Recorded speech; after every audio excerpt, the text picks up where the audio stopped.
excellent. Okay. Maybe two is not functioning well for maintaining. Empty boys are around me.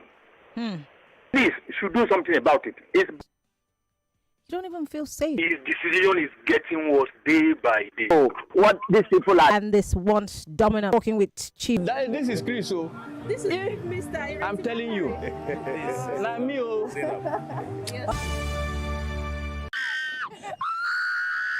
Jesus! Oh my God! No adagba. Ọmọ tó tú ẹ. Ó ṣe múnú wa dùn. Ọ̀run á múnú ẹ dùn. Spirit of Christmas. We want to go out there and go and appreciate Nigeria Info's listeners.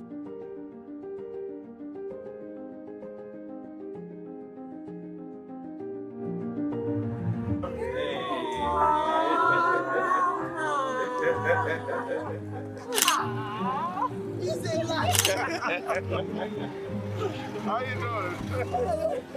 doing? This is Chris. So This is Mr. I'm telling you. Not me. I wish my wife did. I beg. Of Nigeria Info! If you don't listen to Nigeria Info, you are missing!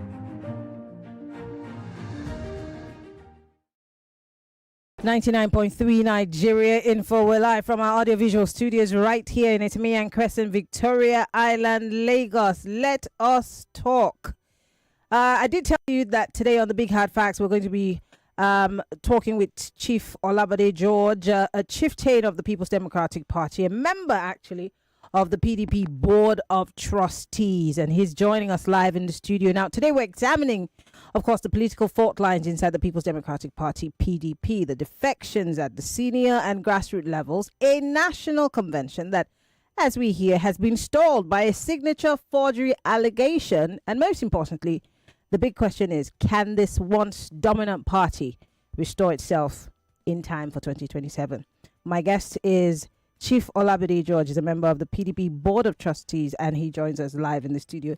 It's so good to have you join us on the show today, Chief George. Thank you so much for coming.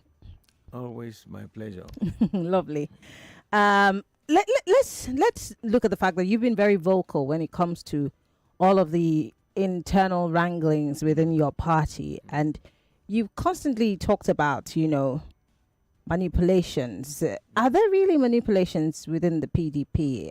What exactly is the biggest danger that your party is facing today? There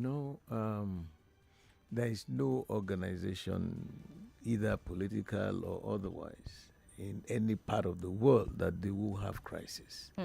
But the ability to be able to resolve your problems will be a measure of your competence.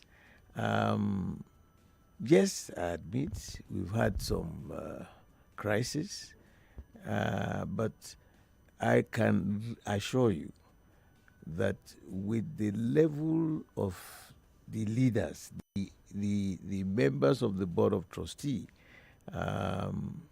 with their experiences in management and their human love for the party, it is time for the BOT, the Board of Trustees, to wade in.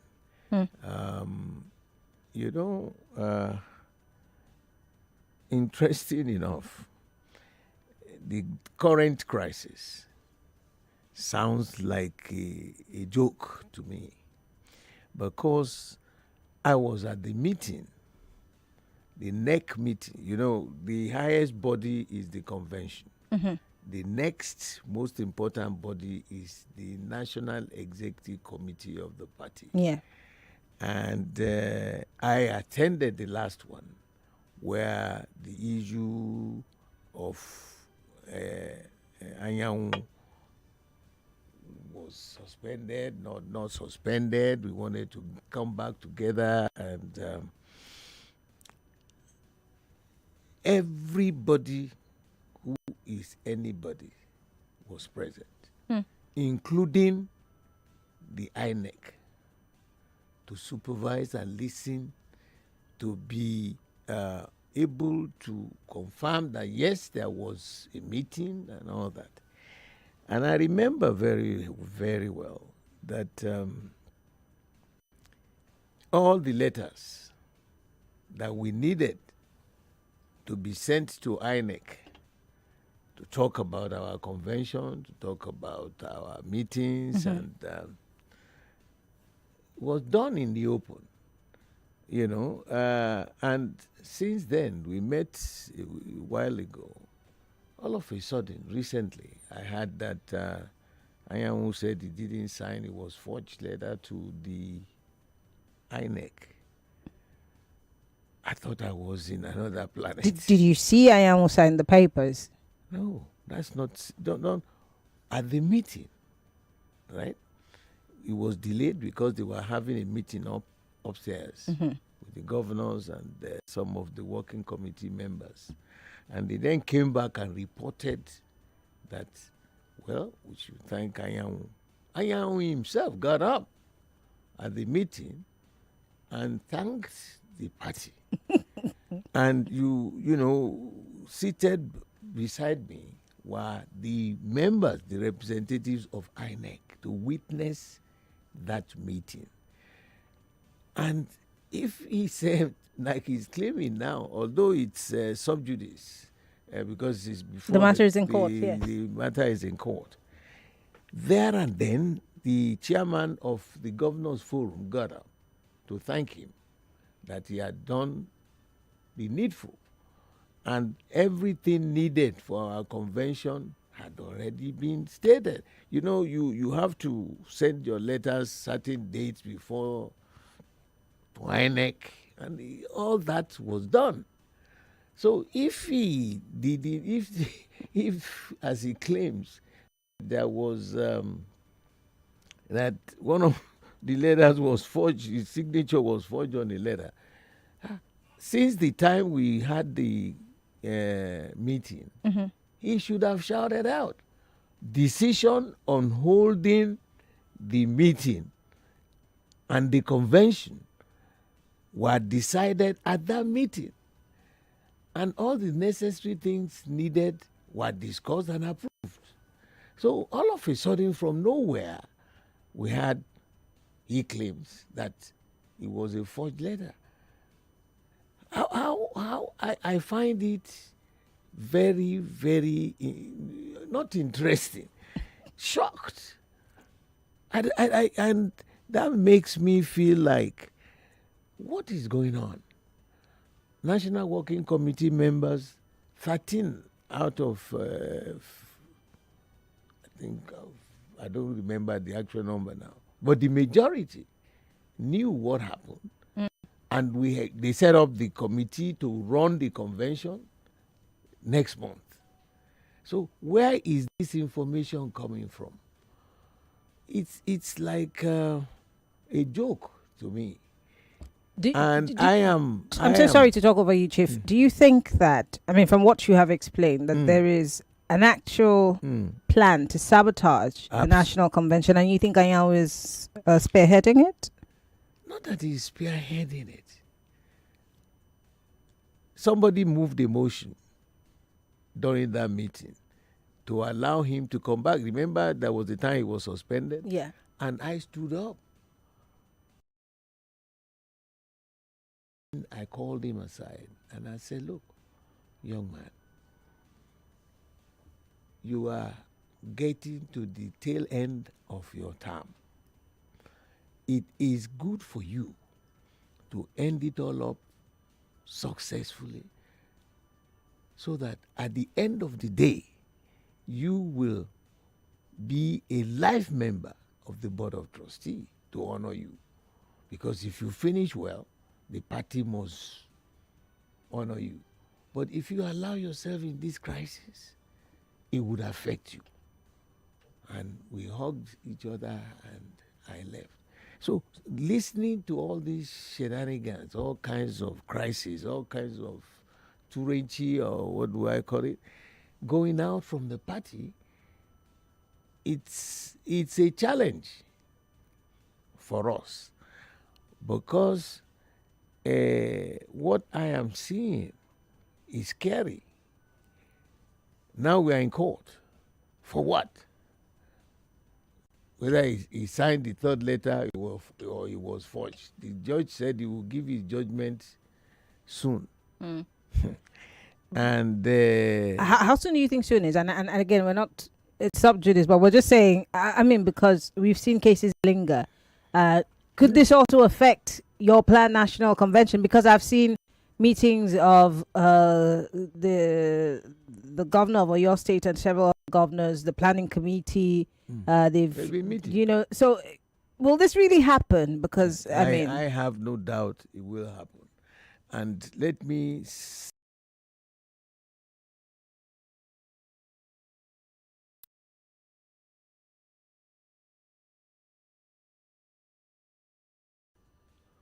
because seated with us throughout the meeting were officers from INEC. If they were there, minutes were taken, decisions were made, discussions went on. And at the end of the day, we ended with a lot of joy and happiness and a beautiful reunion, we called it. So for this to happen, I don't want to speculate. We should be very careful. If there is some unknown hand trying to manipulate the party so that they think this nation will be a one-party state, that's a huge joke. Are you referring to the president? Are you referring to his ally, Nyesom Wike, who is supposedly a member of your party but speaks against your party? But, I mean, is it an unknown hand per se, Chief? I want to use the word unknown hands until the judgment is given. I want to say it's an unknown hand that is trying to manipulate the party and spin it out of control. Is the party not out of control already? No. Nigerians would think otherwise because of all the things that we've seen play out. You know, in life, there is this popular saying that the higher you go, the more devilish, demonic arrows that will be fired at you. But as long as we have the fear of the Almighty God in us, and we do what is just, what is right, and what is equitable, we will survive. And I say it with so much pride. I am an irredentist believer in PDP. And I will tell you why. The British, when they were here, planted two evils in this country: tribalism and religious bigotry. Anything that is up, that comes to the fold, you can link it to either tribalism or religious bigotry. And we've been fighting to eradicate this for a long time. Now it's coming to a head now because what has the issue I raised got to do with managing yourselves. Everybody born by a woman, did you ask the Almighty God that, look, I want to be a Fulani man, I want to be a Yoruba man, I want to be an Igbo man? No. I want to be a Christian, a Muslim, or, the traditional. Nobody does that. So, as a Christian, and I am sure it is also in the Quran and in Torah, that do unto others what you want them to do to you. And so who's this message to? The people who you think are manipulating your party? The whole country. Let us listen. We must change this country. Even if he goes on his own and says that the PDP is dead, I am telling you that this party is an Iroko tree. It cannot die. And it will not die. Let's talk about the Iroko-ness of the PDP. Right. Recently, you had, your defections, the numbers are insane. Oh, yeah. For instance, in June, the governor of Akwa Ibom State officially defected. Right. And moved to the APC. Also, reports list about 8 incumbent governors who have defected from the PDP to APC in recent years. Now, we have seen Bayelsa we've seen Delta. Most recently, we've seen Enugu. The list is endless, and we still hear whispers that more will live. Let me tell you. Who's going to be left in the PDP, and where is the Iroko that you're talking about here? Hell of a lot. One individual doesn't make a forest. A tree doesn't make a forest. And good enough. When you go out to vote, did you see any of their pictures on the ballot box or the ballot papers? Did you see any of their names on the ballot paper or the box? All you saw was PDP, the party, and the party is supreme. The fact that a governor decides on his own steam to leave a party that propelled them, campaigned for them, convinced the populace to vote for them on behalf of that party, they are the ones who should go back into their inner chambers and reflect. I am not bothered. If they want to go as a governor, you go. But what do you think is driving these exits? What do you think is behind it? Because I mean, for the Enugu guy, he's saying he's doing it for Ndigbo because when he asked your party to cede the office of the secretary of the party to the Southeast, you blatantly refused. And I spoke to a spokesperson for the government, and I said, "Is the APC giving that office to them?" Well, I didn't get a response. So, but I'm asking, how well have you treated your party members in handling all of your internal struggles? Could that be what's behind their movement? Especially the Enugu case. Anyanwu was still chair, the secretary. He's from Imo. All right? Now, they had held meetings in the Southeast, and they came up and said that Anyanwu had to get out for their own chap to take over. There was a time they even brought some thugs. They beat up the young man, the fellow that was appointed. Yes. And I waded into it. This was why I seconded the motion of trying to get Anyanwu to come back. And we told this young man and the governor and all the leaders there that it takes a little bit of time. By the time we hold this next convention, all these things we are talking about would have been resolved. You know? So that is not a potent excuse for me to say I am leaving the party. Whatever is attracting them, I want to know. The government in power today, what has it done to attract their coming into their party? Well, has he put well, some he would tell you that they're giving the faces? states, the governors, more money since the removal of subsidy. Is it the private money? They give them money? And where is it the essence of governance, the essence of you taking power to manage the resources of the land for the benefit of the people? Today in Nigeria, everywhere there is hunger and there is anger. So forget about me being a member of the base of the pyramid is what really matters. What have they done to positively impact on the generality of Nigerians? There is so much anger in the land, and because there is so much hunger, graduates are floating, no future, no hope. Non-graduates are doing nothing. I suggested that, look, Mr. President should set up a special fund, and that fund should be to ensure that those guys who didn't train on a skill, so for skill acquisition program, they should give them. And then microcredit for young graduates who want to do one business or the other. Where are those things? You remember recently, Mrs. First Lady announced that she was going to build a national library. I said, a national library? and she needed contribution.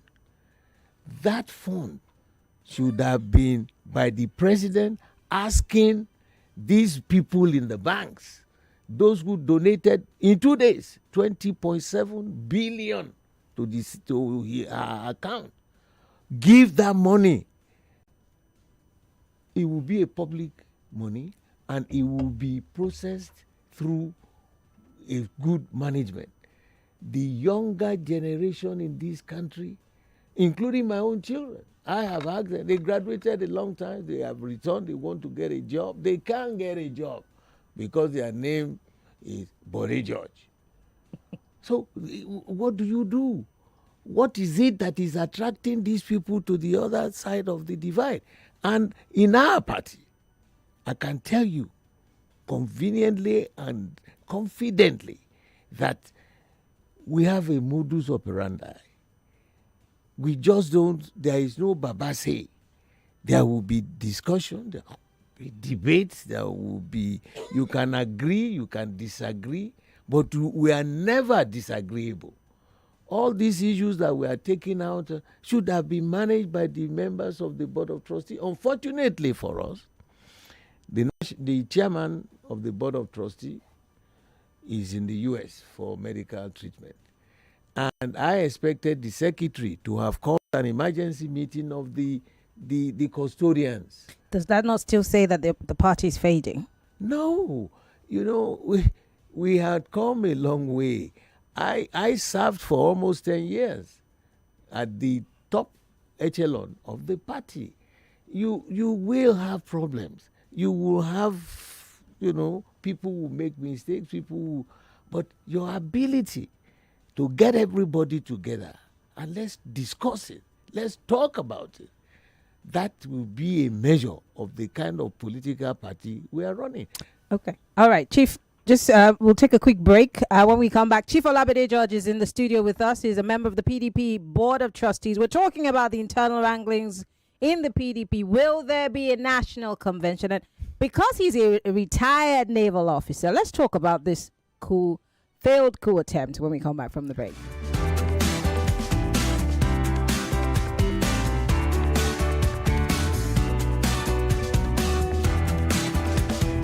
Millions of listeners. Isabella, you follow Nigerian football? Yes, now you know Peter Rufai. Give my extra. Actually, Yakini. No. No, Agawa. No. It's Agali. This not Nigerian player now. 70 years old man. This one. Actually, Yakini. This player. Finidi. This one. Yes. Yes, boys. Congratulations. All right, we're back. It's still Hard Facts, 99.3 Nigeria Info. I still have in the studio Chief Olabode George. I like when he's in the studio because we have elderly gives you gist and it's so nice. Anyway, Chief George is here in the studio. We're talking about the People's Democratic Party, the planned national convention, the case in court, and most importantly, other matters arising. Before we went on the break, I did say that we were going to talk about the... The government has recently talked about a failed coup attempt. Now, you are obviously a former seaman. I'd like to put it that way. A former naval officer. Most people do not know that. But then the army came out to succinctly say there was no such thing.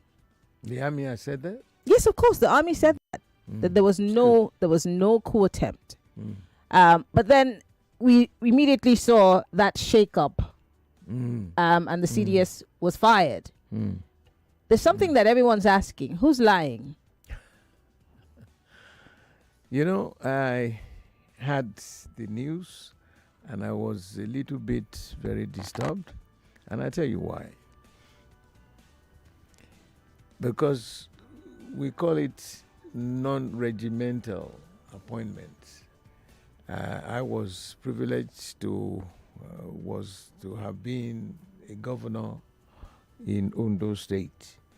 And the experiences that I had, wonderful though, but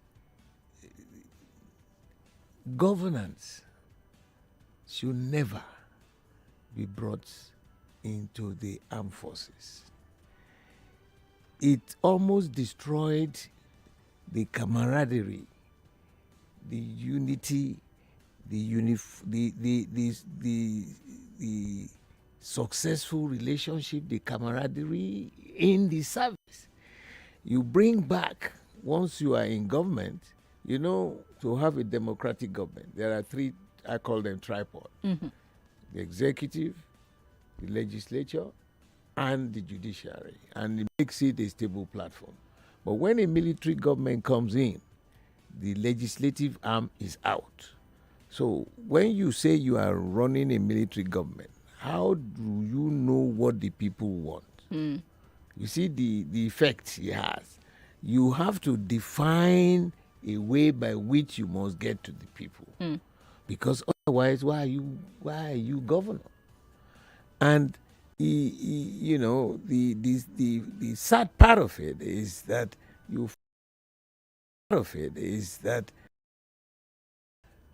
pettiness, jealousy, innuendos.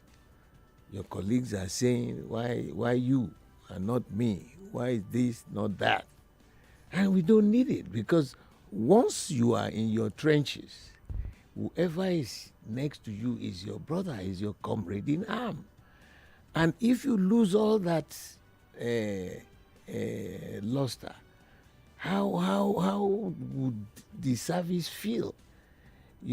So that's the really bad part of any military governance in government. Mm-hmm. And so I always advise each time that yes, we were there, we had that experience. Did he end up well with the military? No. If you want to be a politician, join them outside. Like you? Yeah.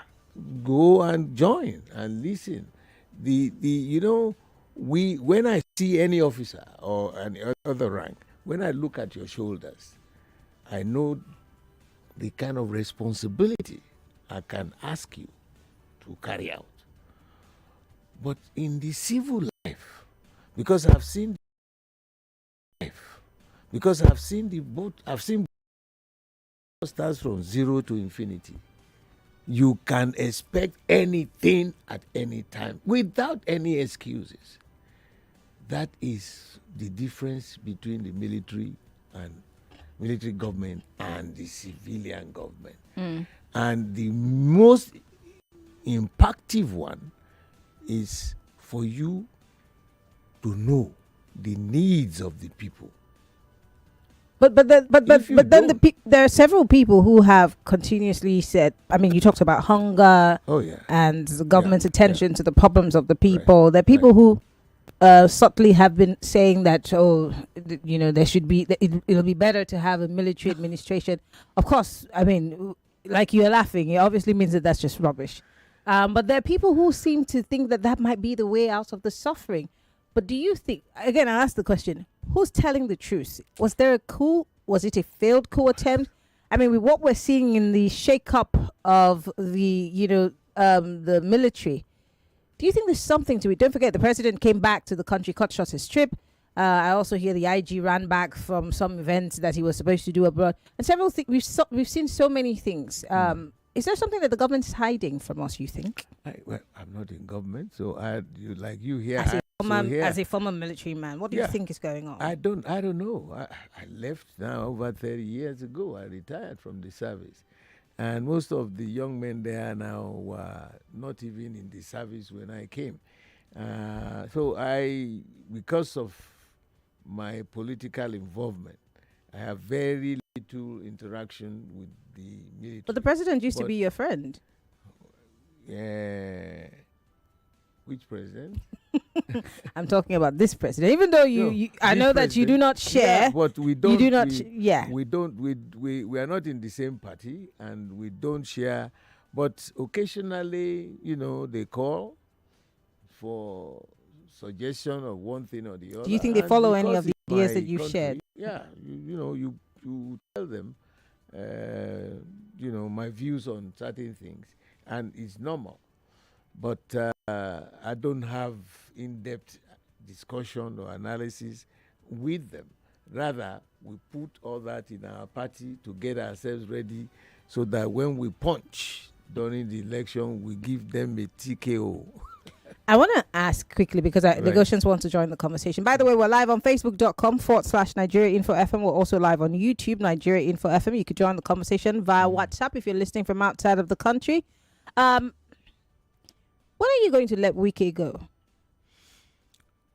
I believe it was my political son, and I have advised very often he should calm down. In Hausa, they say kadan kada.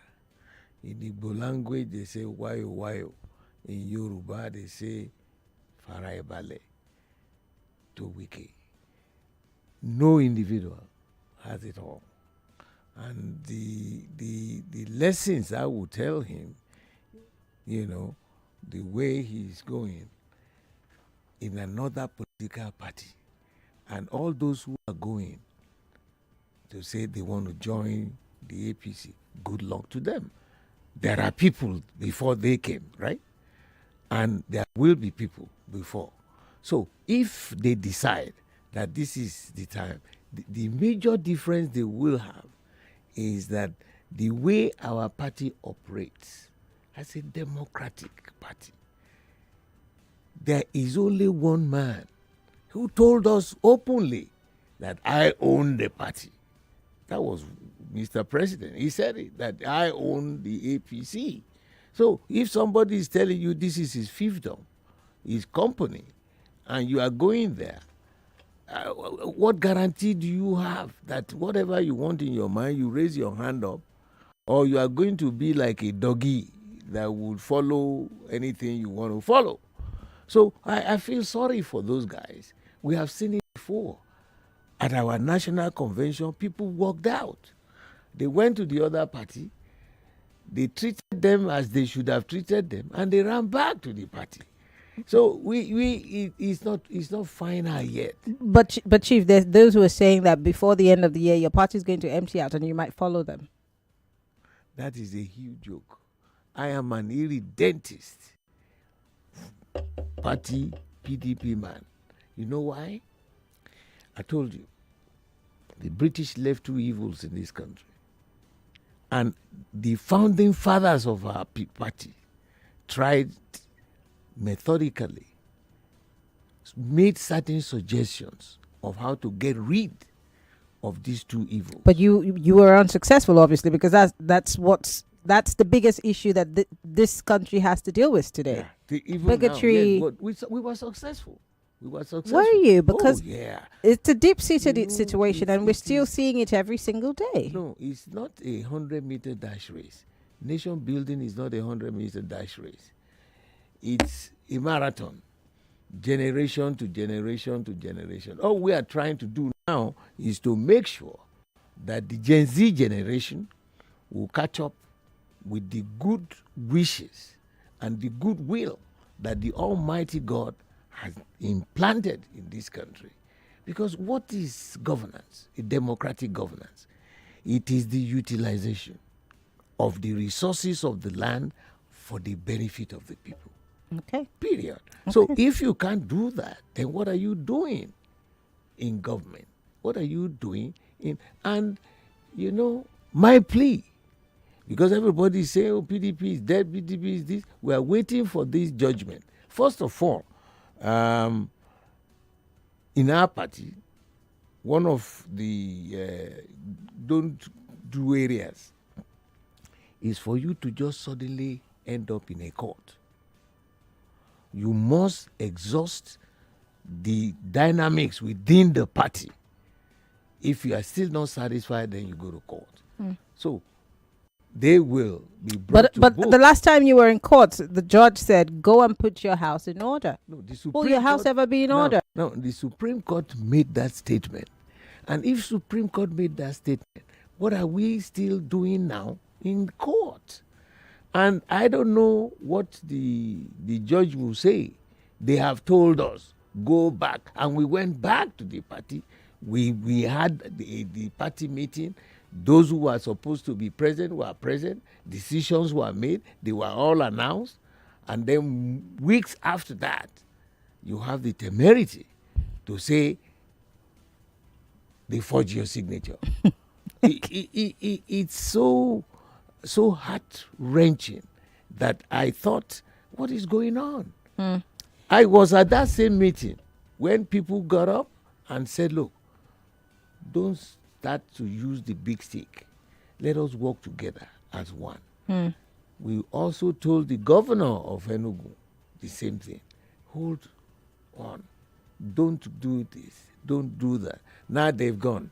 And those maybe the PDP is at snail speed and some of them don't necessarily want to wait that long. We have a saying in my part of the world that until a woman has two different husbands at different times, then she will understand the goodness of being a proper married woman. Okay.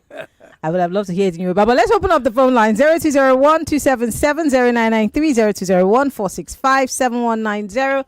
Chief Olabode George here with us in the studio. 30 minutes, go straight to the point, guys. Not too much analyzing. Hello, welcome to Hard Facts. Hello, good evening, Marianne. Good evening. Madam Lucky, I'm calling from Begileki. Go ahead. Let me ask your guest about the issue of the military shake-up.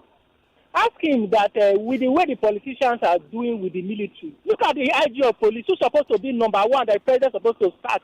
You leave that man there. Ask your guest that with the way the politicians are behaving with the military and the police, don't you think they are destroying the institutions, comparing Nigerian institutions to those ones we are seeing in the U.S.? Thank you. Thank you very much. If you want to answer that. Very quickly. It is the prerogative of the president, that's why he's commander-in-chief, to appoint, to sack, to direct the armed forces. Is the commander-in-chief. It is absolute within his powers. Now, I left the military about 30-something years ago, and I've been on the civil side. So I don't know what is actually going on because it's not our party. If it's been our party, it would have been discussed at the higher echelon and all this information will come. People are angling that, why did he leave the policeman? Why did he? It is his prerogative. But then there's a law for service. I mean, he extended his service. Who's to say that anyone can't come and continue because he's set a precedent? Yeah, that is absolutely within his powers to do what he did. As the commander-in-chief, you serve at his pleasure. At the pleasure of the president. Right. All right, let's take a few more calls. Hello, welcome to Hard Facts. Good evening, Mary Ann Dukoko. Yes, Please, 30 seconds. Ask your guest. The way the judiciary is handling political matters, how does he feel? Because the same judiciary told us if you decamp,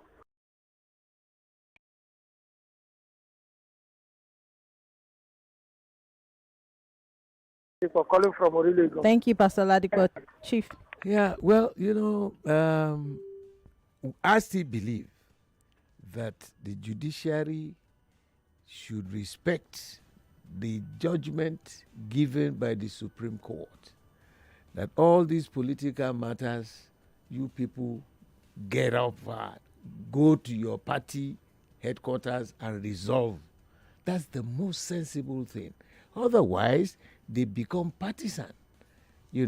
I hope this case that is just before the justice, we have all the tools. If he tells us we are wrong, there will be crisis. If he tells us we are right, there will be crisis. The best way to ship it out of his own table is to say, get back to your party and resolve your matter. That's the most sensible, the most rational thing. Otherwise, you want to add the judiciary as another political party. And it should not be. With the current constitutional amendment and the amendments of the Electoral Act, there's a push for the elections to be brought backwards into 2026 so that all the tribunals... But Does the PDP support that? Yeah, to some extent, but not to the extent where they will decide. They will decide that you let the will of the people. If they find out that there are certain inadequacies and all that, what I expect them to do is go back and redo or go back and recount. Don't pronounce that you are president, you are whatever, governor. No. It really brings a lot of filth on the judiciary. And I mean, there's a quoting that I want to say. Suffering is a one.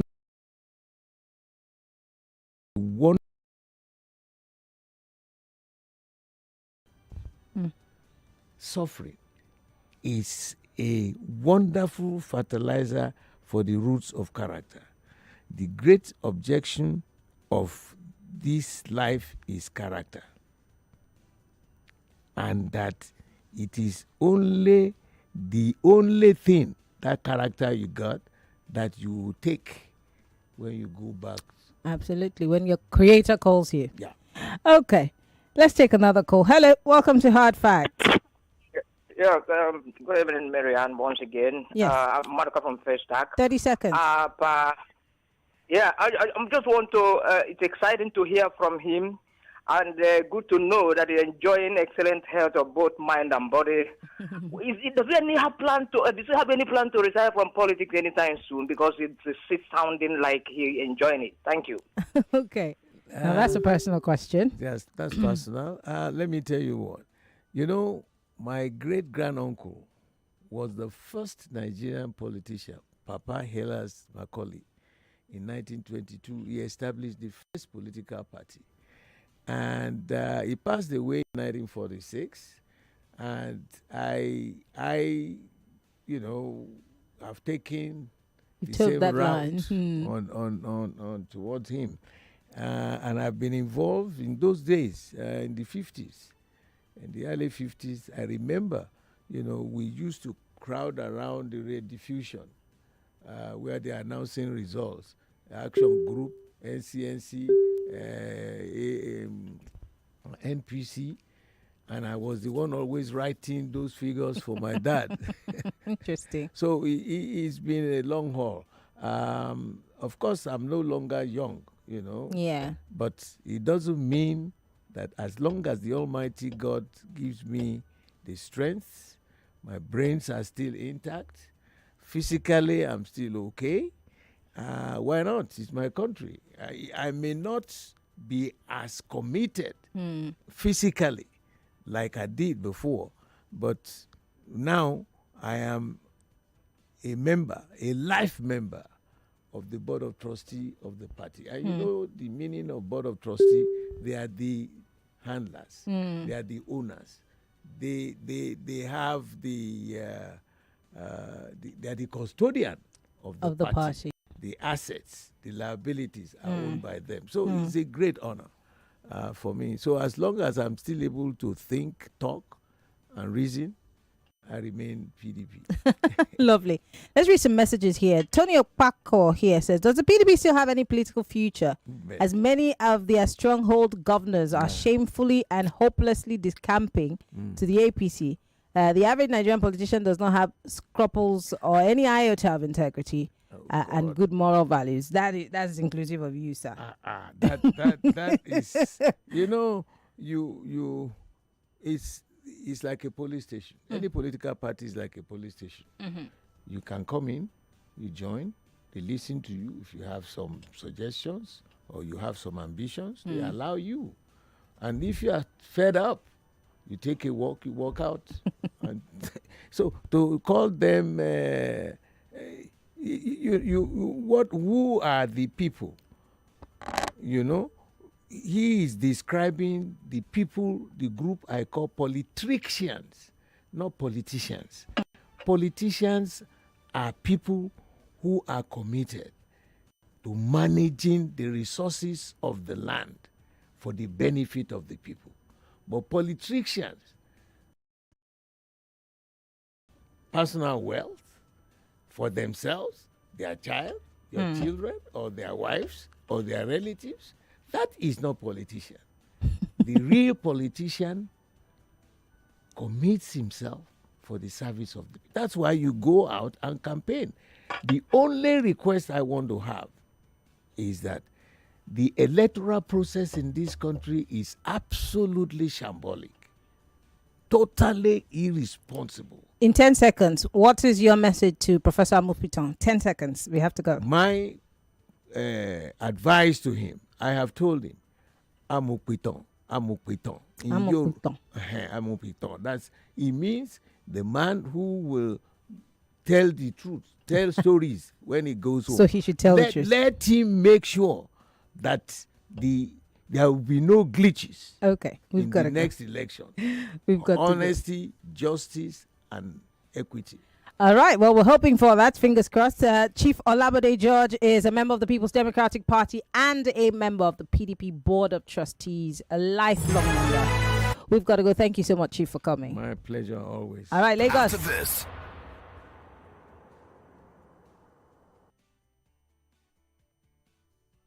See, everybody with him own wahala. Every day comes with its own version of challenges, and you have to be ready to.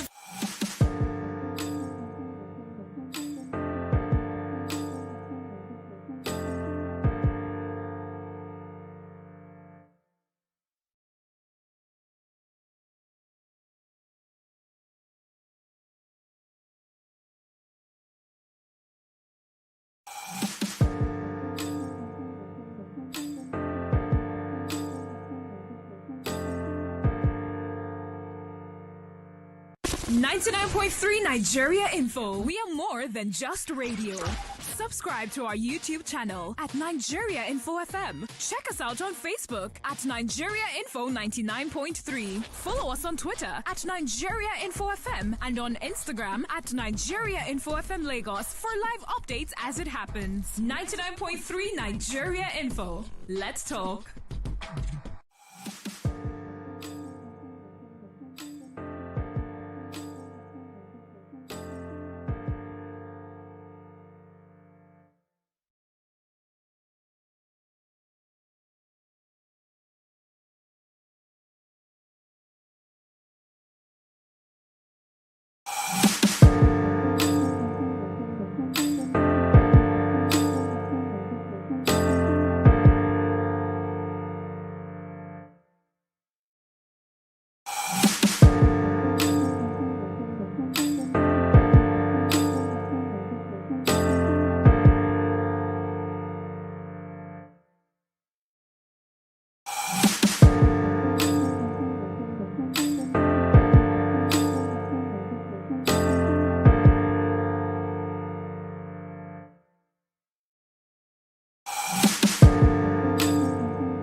on 99.3 Nigeria Info.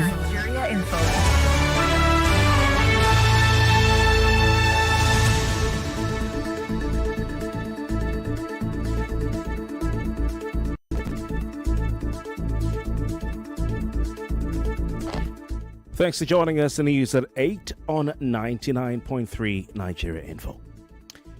The federal government says justice and human dignity guided the president's pardon of 175 individuals, including Herbert Macaulay and former FCT Minister Maman Vatsa.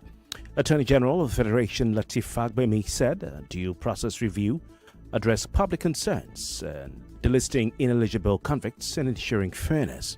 He adds that new guidelines will make future prerogative of mercy exercises transparent and accountable. Newly confirmed Chief of Air Staff, Air Vice Marshal Sunday Kelvin Aneke, has pledged a disciplined and lethal Nigerian Air Force that keeps insurgents, in his words, running without time to plan attacks. Speaking before the National Assembly, Aneke said he will focus on precision, intelligence, and professionalism over brute force.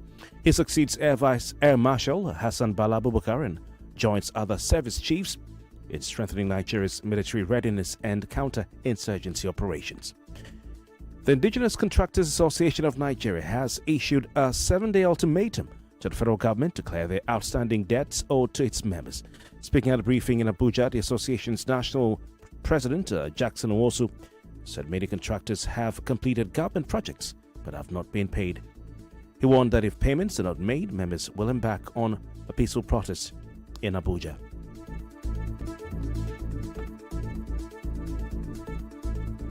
It's clear today that unless all outstanding payments are made to our members before the end of this week, which also marks the end of the month, we shall embark on continuous peaceful demonstrations according to the law across the Federal Capital Territory, FCT. Nigeria Super Eagles will open their camp in Rabat, Morocco on Sunday, November 10, ahead of the 2026 World Cup Africa playoffs. Nigeria will face Gabon in the semi-final, with the winner playing either Cameroon or DR Congo in the final on November 16. The victor will earn a spot in the International Intercontinental Playoffs in Mexico next March. The Nigerian Football Federation says all preparations are in place to ensure the team is ready. U.S. President Donald Trump says he has reached a major agreement with China after meeting President Xi aboard Air Force One. Trump described the talks as amazing, saying China will resume buying American soybeans and work to curb the flow of fentanyl into the United States. He also announced a reduction in some tariffs on Chinese goods, while Trump claims both sides agreed to almost everything. The White House has yet to release full details. You can reach our newsroom if you have a story for us. Please call 0201 465 7175. That's 0201 465 7175. Many thanks for your time. This is the Morning Crossfire. I'm Kofi Bartel. Stay with us.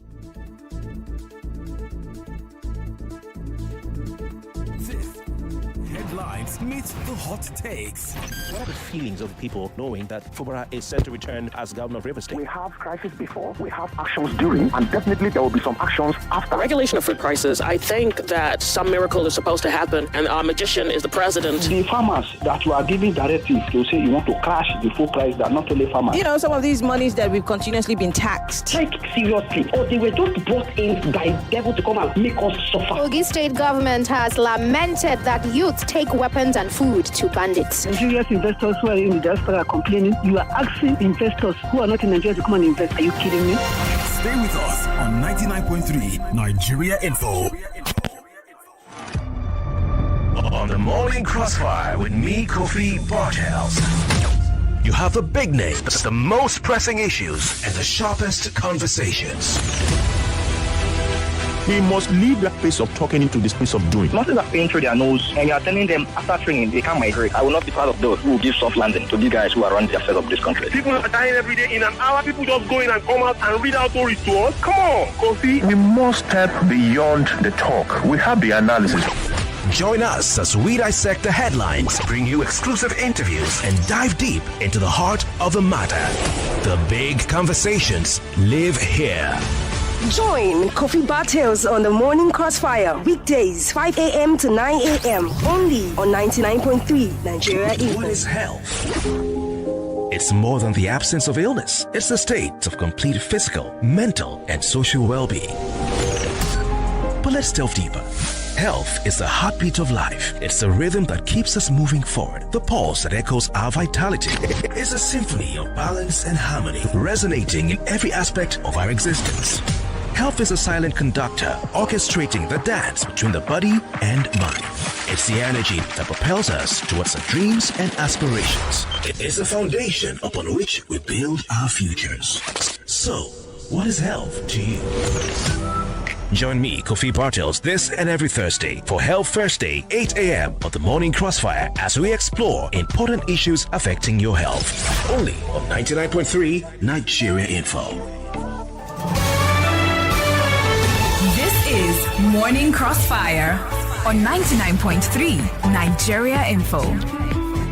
Welcome back. Still the Morning Crossfire today, Health Thursday, and yesterday, the 29th of October 2025, was marked as World Stroke Day. World Stroke Day.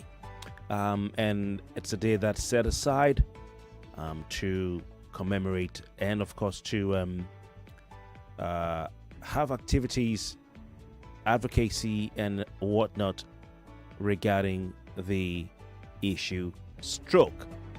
All right. So if you're listening this morning, we just really want to hear from you on Health Thursday.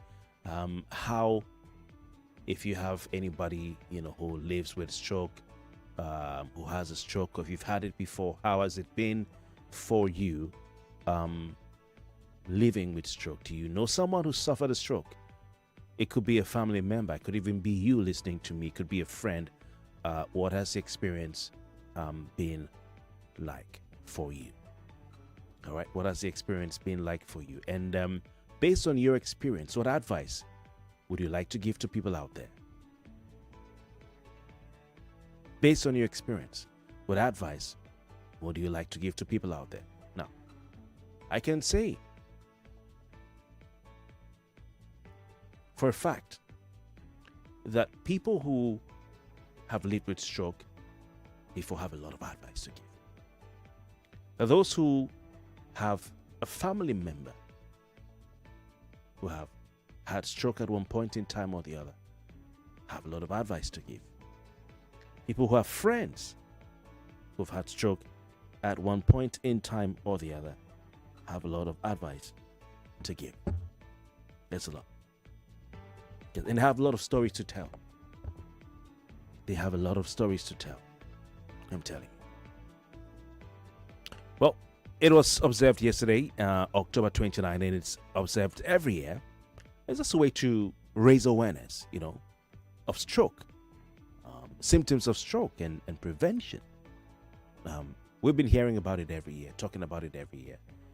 And it's still with us because we're human beings. People get down with stroke from time to time. It is not pleasant. It is not pleasant. I can tell you that. All right, our numbers are 0201-277-0993, 0201-277-0993. That's the first number. Second number, 0201-465-7190, 0201-465-7190. Now, the theme for this year's World Stroke Day is Every Minute Counts. And this theme highlights the very urgent need to recognize stroke symptoms quickly and act immediately. To recognize stroke symptoms quickly and act immediately. That's what they're saying. Every minute counts, and that is true. 99.3. Good morning. Welcome. Your name? Good morning. I'm a person living with stroke. What's your name, please? What's your name? Yes, I'm visually impaired too. Okay. So I have an experience. Okay. I retired in 2015 and I had diabetes. So I kept on with that diabetes, managing it with a meager payment that the federal government pays me, I was going to take a bow and all things like that until eventually I slept one day and I woke up. Part of my body was very hot and I developed a stroke. And now I cannot walk. I have my car there, I cannot drive. I cannot do anything. I'm being fed and it's my wife that bats me. It is very painful. I feel I cannot sleep on my back. My back will pain me. I cannot lift my hand. I cannot lift a spoon. Right now, my right hand is more like not alive again. It is a very, very bad experience. It is now that my speech has cleared. Then it was glory. My speech was glory like that. I was just talking. Now I can speak out. It is a terrible experience. I don't know what I did. And I used to take my drugs, so these diabetes drugs, even then. I used to take it but yet I still had stroke. And right now I'm visually impaired because of the conditions. It is a very, very bad one. Let the analysts please tell us how we can do and live life. Right. Because I think of suicide every time. I have called Lumide on what that is program, the Barrister Lumide. I say I'm thinking of suicide all the time. I think I should just what am I doing? I cannot walk. I have a GX470 car parked at my carport. I cannot drive it. I cannot drive it. I'm just like that. I don't have friends again. Almost all my friends have left me. I am just man alone now. Me, JJ. Look, it is well. It is well. All right. Thank you very much. Hello, sir. Are you there? Yes, I can understand a little bit of what you're saying, just a small bit because of personal experience. But I want to tell you, do you have children? Do you have children? Yes, I do have children. How many children do you have? I have 4 children. Okay, where are right they? Now. Where are they? I have 5 children. Okay, where are they? Well, they are all doing their things somewhere. The last one is in the final year in the university. Okay.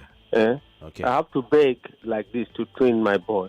Okay. What about your? But how do you feel when you see your boy going to school? How do you feel? How I feel when he's going to school? When you see him, you observe him. I feel just somehow. I cry a lot of the times. I stay in the room here and cry a lot of the times. I say it's my wife that backs me.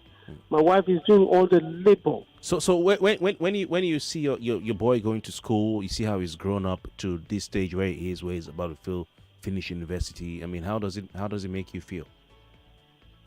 Well, I am happy that at least he's doing his final year. The other daughter is doing youth service. Was posted to Bauchi. Okay. And so I don't know no more difference. Okay, because 90% of the time is me and my wife. Okay. But are you happy to see them, grow to the point where they are graduating? Yes, my first child is married now, wedded in April. Are you proud? Oh yeah, very, very. I was there. People were crying for me when I walked out through the ice. To go to the altar or the high table. Okay. And people were crying, those that knew me, that, see, JJ is now blind.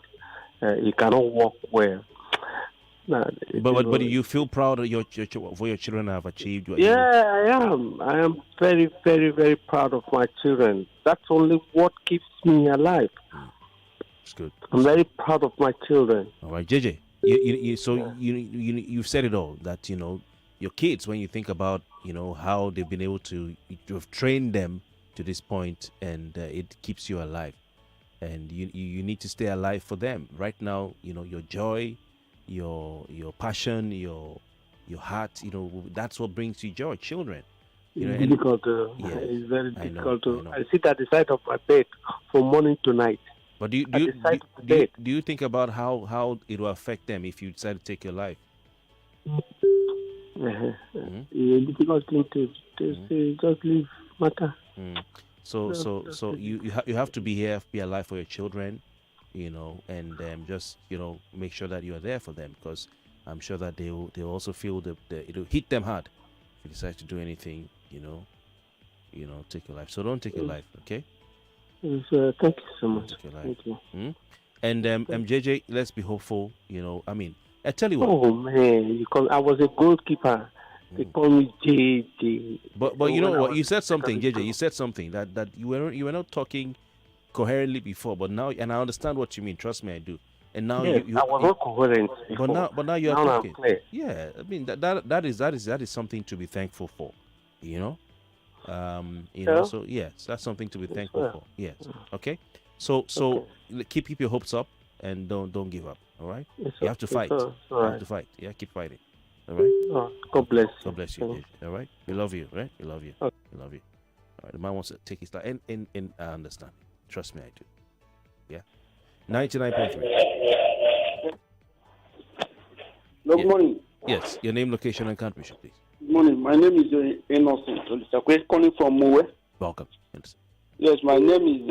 I've told you. Yes, my story was just like that last caller. Okay. I've been on my own for about 5 years now.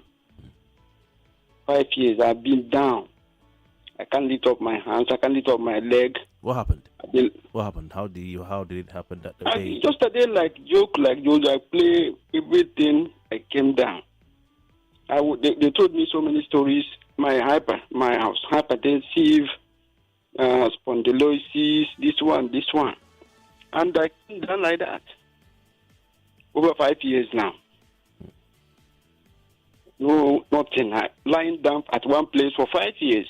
That spondylosis, was it your neck, your back, your neck, your shoulder, your back? Yeah, my neck painful, my hand, my fingers, my feet, my waist, everywhere. Lying down like that for 5 years, nothing. Everything has crumbled. No money, no business. Nothing. And depend on my friends, my well-wishers, my brethren in the church. Those are helping me. My friends and my well-wishers. My relations. When that type comes sometimes, come like that. It's terrible. I experience. I don't know. They are not thinking of committing suicide anyway. I have 3 kids, though they are not going to schools. One has gotten admission now. Okay. I've been running how to let him enter the university at UNN. So that's the story. It's a painful experience. I can't know. Though I weep, I cry. I cry unto the Lord for divine intervention. And not even the hospital, I don't know. They can't help much. The hospital, I don't know. It is terrible. All right. Did you live stressful? Did you have a stressful life? Before you come down. Well, it's just hustling and buzzing, doing business, not that stressful. I was doing business, just hustling, buying and selling, That is the thing. Okay. No, that much stressful life, I was doing well before. All right, sir. So, but at least you're saying that you're not on the level of, you want you to take your life. How are you coping? How are you living with it? Are you able to, at least go around, go to your activities? No, I don't go around. I'm being carried to toilet, to eat, to brush my mouth. Everything is done by my kids, by my wife. Thank God for the wife I have. If not because of her, maybe I would have gone. She's a lovely wife. She has not deserted me. She's standing by me through, out. Not a single minute. Dear, cleaning me up if I go to toilet. Those things, my kids. 3 of them. The other one is just little. The other one is a planning fashion designer, and the other, my son, they just got admission. They are not going anywhere because of this, all the things that I required. All right. Thank you so much. I think you've said it all. I want to thank you for sharing with us. And is there any advice, something that you have for those, maybe those who don't have it yet or those who have it, is there anything? You mean? You have any advice for the people listening, those who have stroke or maybe those who do not have it? No, my advice to them is they should not think about taking their life. That is not the best thing. They should not do what? They should not think about taking their life, like the last caller said. Mm-hmm. And he said that he was thinking, I don't think of that. I believe in God, and I believe in divine, miracle. God can even, one day, the thing will be taken away. And I believe God. I trust. I cannot take my life. I trust that God is able to do all things. All right. My advice to people is that whenever you feel somehow, make sure you don't be taking a bow or whatever. You go to the hospital so that they can know the thing on time. Maybe I did not go on time to, fight the problem. When you say didn't go on time, how do you mean? What happened? I mean to go to the hospital to checking up yourself. Okay. Once you are of age, getting to maybe about 30 or so, you have to be checking yourself every day. All this BP, because it has no sign. The person can come down like that. All right. Thank you very much for your time, sir. Appreciate it calling. That's why the theme of the World Stroke Day this year is every minute counts. And he just said it right there. 99.3, good morning. Your name, location, and contribution, please. Yeah, my name is Festus. Festus, where are you listening from? Yeah, I've been battling with stroke for 2 years now. It's not been easy. What happened? How did you get it? I couldn't manage stress. It turned to high blood pressure. And then I couldn't manage high blood pressure. It became stroke. Okay, what kind of stress? So what I'm kind advising of stress in what way? Can you tell us some more? Working night and day, no rest. Working night and day, no rest for many years. So I'm advising every man out there, please check your high blood pressure. Take time out to rest. That's the biggest mistake of my life. But I thank God I can walk now. These 2 years. I'm depending on my children, my wife. Although I go for my medical checkup regularly at the... Oh, lost his call there. I hope the young people are listening, even including me. I hope the young people are listening. He said he was working every night and day, no rest. Especially the men. We're pushing ourselves through a lot, especially in this economy. Subsidy is gone.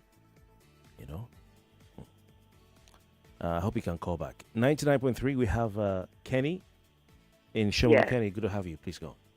Thank you. Yeah, so I really like this topic that you brought up today, Kofi. Yes, I have not experienced stroke, but I've experienced a life-transforming event. I used to see 20/20 vision, and now I don't. I have end-stage glaucoma, and I have fought it with all my might. Yes, there were lapses here and there. There were a lot of challenges for me, but I've kept my head above water by the grace of God, and I just want to mention something that should encourage people going through this. During the time I was going through the beginning processes, JJ and the second gentleman, at least they had strong support from their spouses. I didn't. So what I would say to them is, you have strong support from your spouses. That is a winner. And that's the number one thing that should make you, Kenny, struggle. I tell you what, we'll continue with you after the break. Okay, I'll have you call back. Let's just pay our bills. All right, please. What is 3 + 1 + 1? 5. So what's 4 + 1? That's 5 school days of nourishing Ovaltine multi chocolate goodness. Yummy! Buy the special Ovaltine pack with 4 sachets and 1 free for every school day. That's not all. Ovaltine is enriched with calcium, vitamin. Jesus! Oh my God! No, Adaba.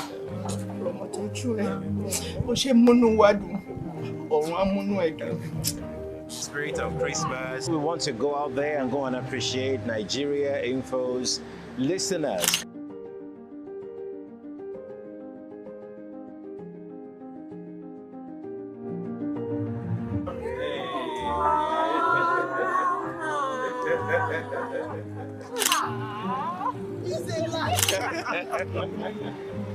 How you doing? This is Chris. So this is Mr. I'm telling you.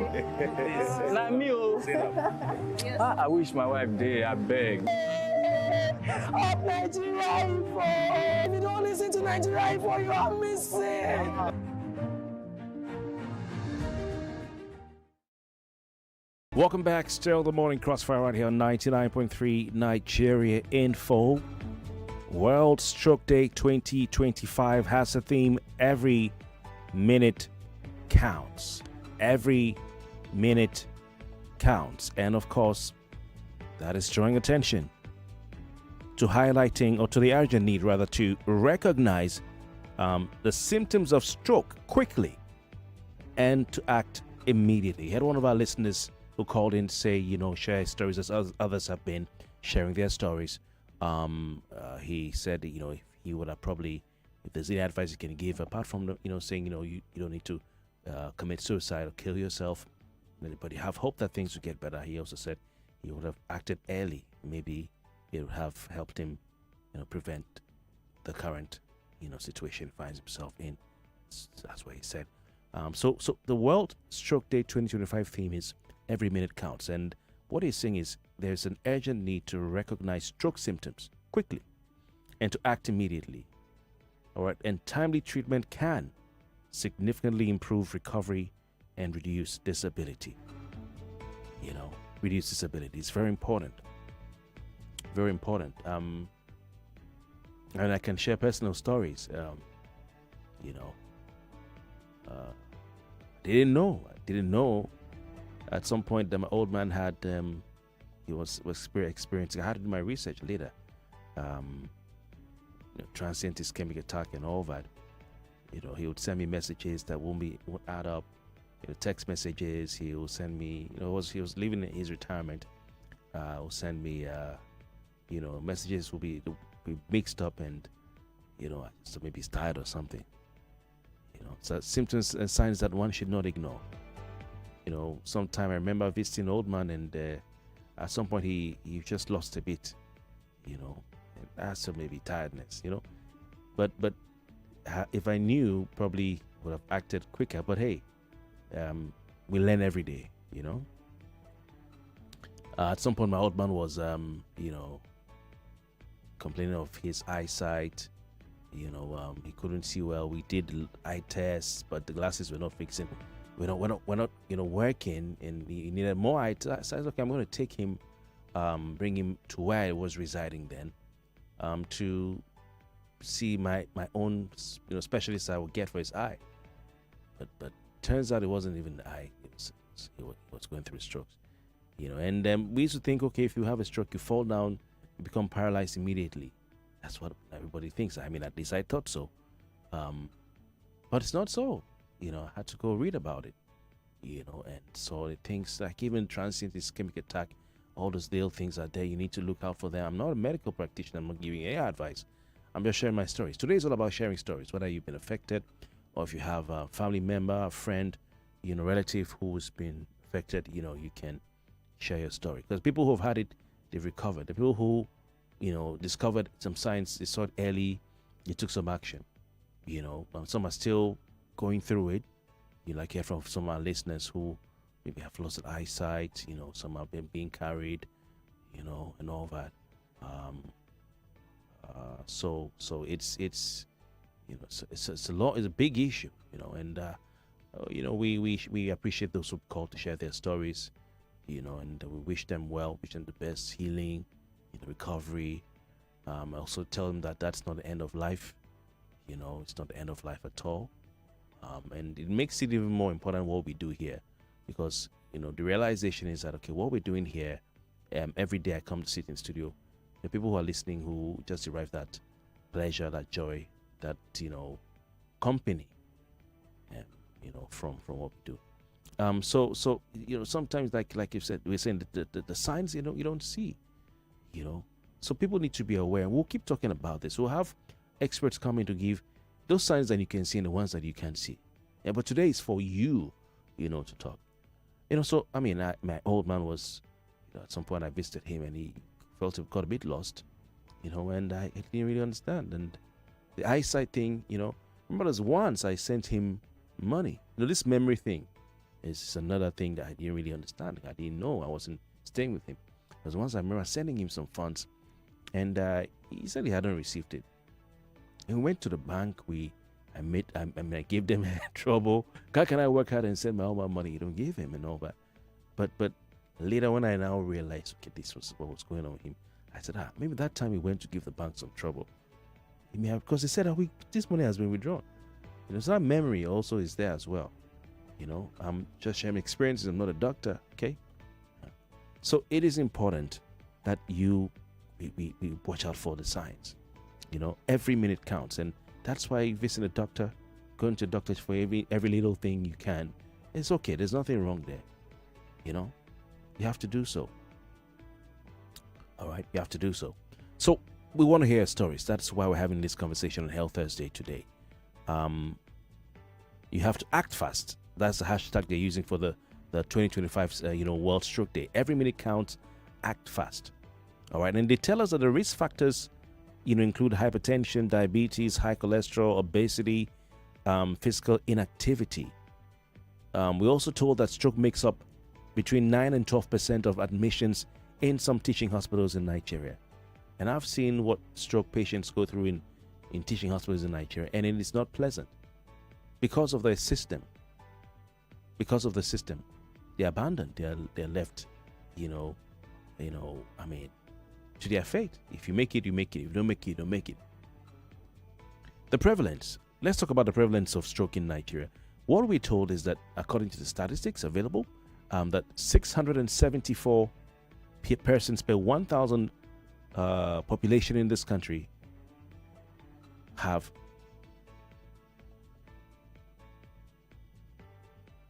faced stroke at one point in time or the other. All right. So anyway, please call and share your stories with us. Like I said, do you know someone who suffered a stroke, or family member, friend, or yourself? What has the experience been like? And also, if you learned any lessons, do you have any advice, for people out there, both those who have it and those who do not have it? Are there any things that can be done by society, by authorities, the government, to help? Kenny said something that I wanted to highlight, and I thank her for it. The importance of family support. The importance of family support. It is very important. And then if you have anybody who is taking care of a family member with a stroke, your family member doesn't have a stroke, but their family member has a stroke, you need to check on them. I'm telling you, you need to check on them. The only time I've seen my BP go as high as, what is it again? Which is the highest? Was when I was attending to a family member, who had stroke. And I can tell you, your life will shut down. If you're doing it with all your heart, with all your might, if you're doing it well, your life will not be the same. Your life may shut down. So apart from the people who have family members or friends who have stroke and are caring for them, the friends of those people who are caring for people with stroke, you need to check on them if you have a friend. So for instance, the gentleman whose wife is looking after him, her friends need to check on her. All right? The other one whose wife is looking after him, that woman's friends need to check on her. I'm telling you, it's shut down. Shut down. And it comes with blessings. you can never be cursed if you take care of a person who is living with stroke. You'll be blessed. Okay? All right, let's go back to the phone lines. 020, I can tell you stories for 24 hours. 020-127-70993. I hope Kenny will call back. So that's what took my dad's life. That's what ended up taking him to be with his maker. But he was with me for 3 years, and he was able to overcome a lot and lived a good life, successful life, until at the end. There's one that came, that really just did damage. I'm telling you, sometimes I'll be in the studio. I was on Nigerian Football Academy, and I'll get calls. I have to leave my program, play music, and run home. Yeah. So I know what the people who are taking care of stroke patients go through. But the most important people here are those who have the stroke. They need all the support, the love, the care, and patience. Patience is what I learned. Patience. 99.3. Yeah, Kofi, this is Kenny again. Welcome, Kenny. Yeah. So you're on point with what you said. I would, be very as brief as I can be. Those people that have suffered, these life-altering events, what I would suggest to them is, practicalize this. Just pour water in a glass and, get to the middle and just say, my life is half full. It's not over yet. Just look on the positive side. That's one. Don't look like your life, your cup is half empty. No, it's half full. And you can still recover. And that's one. And then number two, what are the things you enjoy doing? I enjoy laughing. I enjoy facilitation. I'm still consulting in this state. Wow. I'm always smiling. Yes, I do. Wow. So what are the things you can do? My phone calls by myself. Nobody helps me dial my numbers. So those kind of things that you can do by yourself, you can still do. Now, this JJ gentleman used to be a goalkeeper. Maybe you should start making voice notes, suggestions on how to be an excellent goalkeeper. Even podcasts of how he used to, perform exploits. So the life is not over. Then you should not pay mind to those people that will cry over him. No, you shouldn't. Do not bemoan your situation. I'm not being insensitive. Classmates, I went to Queen's College, and from time to time, my classmates, we have our get-together. Somebody told me that they cannot believe the attitude I have, that I'm so positive, I'm so vibrant, because there's so much to life. Mm-hmm. Now, JJ's children are growing, and he would turn the curve. He wasn't speaking before, and now he speaks very clearly. We all understand him. Mm-hmm. It's getting better. Mm-hmm. It sounds like he can still ambulate if he's walking, and they're saying he does not walk well. That means he can still fully recover his, walking. And even if he doesn't, maybe one day to transit to walking with a cane. So things can always get better. The gentleman that says, don't give up, it's true. Do not give up. There is still something that you can do. Think about it and do it. Be that positive influence in your sphere. And don't look at what you don't have. As I said, I didn't have support from the significant other, but my children, my family were awesome. I don't want to go down that trajectory because it doesn't add anything to me. Mm-hmm. Now I'm divorced. I'm very happy. And I am fulfilled. And there's so much going on in my life. And I just thank God every day. I've never cried over my situation. Great. I've never cried one bit. Great. Because I know that things are good. Great. And I'm glad to be alive.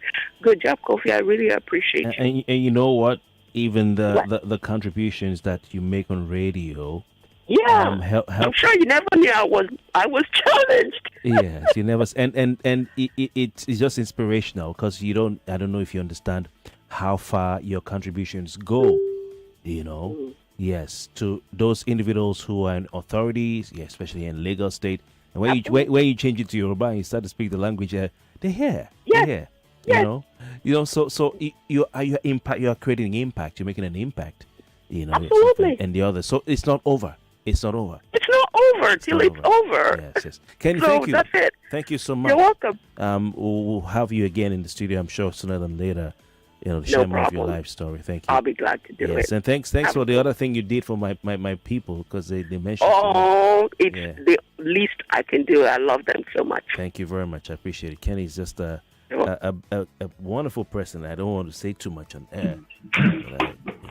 Hello, Kofi. Good morning. Welcome. Your name, location, and contribution, please. My name is Sosheb. I'm calling you from Ejododo. Welcome. Thank you. I have not suffered a stroke, and I have not had any. I just want to suggest some preventive measures for especially those who have not had a stroke. It's very simple. After a long sleep in the night, we spend like 6 to 8 hours in the night sleeping. We lose some water. So first thing in the morning, drink 2 cups or 3 cups of water. And this water is not tea or coffee, just pure, not ordinary water. It prevents stroke. And that does not mean that we should overlook medical prevention too, which is controlling the blood pressure and cholesterol. All right.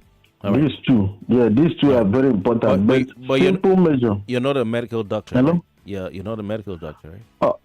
I'm not a medical doctor. Okay, so this is just but I don't need to be, because we live in the system where every information you need is on your fingertips. Okay, I have researched long before now about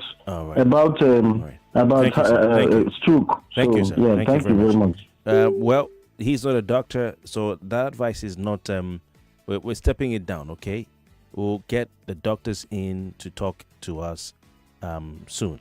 All right, regarding this. Okay, but today is to hear from you. So please be advised. He's not a doctor, but there's nothing wrong about in drinking water. Yeah, but he's speaking from a layman's point of view. Near that, Gabriel. 99.3. Yes, welcome. Your name, location, and contribution, please. Good morning. You are also Godwin from Ikoyi this morning. Okay, welcome, Godwin. Godwin, please call back. Apologies for that. Lost this one. 99.3. Good morning, Kofi. Yes, welcome. Your name, location, and contribution, please. Good morning. Yeah, welcome. Grandma Lara. Grandma, how are you there? Well, mine was not a complete one. Okay. It was what you call partial stroke. Oh. And I will tell you what caused mine. It was a post-menopausal. While I was young, I was hypotensive. That's low blood pressure. I was always fainting and whatnot. Mm-hmm. But when menopause struck, I think my blood pressure started fluctuating.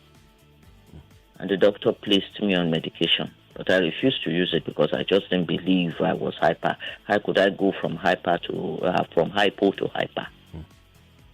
So, not so long ago, but a year plus now, I slept one night and I woke up with a very terrible headache. That type of headache that no one prays to have.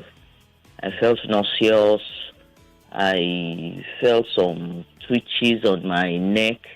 And ignorantly, I didn't know it was the offset of a stroke. I got up the following morning. I took some medication. The headache went down and whatnot. And lo and behold, 4 days later, it struck. I slept. I woke up in the night. I wanted to take some water, and I found I couldn't move. I was almost falling over. What is this? And I lifted my right leg. I was able to lift my left leg, but my left hand couldn't go anywhere. Now, if you say, well, I would just rather advise, do what works for you. I don't write off medical whatever completely, but do what works for you. Everybody we called in the family they were just saying it's a traditional thing. Don't take injection. If you go to the hospital, don't take injection. If you take injection, it won't go. I knew that for a long time ago. I couldn't even go to the hospital. I couldn't even get up. But later in the day, I went to the hospital. I was told to do an ECG. I did an ECG. They found it was a clot in the brain, blah, blah, blah, blah, blah, blah. My left leg was okay, my right hand was immovable. Oh, wow. And then a group, Barrister Lumide's group in Ikorodu, I'm one of them. They came over by the weekend. I think this happened on a Tuesday or so. They came over by the weekend, and they came with a guy. He's a naturopath. I'm sure you understand what I mean. Grandma, we're out of time. I wish we could take you longer. What did you say? We're out of time. How old were you when this happened? Oh, I'll be 70 next year. No, how old was I last year? 68. Okay, so it happened to you last year? Yes, it happened last year. Okay, but you're up and working now, right? Yes, I am. Okay. And I didn't use any drug. I used onion and some other things. Are you still in Port Harcourt? Pardon? Are you still in Port Harcourt or you're back? No. You confuse me with the grandma in Port Harcourt. I'm in Ikorodu. Oh, this is Grandma Molara. It's confusion. It's really yeah, sir. Okay, so we'll have this conversation again because you have a very interesting story. You know, I want to hear what you did afterwards. You know, I would like to hear that. So, Grandma, many thanks for your time. We'll have it again. Okay. Okay. And hopefully you can call earlier. Thank you very kindly for sharing with us. There's so many people who want to call in and have their say. We don't have time. I wish we did. You know, so many stories. Let's go pay our bills. I want to thank you for your calling in, for listening in, for your patience with us, for your understanding. I'm Kofi Bartels. More conversation, more talk, more right after this. Mummy, what is 3 plus 1 plus 1? 5. So what's 4 plus 1? That's 5 school days of nourishing Ovaltine malty chocolate goodness. Yummy! Buy the special Ovaltine pack with 4 sachets and 1 free for every school day. That's not all. Ovaltine is enriched with calcium, vitamin B12, and malt to support learning and playtime. Ovaltine, smart choice for smart kids. Little body, big moves. Little brain, big learning. 99.3 Nigeria Info. We are more than just radio. Subscribe to our YouTube channel at Nigeria Info FM. Check us out on Facebook at Nigeria Info 99.3. Follow us on Twitter at Nigeria Info FM and on Instagram at Nigeria Info FM Lagos for live updates as it happens. 99.3 Nigeria Info. Let's talk.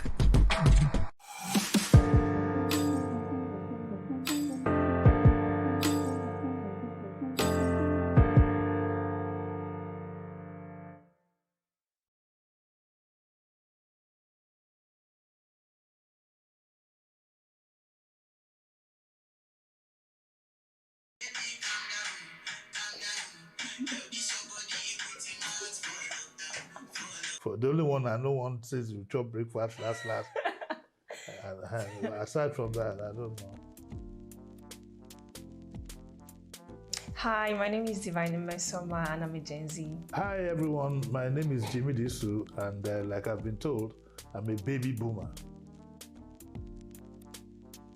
I don't know anymore. What's the best guess?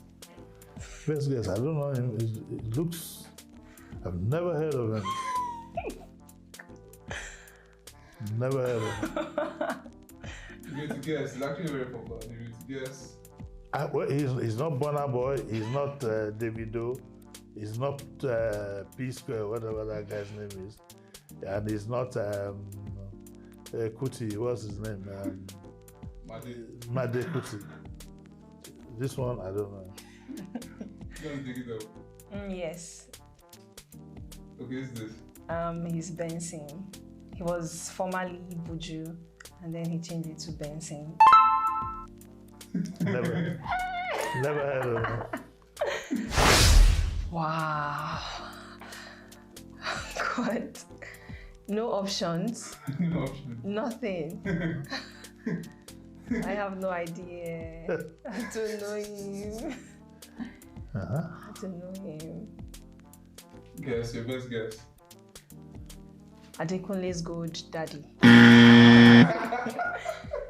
Yes, because that's his profile picture or something. Oh, that's true. Are you taking it off, sir? You don't want me to. This is a slam dunk. This is Obey. This is Ebenezer Obey. That one is. And so we are even now. SPLY. What am I saying? The brand. These are Skechers. They're not Skechers. Yeah. SPLY. There's no way you can get this one. Wait, I will get it. SPLY. Are these police shoes? No. All right, I give up. These are sneakers. Yeah, sneakers. No, they have a popular name. A popular. Sly. These are Yeezys. They're what? Yeezy shoes. No, the sneakers anyway. Kitu.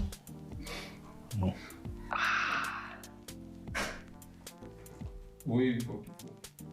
I don't know. Kitu. Sir, you want to Are these Clark's shoes or Bata? Yes. No. He's spinning away, yeah. He's spinning me already. He's spinning away. This is a landslide.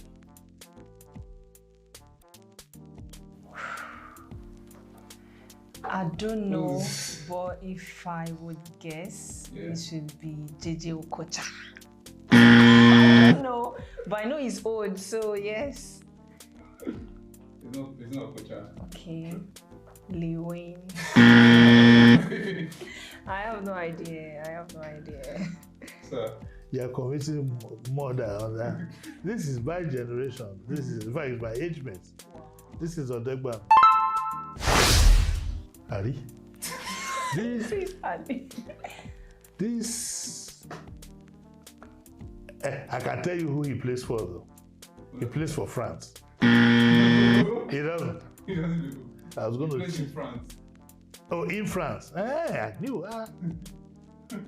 What's this guy's name? I don't know. I even did the France thing because I saw the jersey. So I don't know him. Best guess. I have no idea. You have no idea. I have no idea. Who is it? Messi. This is not Messi. Okay. This is not Messi.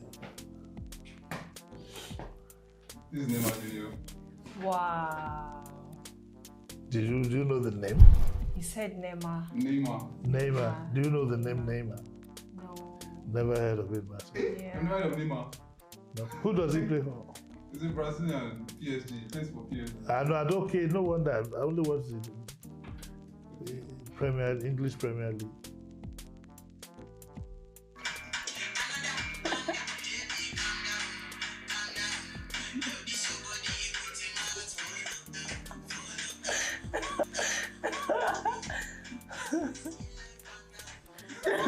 I don't know. I can't. I don't know. What's your best guess? The funny thing is, a lot of these artists, their names fly around. I can't tell you. For the only one I know, one says you chop breakfast last. Aside from that, I don't know. But who could that be? Let me see. Let me try. You want to know who sang the song? Yes. Who that is singing? The voice. Who could it? Let me make a guess. How many guesses do I have? 3.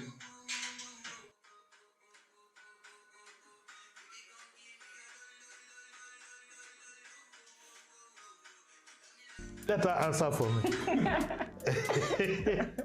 Answer for me. You can take the marks. So it's Calm Down by Rema. Never heard of it. Calm Down by Rema.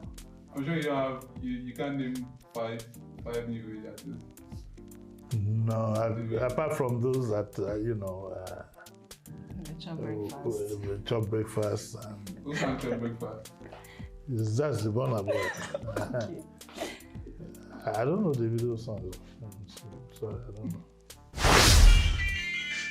I know the song, but I don't know the artist's name. I knew that other song too, but I didn't know the artist. Should I tell you? No. You said 3 guesses, right? Yeah. Ebenezer Obey. No. You know this guy that sang Osunji Owindi? Right? What's that man's name? He's dead. Should we go wake him up? No. I don't know his name. So do you know it? Of course now. Sadele. Yes, it's Osadebe. It's inside my head. Like I know. That other one too was inside my head. No.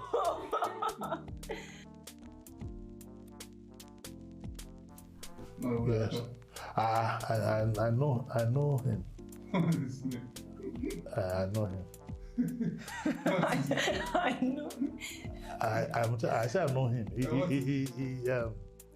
He was in Kemi Adetiba's what's this one called now? With Shola Shobuale, King of Boys. He was in King of Boys. He was Shobuale's campaign manager in King of Boys. I know him. What's his name? I said I know him. His name. No, I don't know his name. Do you know his name? My. She don't know his name. So nobody's guessing that. Nobody's guessing that. Gege. He changed. Olu Jacob. Spot on. Is that Olu Jacob? Yeah, Olu Jacob's correct. Yeah, you got to. That's why I said spot on. I'm unavailable. I've lost my voice. Oh my goodness. He lost his voice. I've lost my voice. Oh. You just lost. It's a one-liner. It's a one-liner, but I don't know. I mean, I hear it all the time. But I don't. I've lost my voice. No, I don't know. Can I take it off? Yes. I'm unavailable. Them know they see me. I'm unavailable. Really? Yes, them know they see me. Give her the wax. Papa, papa, papa, yo. Mama, mama, mama, yo. Send down the rain. Why did you ask me that one? Up Gen Z. You're magnanimous in victory. I won. Up Gen Z. I won you. You know I won you. Yeah. So yes. Thank you guys for watching. I'm thinking of which of my lawyers to call. This was moved to win the appeal at the Supreme Court. But anyway, it was a nice experience, in all honesty.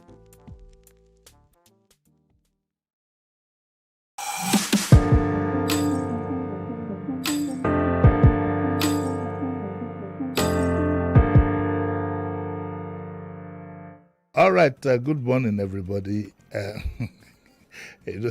You know, there's a famous phrase that you get 2 for the price of 1, or you buy 1, get 1 free. So you're welcome to the Daily Digest with Jimmy Disu.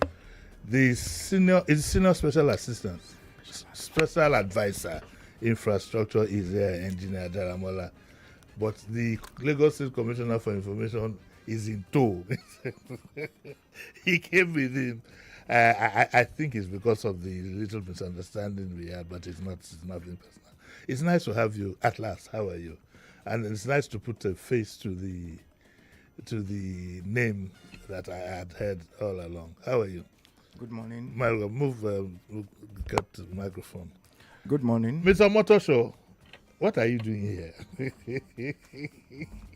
What are you doing here? Tell me. Thank you so much. Just to see Uncle Jimmy's face after a long time. That's true. Okay. I haven't seen you since since my birthday. So thanks for the gifts and everything. Okay, morning. Time is not our friend here, so please, I apologize in advance if I appear to be rushing you. It's because of time. What I'll do is that if for any reason we can't finish talking about these things, we'll choose yet another day to continue. Is that fine with you? That's very fine. Now, we want to talk about specifically, and when you do call in, it should be specific. We're not talking about Oronshoki. We're not talking about demolition or anything.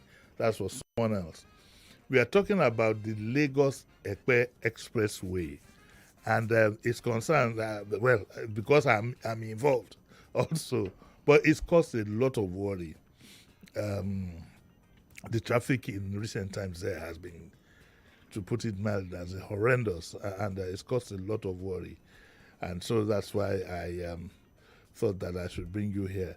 First and foremost, is there any relief in sight for that neighborhood? You know, that stretch from VI all the way down to past Shogun. From Shogun upwards seems to be okay. We'll talk about that. But is there any respite in sight for the traffic for that area? Thank you very much. Good morning, Lagosians. It's only Lagosians.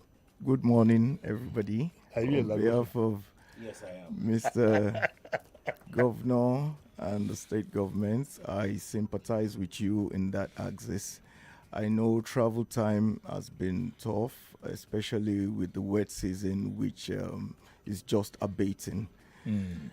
Basically, I would like us to go back memory lane a bit. In 2019, I can recall the status of Bogije, Lerongwe, and the axis in general. It was very, very bad.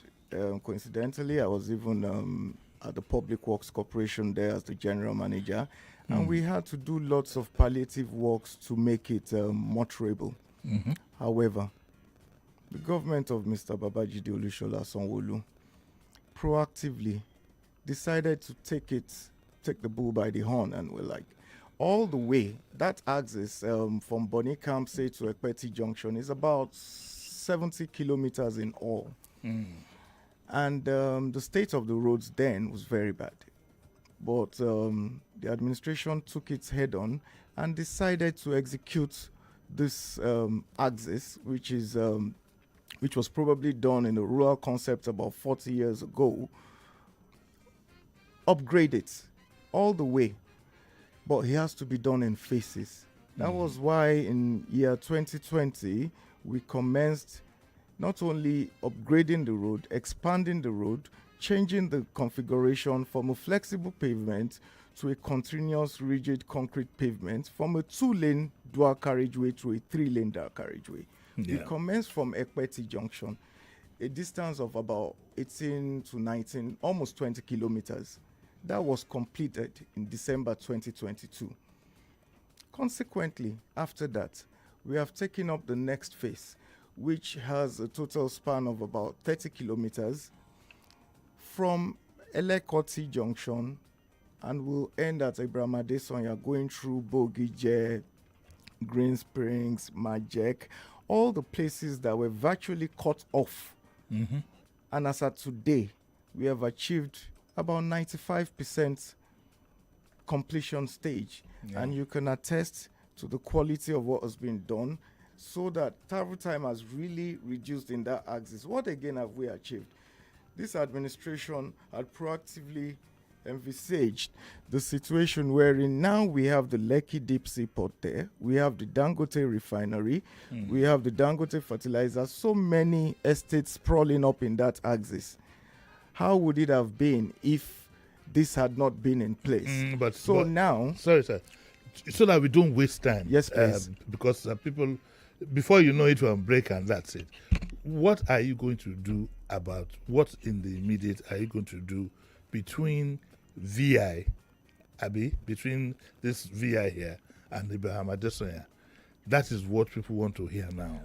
Okay. Because we don't have time. Yes, okay. Thank you. Between VI and Abraham Adesanya, we have about maybe 30 kilometers. You Yes. would notice in the past, in the recent past, we have carried out rehabilitation works between Bonny Camp and the toll gate. However, this section you're mentioning runs about 20 kilometers, and the wet season has not helped.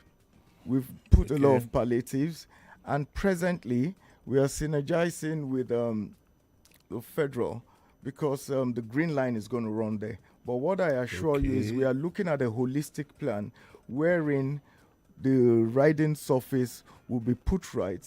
And when will that be done? Because the right now people are spending 3-4 hours on a journey that really should take 30 minutes. If I check my Google, okay, so I live on that axis. I live past Abraham Adesanya. That's where I live. If I check my Google Maps at 2 a.m., it tells me 30 minutes. So it's really like a 30-35 minute journey that could jolly well take you 3 hours, especially going back. When I say going back, that is VI bound. The roads on that part are bad. Is the government doing anything about those roads? The government would definitely take care of that. We have commenced. We commenced with palliatives during the wet season. Now we are in the dry season. So we what's the grand plan? The grand plan is to ensure we have a good riding surface by laying asphalt there, while we synergize with the long-term plan. The long-term plan, as I said, the green line is coming there. The intention actually is ideally if we have a concrete rigid pavement all over. That's ideal. That is the kind of road you have up to Abraham Adesanya. Yes, if please. you can continue it all the way down. Yes, please. So the part of that fear is that hard days are still ahead. They might be sweeter later, but when you now move from Abraham Adesanya towards VI on both sides, is that right? Yes, please. So do you have any, are you, for example, thinking of talking to the federal government to open part of the coastal road to see if we could provide some relief? Yes, while I said we would commence asphalt works, maintenance works, we've been discussing with the federal government. I've spoken with our counterpart, the federal controller, on how we can use that. And we had a long discussion. It's all about logistics. They're putting logistics into place because for now, the few times it was open, they had a lot of accidents, and it also impeded their own vehicular movements for the project. And because the project is ongoing, they have a set time target as well. So all plans to put logistics in place, if they can have a counterflow, etc., is being explored. And discussions are ongoing with a view to putting that into consideration. Let us use the coastal road. However, accidents, logistics, and for their own materials and work to move expediently, it's still all. Talking of accidents, the axis from Abraham Adesanya forward to Ekpe, it has not been lined. I hope you know that. How many? I don't even know. Is it 3 lanes or 2 lanes? It is 3 lanes. 3 lanes. What about, do you have a lay-by, bus stops and so on? Yes, we have laybys, we have pedestrian bridges, and I agree it's not been, that's why I said it's nearing completion.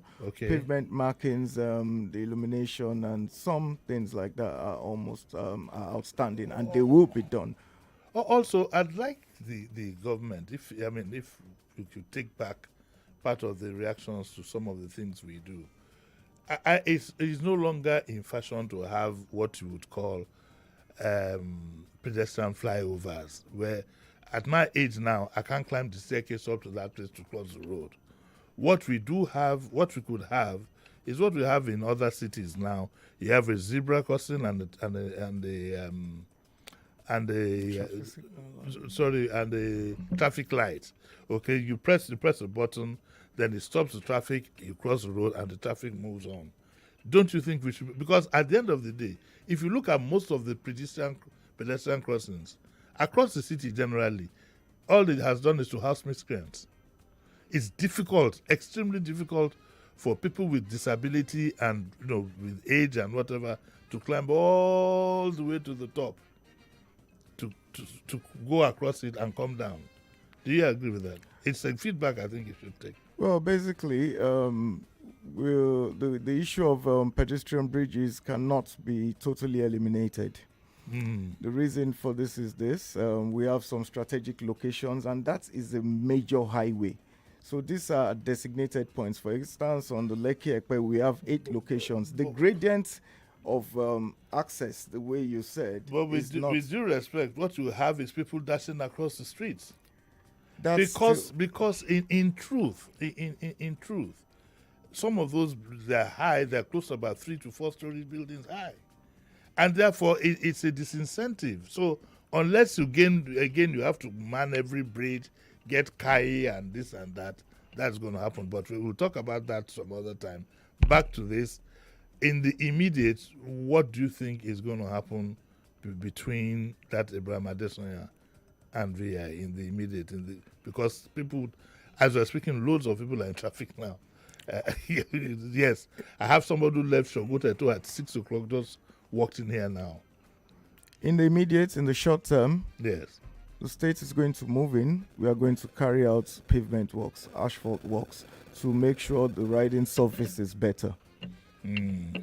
Okay, we are going to open up our lines. Remember, we are going to stick to the topic. We are talking of the Lagos-Ekpe axis and the traffic. And so there's nothing about Oworonsoke or any other thing, even though Mr. Motocho is here.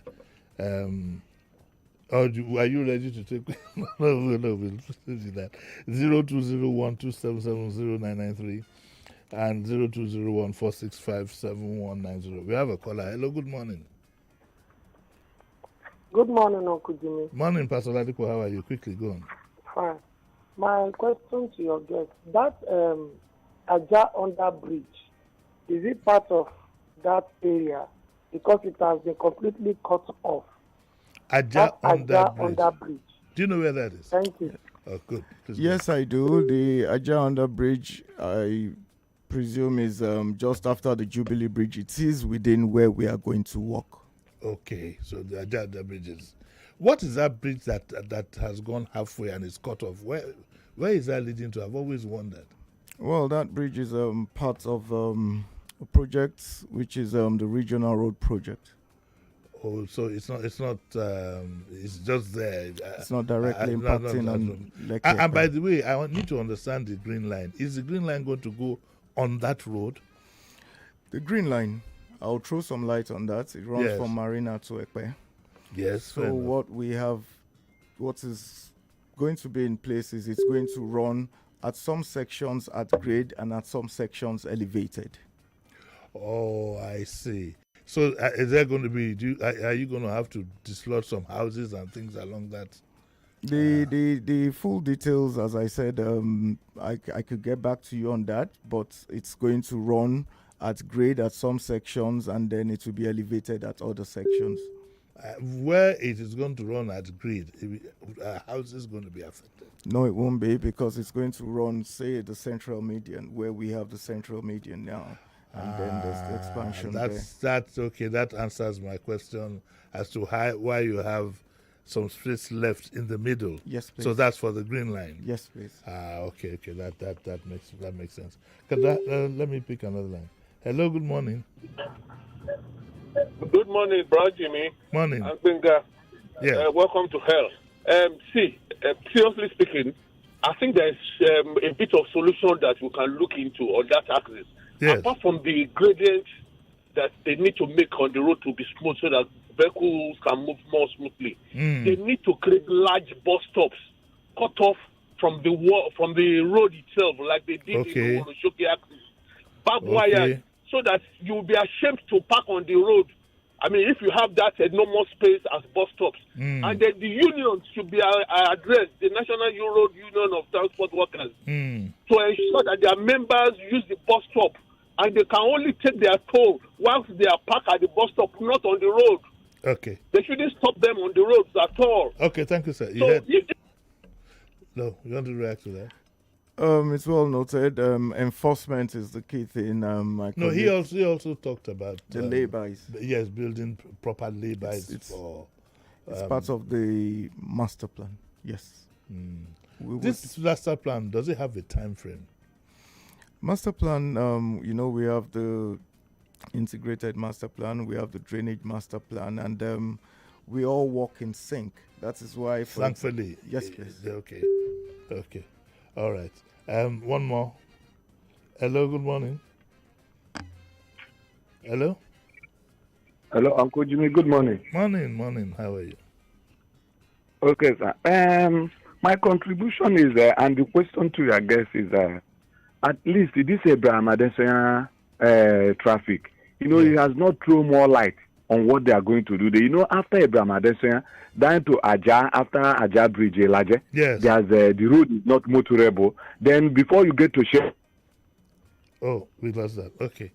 You heard a bit of what he said. Yes, I did. This axis is part of the axis I said we are going to move into and carry out. That will be when? We will move in. The weather is right now. I'm sure you start seeing our effects in the next couple of weeks, maximally. We've been there. We were still there even 2 days ago. We've not departed from that axis, despite the wet season, the intensity and all. But we've been there. The Public Works Corporation has been working using different interventions. We've used lean concrete. We've used cold mix asphalt. We have been there. We've been there all through. Okay. All right. Can I take one more? Yes? Yeah. Okay. Hello, good morning. Good morning, Uncle Jimmy. Morning, how are you? This is Emmanuel from Lagos. I want to ask them, isn't there a mechanism or a system that fixes roads before they get so complicated? If you go to other African capitals, Rwanda and other places, you see the way they maintain roads on time. Why do we have to wait until the whole thing is messed up before we address it? And two, what are they doing about the miscreants on the road? Because whether you like it or not, they also damage this road. You see them along that street. Yes. Many thugs on the road. What are they doing about it? Thank you. Well, is that under your miscreants? Our colleagues will already work. Well, you might. The commissioner is here. You might need to pass it to the commissioner of police. Too many miscreants are on that road, even as early as 4 a.m. I can assure you. You want to say something? No, I put on this. Okay. For about 4 a.m. usually we'll have that. We're going to take a short break, and when we come back, we'll continue with that discussion. So don't go away.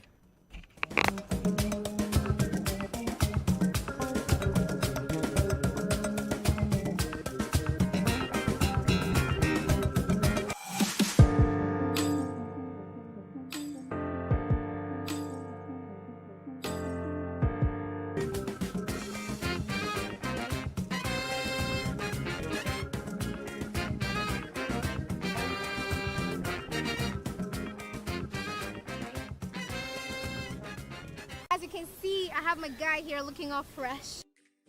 I mean, fresh, go party me. So good afternoon. We want to ask you this question. Okay. When you fall sick, where do you go? Hospital, or you go pharmacy, or you go Nagbo, you go? I used to pray and drink water. For since I'm alone, I felt first stay alone. Then I get drugs to take. Only at the talk, bang. So you don't get money for hospital? Where I was here. It's a typical Yoruba picking that I be. I take Agbo. For this Nigeria, where they buy only bottle water 200.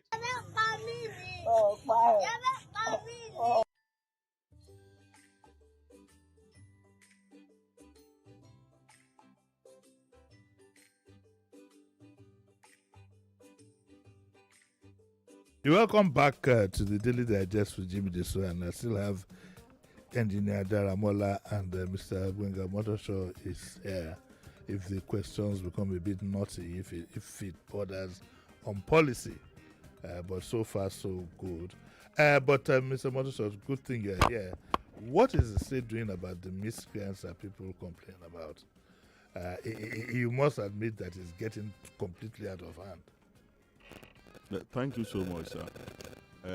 Very good question. We have gotten complaints from people that these guys, they disturb you when you are in your vehicle. They start knocking the window, and if you don't reply them quickly by giving them money, they get violent. So the matter was mentioned at the last Security Council meeting, which Mr. Governor, Mr. Babajide Olushola Sanwo-Olu had with various security agencies heads, and the Ministry of Youth and Social Development is doing a lot to take these guys out. The only thing is that despite that, you see fine people saying that they have a right to come to Lagos, their human rights should be respected and all of that. Yes, we allow people to come into Lagos. The law does not allow us to stop people, but people have to be responsible for themselves when they are here. They have to do things that are legal, not to disturb others. So as many of them as possible, we will continue to take them off the street. Those who want to learn a trade, we ask them to learn a trade. But those who believe that harassing people on the road and getting money, they will get into trouble. Okay, sorry, Mr. Engineer Daramola, I told you, if need be, we'll continue discussion on that. But I want to ask you quickly, what is the state's policy about running of clubs? Because what I know in most cities, there is a time beyond which clubs should not be open. But people go by examples that they see. I happen to apply the Ozumba-Mbadiwe access. And as at 7 o'clock on Saturday mornings, especially Sunday mornings, you have a spillover of local urchins who have been hanging around one or two clubs. On the way, something tells me that a local urchin can become a robber in the twinkle of an eye. And therefore, Ozumba-Mbadiwe becomes a danger zone at that point in time. I wish if I knew this was going to pop up, I'd have taken some videos for you to see, and it's very, very frightening. What we're doing, you see, what we are doing is that we're bringing every city in the world should have designated areas for the upper middle class. They pay higher taxes, higher ground rent, higher this and higher that, and there should be no apologies for it. That's the way it is done all over the world. But the attendant things that goes with it is missing. These clubs and some other clubs that have sprung up in Ikoyi and whatever have almost become a nuisance to their neighborhoods.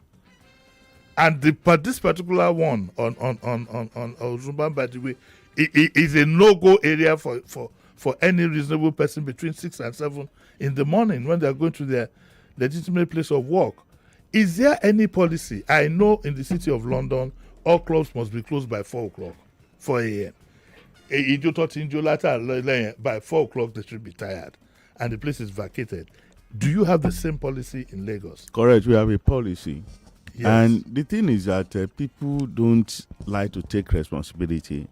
I recall that the particular club you are talking about has been shut down several times. Yes. For weeks, they will come, sign an agreement, pay a fine, and all of that, and they will go back. It's not right for people to park their cars on the road when others are trying to go out to work.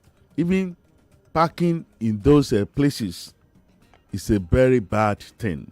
And so many vehicles have been moved from that particular club by tax forces taken to Alausa, and people coming to come and bail out their vehicles with money. But the thing is that we always talk about enforcement and all of that. Our people are quick to talk about their privileges and their rights, but nobody ever talks about responsibility. All of us who love Lagos, we have to take responsibility by obeying the law. It's not every time that government has to go to a club and park all the cars there and park people, and the people don't just want to learn. Just a minute. Punishment is not just for them a minute, Mr. Mocho. In giving approvals for setting up of businesses, in giving approval for any house in particular, an assessment, environmental impact assessment is done. Is it right to give permission for clubs and churches to be built in areas where, in reality, they will always cause a problem for other users? I don't think so. You are right. You are right. It's not good to permit people to go and build clubs and filling stations and everywhere. But I assure you that some of these places, that is why they are being shut down. When you have a paper that you have a place that is supposed to be residential, and then you want to convert it to commercial, and then you come to the fiscal planning office to take the papers and all of that. and then what you call environmental impact assessment is done, and everything looks good on paper, and the officer signs off, and all of a sudden, a paper you obtained maybe 10, 15 years ago, and that you still have, today things have changed. The population has increased, and more people are coming to the place, whether it's a church or a mosque or a nightclub. All of the things that you never planned for, they are now coming. Then the government moves in to say, look, if you don't regularize this, we are going to shut down this place. Then the place is shut down, and then you do a few things that they are asking you to do, then everything is normal. And then as human beings, 2-3 months after again, Mr. I tend to disagree slightly. For example, sometime last year, approval was given to a famous restaurant to build in Akerele in Adelabu, Ogunlano. Ogunlano was designed for bungalows. Most of them are government. Over time, people have built things.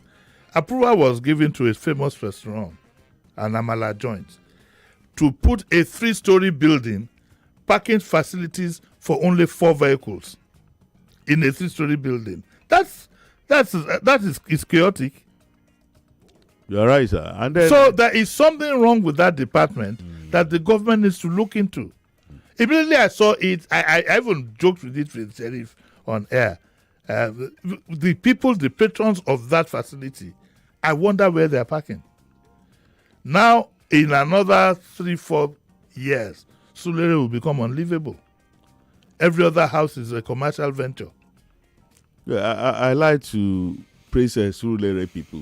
Even though nobody has spoken to my hearing about this particular restaurant you are talking about. But recently, I saw that somebody was trying to build a cemetery in Surulere, and the people, they rose and said they were challenging that and that they didn't want this. And government listened. There's nothing wrong. So that is the way it should be. No, a cemetery, but we shouldn't make it look, all of us are going to end up in the cemetery one day. So I will go before you, I pray.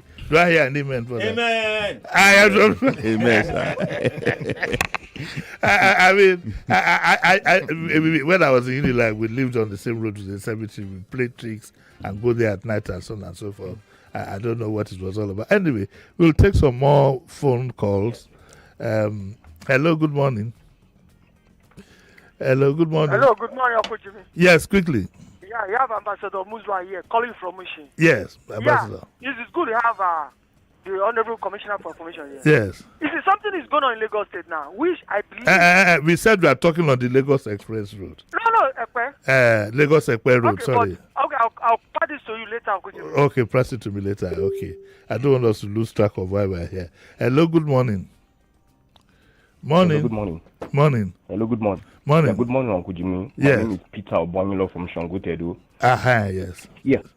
Yeah, please, I would like to ask your guest, considering have they taken cognizance of factoring the mother and child and maternity hospital, that road that goes into Ogombo from Ibrahim Adesa, where the traffic light is, because it's a hell of, I will use the word, another nuisance. The road might be bad at times because that road there is paused. Because when it rains, you see the traffic that comes to the road, and it could generate volume of traffic up to Jubilee Bridge as you descend from Aja downward. So that in our Ogombo road to mother and child maternity should also be factored. I don't know if you've taken cognizance of that. Okay. Good morning. Morning. Thank you very much. The Ogombo, that axis you said, that's at the Ibrahim Adesanya Ogombo. It's part of the projects we have in view. We have over 5,000 roads in Lagos. We can't do everything at the same time. It's in the compendium. It's part of what we have for that. What about the roads inside Ogombo? So the roads, their roads are some little minor part are okay, but the roads inside Ogombo, which will provide an alternative.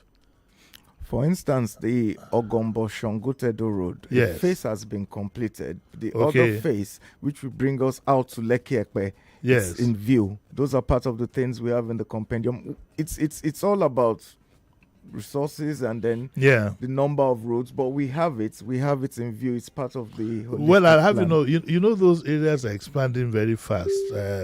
Next time I'll bring I think the commissioner for whoever is in charge of, maybe Attorney General, to talk about rents. So rents and high cost of building, high cost of, but is moving people en masse into those areas. So I'd like you to take cognizance of that. There's a lot of growth moving. I moved from Sulere to that area. I'm one of them. So as you should know. It's well noted. Now where my money is now I go.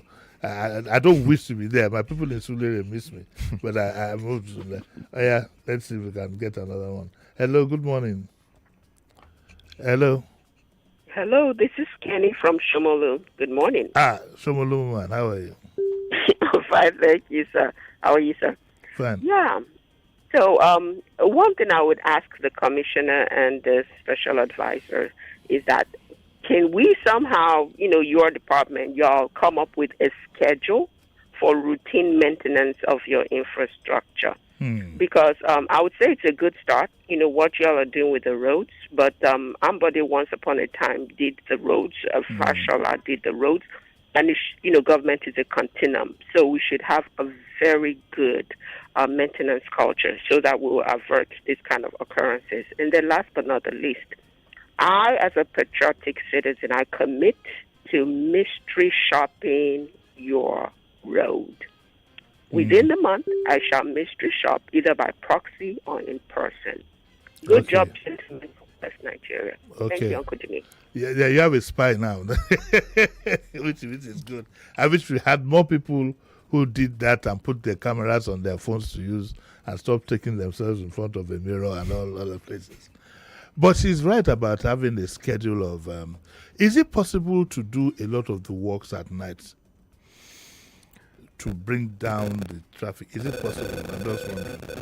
At every point in time when we have projects to execute, we put into consideration working at night. Take, for instance, when we were working on the Ogudu Link Bridge. Yes. We had to work at night. At night. And even our maintenance gangs, say the Public Works Corporation, they work at night as well. Okay. So working at night is part of our day-to-day activities in road maintenance works. And as well, the schedule for road maintenance. We have the state as it is. We have maintenance gangs in each... if you had some schedule that says that, look, for the next 1 week, we are going to be in so area. So if you really don't have something extremely important, we'll manage the traffic, fair enough, but stay clear, will be done in that kind of... And I'm sure he'll be more than glad to carry that kind of announcement. Yes, for yes, you. yes. Okay, I think we'll take our last question for the day. Hello, good morning. Hello? Morning. Yeah, good morning. Yes. Yeah, my own contribution is number one. Anytime they want to do like a maintenance on the Ozumba, you might even pass a place at night. In the morning, when you get there, you will see a hole. Sometimes they will come, they will dig a hole. Instead of them to fill it up immediately, they will leave it like that. It's still there up to now. So many holes like that. Okay. It's very good the way they are doing maintenance. Yeah, and also Abraham Adesanya, the Abraham Adesanya traffic light, the last mile people, they should try and be on ground. Since they are working there, there used to be a lot of traffic there. A lot of traffic. But if the officials are there to direct vehicles, there won't be much commotion. Because I've spent 5-6 hours at that Abraham Adesanya before. Yeah. Since construction is happening. Okay, sir. Thank you very much. Thank you very much. I think the point is well noted.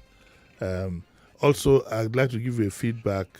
We need to take a second look at the street lights we're installing, whether they're actually visible, whether they're good for visibility. I think I was with Kofi this morning. He complained. At first, I thought it was something to do with my eyes, but we need to take a second look at the quality of the. Have you had any complaint about the lights? Maybe people are mixing things up. The ones that we are doing now, they are what class standard. We came to the conclusion that we should erect the ones we are erecting now after several months of testing to bring everything up to international standard. And the ones that I see, if you go to the toll gate, the old toll gate, for example, is well illuminated. We are talking about the ones from Abebrama. You know, we are talking about the Lagos Ekpe Road. Okay. Maybe there's a need to call the attention of the contractor.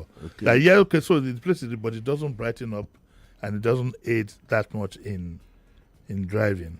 Yeah, there's a standard. There's a standard. Yes, we check it out. Check it out.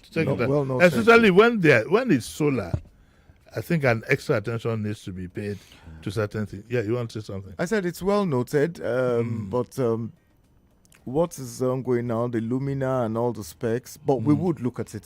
Just take a second look at I think we can take one last one. Okay, all right. Hello, good morning. Good morning, Jermaine. Morning, sir. How are you? Quickly, please. Very quickly, two things I want to talk about. I think also with the public works, I don't know the quality of work they do, but I've monitored it over the last 6-7 months. Each time they repair anything like a pothole or something like that, maximum 2 months it's eroded. Yeah. So they need to look at the standard of what they're doing. Okay, thank you. It's very important. Then secondly, the issue of the urchins you mentioned. Yes. It's very true. My driver was attacked at Mawa 2 weeks ago. Yes. Because he had a breakdown and was badly injured by these boys because they demanded for 40,000. Wow. And he had only 3,000 in his pocket.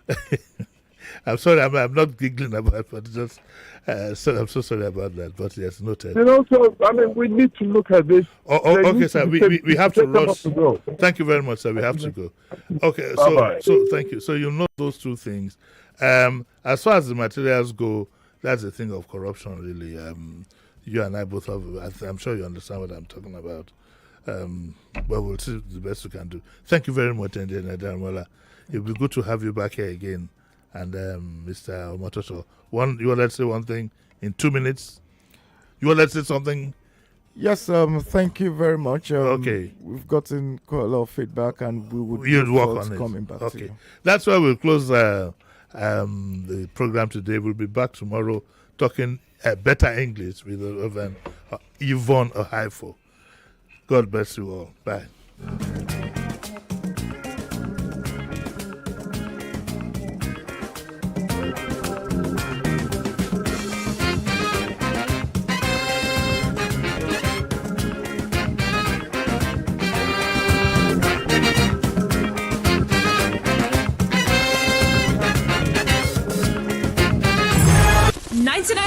Nigeria Info. We are more than just radio. Subscribe to our YouTube channel at Nigeria Info FM. Check us out on Facebook at Nigeria Info 99.3. Follow us on Twitter at Nigeria Info FM and on Instagram at Nigeria Info FM Lagos for live updates as it happens. 99.3 Nigeria Info. Let's talk.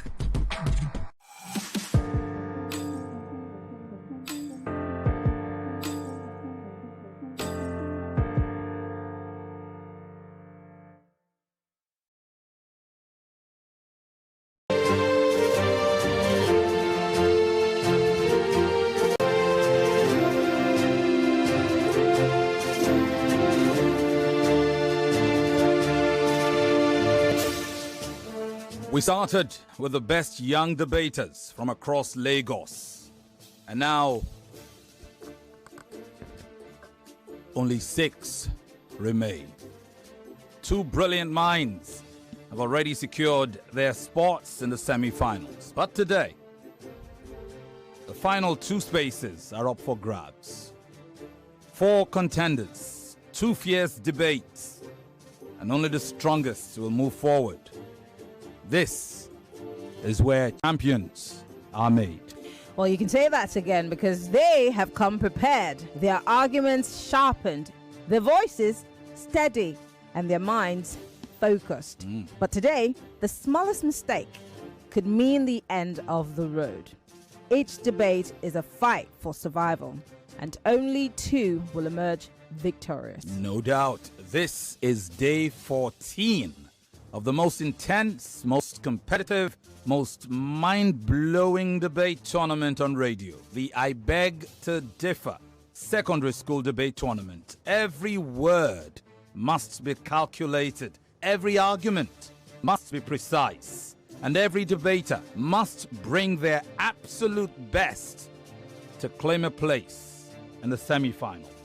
And you can be part of that action. We're live on Nigeria Info 99.3 FM, meaning that we're streaming worldwide on Facebook and on YouTube at Nigeria Info FM. And you could be part of the conversation by joining Kids FM 101.7, because we're proudly broadcasting there to an even wider audience. Whether you're tuning in from your car, your home, or anywhere in the world, get ready for the intellectual showdown of the season. I'm Femi Obong Daniels, and with me is the ever insightful, sharp-witted, amazingly, awesomely gorgeous, and unshakable Marianne Okon. Thank you, Femi. Thank you. Oh my gosh. That's where you cue applause. Well, Femi, let's meet the judges. Let's meet them. Dr. Chiking Badiche is the head of Department, Mass Communication and Strategic Communication Programs, School of Media and Communication, Pan Atlantic University. Dr. Badiche, welcome. Judge Ufoma Egbamuno, News Manager, Nigeria Info, Kids FM, Cool FM, Wazobia FM. Brilliant journalist and broadcaster. Welcome, Ufoma Egbamuno. Yvonne Ohaifo, broadcast journalist and newscaster and presenter, Nigeria Info, Kids FM, diction coach and judge, who rounds up the trinity of judges. We welcome you to Yvonne and all. Many thanks to our longtime partners, Obi Weezy, for their unwavering commitment to the I Beg to Differ debate competition over the years. Obi Weezy, Nigeria's home of brand new and pre-owned gadgets, offering customers a platform where they can purchase top quality brand new and used gadgets at the most affordable price with warranties. They also assist their customers, offering repair advisory, after-sales services, in order to meet all their major gadgetry needs. Follow them. It's at Obi Weezy Backup Page. Obi Weezy is OBIWEZY Backup Page. Marianne? Yes, Tollywood College, as you all know, provides positive catalytic impulses to every child to stretch his or her inherent learning competencies through a self-discovery process. Above all, at Tollywood, emphasis is placed on learning and not teaching. Tollywood College believes that education is a complete process that leads to the attainment of the full potential of the child. They equip their students with life skills to face the real world, be it in planning, analyzing, team building, communicating effectively, or dealing with challenges in a confident way. You can follow Tollywood College at Tollywood_college. That's Tollywood_college on Instagram. All right. Diamonds and Pearls. D&P Travels. Diamonds and Pearls Travel. They are our travel partners. Diamonds and Pearls. They are a multi-award winning company whose aim is to demystify travel, make it affordable and accessible by providing seamless travel services like flights, hotels, transfers, tours, packages, visa assistance, cruises, name it, claim it. Follow the Diamonds and Pearls page on IG. It's D&P Travels at D&P Travels. All right, the national finals of I Beg to Differ Season 8 will come up in July/August. Today is the final day of deciding who will represent Lagos in the national finals. The two debates today, the winner of each of these debates will not only have a chance to go to the final and try to win it after navigating the semi-final, but whoever wins today is an automatic qualifier for the national finals. So, all the best, people. You can also be a part of the national finals. It's a big deal. It's a competition where the prize money is 5 million naira. Second prize is, I think, 2 million. Third prize is 1 million. I think, yes, that's the way it is. So if you want to be a part of that, free, be a sponsor, be a partner, whatever you want to be. You can sponsor the prizes. You can sponsor topics. You can... Oh, can they sponsor topics? No, they can't.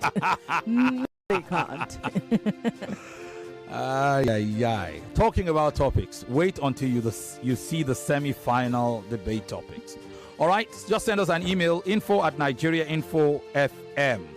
info@nigeriainfo.fm. One more time, info@nigeriainfo.fm. It's a 1 million naira prize money for the winner of this one, courtesy of Tollywood and courtesy of Obi Weezy, a Green Lion G20 Ultra tablet. Lovely piece of work. I've seen that. Green Lion Echo ANC wireless headphones also to boot. Second prize finisher will take home 500,000 naira. Green Lion Echo ANC wireless headphones and Green Lion Palmer 2 RGB portable speaker courtesy of Obi Weezy. Third prize finisher will go home with 250,000 naira. The Green Lion Stockholm smart glasses, a pair of it, and Green Lion Panama wireless earbuds. There are plenty other prizes too, like headphones and power banks, available for some of these students even when they don't make it to the top 3, and there'll be more of that as we progress. This is where you now meet the contestants for the first of 2 debates today, the final day of the quarterfinals. All right, we start with Ifeoluwa Olaiya.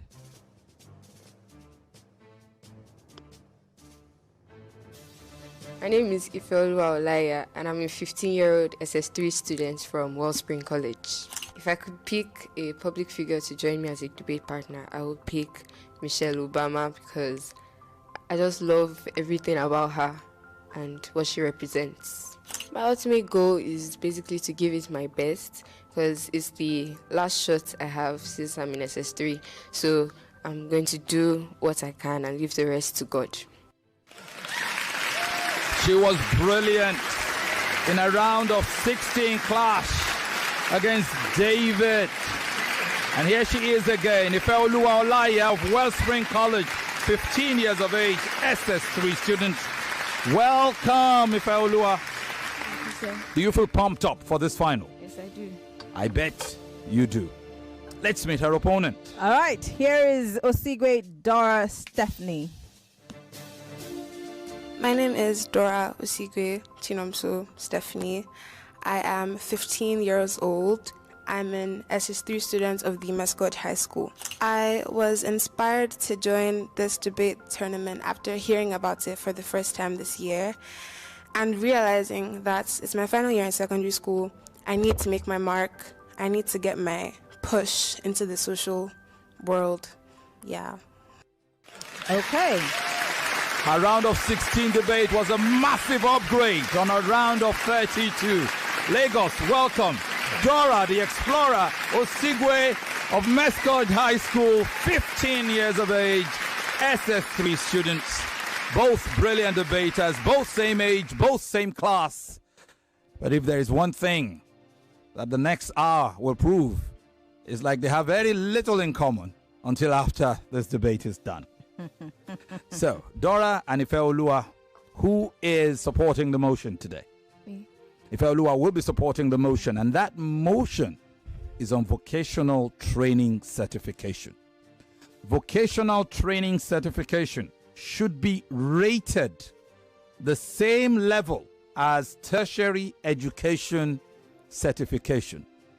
Vocational training certification should be rated the same level as tertiary education certification.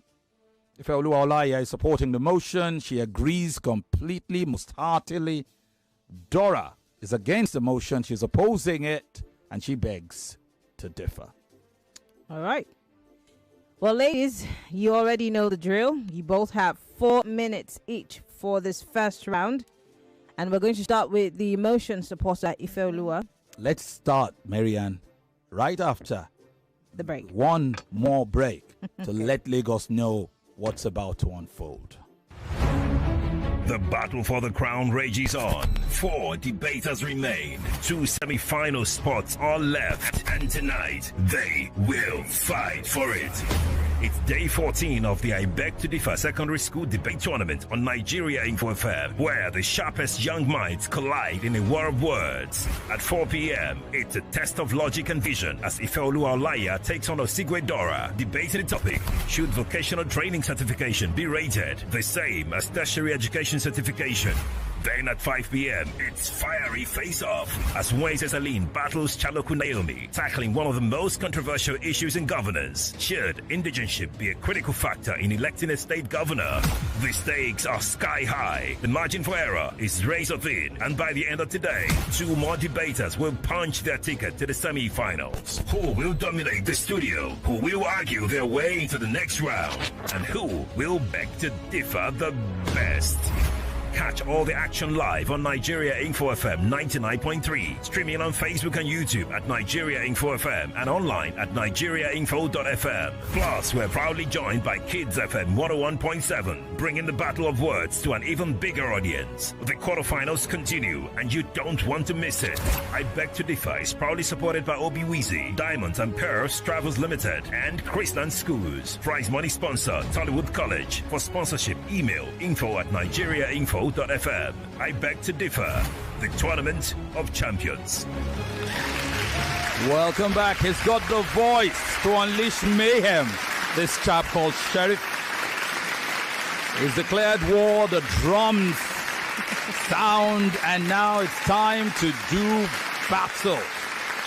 It's 2 15-year-old SS3 students, one from Wellspring College, one from Mescoj High School. Ifeoluwa Olaiya is from Wellspring, Dora Osigwe is from Mescoj High.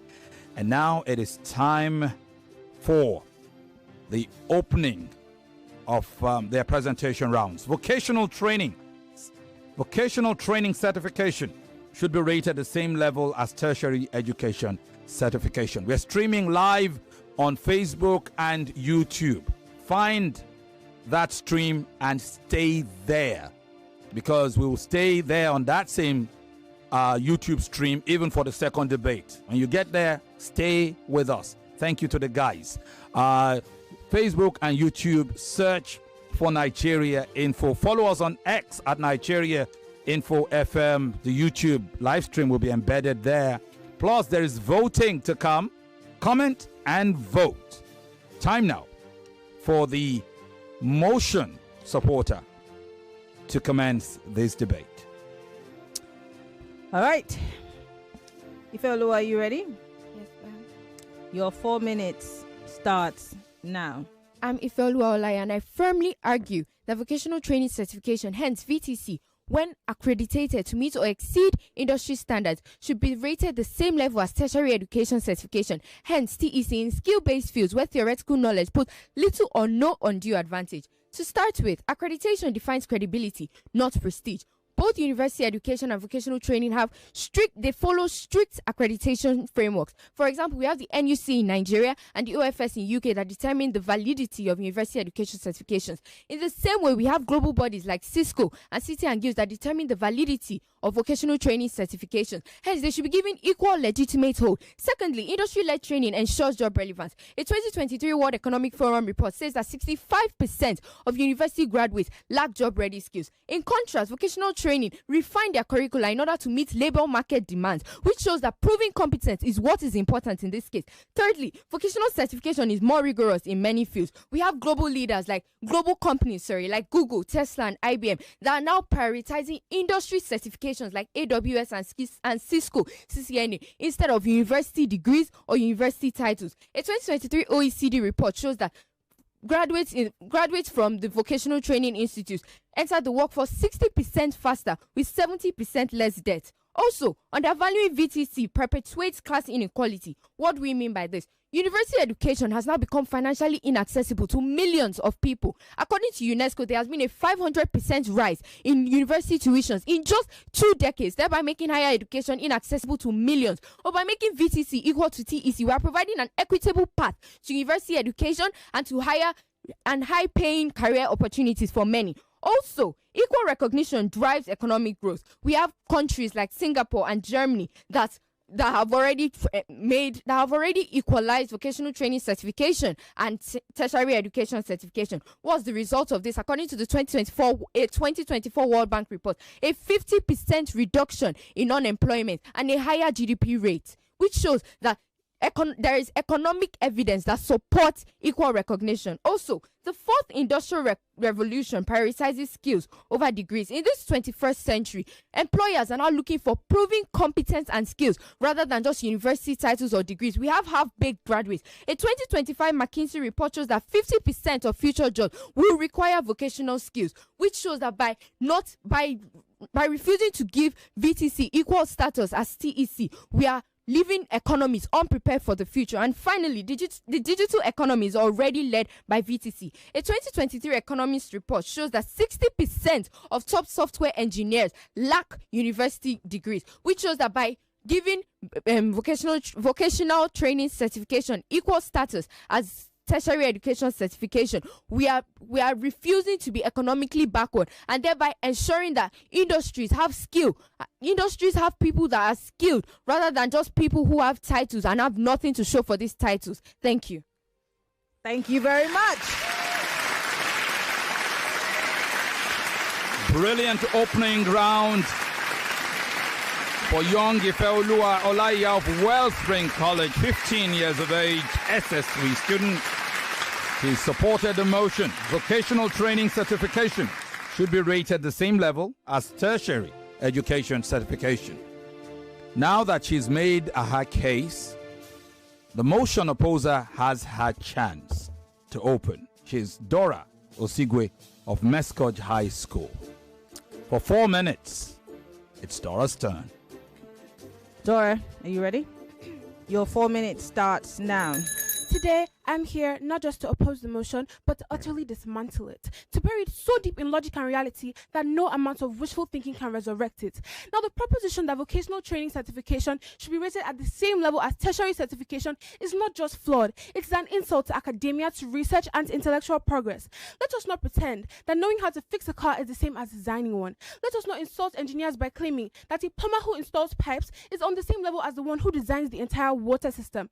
And for the love of logic, let us not degrade our surgeons by suggesting that because one knows how to stitch a wound, he should be rated the same as someone who spent years studying human anatomy, saving lives on an operation table. And so today we gather not for a mere debate but for an intervention, because the proposition is academic blasphemy. It seeks to flatten the hierarchy of knowledge, to suggest that skill equals scholarship, that practicality equals profundity.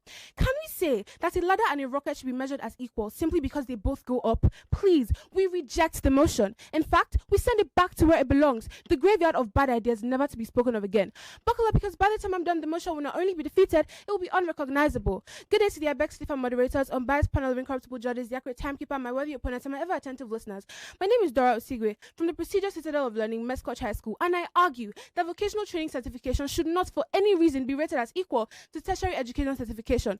For the sake of comprehension, I shall refer to tertiary certifications as university degrees. Allow me to give points to back my arguments. Firstly, university degrees represent a higher cognitive and analytical ability.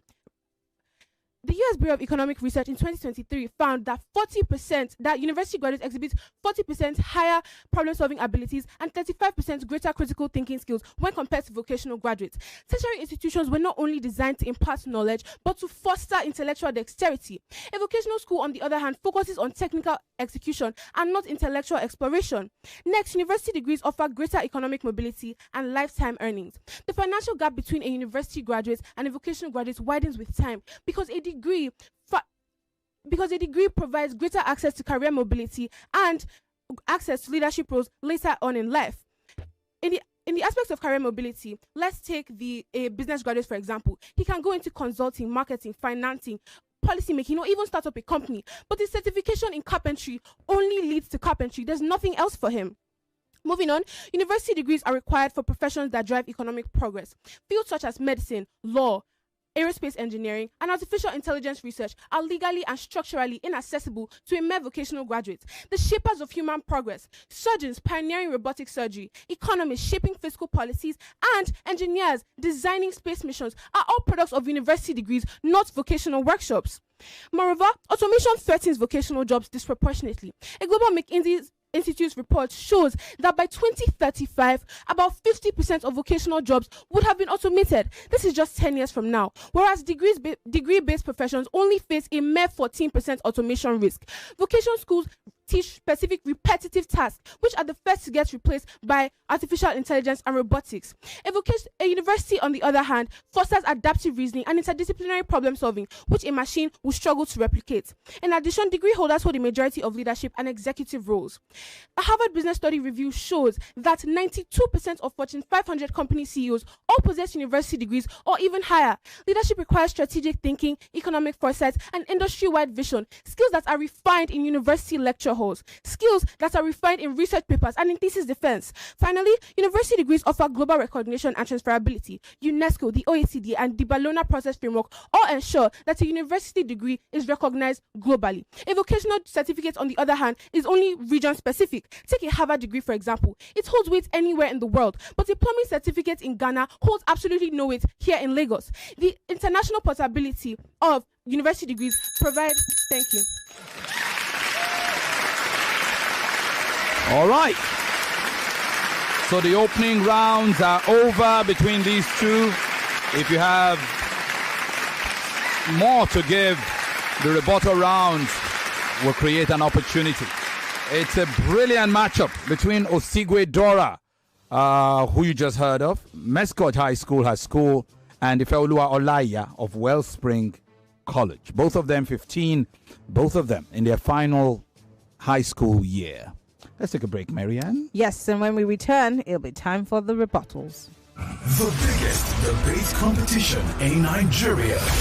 I beg to differ on 99.3 Nigeria Info. Tollywood College is a modern co-educational day school poised to provide a perfect learning environment for students between the ages of 10 and 16. We are dedicated to innovation and excellence in teaching and learning, an experience like no other at Tollywood College, where potentials are unlocked and given premium value. For inquiries, kindly contact us at the email address info@tollywoodcollege.com or go to the website at www.tollywoodcollege.com. You could also go to the physical address to see things for yourself at kilometer 43 Lekki Ekpe Expressway by Canaan Land Estate, Shongo Tedo, Aja, Lagos. Rest assured, we will be waiting. The Tournament of Champions. It's I Beg to Differ on 99.3 Nigeria Info. Welcome back. Welcome to this brilliant third and penultimate quarterfinal debate of I Beg to Differ Season 8, the second Lagos Regional Finals, Marianne. Yes, of course. Like we said yesterday, look, it gets hotter and hotter. For every step you climb, there's more to conquer. Not a doubt. Time for the rebuttal rounds. Yes, of course. And now it's Dora's... Yes, of course, we're switching. Mm-hmm. The motion opposer is going to start this round. So, Dora... Most certainly. Special thanks to all our sponsors and partners. Obi-Weezy, Tollywood College, Diamonds and Pearls, Chrisland Schools. We appreciate your continuing patronage. Thanks to all who continue to support these debates. And those who are intending to support, it's not too late. You can join the group of sponsors and intending sponsors. And for those of you who watch, all of you who've tuned in, we're live on Facebook and on YouTube, Nigeria Info FM. We're live on Kids FM. And of course, you can be part of the conversation. Vote, because we have polls up on Facebook, YouTube, and on X. I am reliably informed of the firepower of the Rivers Regional Finals and the Abuja Regional Finals, and the quality of those debaters. You cannot wait. If you've heard your debaters from Lagos, wait for the national finals in July, August. That time period, it would be a bomb. Let's go to the rebuttals now. All right. Like I said, we're going to the motion opposer. Dora, you have 4 minutes. Are you ready? Your 4 minutes starts now. My name is Dora Osigwe, and I am back again to rebut my opponent's point.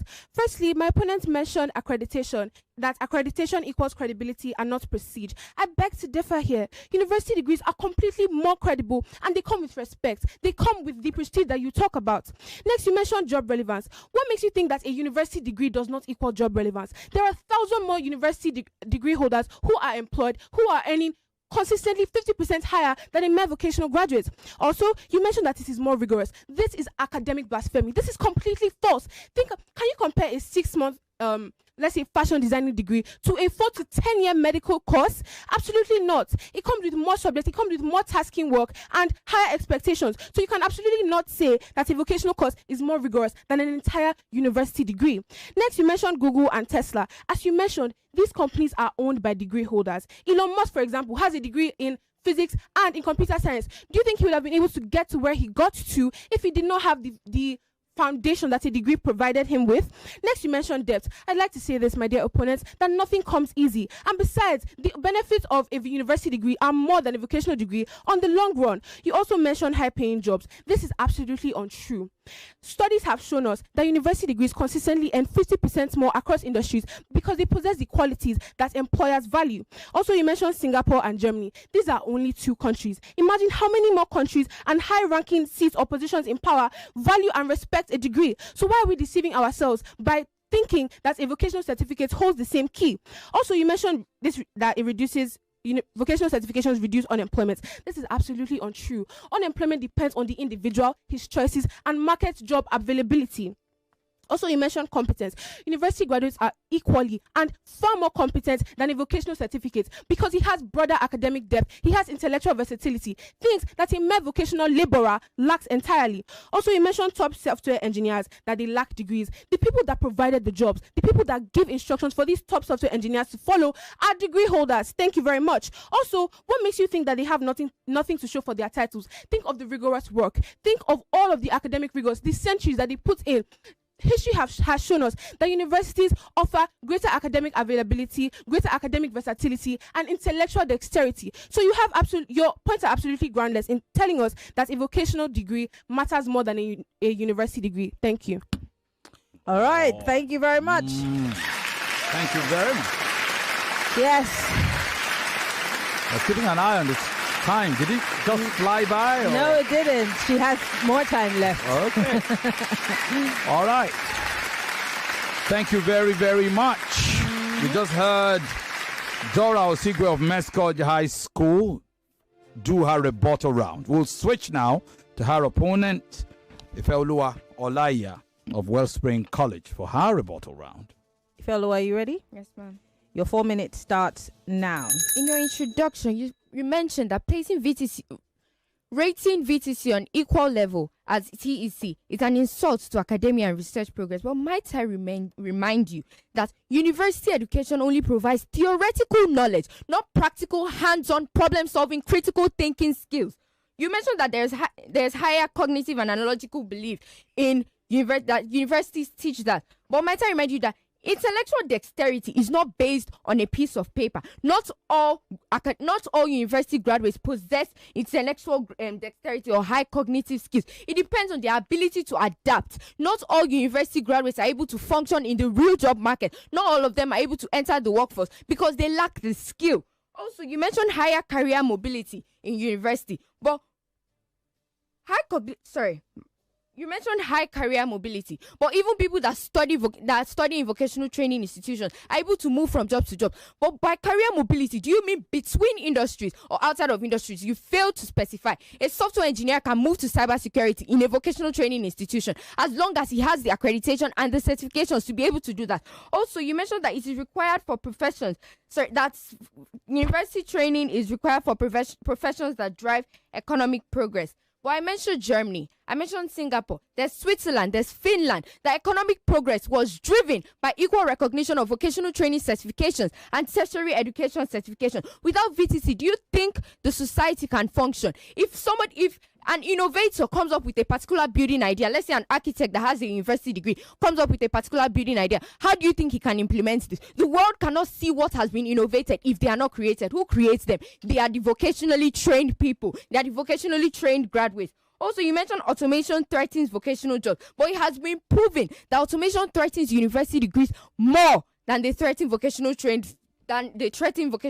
careers. For example, VTC also teaches evolution standards. So it makes sure that the people that are being taught there are evolving with industry trends. They are evolving with labor market demands. You mentioned that most university degree holders hold leadership roles. But a 2024 MIT report shows that there's a 27% rise in vocationally trained executives. We have Bill Gates, we have Steve Jobs, we have Elon Musk, we have various people that didn't have university degrees, yet they are holding executive roles and they are business cycles, they are leading industries. You mentioned that it is recognized globally and it is possible, but that is the reason for this debate. Skills should be recognized for their actual value, not just the university titles or the institution that issues a degree. You mentioned that you claim university degrees equal credibility. But credibility is not in the institution that issues a degree. It is in the accreditation bodies. They should hold equal legitimacy as they fit industry standards. Elon Musk later went to university. I do not disagree with that. But we have people like Bill Gates. We have Coco Chanel. We have Richard Branson. We have Dell. We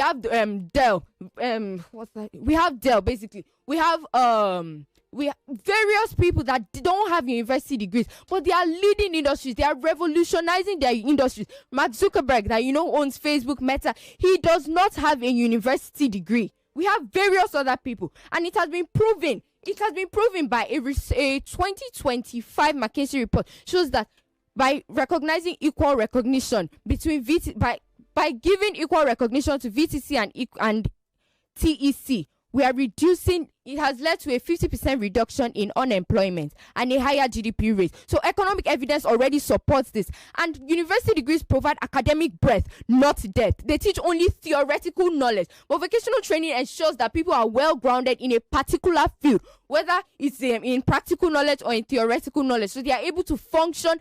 They are able to function maximally in whatever field or career that they choose to function in. Thank you. All right. Brilliant. So the rebuttal rounds are finally over. You just heard Ifeoluwa Olaiya of Wellspring College complete her rebuttal round. Before her, Dora Osigwe of Mescod High School. Both students are just 15. SS3 students.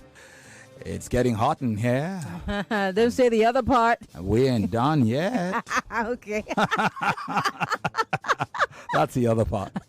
To be honest, my mind is not in the gutter. We'll take a break. When we come back, it will be time for the closing arguments between Ifeoluwa and Dora. Yes. Lagos, if you're just joining, you've missed fiery awesomeness. But there's still more to come. By the way, we're streaming live on Facebook and YouTube. Join the live stream. It's not enough to just hear it. You got to see these kids do their thing. Femi, I'm rethinking. I think I might go and get some skills. You're not paying me enough. Yes, the break offers you an opportunity to do just that. The biggest debate competition in Nigeria.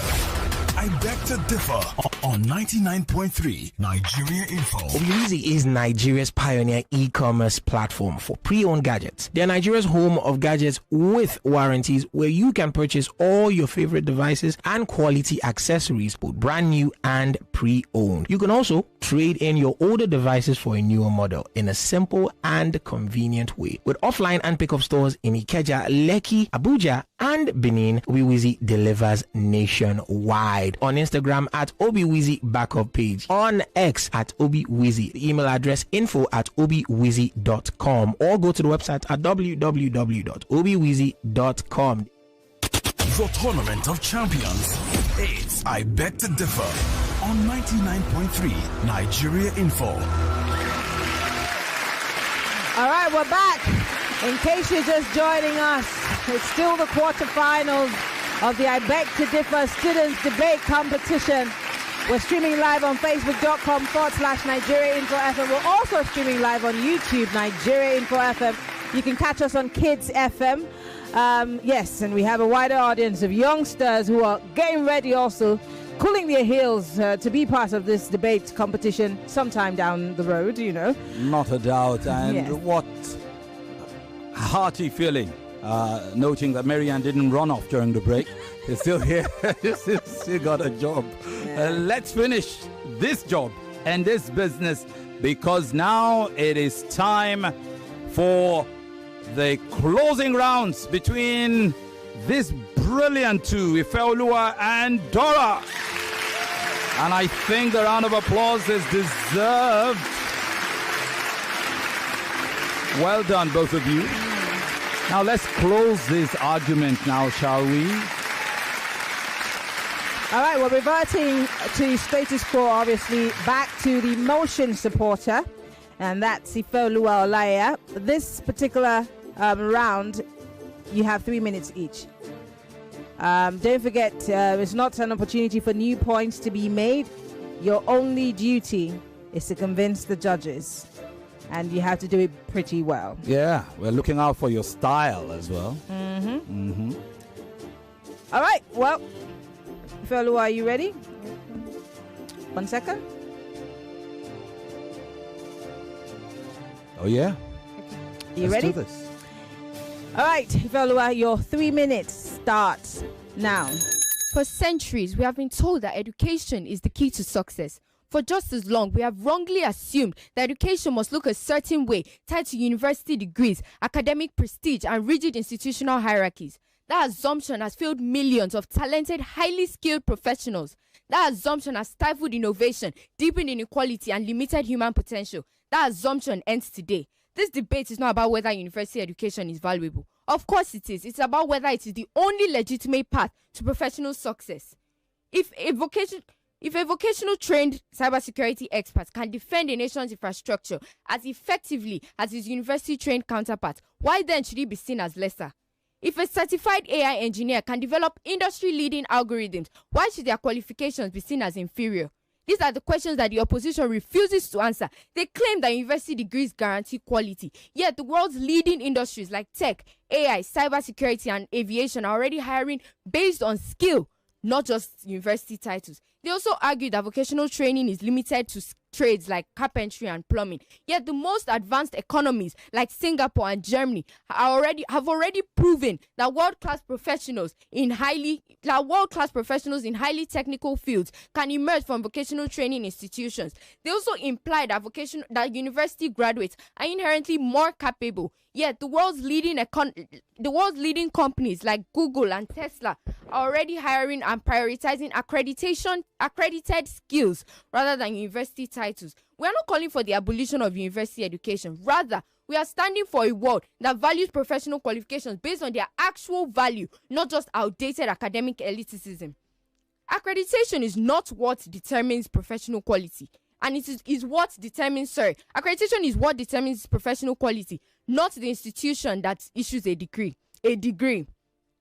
Industry standards are what define competence, not just university gatekeeping. The most successful economies and industries already recognize this fact and are hiring based on skill. We have Germany's dual vocational system that has created a powerhouse economy by integrating vocational training with real-world practical skills. Singapore's Skills Future is doing the same. And these things are revolutionizing these companies. The future is not going to wait for our permission. This is already happening. And the sooner we realize this, the sooner we can develop our economy and develop the world in general.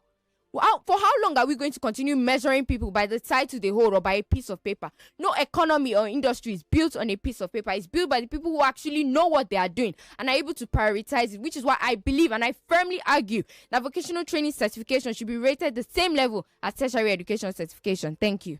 Thank you. Brilliant closing. By Ifeoluwa Olaiya of Wellspring College, 15-year-old SS3 student. She's made her case supporting the motion that vocational training certification should be rated same level as tertiary education certification. Her opponent, Dora Osigwe of Mescod High School, will now close her argument opposing that motion. Dora, are you ready? Your 3 minutes starts now. Just 2 out of 10 individuals that lack degrees succeed, and all of your quoted research is inconclusive. It is a very gross misjudgment by saying that universities only offer theoretical knowledge. This is absolutely untrue. Take computer science students, for example. They write real-world code. Take medical students. Don't they perform practical surgeries? Please, if truly vocational certification were equal, where are its Nobel laureates? Where are its world-changing scientists? Where are its revolutionary thinkers? Would you trust a vocational trainee to handle your heart surgery or a cardiothoracic surgeon? If the certifications are truly equal, if truly knowledge can be reduced to mere execution, why do the greatest, most brilliant minds of the world still walk the halls of Harvard, MIT, Oxford, Cambridge, and not vocational workshops? We do not equate a village craftsman to an aerospace engineer simply because they both work with their hands. History will not remember the random people who installed pipes, but instead the people who design and engineer clean water systems for entire nations to use. History will not remember the random people who assemble circuit boards, but rather the person who invented the technology that powers them. Vocational certification plays a vital role, but in the grand hierarchy of knowledge, it cannot and will never share the throne with tertiary education. Why do nations entrust their economies to economists, their hospitals to doctors, their courtrooms to legal scholars, and their technological revolutions to engineers? Can a welder build a skyscraper without the blueprint from an architect with a degree? Can a mechanic design the engine of the car he repairs without relying on an engineer with a degree? Is the mind that creates medical vaccines, that creates medical cures, not supposed to be of a higher status than the hands that merely distributes them? If the higher seats of power recognize and respect degrees, why do we deceive ourselves by claiming that a vocational certification holds the same key? So I ask you, my dear opponent, if the certifications are truly equal, why are there so many differences in accomplishment? If the certifications are truly equal, why are we even having this debate? Are we ready to discredit years, if not centuries, of academic rigor in pursuit of a fallacy of equivalence? Tertiary education builds minds that innovate, create, and lead the future. Not vocational schools that merely produce hands. Hands to do what? Without the minds that give the instructions, what do these vocational workers, laborers have to do? Imagine a world without university graduates. Bridges will start to fail because of lacking technicians, because they have skilled hands and not skilled minds. Buildings will collapse. Fatal mistakes will be made in medicine. The economy will plummet fast. And all for what? Do you still deem the certifications to be equal? This is academic fallacy. It is an insult to all the things that academia stands for. Please, my opponents, recheck your points. I hope I've been able to grandly establish why a tertiary education certification will forever stand above a vocational certification. Thank you. Thank you. At long last, this global conflagration was threatening to lead us into World War III has ended. Thank goodness. And we're brutal. It's one of those times when you know, however the outcome turns out, your heart will break. What a debate. It's a debate befitting of any debate stage final. Yeah. We've been getting a lot of finals, when it's not yet the finals. Yeah. But this is massive. This is massive. I love it. Whoever loses, and I can say it's still unofficial, whoever loses this debate will probably shoot to the top of the wild card list. Yes. Should it be needed for the national finals? That is how brilliant It has been. And nobody knows what will happen in the debate to come after this. I know, and that's why I look forward to each and every one of these debates. It gets better and better. Yes, of course it does. Let's take a quick break. When we come back, it will be decision time. Good Lord me. I am reluctant to take that break. Yvonne is actually ready. Are you ready for us? Okay, we have little time, so I would rather use that time hearing Yvonne. Let's do this. Thank you. Well done, ladies. Lord have mercy. I have goosebumps in here in this studio. I'll start with you, Dora. You say blasphemy, not blasphemy, okay? Blasphemy. When I said blasphemy, I thought you meant blast as in blast and then femi. You want to blaspheme me? Blasphemy. So you say blasphemy, not blasphemy, okay? It is gross, not gross. Gross. Okay, gross fallacy, gross misconduct, gross whatever, gross domestic product, okay? It is gross, not gross. You also say technical. The CAL at the end is a syllabic consonant, so you swallow the A. So you say technical, and that also applies to global. You say globally, okay? Not globally, globally. You swallow the A there. And to you, Ifeoluwa, yes, you accredit, not accreditate. Okay? You accredit. Accredited, not accredited. Okay? So you accredit. And it is insult, not insult. Insult as in verb. You can insult someone, but when you do that, it is an insult to them. Do you see? So insult is the verb, insult is the noun.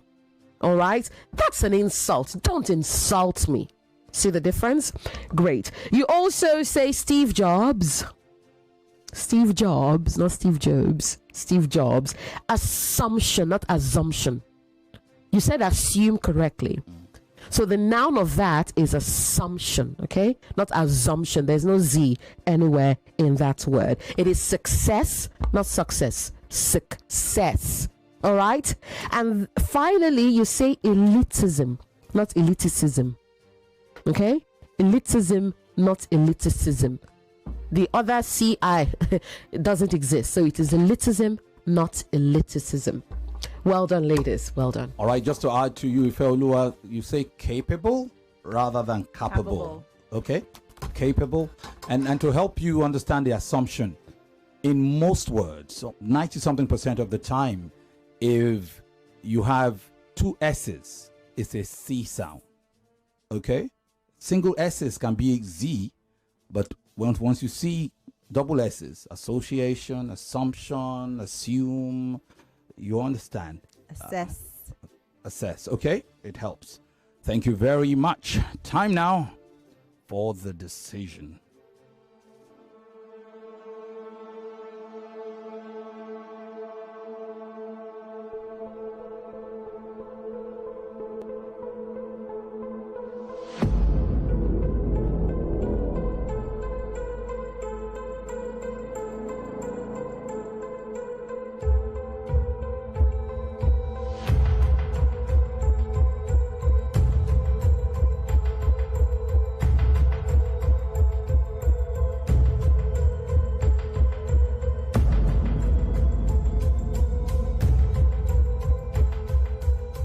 So pay attention to the judges' scoring for this debate.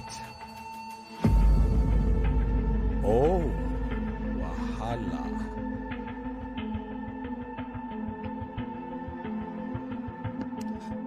In the presentation round, Judge Yvonne scores it 10-9, Ifeoluwa. Judge Ufoma scores it a tie, 10-10. Chief Judge Chike scores it 10-9, Dora. It's 29-29. Second round, rebuttal round. Judge Yvonne scores it 10-9, Ifeoluwa. Judge Ufoma scores it 10-8.5, Dora. And Chief Judge Chike scores it 10-9, Ifeoluwa. And the second round It's 28.5 to Ifeoluwa and 28 to Dora. So, 0.5, the difference. Final round, third round. George Yvonne scores it a tie. George Ufoma scores it 10 points to 9.5. More news and Dora. information coming up. Guys, please hold up for us, please. And Chief George Chike scores it 10-10. A tie. It's 30 to 29.5 advantage Dora here, erasing the 0.5 difference. So it's a tie at this point, taking us to Dickson scoring, and not Chief George, but Dickson George Yvonne has it at a tie. Lagos, ladies and gentlemen, we have our very first ever, I beg to differ, student debate draw. And on that bombshell note, we'll take a break.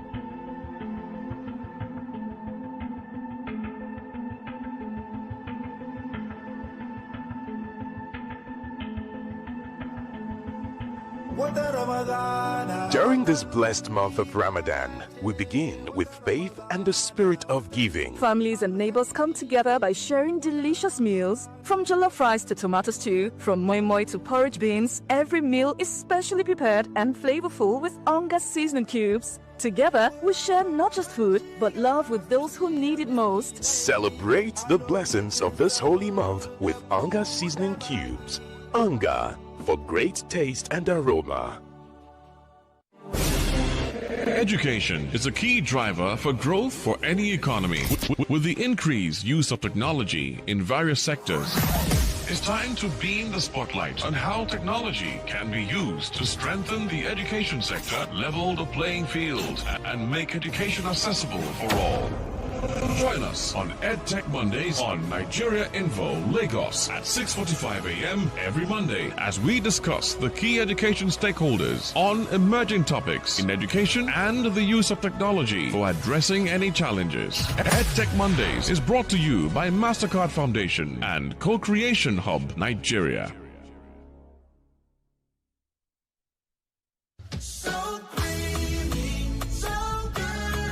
Aisha, why do you have so many tins and sachets of cowbell? Oh, it's what I plan to share this Ramadan.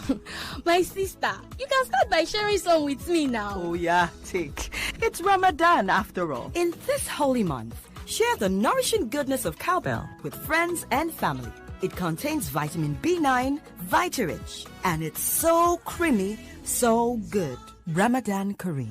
Cowbell of creamy goodness. Mama, are they hungry? Yes, my pikin. Oya, go change. Make you come chop. My children are my life, but I know say them need to eat well to do well. Since I discovered Maggi soya chunks, to add protein to my food, don't they easy? Now, I know they worry whether them get protein for food, because with Maggi soya chunks, I fit give them protein for food. Protein every day for my family. Life is always full of wahala, but there is music, passion, feelings, and good vibes. Take a ride with InDrive app to get there on your own terms. You decide what your life will be full of and choose a fair price for this ride. InDrive. The InDrive online passenger transportation aggregator is not a taxi service. Find more information at www.indrive.com. Let me ask you a question. What holds you back when you wake up each morning? Is it the uncertainty of how the day will unfold? And as the day goes on, what makes your heart race? Is it the quiet fear that maybe you're not doing enough? And when it's evening, is it the longing for just a little more time? Whatever it is, remember, challenges don't define you, but how you rise to meet them. Staying connected to your dreams, that's how you break free from limits. Get unlimited data plus up to 6-hour battery backup to keep you connected without interruptions on Airtel 4G 5G Smart Connect. Visit the nearest Airtel shop to find out more. Airtel, a reason to imagine. Mama, I like calm. It's him be say you like calm. I tell you say he no good for you, but you see they talk say you like calm. My pikin, you know say I go always get your back, but you just shine your eye well, take carry better thing. Like the new Golden Penny soya and vegetable oil wait there for brand new packaging. The new Golden Penny soya oil contains vitamins A, D, and E with omega-3 and 6 and 0 trans fat. It is available for different sizes. Buy your own for retail store where they near you. Golden Penny oil, eat well, live well. The holy month of Ramadan is upon us. As we embark on this journey, let's not forget to show love through sharing. This Ramadan, stay ahead with Dairy Power from Suhoor to Iftar. Join us every Monday to Friday as we explore the spiritual and physical benefits of the month, plus exciting recipes. Catch us on our YouTube page, Hollandia Dairy Nigeria, and on Dadin Kowa, Faranwata, Sunna TV, Arewa TV, and African Magic Hausa TV stations. Ramadan Mubarak from Hollandia.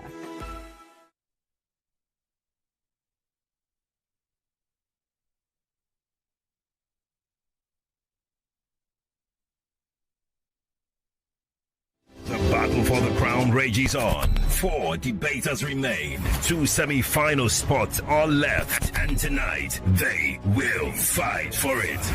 It's day 14 of the I Beg to Differ Secondary School Debate Tournament on Nigeria Info FM, where the sharpest young minds collide in a war of words. At 4 p.m., it's a test of logic and vision as Ifeolu Olaiya takes on Osigwe Dora, debating the topic: should vocational training certification be rated the same as tertiary education certification? Then at 5 p.m., it's fiery face-off as Weze Salim battles Chaloku Naomi, tackling one of the most controversial issues in governance. Should indigenship be a critical factor in electing a state governor?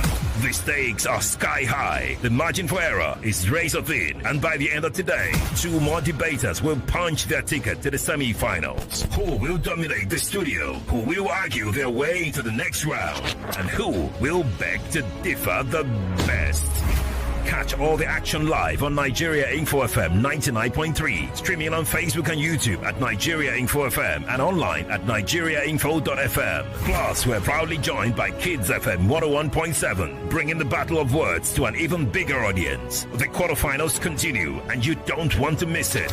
I Beg to Differ is proudly supported by Obi Weezy, Diamonds and Pearls Travels Limited, and Chrisland Schools. Prize money sponsor, Tollywood College. For sponsorship, email info@nigeriainfo.fm. I Beg to Differ, the Tournament of Champions.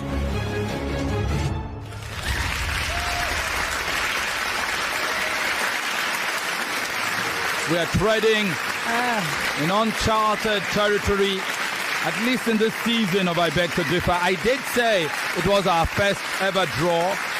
Not entirely correct, but we haven't had a draw since before maybe season 5 or season 4 or something like that. I have never observed a draw in my time in the studio here, so this is a big deal and quite understandably,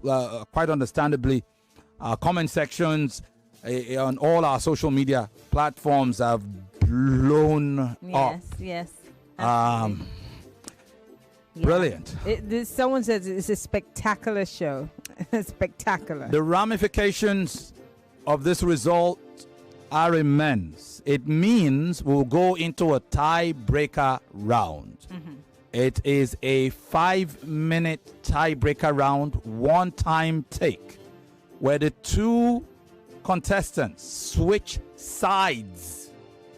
They switch sides on the same topic. The current motion supporter will now oppose the motion. The current opposer will now support the motion. Just one take. And that will be it. These young girls are furiously taking notes as I speak with you. We'll buy them some time. Yeah. Do you have a few comments? We have too many comments. Former and Devon's 6 o'clock news are endangered species as we speak right now. The flagship here on YouTube Live says, Dora, it's cold where I live, but the fire you're spitting from the studios has begun to warm up the temperature. You dismantled the motion and says, great job. Another person here says... somebody actually said somebody had said earlier that it would be an inconclusive debate. Yeah, I'm looking for that. I saw it. Actually, yes. Adelaide Adebayo said, I would have loved to see them switch sides. I kind of feel... It was Dan Moses who said... Yeah. He said, I kind of feel that there are more points on the side of Dora. Someone says the both of them are winners.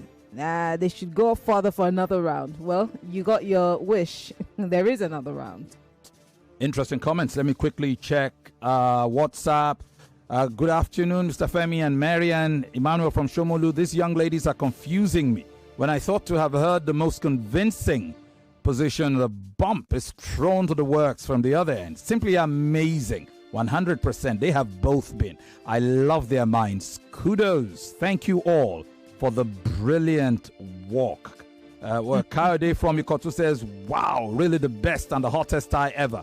Thanks for the foresight of Femi on this tie. Hasn't had nothing to do with me. It's the judges. Really a final and a quarterfinal. Quite unfortunate. I was held bound to my radio in the restroom.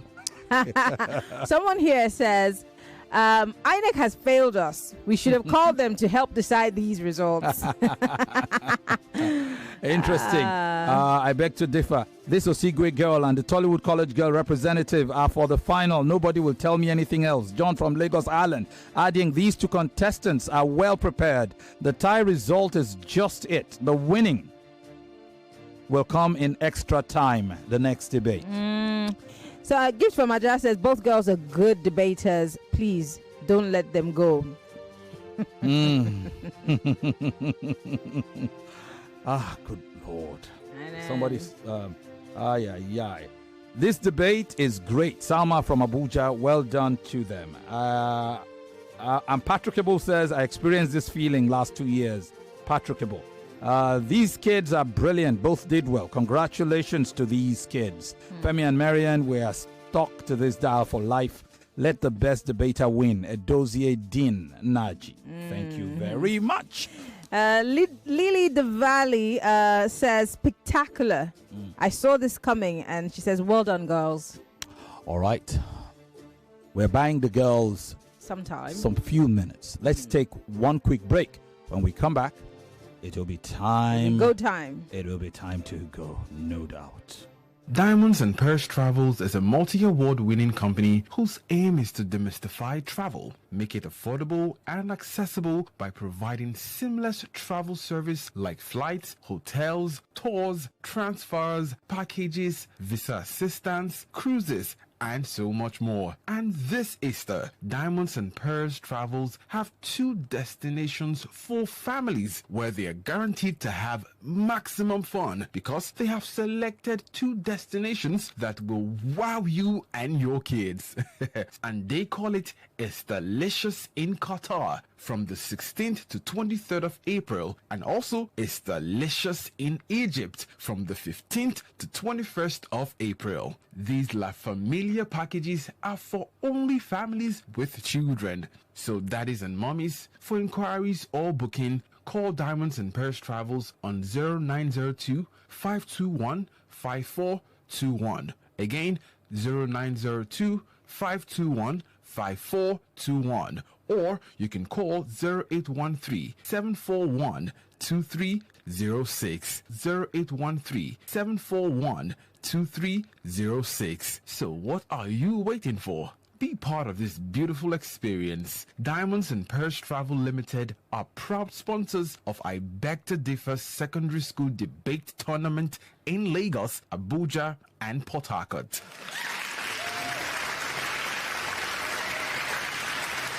Welcome back. Welcome back. It doesn't get any easier.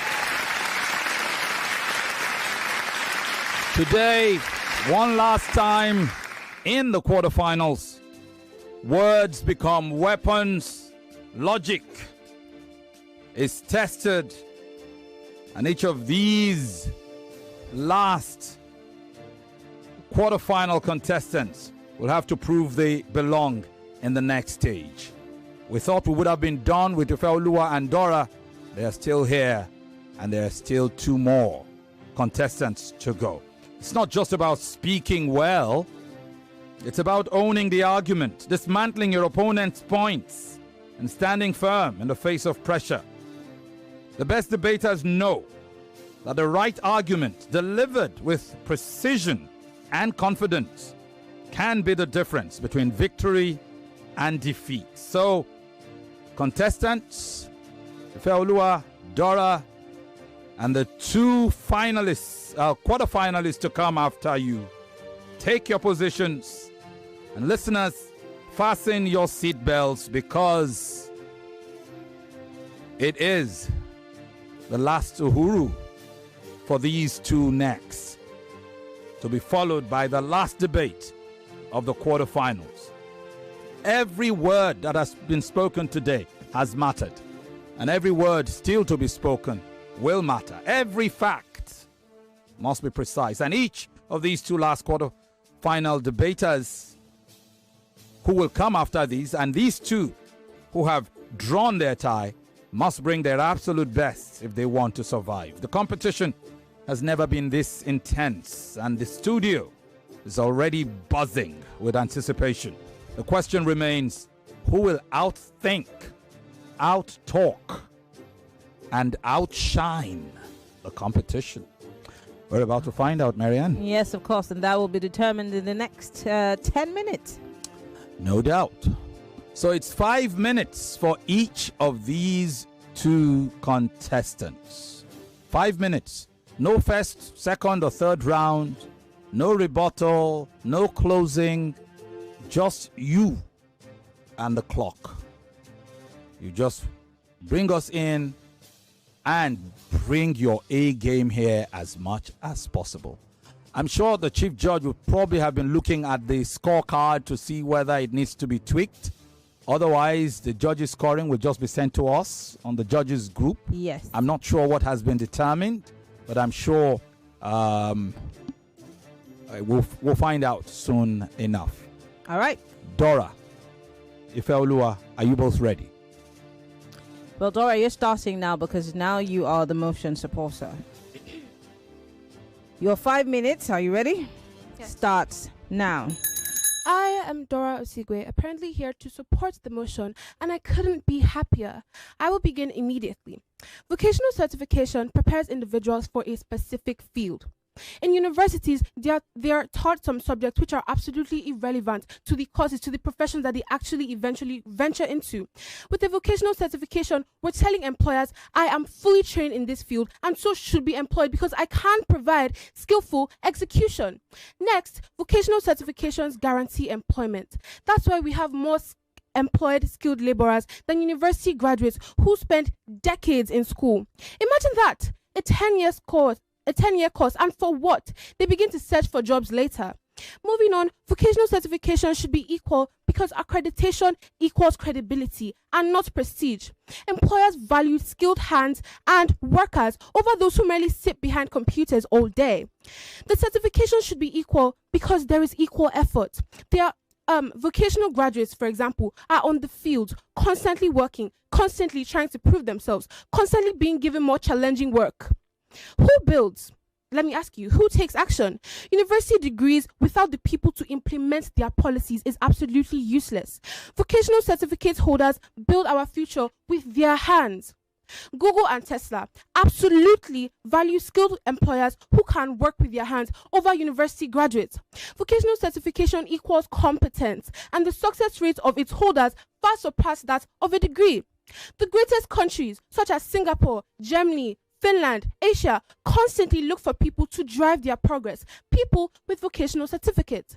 The certification should absolutely be rated on par. I stand firmly in support of the motion because that is the only way our society, our nation can thrive. Thank you. Okay.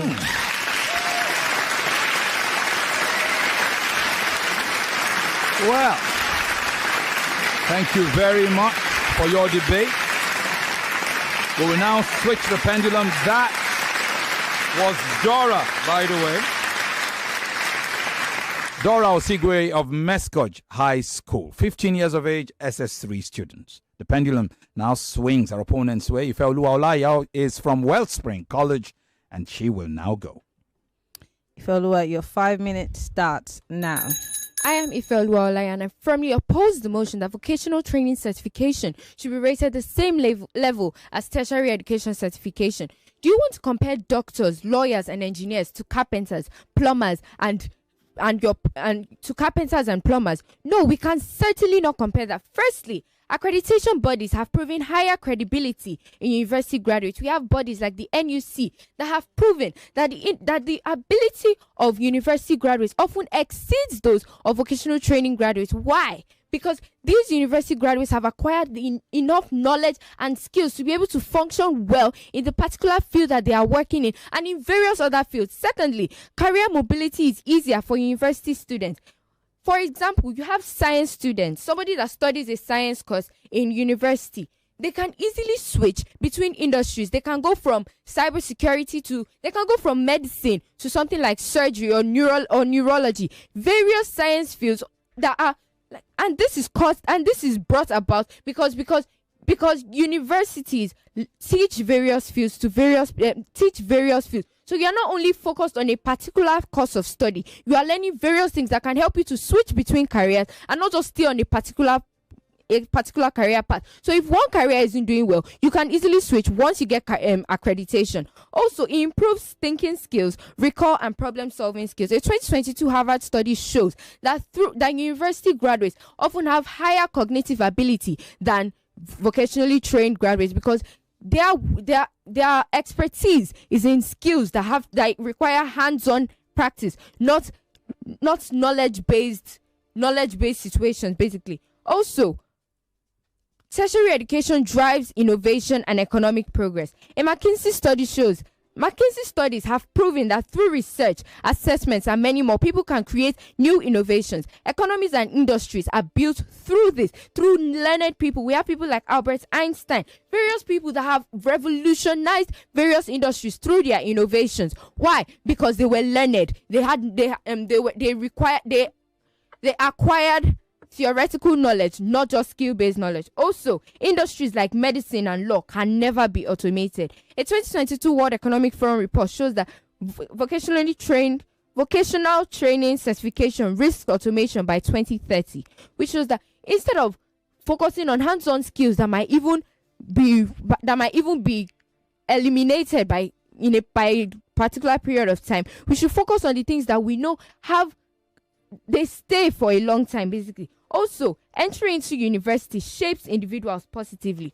Though there are people that leave universities during the course of their university studies, but the knowledge that they've acquired from the university is more beneficial than any knowledge they can acquire from any vocational training institute or anywhere else. We have people like Elon Musk, Mark Zuckerberg. They're able to make the changes they are making now because they were in the university and they had acquired a particular set of knowledge and skills. Also, tertiary education certifications are more globally and internationally recognized. A certificate from universities like Harvard, Yale, and MIT will be more recognized than a vocational training certification. Also, universities update their curricula to fit global demands, not just industry demand. They provide value for the money that you are paying. University degrees are also more employable.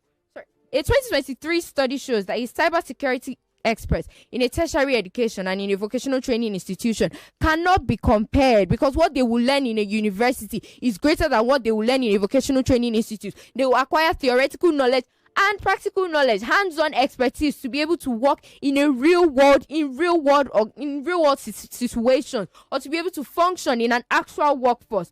Also, their degrees prove credibility. 77% of university graduates receive employment, while only 13% of vocationally trained graduates are able to receive employment. Why? Because university graduates are more knowledgeable, they are more skilled, they are able to function better in this field that they are functioning in. Also, university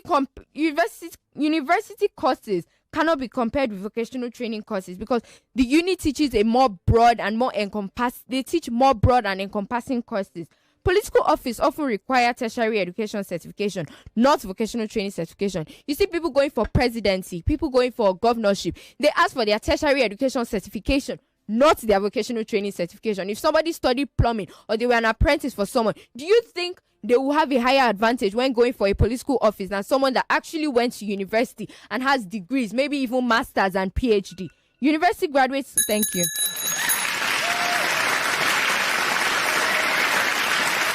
All right, it finally ends.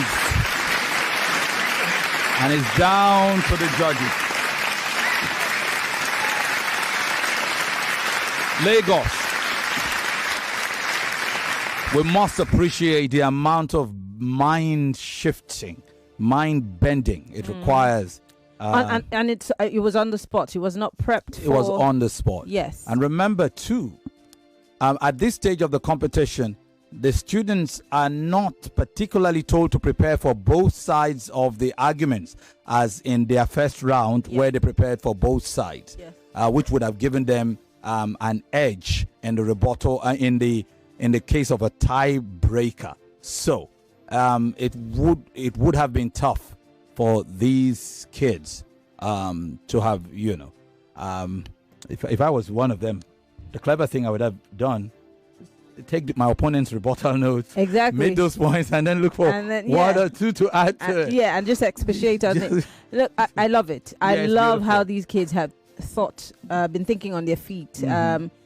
It's something that you don't think that kids this age can do. They're brilliant, aren't they? Yes. They're brilliant. Well, we're waiting on the judges now. Waiting for the judges to finish their scoring. Let's see where the pendulum swings. All right. I think we have two of the judges' score. They don't tell us. We see your score, but you need to reconfirm who your vote is for. Judges.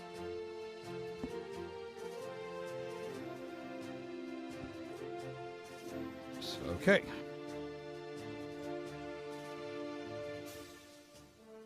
All right.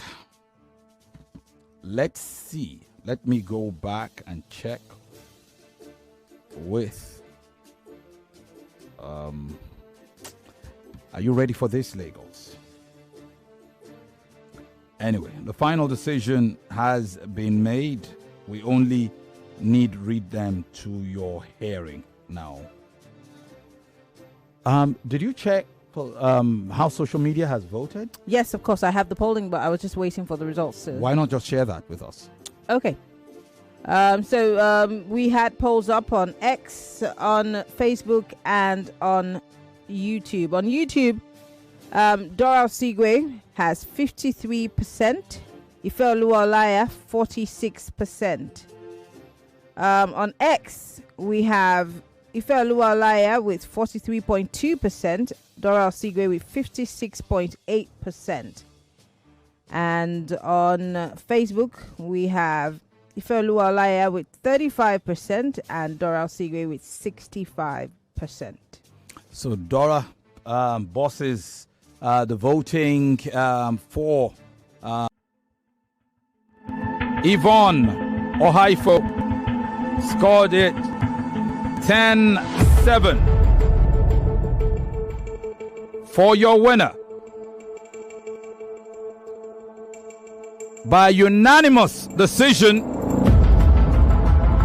Congratulations to you, Ifeoluwa Olaiya of Wellspring College.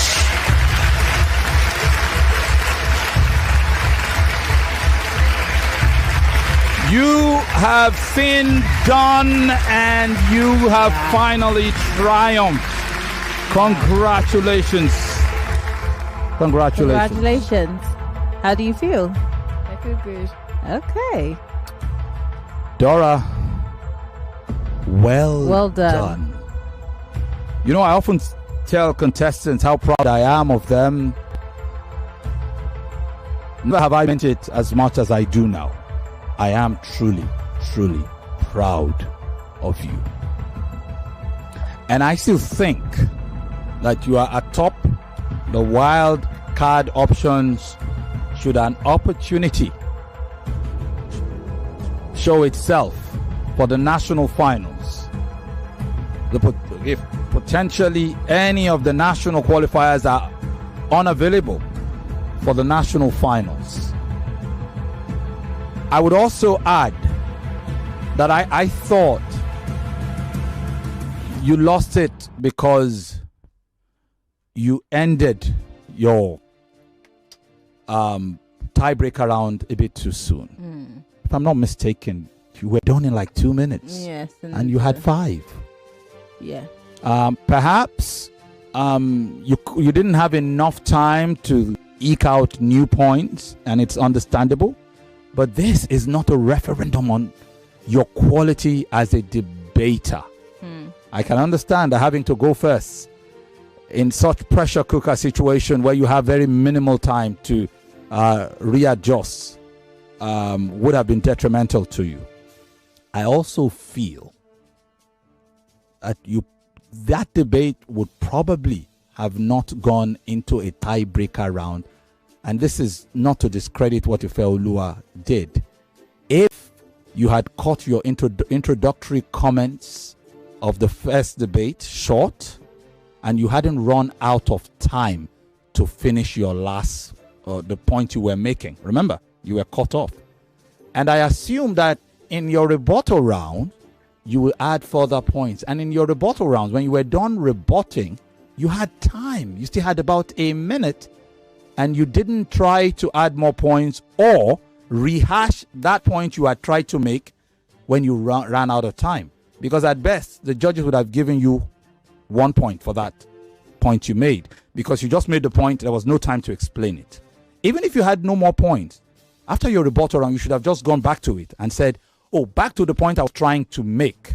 This is my argument on that point. And then the judges would have added to whatever they had scored you for just listing the point and being unable to explain it. Do you understand? But again, you take a lesson to heart. You're a brilliant debater, and I believe you will be great wherever you go. And something tells me that maybe we've not seen the last of you. Well done. How do you feel, though? Do you feel proud of what you've done so far? Yes. Yes, I do. In my head, I came a long way. Yes, you did. Like, I remember my first opponent, how I cried then. And she said it's an experience. I absolutely resonate with that. You might actually see more of me. I don't see how, due to the fact that I'm in SS3. But to all debaters out there, you guys should just give it your best, man. Life is... Just give it your best shot. Yeah. I like it. She's taking it on the chin. I love it. Congratulations. You did really well. Really Experience has told us anything can happen. So whether it's you or your parents or your teachers, whoever's contact we do have, they should stay close to their phone just in case something happened. We've seen it before where some students have to leave the country before the national finals. They are not available and we just have to go to our wildcard options. Do you understand? Well done yet again. Ifeoluwa, congratulations. I'm so proud of you. You are in the semi-finals and you are in the national tournament of champions, and I couldn't be prouder of the brilliance. I saw you in your last debate against David. I thought that was an overwhelming opponent to go against, and you took him out. And again, for you, Dora, we saw you. We called you the Whisperer in your first debate. Yes. Then you became... She found her voice. You found your voice, became the Explorer in your second debate, and you just upped it again today. Brilliant. Yeah. Lagos, let's take a break. Thank you, ladies. To the comment we saw, somebody had sent a message on YouTube. Hopefully, I think I'd forwarded that message. Somebody, Godwin Onoja Emmanuel, has said, please, how do I donate 100,000 naira to whoever loses this debate? As a way of showing my own appreciation that I'm proud of both of them. We'll be taking you up on this, and would appreciate it if you would just drop a line for us on our WhatsApp. Yes, it's 0809597588. 805. That's 08095975 Thank you so much, Onoja. Could you do it one more time? 08095975 Just send us a message with your name on it, and then we'll take it up from there. Thank you very much, Lagos. We take a break, and we're ready for the final debate of the quarterfinal round. The battle for the crown rages on. 4 debaters remain. 2 semi-final spots are left. And tonight, they will fight for it. It's day 14 of the I Beg to Differ Secondary School Debate Tournament on Nigeria Info FM, where the sharpest young minds collide in a war of words. At 4 p.m., it's a test of logic and vision as Ifeoluwa Olaiya takes on Osigwe Dora, debating the topic: should vocational training certification be rated the same as tertiary education certification? Then at 5 p.m., it's fiery face-off. Swayze Saline battles Chaloku Naomi, tackling one of the most controversial issues in governance: should indigenship be a critical factor in electing a state governor? The stakes are sky high. The margin for error is razor thin. And by the end of today, 2 more debaters will punch their ticket to the semi-finals. Who will dominate the studio? Who will argue their way into the next round? And who will beg to differ the best? Catch all the action live on Nigeria Info FM 99.3, streaming on Facebook and YouTube at Nigeria Info FM and online at nigeriainfo.fm. Plus, we're proudly joined by Kids FM 101.7, bringing the battle of words to an even bigger audience. The quarterfinals continue, and you don't want to miss it. I Beg to Differ is proudly supported by Obi-Weezy, Diamonds and Pearls Travels Limited, and Chrisland Schools. Prize money sponsor, Tollywood College. For sponsorship, email info@nigeriainfo.fm. I Beg to Differ, the Tournament of Champions.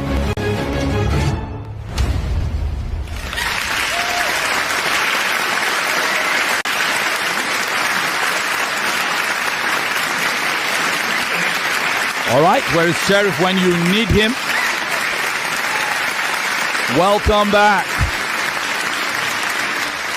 Just one last thing to do, which is the ritual to determine how Ifeoluwa will be debating in her semi-final matchup. Mr. Quadri, we wait the debate topics and what have you. Okay. As we get set for that, it's finally here.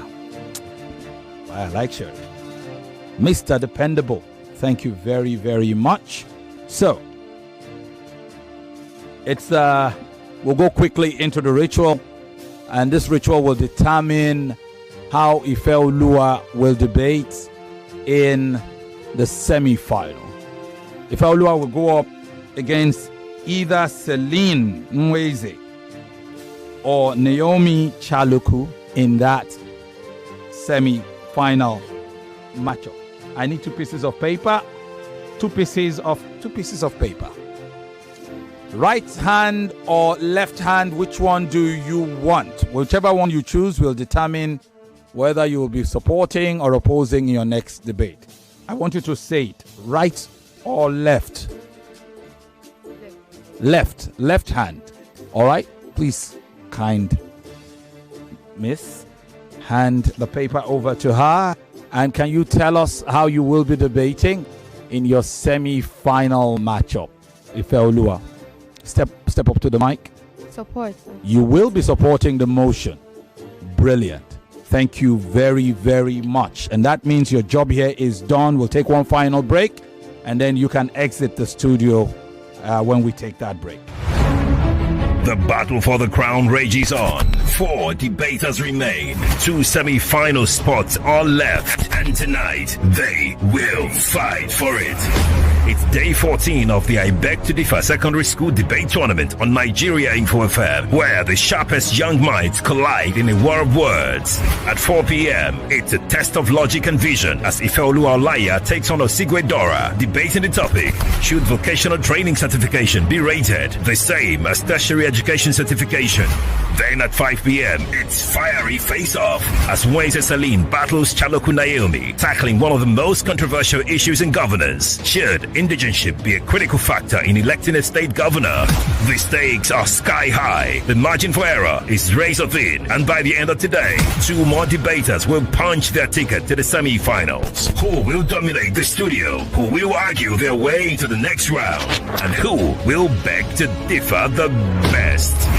Catch all the action live on Nigeria Info FM 99.3. Streaming on Facebook and YouTube at Nigeria Info FM and online at nigeriainfo.fm. Plus, we're proudly joined by Kids FM 101.7, bringing the battle of words to an even bigger audience. The quarterfinals continue, and you don't want to miss it. I Beg to Differ is proudly supported by Obi Weezy, Diamonds and Pearls Travels Limited, and Christian Schools. Prize money sponsor, Tollywood College. For sponsorship, email info@nigeriainfo.fm. I Beg to Differ, the Tournament of Champions.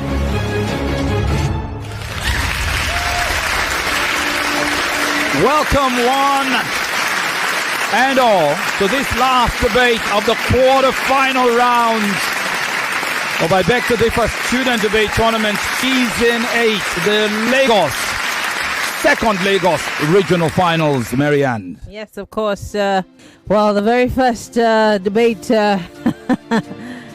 took longer than usual, but it also took a turn that we didn't expect. Well, everything, like they say, works out for good. And quite deservedly so. That was a debate and a half and some. And some. Thank you all. To all our sponsors, Obi Weezy, Tollywood College. Thanks to Chrisland Schools, Diamonds and Pearls, for the brilliant work that they continue to do. It has been brilliant from every point of view as we go into this final debate of the quarterfinals. Remember, the semi-final battles have all been slated for Thursday.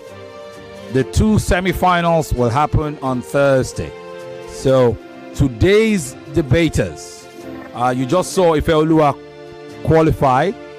I guess her debate will be the second debate on Thursday. Yes. And she will go up against either of the final 2 contestants for the quarterfinal. So the debate comes down to it. Yes, of course. Let's see how this develops.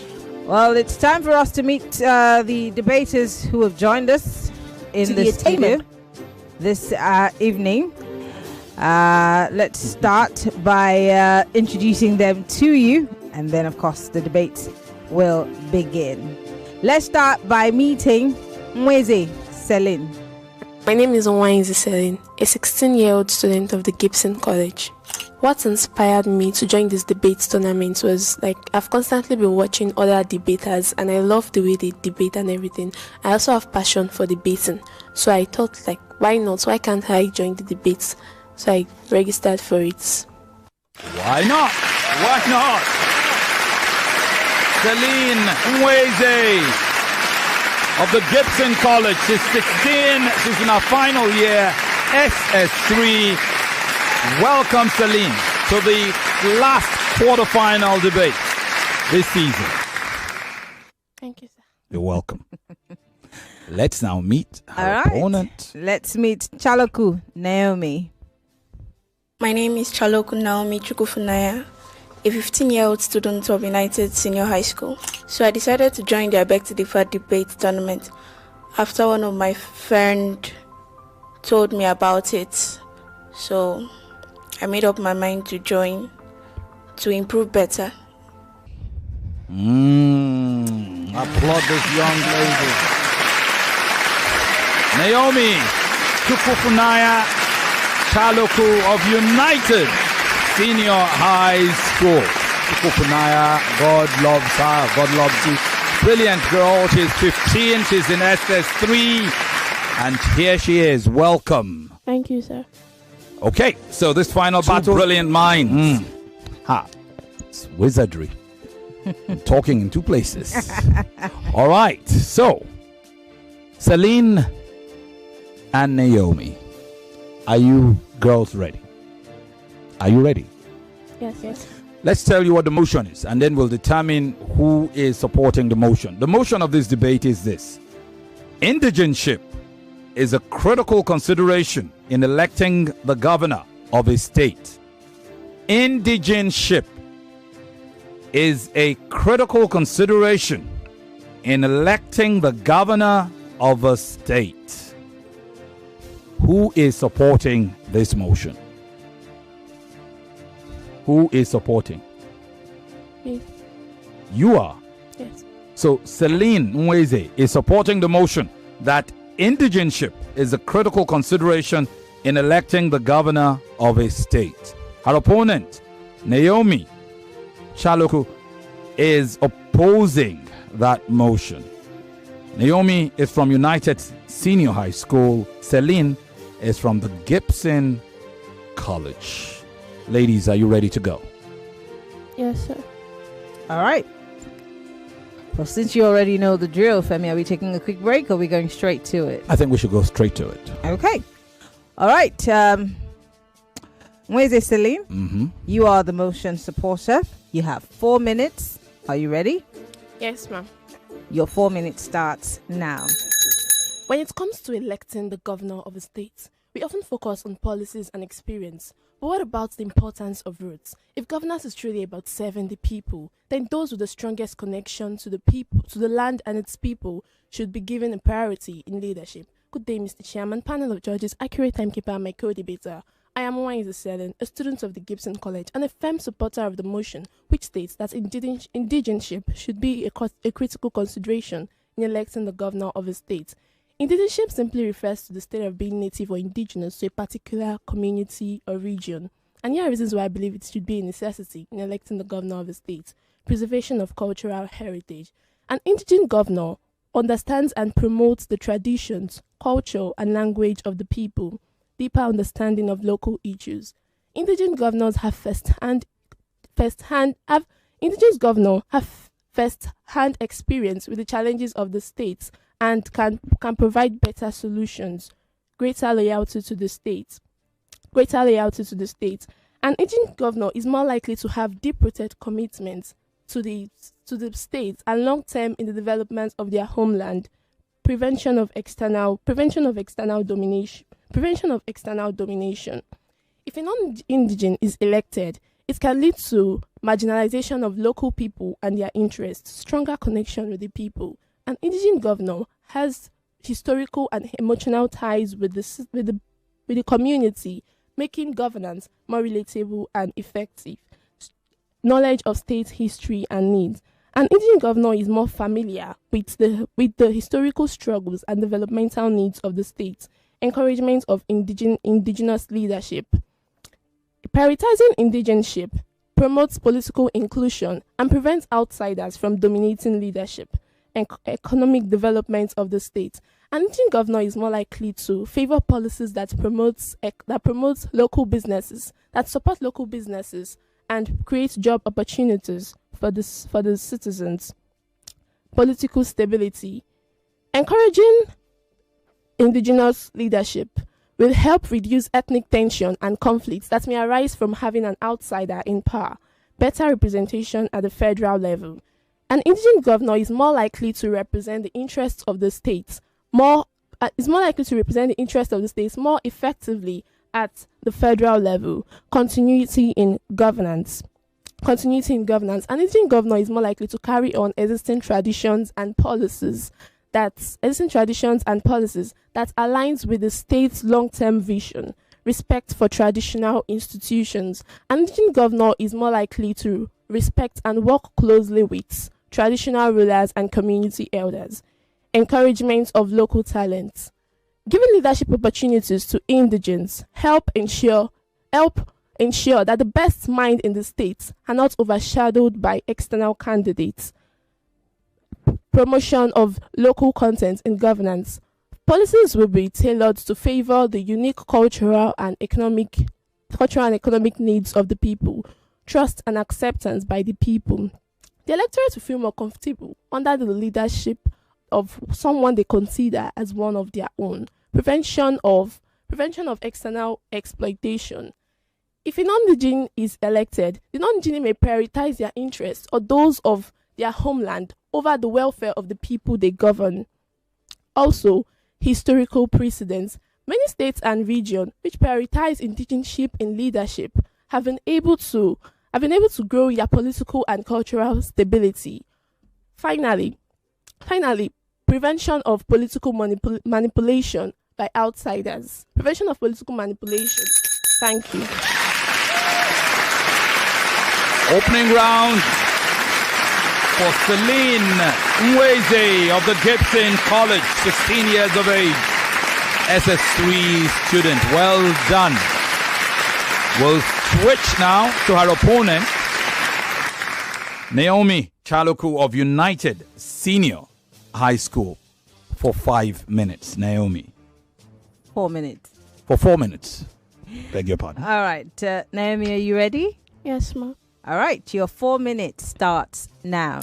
Leadership is not about where you come from, but where you are going. Should the highest office in a state be reserved for those born within its borders? The answer is a resounding no. For in a nation where citizenship is paramount and where merit and competence is supreme, indigenship should not dictate leadership. Good day, Mr. Chairman, worthy adjudicators, dear moderators, fellow debater, and my audience out there. My name is Chaloku Naomi from United Senior High School, and I am here to passionately argue against the motion. Indigenship should be a critical consideration in electing the governor of a state. To begin with, democracy and the right to equal participation. According to the UDHR, Article 21 states that everyone has the right to take part in the government of their country, directly or through freely chosen representatives. Many democratic nations, including Nigeria, the US, and the UK, uphold citizenship over ethnicity as a criterion for leadership. Secondly, competence over ethnic sentiment. In Nigeria, states with high economic development, Lagos State, have had governors who were not necessarily called indigenous. For example, Babatunde Fashola, who ruled from year 2007 to 2015, had ancestry from Ogun State, led Lagos into rapid urban development, not being a full indigenous. Also, economic and social growth requires inclusivity. Studies from the World Bank shows that economies flourish when there is inclusivity. States that prioritize inclusivity over ethnic barriers increase their GDP rate by 10 to 15% annually due to better governance. Next, legal and constitutional backing. The Nigerian Constitution 1999 Section 42 explicitly prohibits discrimination based on place of origin, ethnic group, or religion. Similar laws exist in South Africa, India, and Canada, where governance is merit-based, not indigenous-based. Furthermore, practical examples of indigenous-based leadership. Many states with indigenous leaders suffer from poor governance, corruption, and economic failure. For example, Venezuela. Also, the dangers of ethnic division and political manipulation. According to the African Leadership Center 2022, states with ethnically biased system face higher risk like division, violation, and stagnation. Also, indigenship limits talent pool and innovation. According to the Harvard Business Review 2023, states with diverse leadership team improve in decision making by 35% and drive better policies. Also, it encourages brain drain and economic failure. Restricting non-indigenous from state governance discourages individuals with talent, expertise, and knowledge from working, investing, and staying in their states. Risk of nepotism and political godfatherism. According to the African Leadership Center 2023, 74% of corrupt leaders rose to power through ethnic favoritism, not merit, globalization, and the need for open leadership. According to the UN Development Report, they highlight that states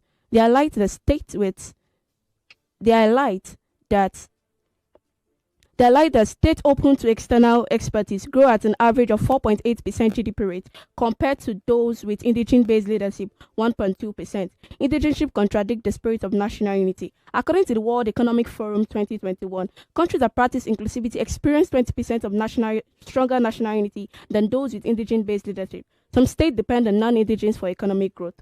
According to the Nigerian Bureau of Statistics 2023, Lagos State flourished because over 60% of the tax revenue comes from businesses owned by non-indigenous. Also, it promotes ethnic conflict and electoral violence. According to the African Electoral Institute 2023, ethnic-based politics is responsible for 65% of electoral violence in Africa. Example, Nigeria's Just Crisis 2001. Conflict started as a result of ethnic favoritism in leadership selection. Lastly, a governor should serve all, not just indigenous. A state governor's duty is to serve all residents regardless of their ethnic background. A DMBS report 2023 shows that 40% of residents in many Nigerian states are non-indigenous, meaning that leadership should not be exclusive. Thank you. Thank you very much.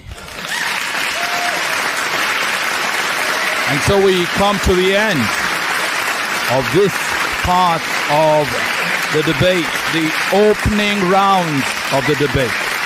We will take a quick break. Debate between Weze Celine and Chaloko Naomi. You just had Naomi. Right after this break, we'll be right back. Diamonds and Pearls Travels is a multi-award winning company whose aim is to demystify travel, make it affordable and accessible by providing seamless travel service like flights, hotels, tours, transfers, packages, visa assistance, cruises, and so much more. And this Easter, Diamonds and Pearls Travels have 2 destinations for families where they are guaranteed to have maximum fun because they have selected 2 destinations that will wow you and your kids. And they call it Estalicious in Qatar from the 16th to 23rd of April, and also Estalicious in Egypt from the 15th to 21st of April. These La Familia packages are for only families with children. So daddies and mommies, for inquiries or booking, call Diamonds and Pearls Travels on 0902 521 5421. Again, 0902 521 5421, or you can call 0813 741 2306, 0813 741 2306. So what are you waiting for? Be part of this beautiful experience. Diamonds and Pearls Travel Limited are proud sponsors of I Beg to Differ Secondary School Debate Tournament in Lagos, Abuja, and Port Harcourt. 99.3 Nigeria Info. We'll be right back. Mama, you know say pudding they make small pikin grow well and strong. Since I discovered Maggi soya chunks, so add protein to my food don't dey easy. You fit add them to your rice, spaghetti, noodles or stew 10 minutes before food done. Now, I know they worry whether them get protein for food because with Maggi soya chunks, I fit give them protein for food. Protein every day for my family. Mama, they don't dash me 20,000 naira woof. My pikin, who they dash 20,000 naira for this kind time? That they dash everybody will get smart cash account 20,000 naira. You mean them go dash me 20,000 naira a woof too? Yes, so mama. That they dash all old and new smart cash users 20,000 naira woof. Oh yeah, tell your yard people make them dial *939# or download Smart Cash app to open their own account. Make themselves enjoy 20k a woof. Every time when you buy airtime or pay bills with Smart Cash, you go chop inside your 20k. Terms and conditions they shall. I don't see my own a woof. Oh. Smart Cash, powered by Airtel. So creamy, so good. Aisha, why do you have so many tins and sachets of cowbell? Oh, it's what I plan to share this Ramadan. My sister, you can start by sharing some with me now. Oh yeah, take. It's Ramadan after all. In this holy month, share the nourishing goodness of cowbell with friends and family. It contains vitamin B9, Vitarich, and it's so creamy, so good. Ramadan Kareem. Cowbell of creamy goodness. Whether you're reuniting with loved ones or starting a new adventure, fly Emirates from Lagos to the UK via Dubai and start your holiday on board. Enjoy complimentary food and drink. Explore up to 6,500 channels of entertainment, including live sport. Stay connected with onboard Wi-Fi and keep boredom at bay with special meals and toys for kids. You get so much more in Emirates Economy. Book now at emirates.com. Fly Emirates. Fly better. Mama, I like calm. It's him be say you like calm. I tell you say he no good for you, but you see they talk say you like calm. My pikin, you know say I go always get your back, but you got shine your eye well, take carry better thing. Like the new Golden Penny soya and vegetable oil where they for brand new packaging. The new Golden Penny soya oil contains vitamins A, D, and E with omega-3 and 6 and 0 trans fat. They are available for different sizes. Buy your own for retail store where they near you. Golden Penny oil, eat well, live well. The holy month of Ramadan is upon us. As we embark on this journey, let's not forget to show love through sharing. This Ramadan, stay ahead with Dairy Power from Suhoor to Iftar. Join us every Monday to Friday as we explore the spiritual and physical benefits of the month, plus exciting recipes. Catch us on our YouTube page, Kolandia Dairy Nigeria, and on Dadin Kowa, Faranwata, Sunna TV, Arewa TV, and African Magic Hausa TV stations. Ramadan Mubarak from Hollandia. Life is always full of wahala, but there is music, passion, feelings, and good vibes. Take a ride with InDrive app to get there on your own terms. You decide what your life will be full of and choose a fair price for this ride. InDrive, the InDrive online passenger transportation aggregator, is not a taxi service. Find more information at www.indrive.com. We're back. We're back. We're back. We're back. We are back. We're back on 99.3 Nigeria Info.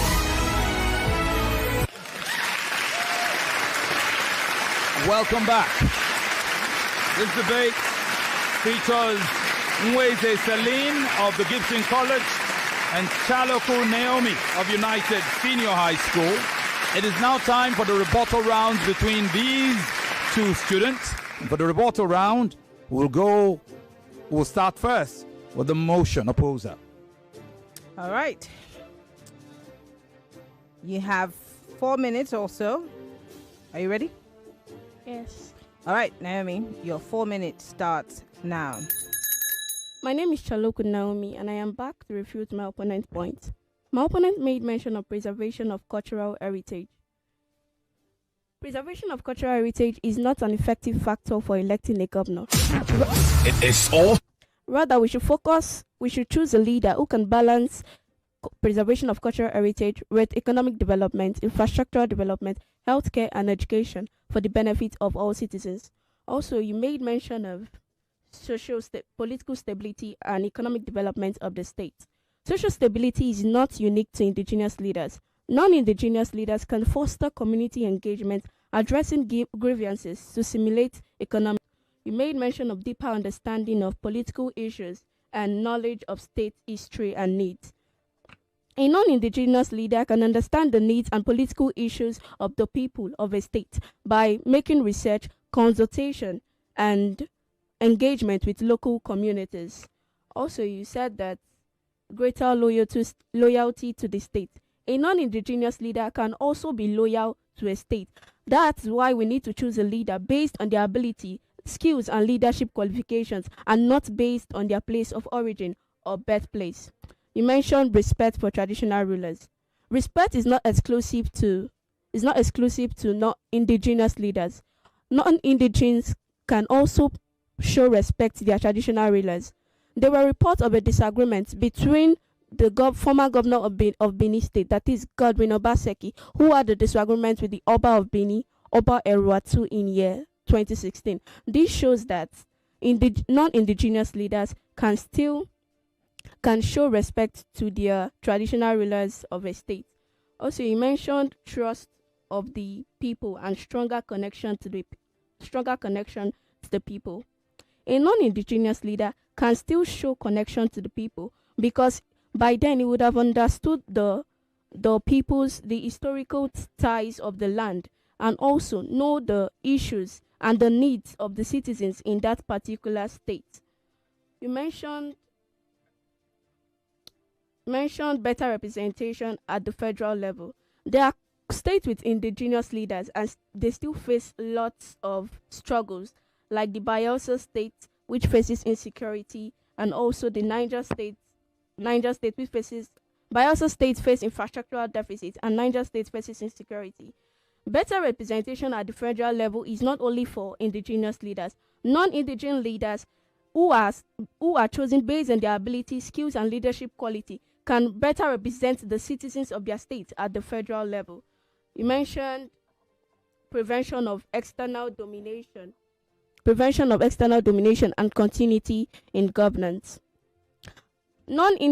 Indigenous leaders, when indigenous leaders rule the country, it does not ensure continuity in governance. You might say that because they are root members of the state, But non-indigenous leaders can also continue governance when they know that people from that tribe are good to govern the people. And historical precedents. History might show that indigenous leaders govern the people in the right way, but non-indigenous, according to Canada and India, they choose leadership based on merit-based, not indigenous-based. So non-indigenous can still govern their states well and move and foster economic growth and development. Thank you. All right. On time. We just heard Saloko Naomi of United Senior High School for our rebuttal round. We switch quickly to Nweze Celine of the Gibson College for her rebuttal round. Marianne? Nweze, you have 4 minutes and your time starts now. I remain Nweze Celine, and I'm back to refute my opponent's points. My opponent started by mentioning democracy, equal participation, and globalization. But I have you know that there will be even more equal participation when indigenes are allowed to govern. Because when indigenes are allowed to govern, they already know, they understand the type of people they have. They grew up in that state. They knew they shared in the pains and struggles of the states. So they will be able to understand the type of people they are governing, and they will be able to govern them more equally, and there will be more equal participation. You also said competence over ethnic sentiments, but I have you know that there is more competence. There is more competence. There is competence. There is a competent person in the indigene. You don't need to go out looking for other competence and this thing. Like one of my points stated that if you choose giving leadership opportunities to indigenes, we prevent the best minds from being overshadowed. Their best mind is there. You don't need to go outside looking for other people to rule a state. You also said economic and social growth. You said economic and social growth, and there was a place where you said some states deprive non-indigene for economic growth. But you weren't even able to refute my point where I said economic development of the states, because you knew that yours were wrong. According to a research study by World Bank shows that states that are governed by indigenous-led states are more likely to have economic developments, because the indigene will be able to develop policies that favors their state. You also made mention of ethnic conflicts, that there will be ethnic conflicts, but there will be more ethnic conflicts when a non-indigene is allowed to govern. Imagine a person from Lagos State, a person from a Yoruba land ruling in an Igbo land, and a war comes up between the Yorubas and the Igbos. Do you expect the person from Yoruba land to fight with his own people, to go back and to fight with his own people because he's leading you people? He will definitely support his motherland, where he or she came from. He can't be fighting against his own people. So there will be more ethnic conflict when a non-indigene is allowed to rule. You gave practical examples of indigenous countries like Venezuela, but you gave examples of countries that are not even well known. Countries like China and Japan, they prioritize indigenship, and see how well the country is going. You also made mention of dangers of division. There will be more division when non-indigenes are allowed to rule. If an indigene is allowed to rule, it will unite.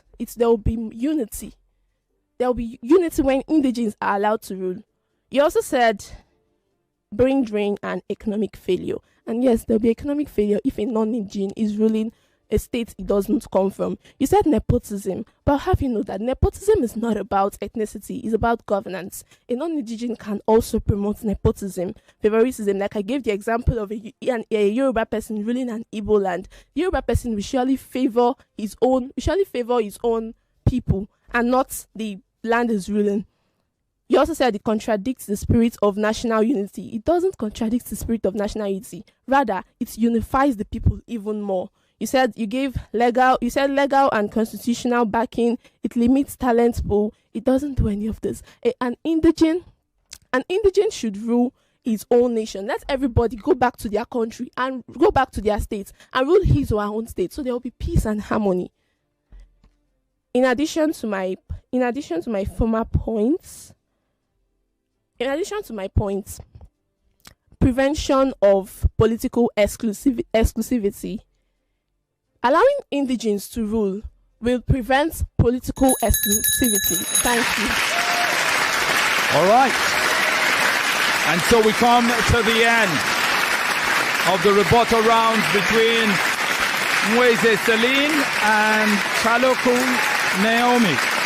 Celine is from the Gibson College, Naomi from United Senior High School. We'll take a quick break. When we come back, it will be time for the closing arguments. Obiwizi is Nigeria's pioneer e-commerce platform for pre-owned gadgets. They are Nigeria's home of gadgets with warranties, where you can purchase all your favorite devices and quality accessories, both brand new and pre-owned. You can also trade in your older devices for a newer model in a simple and convenient way. With offline and pickup stores in Ikeja, Lekki, Abuja, and Benin, Obiwizi delivers nationwide. On Instagram at Obiwizi Backup page, on X at Obiwizi, the email address info@obiwizi.com, or go to the website at www.obiwizi.com.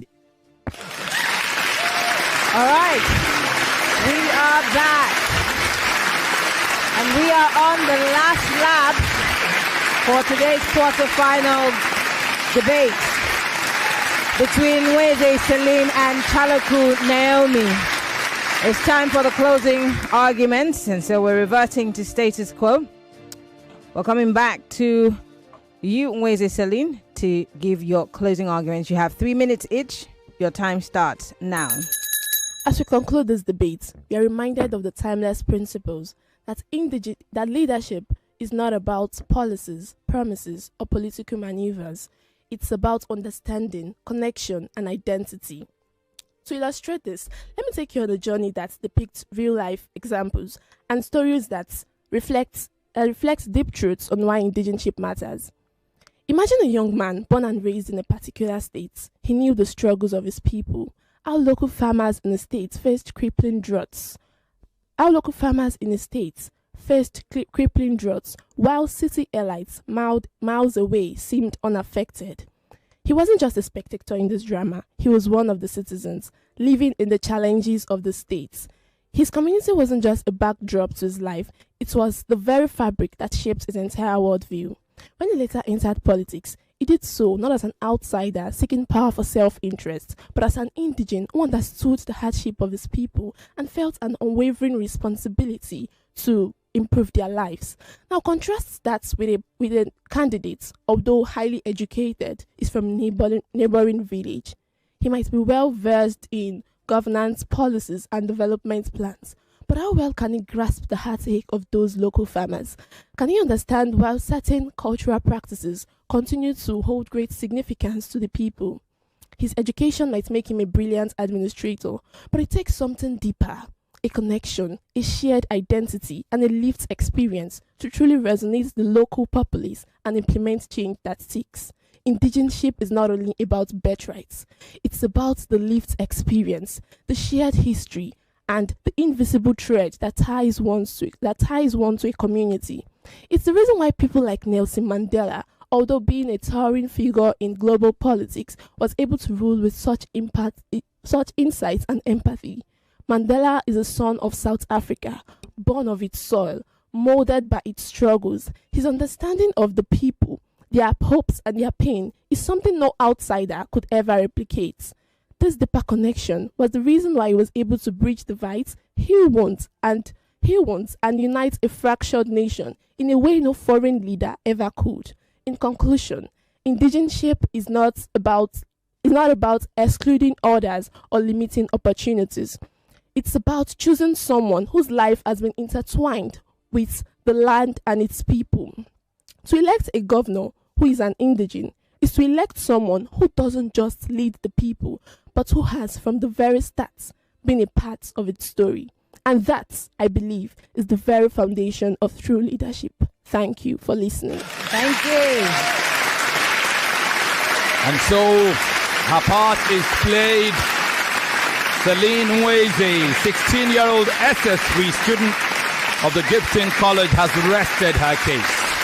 Her opponent, Naomi Chaloku of United Senior High School will now close hers. All right, Naomi, you have 3 minutes, and your time starts now. Ladies and gentlemen, worthy adjudicators, dear moderators, my fellow debater, viewers watching and listening. Today we have discussed a critical issue that affects the future of our state.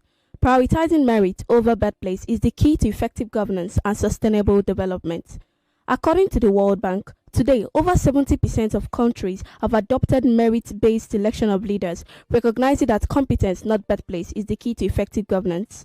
Research conducted by the IMF shows that merit-based leadership can lead to 20 to 30% increase in economic growth and 15 to 20% reduction in poverty rate. Do we want to choose leaders based on their ability or based on their birthplace? The answer is clear. As Nelson Mandela once said, and I quote, "The greatest glory in living lies not in never falling, but in rising every time we fall." Let us rise above the limitations of birthplace and choose leaders that can take us to greatness. The future is merit, not indigenship. Countries that flourish today focus on meritocracy, inclusivity, and leadership quality, not tribal or indigent bias. Electing governors based on indigenship is outdated, unconstitutional, and dangerous. If indigenship guaranteed good governance, why do states with indigenous leaders still struggle? For instance, Niger State in Nigeria still face challenges like insecurity. Bayelsa State, an oil-rich state in Nigeria, still face infrastructural deficits, and Oromia region, Ethiopia, still face inequality. These states and regions are ruled by indigenous leaders and still face lots of struggles. The best form of governance is capability, integrity, and vision, not place of origin. As I have argued, that democracy and the right to equal participation, legal and constitutional backing, competence over ethnic sentiment, and practical examples of failed indigenous-based leadership. All this support the idea that indigenship should not be a critical consideration in electing the governor of a state. If indigenship is the primary consideration for electing the governor of a state, what message do we send to our citizens? That their ethnic background is more important than their skills and leadership qualifications. While my opponents may argue that indigenous leaders preserve cultural heritage, bring unique governance, and prioritize indigenous needs and interests. However, all this undermines the need for the principles and foundations of democracy. As we stand here today, do we want to tell our children that their dreams of governing our state is limited by their birthplace, or do we want them to strive for greatness regardless of their ethnic background? I leave my opponent to ponder on that. I believe with this point of mine, I have been able to prove to you beyond measurable doubt that indigenship should not be a critical consideration in electing the governor of a state. Thank you for listening. All right. And so this debate ends. You just heard Naomi Chaloku of United Senior High School, 16 years of age, SS3 student. So Naomi and Celine have ended their debate. Celine is from the Gibson College. We'll take one quick break. As soon as we return from that break, we'll hear from the judges. Stay with us. Tollywood College is a modern co-educational day school poised to provide a perfect learning environment for students between the ages of 10 and 16. We are dedicated to innovation and excellence in teaching and learning, an experience like no other at Tollywood College, where potentials are unlocked and given premium value. For inquiries, kindly contact us at the email address info@tollywoodcollege.com or go to the website at www.tollywoodcollege.com. You could also go to the physical address to see things for yourself at kilometer 43 Lekki Egbe Expressway by Canaan Land Estate, Shongo Tedo, Aja, Lagos. Rest assured, we will be waiting. Welcome back. Welcome back. So this debate has ended. Yvonne, would you like to take a couple minutes? Let's hear what the Diction Coach has got to share with these kids. Thank you, Femi. Both of you, please, for the love of God, pay attention to the subject-verb agreement rule. I noticed some improvements, but there's still, a little bit of work to do. And it is resounding, not resounding, resounding, okay? Naomi, resounding. And to you, indigene is a noun. Indigenous is an adjective. So you meant to say an indigenous governor as opposed to an indigent governor. Okay, so it is indigenous. There are a few other things that I noted, but for want of time, because we are indeed pressed for time, I'll leave it at that. Femi. All right, thank you. And now it's time to determine who won this debate.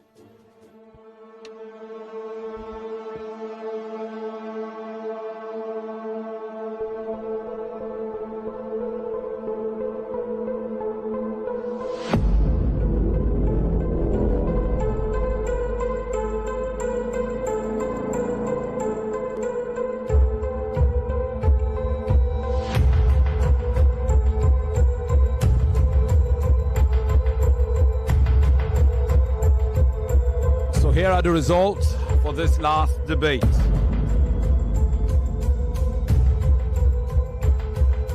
For the opening round, George Yvonne has it at 10-7.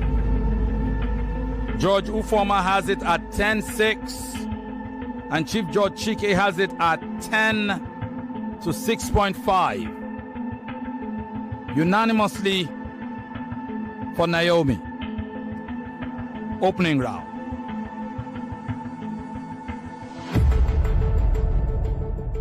Closing round. I'll come back to rebuttal.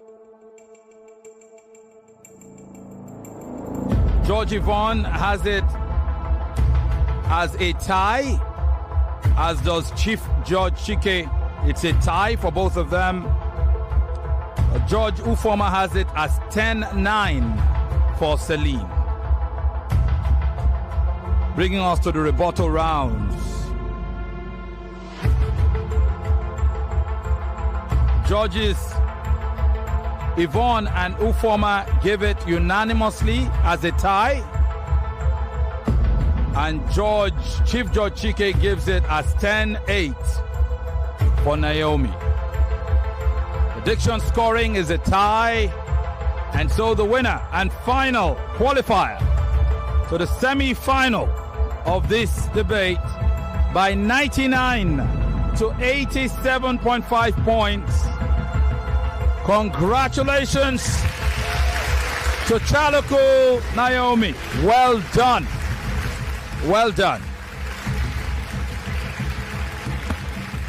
Well done, Naomi. Congratulations. How do you feel?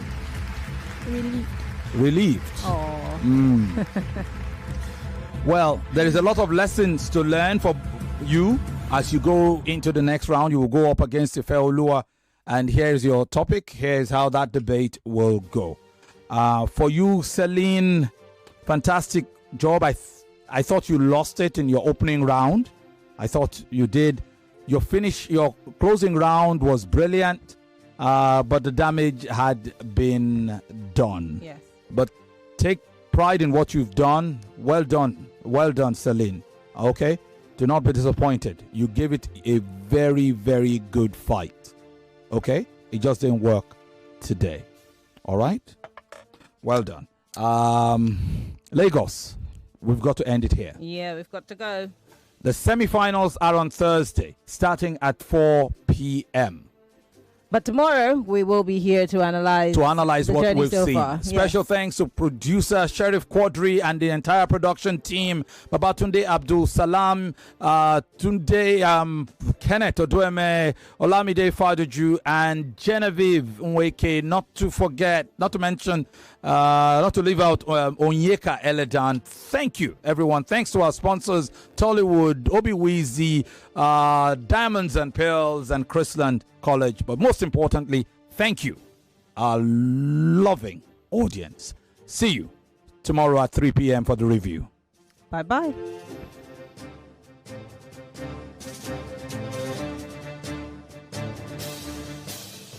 .3 Nigeria Info. We are more than just radio.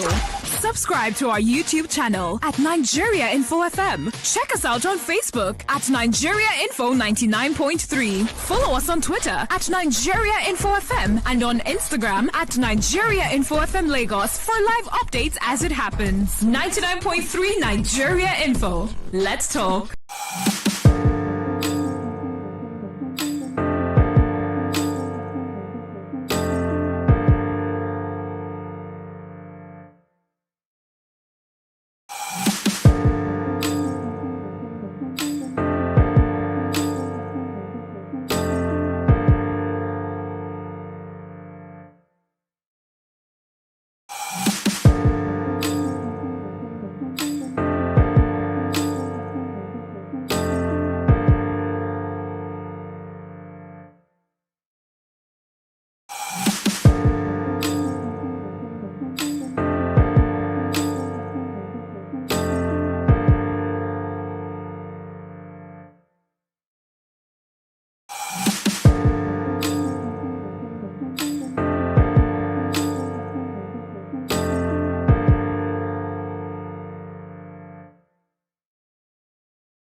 Alpha, hi there. It's 10 minutes past 10 o'clock on the hour. This is 99.3 Nigeria Info. The show is What's Up right now.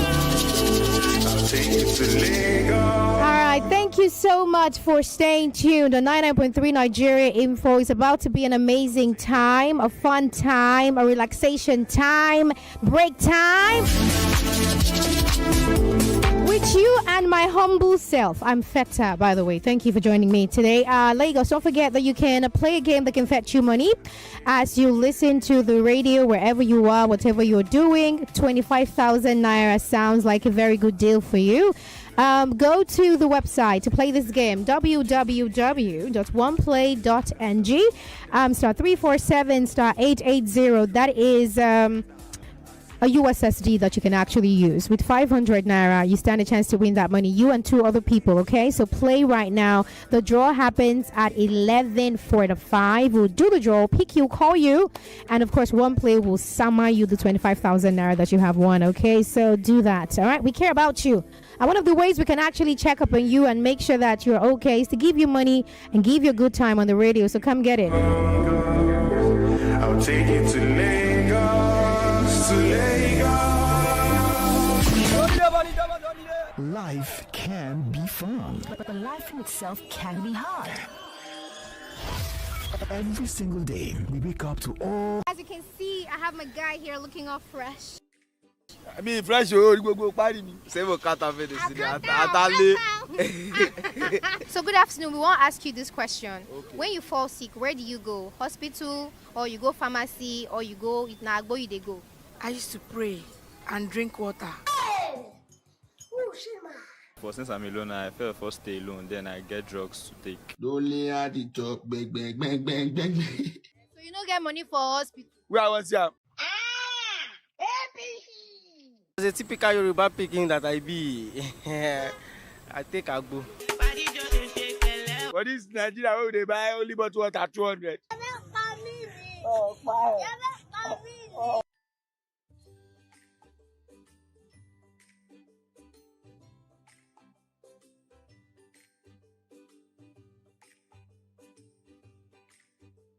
Okay, let's go straight to Sound Up this morning. And this is something that everybody's excited about. The federal government is happy. CBN is happy. I think we should be happy too. We should be happy. NGF is also praising the government for this.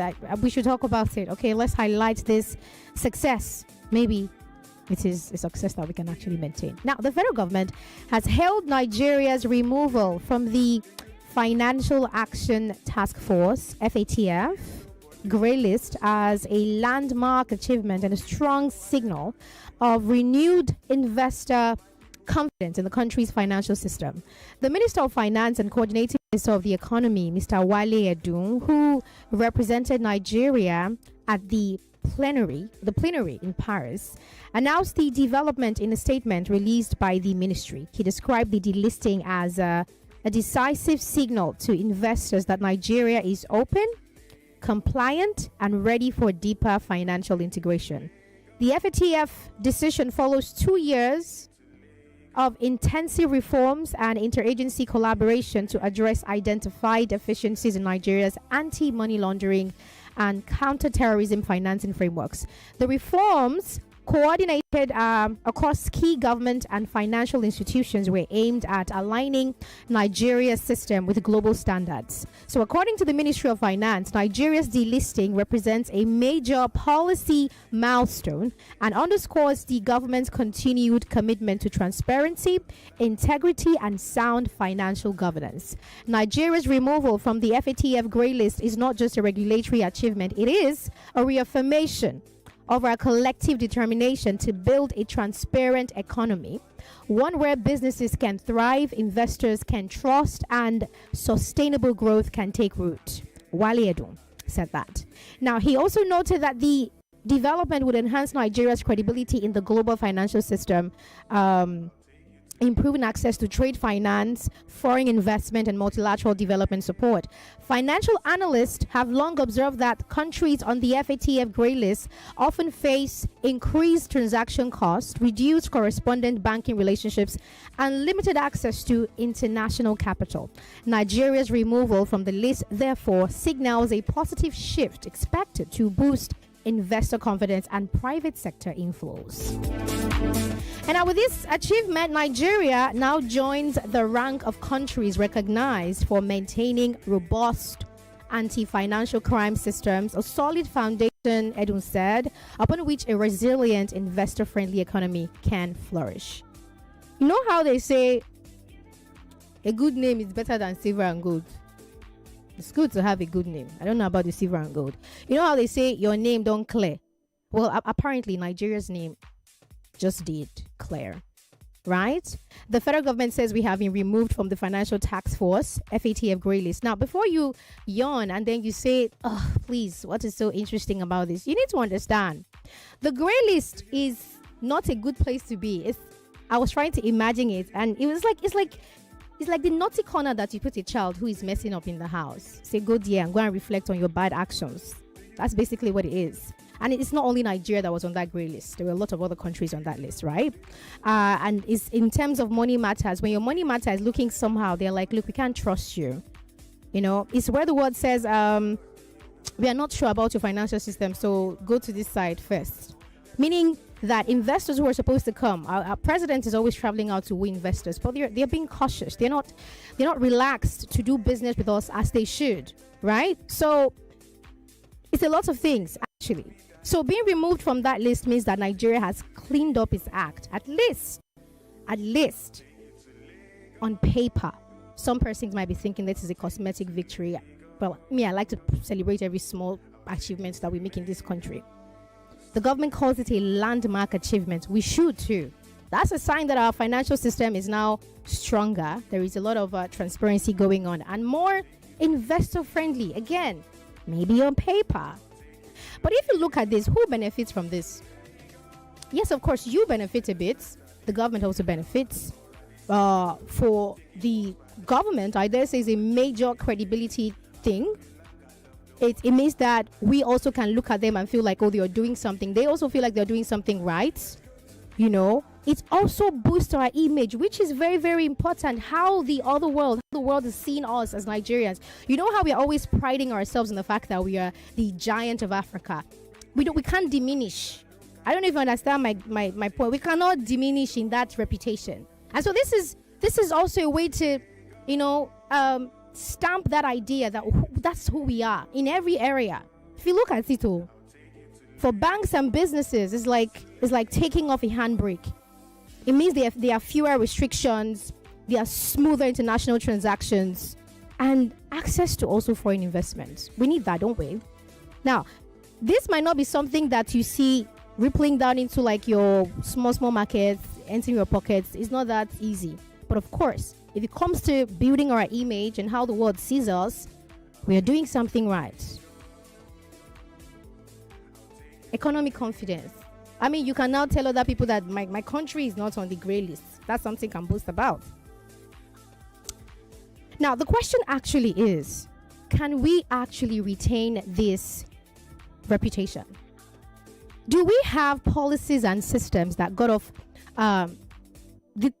out of this list? Do we have stronger policies and systems that can keep us there? Because it's good that we're doing all these things. It's really good. We have to keep the optics where they are, high, as it should be.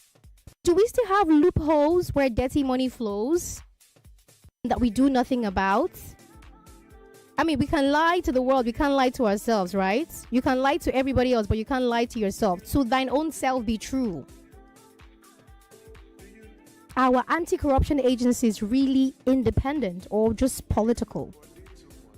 With this reputation upgrade that we now have, are we going to really attract investors? Because being off the grey list is good, but there are other things these investors look at, right? Are we going to fix that too? Or just stay on this one and be dancing on top of it? This is not to actually downplay the achievement, because I promise you, I didn't even come here to do that. If they say celebrate with people that are celebrating and mourn with those that are mourning. It's something that every other person who seems to be looking at the situation says it's a good one. So it's a good one, yeah. But can we stay here? If we have learned anything from being delisted, it is that trust is so easy to lose than to rebuild. And when it comes to money and reputation, it also shows that the world is watching. So Nigeria, ask yourself, if on paper you can clear the fact that your money transactions are now very clean, in your heart of hearts, is it true? It can be true. Or can you remain like that? See, you know, the last time we had a conversation about the fact that maybe in 2026, wishful thinking, right? But we could stop talking about corruption because Nigeria is now hell-bent on erasing that concept. And even though the bad ones will always still be among us, we now have very stronger policies. We have stronger systems. We see to the end, the latter, that these people are brought to book. And this is looking like it's looking like it's. I feel that the air around here is different. Okay, I just came to bring you up to speed. Okay, we are off the grey list, Nigeria, and we are ready to live like a country that belongs in the clear. And that was Sound Off. Life can be fun, but life in itself can be hard. Every single day, we wake up to all kinds of stories. Some good. Isabella, you follow Nigerian football? Yes, Nigerian Peter Rufai. Give my subscriber. Ashidi Yakini. No. No, Agawa. No. It's Agali. This not Nigerian player now. 70 years old man. This one. Ashidi Yakini. This player. Finidi. This one. Yes. Yes, boys. Congratulations. Lagos, when we say more is coming up, of course we mean more is actually coming up. In terms of talk, we are having the best of talk on 99.3 Nigeria Info, and you can join the conversation, okay? And also join the bandwagon of people who are winning money just by listening to the radio and doing what we ask them to do. What we ask them to do is go to a website and play a game that can fetch you that money. www.oneplay.ng. All right. At the musings this morning, Lagos, I want us to talk about these two kinds of people in this city, maybe even in the world. I don't know which one you fall under. There's the category. There's one category of people who just tap and go. That tap and go. Don't worry, I will explain when we come back from the break. And then there's one that will check very well before they pay. Those ones, they work hard for the money, so they know they use and they whine me. And you fall under one of these categories. Or maybe they should even make it three. The ones who just tap and go. The ones who they check very well before they pay. And the ones who have to check when they get home. And then they realize that, hey, something's wrong, yeah. Or it's too late to cry when the head is already out of your neck. I want to give you a backstory on this conversation when we come back from this break. But I want to find out also which team you belong to. The ones who just tap and go, the ones who check well before they pay, or the ones who, when they get home, is when they actually check. Right here on What's Up Lagos. If you're about to go to the market and buy something that requires you tapping your card or swiping your card, don't be forming big boy or big girl. Make sure you check what the receipt they are giving you is saying. Also, Lagos, play one play, www.oneplay.ng. 500 naira is what you need, okay? May the odds be in your favor. I'll take you to Lagos. I'll take you to Lagos. I'll take you to Lagos. The conversation continues on What's Up Lagos. In a moment, stay tuned. What is the singular of spaghetti? Could it be spaghetti? What is the dot over a lowercase letter I called? Semi full stop. I think it's a passive. Pass what? It's like saying what is Jimmy called? Jimmy is called a boy. Not Jimmy. I'm not a boy, I'm a man. When you say Indian Ocean, it doesn't mean that it's in India. It doesn't mean that it's immediate. Give an extra. This is why it's important to follow your elders. SpongeBob SquarePants, SpongeBob SquarePants, banana, Ashiri.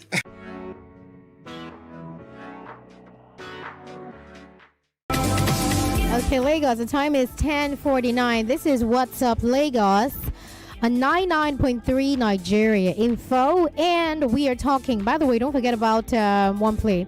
As you listen to the show, you can win yourself some money at 11:45 when we do the draw right here on the show. So go to www.oneplay.ng or use the USSD code *347*880*3#. Now let's talk on the music this morning. I told you there are two kinds of people in this city, right? There's the ones who just tap and go when they buy something. They swipe their cards and then they print out these receipts. Sometimes they don't even give you, just say you don't even need the receipts, and then they go home. Then there are other people, the other type of people. These ones, they will check very well. You see that receipt that you've printed out, they will not start checking it one by one. If they see any mistake there, they will ask you, why this thing, what's this? I didn't buy total. What's total? Oh. And then there's the one who when they get home is when they check, and so that's when they realize but this thing how is this one? I don't even know how that happens, but it does happen. So let me give you a backstory, right? So there's this place that I and my friends go and hang out. You know, I go to meet them there basically, and one of these days we got there and they had just, I think I got there late, so they had just paid for the whole thing, and the other person just felt like that's something that they have never done anyway. But the person just decided to check the receipts, that printout they give you after you've paid, and then the person realized that the price was inflated. Now, what the price said when they gave them the menu is not what's there when they printed the receipt, and so the person was just wondering, why did you add? I mean, it was a very small amount of money, but why is this thing here? I didn't buy this, and this is not the amount that was stated on the menu when I wanted to pay. And the person says, oh, it's a mistake, but you've already paid. And so I think it just dawned on that person that what if this has been happening every single time I come here, but I didn't notice because I don't used to check, I just pay, right? And so the person got infuriated, and slightly, just because they felt like that day. Please, I want to see your manager. It's okay, I can't call my manager. What's going on here? And the person goes to call the supervisor, and then the supervisor comes and says, oh, we are very sorry. Now, in a case where something like this happens, you want to imagine that everybody will be on fire. For example, the supervisor who has just been called to witness this might be very angry, like, what's going on here? You did this? Yum, you did this, you are fired. Heads will roll now, that kind of a thing. But you can see how calm the person is. The person is like, oh, don't worry, even the money would not be paid into the company's account. Don't worry about that. Like, I don't understand what you are saying. So you're not even saying you're going to refund me. You're not even saying this person should come and apologize. And the person is just walking free, going to serve other tables. So I'm like, what if this is something, it's a norm, it's something they do, and maybe it's a thing they do where, I mean, put the price there. If the person doesn't check, now you're luck. You understand? If the person checks, well, don't worry, we have it under control. And it got me thinking, what if this is happening? And it's happening because you are a big boy and a big girl. It's like, it's too embarrassing for me to be checking after I've paid. People will not be looking at me that am I the poorest person? Hey. So the thing is, at that point, I'm thinking to myself, Lagos, it's not about how small the money is or how big. It's just not rewarding bad behavior. It's not letting something go because this is a crime. It is stealing. It is wrong. And you have to correct it. Like, don't do this. And I was really pissed about it, by the way. But it just got me thinking. How many times have we been... Should I call this swindling? Because it's not a mistake. I don't think it's a mistake. How many times have these things happened to us, Nigerians? Because we don't care. We've already paid. There's nothing we can do. We don't check. We don't cross-check. Maybe it's because you don't want people to see you as the person who is too frugal, or maybe you're not trying to be the person. Maybe you don't just have the time. Maybe you have the money to spend. But again, this person is doing this thing to you. These people are doing it to you, and you don't even know. And that's it's fraud. It's just wrong. Don't swindle me out of the money that I can just leave for you. I can give you if you ask me to. Do you get my point? But anyway, the question I want to ask you this morning is very simple. Which one do you belong to out of these three category? Are you the kind of person who pays? You just tap, you press your pin, and then you go? Or the ones who actually are the one who checks to be sure? It's not because you can't leave the money for them if you find out that they did it, but because you don't want to be swindled out of money that you're not taking permission from you to do. Or you're the one who is, when you get home, you actually check, how much did I spend? How much did this thing cost? Which one are you? Join the conversation this morning. Alright, WhatsApp is 0809-597-5805. WhatsApp, that's WhatsApp number. The phone line 0201-277-0993. 0201-465-7190. We'll be back to take your calls after this break. Is 99.3 Nigeria Info. Don't go anywhere. I'll take you to Lagos. More conversation, more talk, more. Right after this.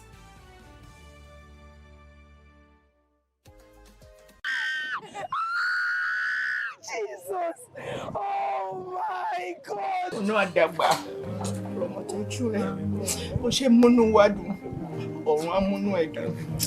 Spirit of Christmas. We want to go out there and go and appreciate Nigeria Info's listeners.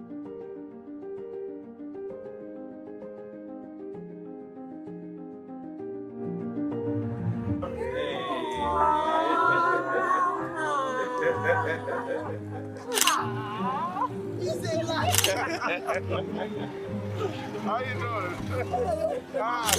This is Chris. So this is Mr. I'm telling you. Like me. I wish my wife did. I beg. Of Nigeria Info. If you don't listen to Nigeria Info, you are missing.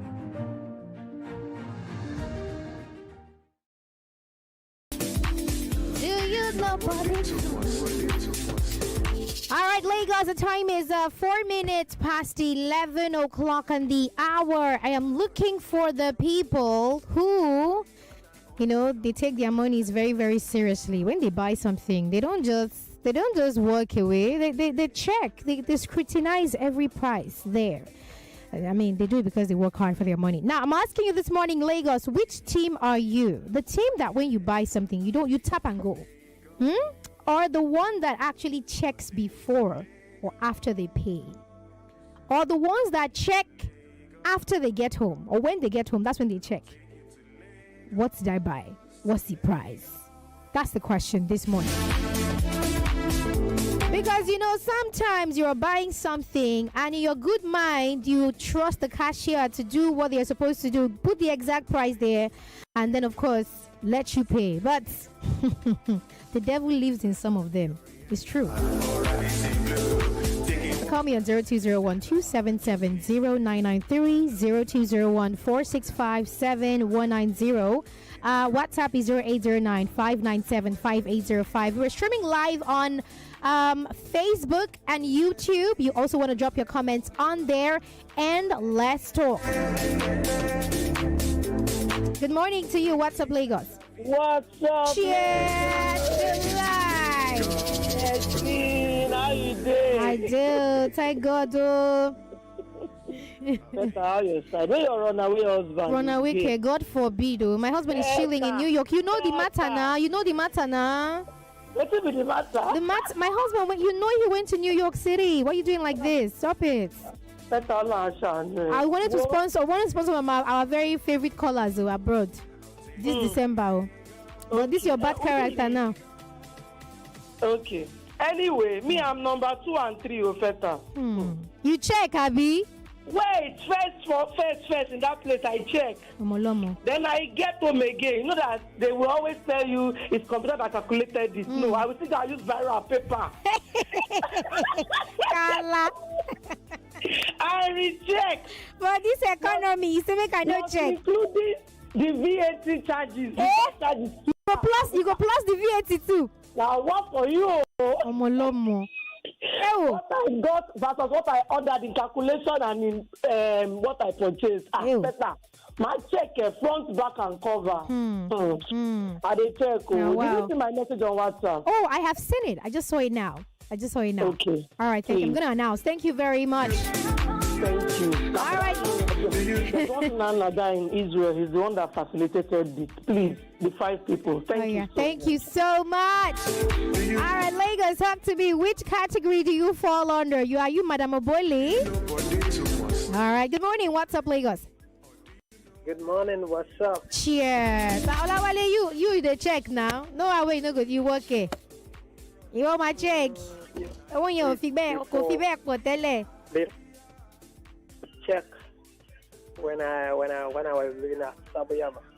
Yeah, but now that you're in Banana Island, as doing houseboy. I don't check.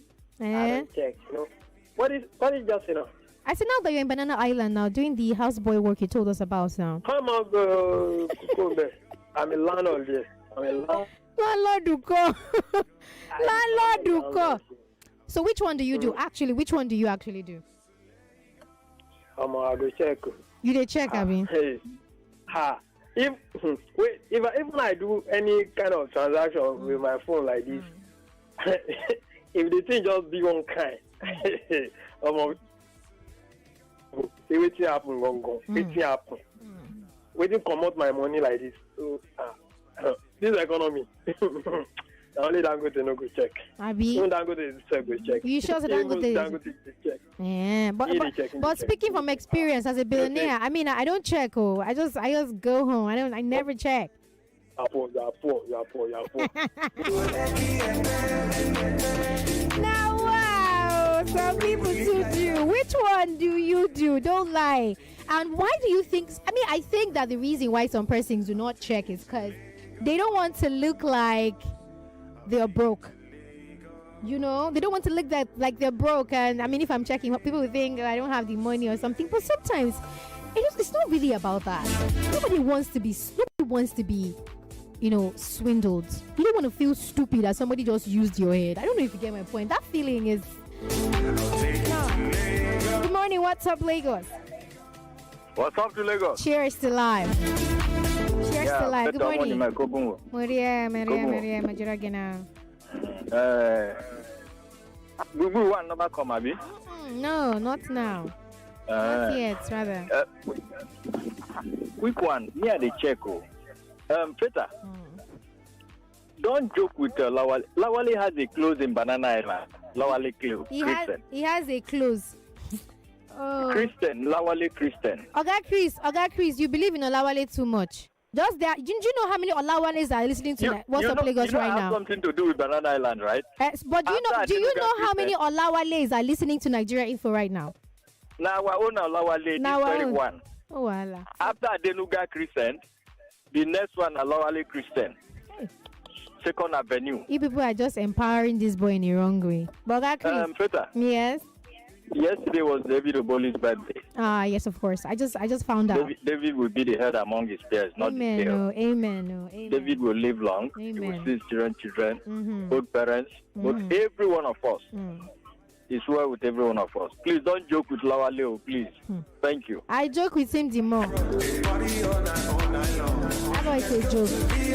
Lagos, we are streaming live on Facebook. This is also Francis Omaga Namani. He says, I'm watching live from Amagunze in Enugu State. Good morning, Feta and Stretch. Keep up the good work. Thank you very much. And that's to tell you that you can actually drop your comments on WhatsApp. Do you check when you pay for stuff? Do you check the receipts? That one that they print out to you after you use your card to pay for something, or you just don't do it? And are you the type that doesn't do it, or the ones who do it when they get home? Which category do you fall under? I'm telling you, true life experience. You find out that the place you're actually going to have fun every now and then, these people have been putting price. I want to say they've been doing it because that day was not a mistake. Good morning to you. All right, good morning. What's up, Lagos? Okay. Lagos, you should know that Madam Oboli says she wants to give 5K to 5 persons in dire need today. Okay, so we're gonna look for a way around it very soon. Just chill, okay? Right here on the show, 5,000 naira is going to 5 persons, and just keep listening. All right. take you to Lagos. And yesterday was Madam Oboli's son's birthday. He turned 15. Happy belated birthday to you, David. Of course, like Oga Chris has said, you always be the head and not the tail. And the favor of the Lord is going to surround you like it should. Receive it. All right, Yum, give us something fresh. Yeah, so this one is from Wazobia Perfume, and they want you to smell really You don't nice. sound like you're sure about this. I want them to smell nice now. Okay. So that's why I want to introduce them to the essence of true authenticity in fragrance. That is Wazobia Perfume, the correct scent. A unique blend that captivates the authentic spirit of Nigeria and is now available in both perfume and body spray and is designed for everyone. Wazobia Perfume is a unisex fragrance perfect for both men and women. So its rich and versatile aroma is a statement of inclusivity and unity. So make sure to unleash your confidence with every spray. And if you're a retailer or you just love to buy in bulk, we have got you covered across Nigeria. So Wazobia Perfume comes in cartons of 24 bottles and the body spray is available in cartons of 48. So if you are interested in making Wazobia Perfume a part of your collection or store for carton purchases, contact us at email contact@wazobiacosmetics.ng, contact@wazobiacosmetics.ng, or you could just simply call us on 0201 33000047. Our team is always ready to assist you with your orders. Be corrected. All right.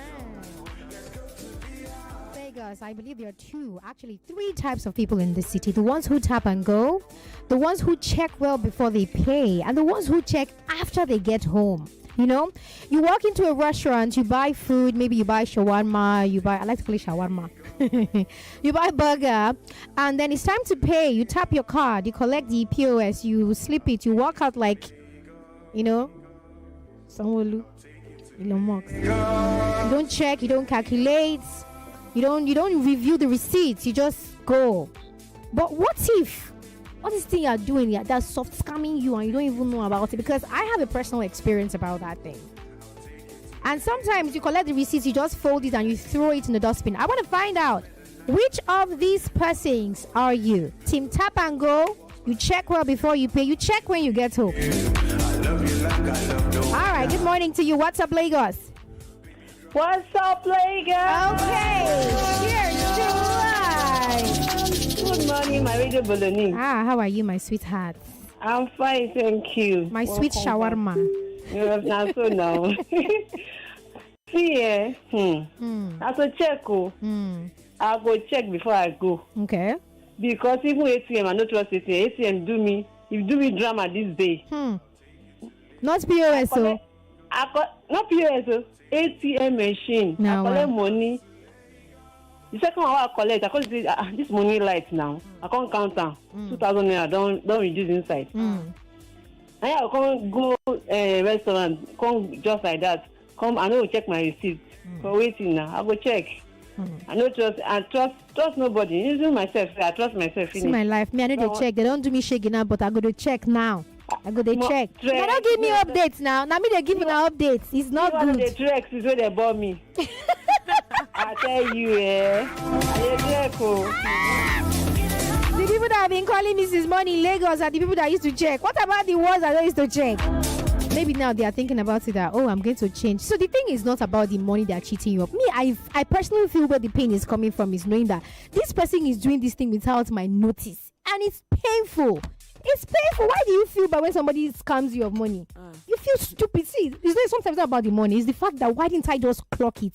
Why didn't I know this was happening? You feel very bad. And if you are one of these people who do these things, you should stop it. It's bad. And one of the ways they can actually stop is if you start checking. Check your receipt when you pay for stuff. Catch them young. Red-handed. Good morning. What's up, Lagos? What's up, Lagos? Yes,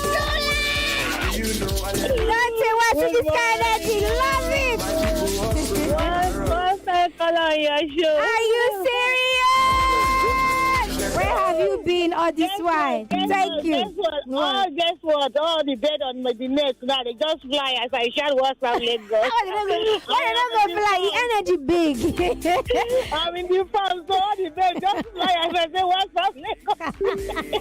The bed's going to wonder, say, waiting they do our madam.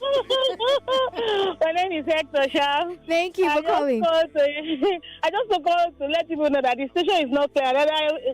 Another station is entering it. Calling from Ikodu. So please help us work on it. I did not enjoy anything this morning. Now, wow. I just my best man to just but now, can you hear us now? Yes, a little bit better now. But another network is coming in. It's coming inside. Sorry. What can it? Thank you very much for calling. Maybe I have to increase my voice. Let me be talking. Good morning, Lagos! Can you hear us now? Welcome. Thank you very much for telling us. This one here at Tunde from Ikotu says, Feta, good morning. I am interested in the 5K giveaway. What do I need to do? So one thing is very, very sure. Our last 3 callers on the show will get something. Okay, let's make it 2. Our last 2 callers on the show this morning will get 5K. So that's 10K don't go. The remaining 2.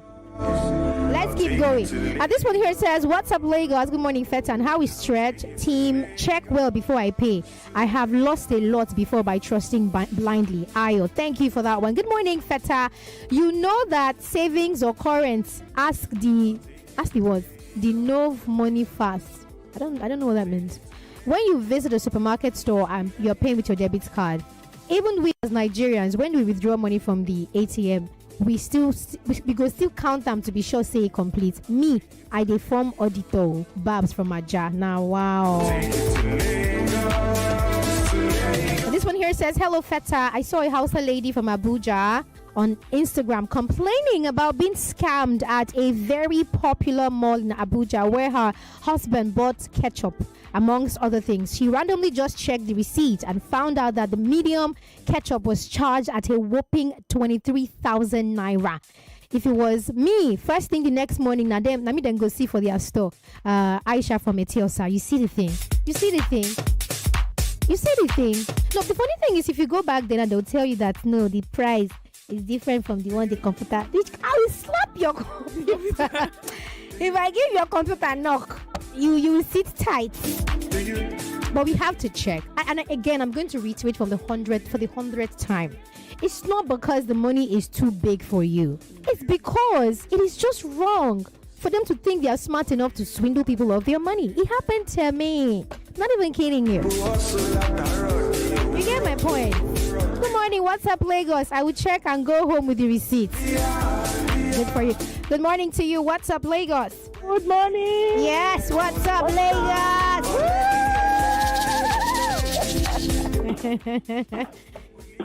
Like me, my name is Joy. I'm calling from Ikota. Thank you for calling, Joy. Like me, I don't check at all. Very bad. Very, very bad.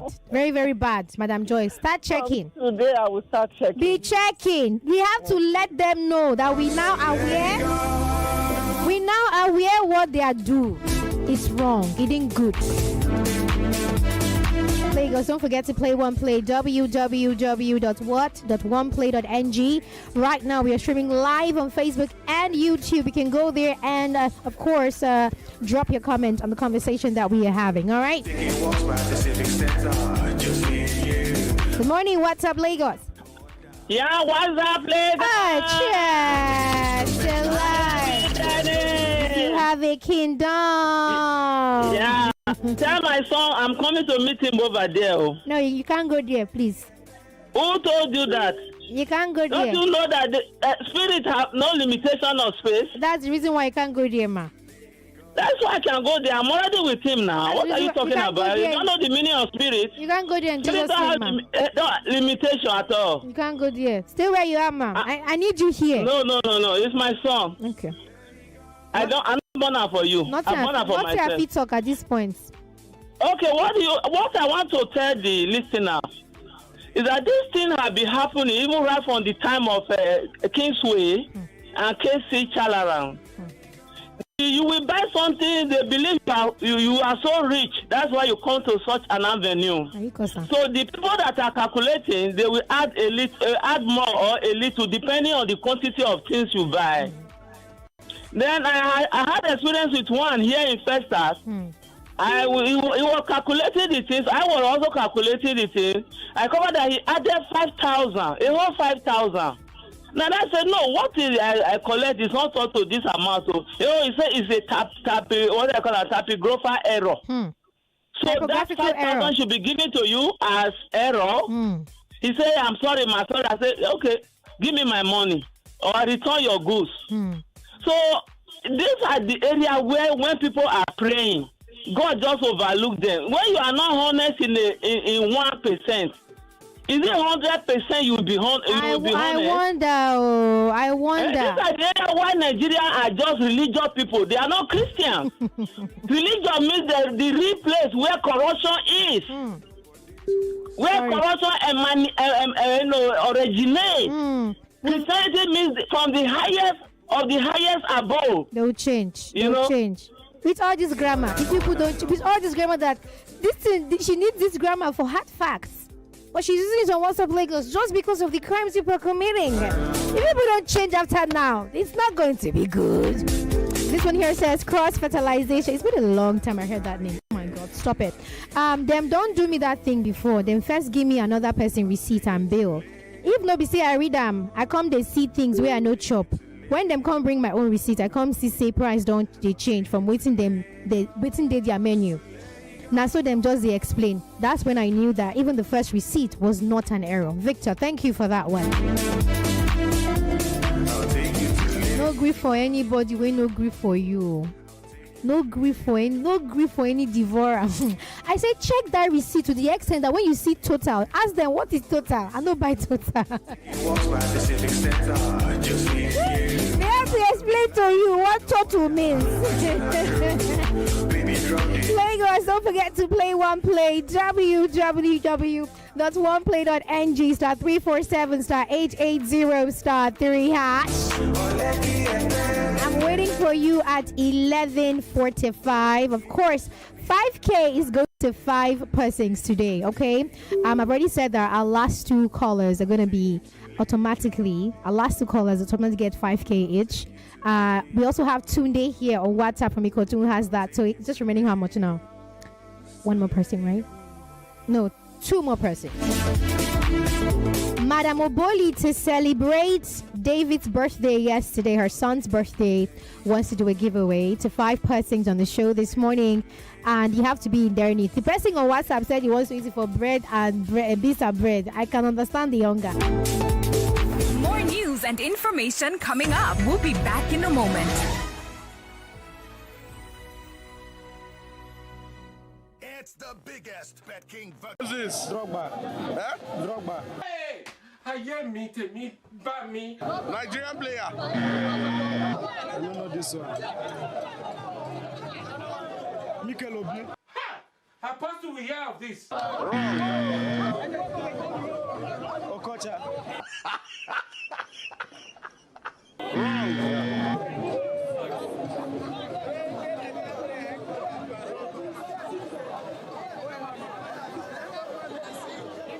Drogba.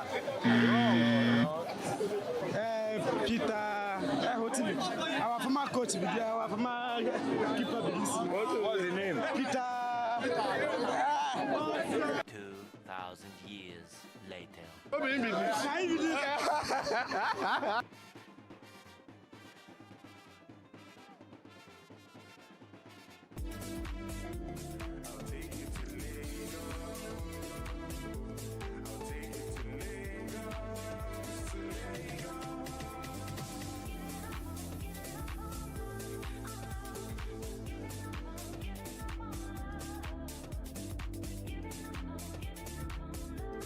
The time is 11:47, and of course, we're still on WhatsApp Lagos on 99.3 Nigeria Info, your number one station for news, talk, and sports. And this person here, oh yeah, now no wahala.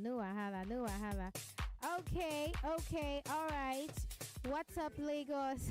There's a lot of messages. Good morning, what's up, Lagos? For me, I don't check. How many things am I even buying, Kwanu? Well, not until I buy things in different places using transfer for payment, because can't see me see calculation after receiving debit alert, and I'll be like, how come my money is remaining 25 out of 200k? Hi, hello. What's up, Lagos? How you doing now? Good morning to you. I did better. How you doing now? I did well. Thank you so much for asking. Your husband, no day. My husband is in New York City. Yeah. So. No, sir. Mm-hmm. Anyway, me, I did check my own. No. They check, Abby. Now so it's supposed to be. I beg, can you come to WhatsApp and send me your number, because you are the lucky winner of 5,000 naira. I'll do that now. Do that now. Thank you very much. Alright, Lagos, it's time for one play as well. And I would like you to know that you can actually still play www.oneplay.ng *347*880*3#. Yum yum. What's yum yum? Yeah, so if you're listening to me right now and you're thinking about a career in tech, or maybe a fresh graduate, a young high school leaver, looking for a new path, what if I told you that there is a place that you can acquire the skills you need? So listen up, because I have the answers for you, and this answer is Gomai Code Nigeria. So Gomai Code is Africa's fastest ed tech platform, and they are here to bridge the gap between your ambition and opportunity. So if you want to become a web developer, you want to go into artificial intelligence, Gomai Code has a program for you, and they are offering a hybrid learning model, so you can learn both in person and virtually, combining self-paced lessons with the help from an instructor. And here is how to get started. Call them right now, 0201 888 4669. That's 0201 888 4669. Or you could just even visit the website for you to explore all their courses, and that is www.gomycode.com. That is GOMY www.gomycode.com. And you could even stop by one of their hacker spaces close to you, and they are Yaba, Ikeja, Lekki, Festac, and even in Abuja. And interestingly, they are offering a great discount this season with the promo code TechNewbie. So once you just type out that promo code TechNewbie, you get 15% discount on all their tracks between now and November 2nd. Get in touch with them today. Start building the career you've always wanted. www.gomycode.com. And the number once again, 0201 888 4669.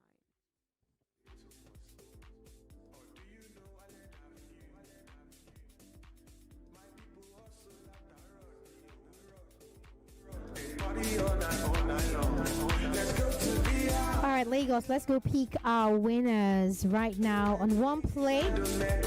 You can get on the website and play right now, www.oneplay.ng *347 *880 *3#. 500 naira is what you need to go on there and play right now. This one is our first winner this morning. Lagos, it can be you. It actually can be you. This money is for you and not for me or Yum Yum. Don't cry, Yum Yum. Don't cry. Don't cry. Okay, we're calling our first winner this morning. 0903 and ends with 082. I'm calling you right now. Please make sure that you pick your call, or else money don't. It go. It go just go. Simple as ABCD. Taking walks by Pacific Center, just me and you. I love you like I love no other. I said I'm true. Baby, drop the instrumental. I see for let's go to VR. Where the ladies and the men all around. All right, calling our first winner this morning, and the winners of our 5K giveaway, sponsored by Madame Uboli. I'll forward your numbers to her, and of course, she'll get a message from her. Okay.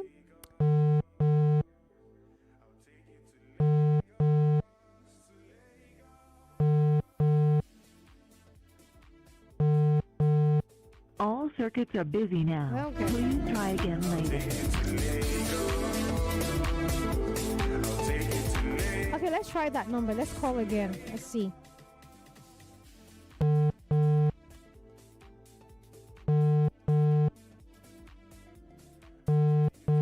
Please, Tunde from Ikotun, please forward your account details, okay? Hello, good morning. Hello. Good morning Hello, to good you. morning. Yes, my name is Feta. I'm calling you from Nigeria Info. What's your name, please? Okay, I'm Samuel Bassi. Samuel. Calling from Akwa Ibom State. Oh, okay. Did you by any chance play a game? Yeah, I play today. Aha! That's why I'm calling you to inform you that you are the lucky winner, or one of the lucky winners of 25,000 naira. Hallelujah! Thank you. Congratulations to you. One play will get in touch with you. They'll ask for your account details and give you your money, okay? Okay, thank you so much. God bless you. On Nigeria Info Daily Winnings is now over 150,000 naira. Just go to oneplay.ng or dial *347 *880 *3#. 99.3 Nigeria Info. We are more than just radio. Subscribe to our YouTube channel at Nigeria Info FM. Check us out on Facebook at Nigeria Info 99.3. Follow us on Twitter at Nigeria Info FM and on Instagram at Nigeria Info FM Lagos for live updates as it happens. 99.3 Nigeria Info. Let's talk.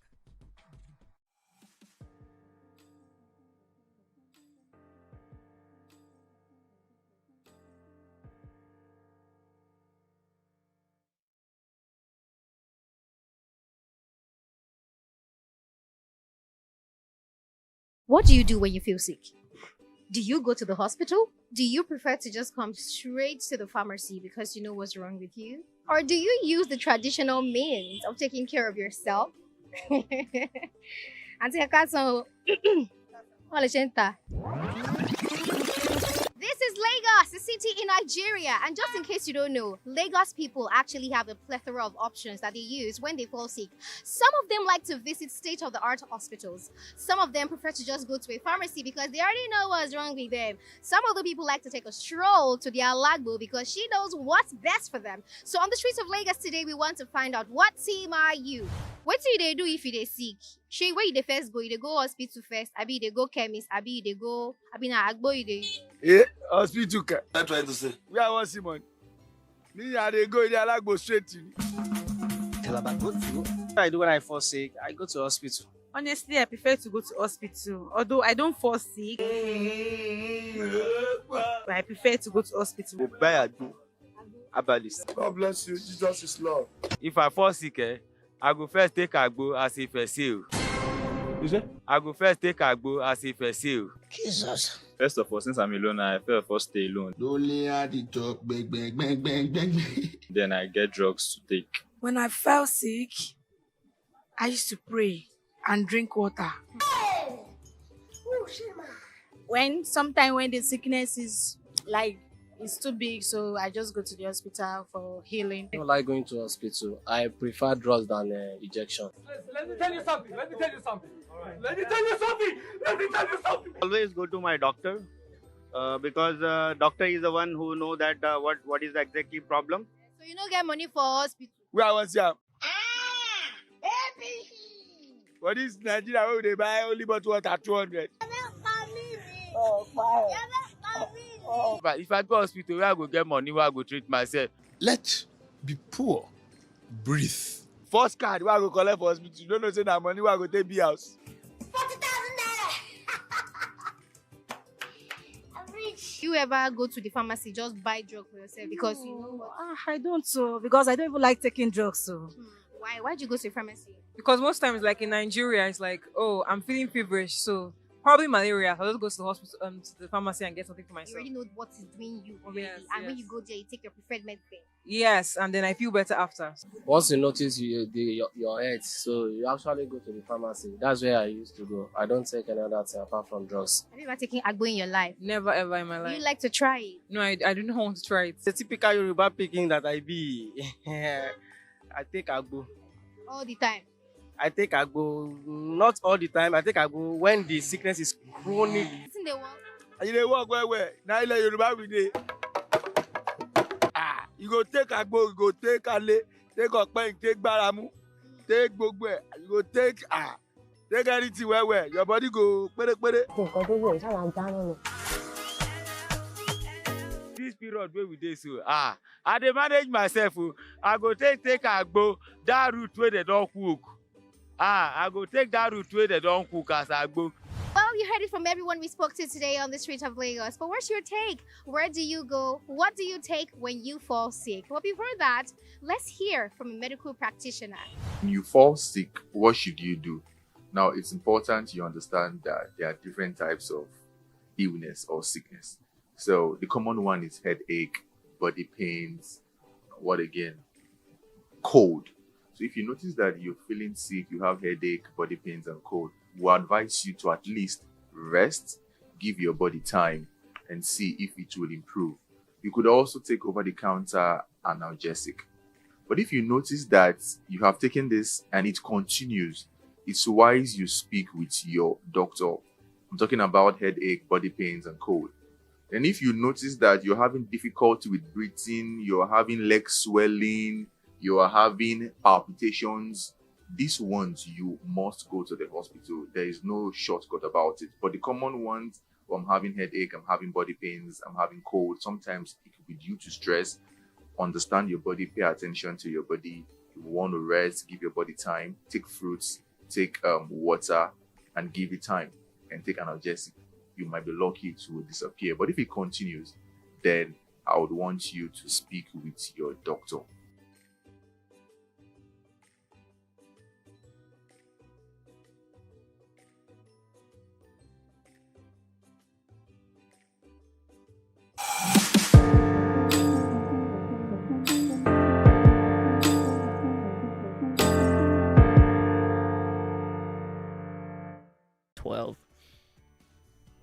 Too much light. Oh God, my eyes are just strained. My eyes are tired. Hey, hi. Okay, good. So good to have you wherever you're at. And did you sleep well last night? I didn't quite sleep well because I can't say it was because I was thinking about yesterday's conversation, but of course I did think about yesterday's conversation, and I don't know what you. I don't know how yesterday left you. It doesn't leave me undone in the sense that I think that's a necessity to go back to it. One, because I do not take the responsibility of your salvation. I just know that I can bring things to light. I can bring things to consciousness. I can bring things to your own awareness, and you reserve the right to choose. You reserve the right to choose indifference. You reserve the right to choose that you will do something about it. You reserve the right to choose to be a passive victim. You reserve the right to choose to be a pawn in your own game, a substitute in your own game. You reserve the right to choose to be the lead actor, the hero in your own story. Like, it's all choice that we're making here every day. Every day we're choosing, and it's because I know that responsibility is not on me that I honestly say that I feel a sense of comfort. But then again, I must come to the job every day, and so that's becomes somewhat, I think I'm finding balance, if that's how I can best put it. Finding a balance between my audience and the mentality, the psychology of my audience, and the reality that binds you and binds me. So I think I say that to say today's conversation in some sense is not necessarily directly bearing on yesterday, but I believe that today's conversation may in some sense be like a continuation, or maybe it's not an actual continuation. Maybe what it is that we are having to face reality and this time around admitting to ourselves that this reality is either something we have created, something we want to change, something that we like, or better, something we can't help. Because yesterday there was a lot of helplessness on the conversations that we had. You can feel the mental tiredness, the I've given up type disposition. And many people will say that the reason that happens is because there's nothing we can do. A strong man will find something to do. A strong man would wait for his day to come, and between now and that day, he is prepped, he is ready, he is willing to do something about something. But a man who thinks that he will be weak forever will not make any plans for the day his day will come. And so even if his day came, he has no plan, has no fortitude, has no impetus, has no courage, has no will, has nothing when his day comes. So his day will come and go. His opportunity presented before him, he didn't quite take it, and that will come and go. But then there are far-reaching consequences to the things we think and do that I think inform every aspect of human life, from perception to reality. About a few weeks ago, all over about a week ago, all over social media was this whole popular debate about iPhone 11 being upgraded to iPhone 17, someone selling to the Nigerian public iPhone 11 for 450,000 naira. Someone else goes to China and decides to sell the same.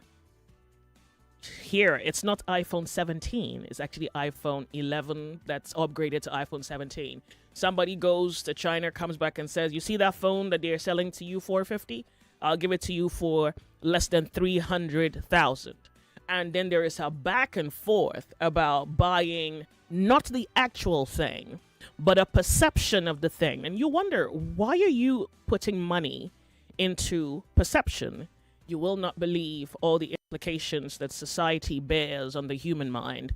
But even worse, I think that there is a choice that we make every day that informs even the cultivation, the assimilation of social engineering in our day-to-day lives. And we're making, whether conscious or unconscious, decisions about the things that present themselves to us. And many instances suggest that we are creating the things that suddenly present themselves to us or mirror themselves back at us, and we choose those outcomes. I want to play a few videos for you.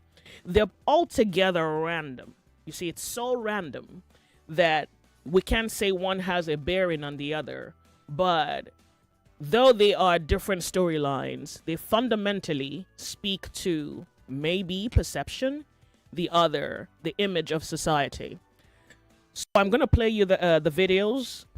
They're enjoyable, they're short, but the videos are just reference points. So you're not necessarily speaking against the persons in the videos. It's more what the videos can suggest to our comprehension, okay? After that, I want to ask if... So there are two aspects to this, and maybe I should even just split the episode so that we can have one part of the conversation today and another part of the conversation next week. Today, I want to ask, what are we looking for in friendships? Are we looking for quality in friendships? And what kind of quality or characteristics are we seeking out today? What are we looking for? All right. Now, I know that you're ready for today's conversation. You want to brace up for this one. One, because it speaks to you and I directly. It speaks to the choices that we make. It speaks to whether we are honest about the things that we do, the decisions that we make, whether we hope that we can make decisions and there be no consequence, long or short term, to the things that we bring about. After that, after this particular conversation on Open Thought Tuesday, we're going to go into kidnapping. Look, I've been following a video, and it's not necessarily because I haven't following it specifically, but you know, social media, these stories keep popping up of a young lady who in Edo State was kidnapped, and there were a few videos of her where she was crying and begging for the public to help redeem her life from the hands of the men who terrorized her. She was asking for 20 million naira. And last night there was another video that's was recorded by a certain Nigerian civilian who decided to do something about the problem in his neighborhood. I think he's found a group of like-minded Nigerians, and they took up the responsibility to pursue the tail of kidnappers in Delta State to capture and to redeem anyone who may have found themselves in the kidnappers' den. So the young lady has been released. But even this morning, Sahara Reporters is reporting that there's been another kidnap in Edo State. 10 people have been kidnapped. I hear that so I don't even know how old this other video is. I see another video of a victim, and alleged the audio is representing one person playing the role of a victim or the victim's spouse. And on the other end of the telephone is kidnapper and the person who's been kidnapped, victim, asking to help save his life. And so the conversation pretty much is a phone call put to a family member of the person who's been kidnapped, and the family member is saying, I'm looking for money, I have only 300,000 naira. And somehow I think that I wonder whether there is something we can do, because evidently we can tell. We don't even know where the Boko Haram ends or the kidnappers from the north ends, and where the your neighbor becomes a kidnapper begins. We don't know. We just know that poor defenseless people wake up, get kidnapped, and then the kidnapper is asking for 10 million. He's asking for 20 million. And we all are silent. We're all silent. We're silent as though I don't know why we are. Anyways, it's on our lineup today. We should talk about that. Let's begin. I think this is a pre-recorded program at 2:45, so you want to catch up with that. Between now and then, we have our time occupied with interesting conversations on Nigeria Info.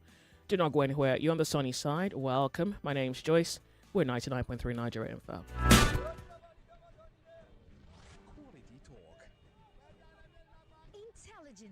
Who's this? Drogba. Eh? Drogba. Hey! I hear me, bat me. Nigerian player. I don't know this one. Mikel Obi. Ha! How possible we hear of this? Okocha.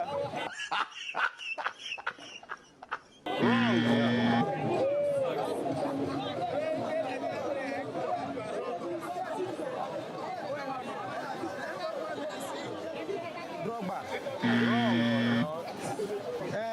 Peter. Our former coach, our former keeper. What's the name? Peter. 2,000 years later.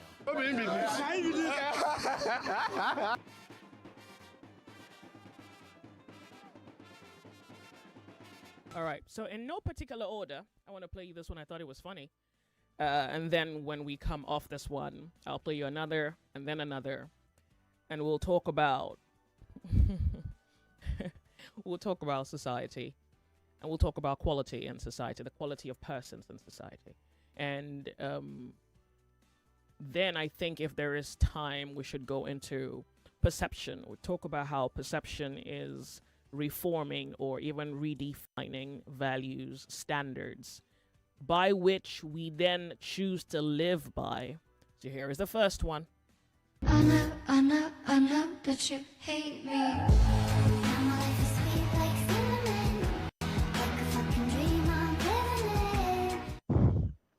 I don't really have a problem dating you. You know, I told you I already liked you, but the thing is, I don't spend on a girl. Like, the date, I no go spend on you. Now you go to spend on me. You will still have to be paying me monthly salary too. I'm a fine boy now. I'm a light-skinned fine boy, so other people to want me.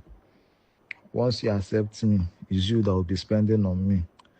If you want us to see or anything, you have to buy me fuel. You spend on me. You will not be me, or they know they be me. Now you go do the spending. My own is I will be enjoying you and the relationship. I won't spend the time on you. So myself, I be princess, I not be prince. You treat me like a princess. Not be only woman they enjoy soft life.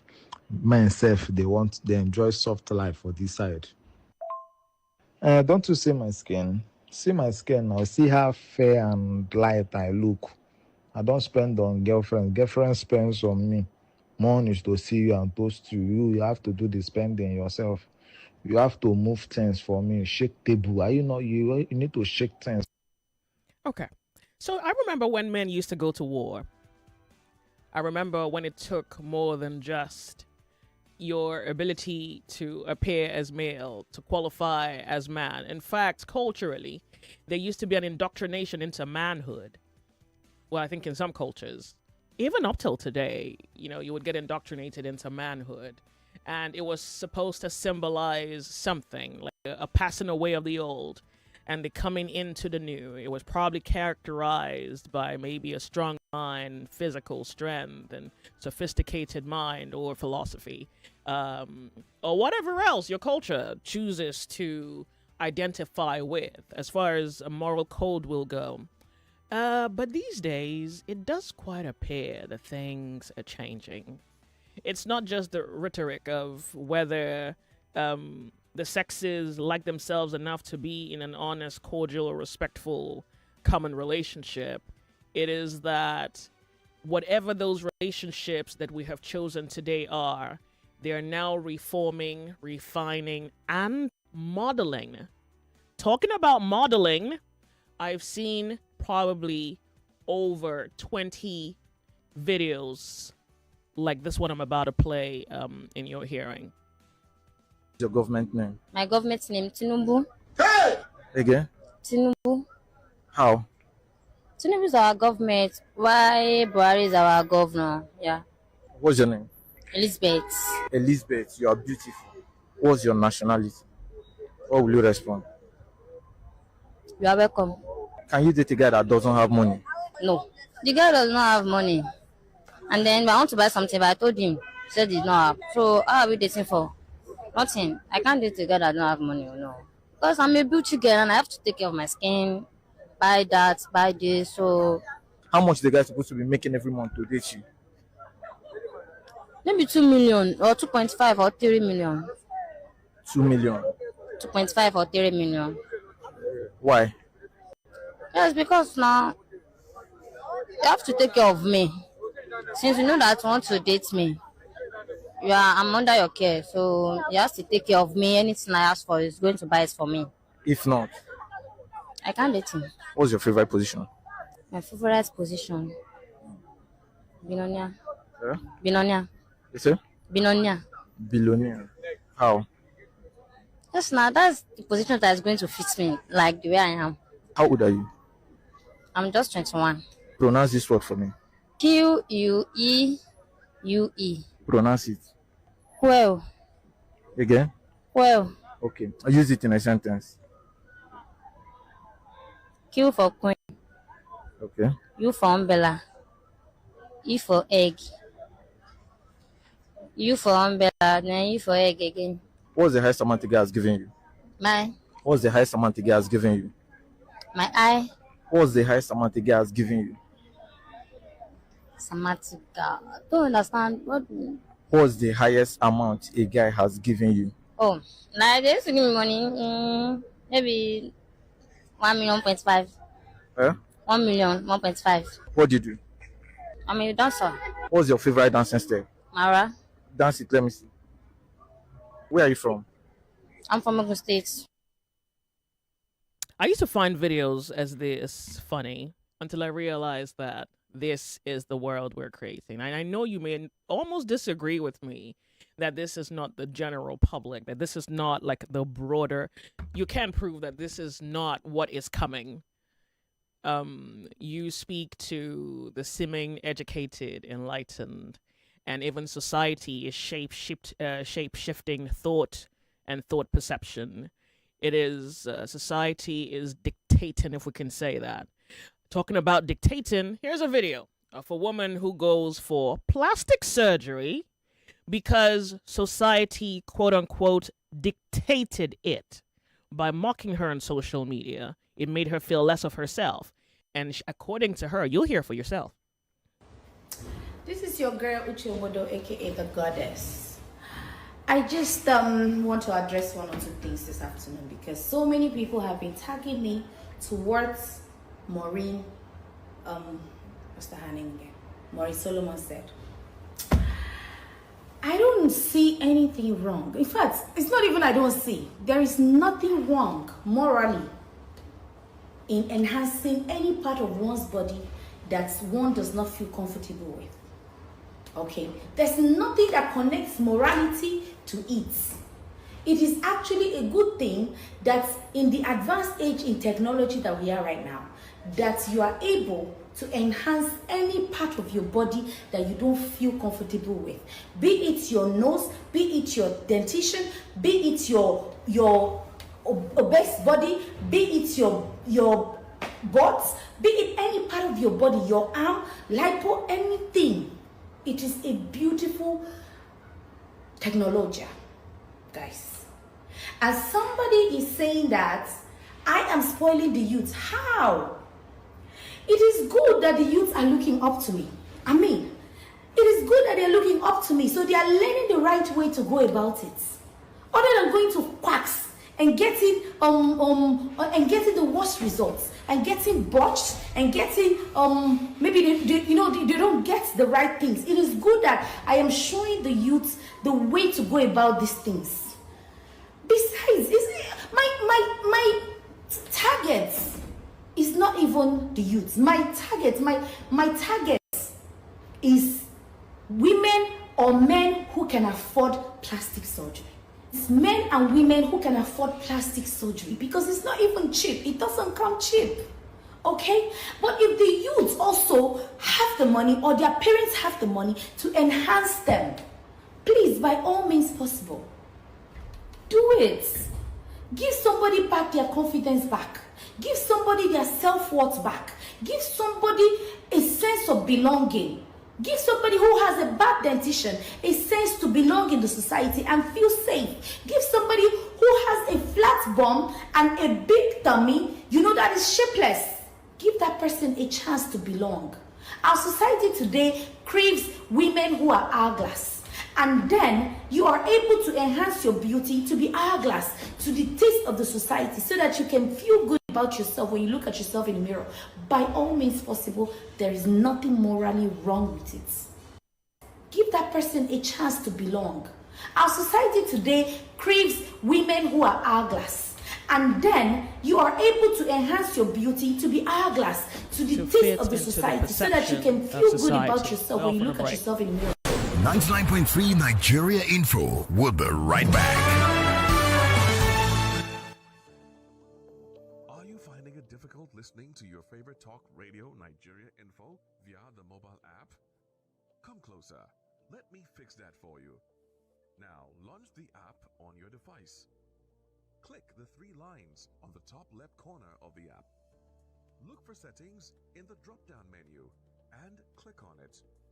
Turn on the first option that you see. Make sure you turn on the option that says always use highest quality available audio. Now that you have done that, close the app and relaunch it. Voila! I did it! Oh, sorry, you did it. Now you can enjoy your radio anywhere, anytime. Nigeria Info. Let's talk.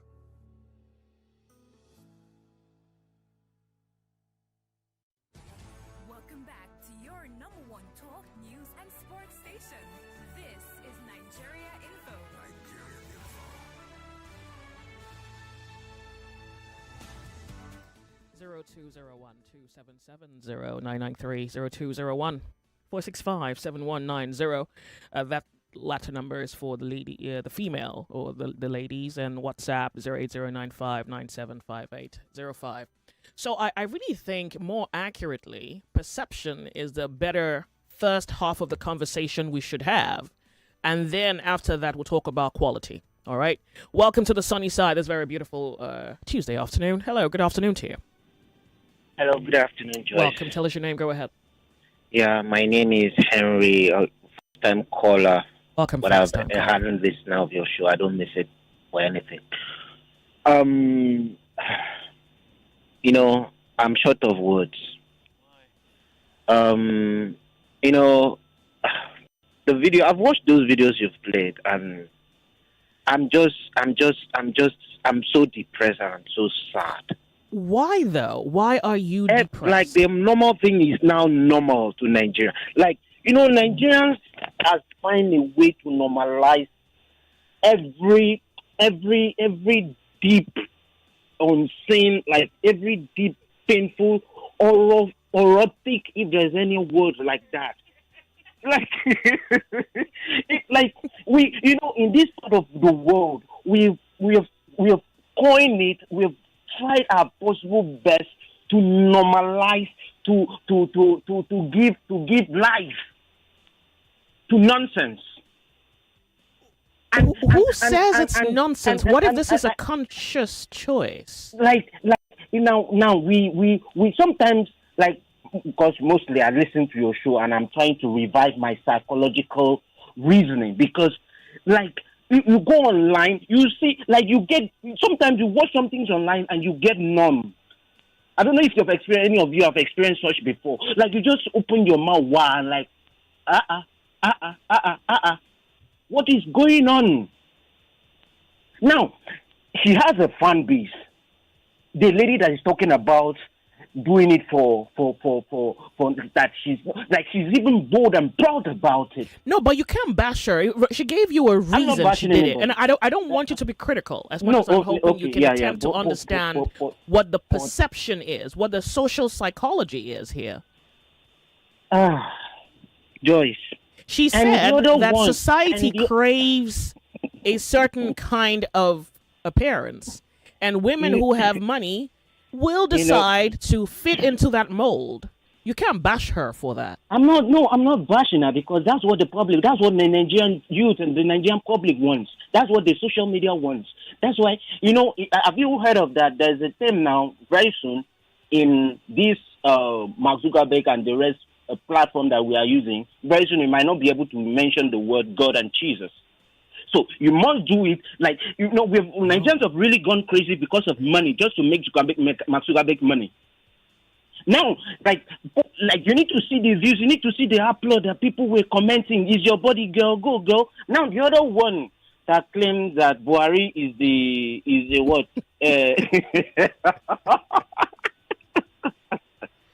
I'm off. I'll come back. Oh, good. I got myself. 99.3 Nigeria Info. We're just about ready for the news update on Nigeria Info. Where we inform, you decide, you listen, and be part of the conversation. I never believe that I'm in Nigeria. Why must government of Nigeria decide to clap its law? The police is quick to fire tear gas and peaceful. Isabella, you follow Nigerian football? Yes, Nigeria Peter Rufai. Give my subscriber. Ashiri Yakini. No. No, Agawa. No. It's Agali. This not Nigerian player now. 70 years old man. This one. Ashiri Yakini. This player. Finidi. This one. Yes. Yes, boys. Congratulations. Your government name? My government name, Tinubu. Again? Tinubu. How? Tinubu is our government. Why Buhari is our governor? Yeah. What's your name? Elizabeth. Elizabeth, you are beautiful. What's your nationality? What will you respond? You are welcome. Can you date a guy that doesn't have money? No. The guy does not have money. And then I want to buy something, but I told him. He said he did not have. So how are we dating for? Nothing. I can't date a guy that don't have money, no. Because I'm a beauty girl and I have to take care of my skin. Buy that, buy this, so... How much the guy supposed to be making every month to date you? Maybe 2 million or 2.5 or 3 million. 2 million. 2.5 or 3 million. Why?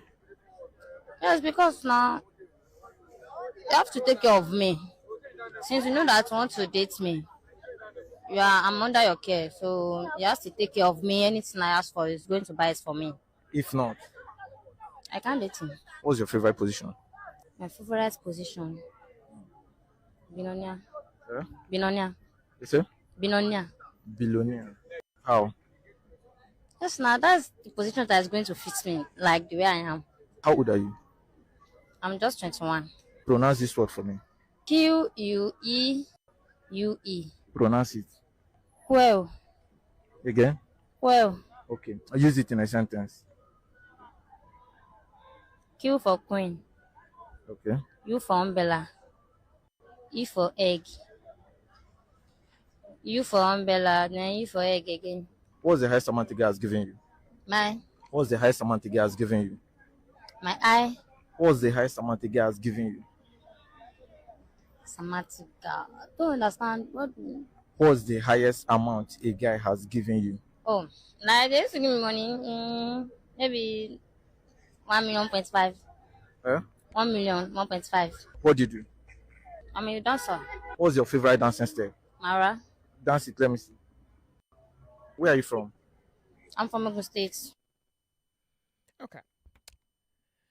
Welcome. 7 minutes past 1 p.m. Let's talk. You're on the sunny side. My name's Joyce. How are you? Nigeria Info. Hello, Joy. Good afternoon. Good afternoon. Welcome. Tell us your name. The name is Moses. When they said common sense is not common, do you understand? You see, hello, Joyce. I'm with you. Go ahead. Yeah. You see, it's that these days, that's what I now understand why even some Gen Zs don't identify themselves as Gen Zs. But it's not Gen Z's matter, child. But the truth is that these days, I've always said it in this your station, that most people cannot think again. The society do their thinking for them. What the society has accepted as norm is their norm. Whatever a musician wears or one internet star wears or dress like or believe in is the things that a lot of them will accept. Because these are the people molding their sense of reasoning for them. They can't reason for themselves anymore. That's why money is the order of the day, because some people are promoted that if a man does not have money or if a woman does not have money, you should not. I can't like put myself so low like that guy. You are handsome, then what? Let's say yes, the society has accepted as norm that everybody should be requesting money from everybody. But what are you a man for? Do you know the meaning of being a man? I don't think you know it. That's why they said common sense is not common. If you know the meaning of being a man, you will not go to that extent of telling a woman that you take care of me. It's amazing. And look at the other one you just played last. I don't understand. I won't blame her for not being able to speak English, not my papa language, not my grandpapa language, not the Nigerian language. So I can't make fun of her for that. That's not an issue. The issue there is our orientation. I don't know if you get what I'm trying to say. I'm with you. I'm with you. She is a reflection. She is society's persona. So it's not difficult to understand, to be honest. Majority accept. They can't think again. In the society where sense they don't have again, it's lost. Morality is lost. They don't think. Well, thank you so much. You know, if you want to ask 2 plus 2, you just go to the internet. What is 2 plus 2? He answers you. Those days, you have to think deep to be able to even read. But these days, internet answers, so they can't think deep anymore. There's no deep thinking. The thinking of these days is so shallow that they don't even know what they are doing is wrong. But you know, this girl is not the singular problem. You understand that she is a simulating society, and that is a collective. Okay, that's men and women alike. All right, good. Thank you so much for calling us. I really do appreciate. We're on YouTube and we're live streaming. I guess we can say we can see society before our own eyes shift into something that we comprehend, accept. Hello, welcome, Open Thought Tuesday. Good afternoon. Afternoon to you. Thank you so much.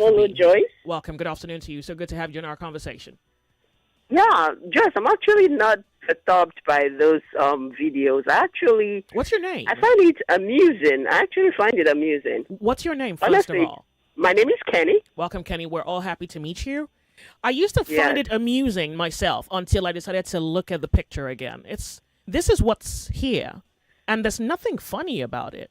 Because if you are going to agree, this lady is society.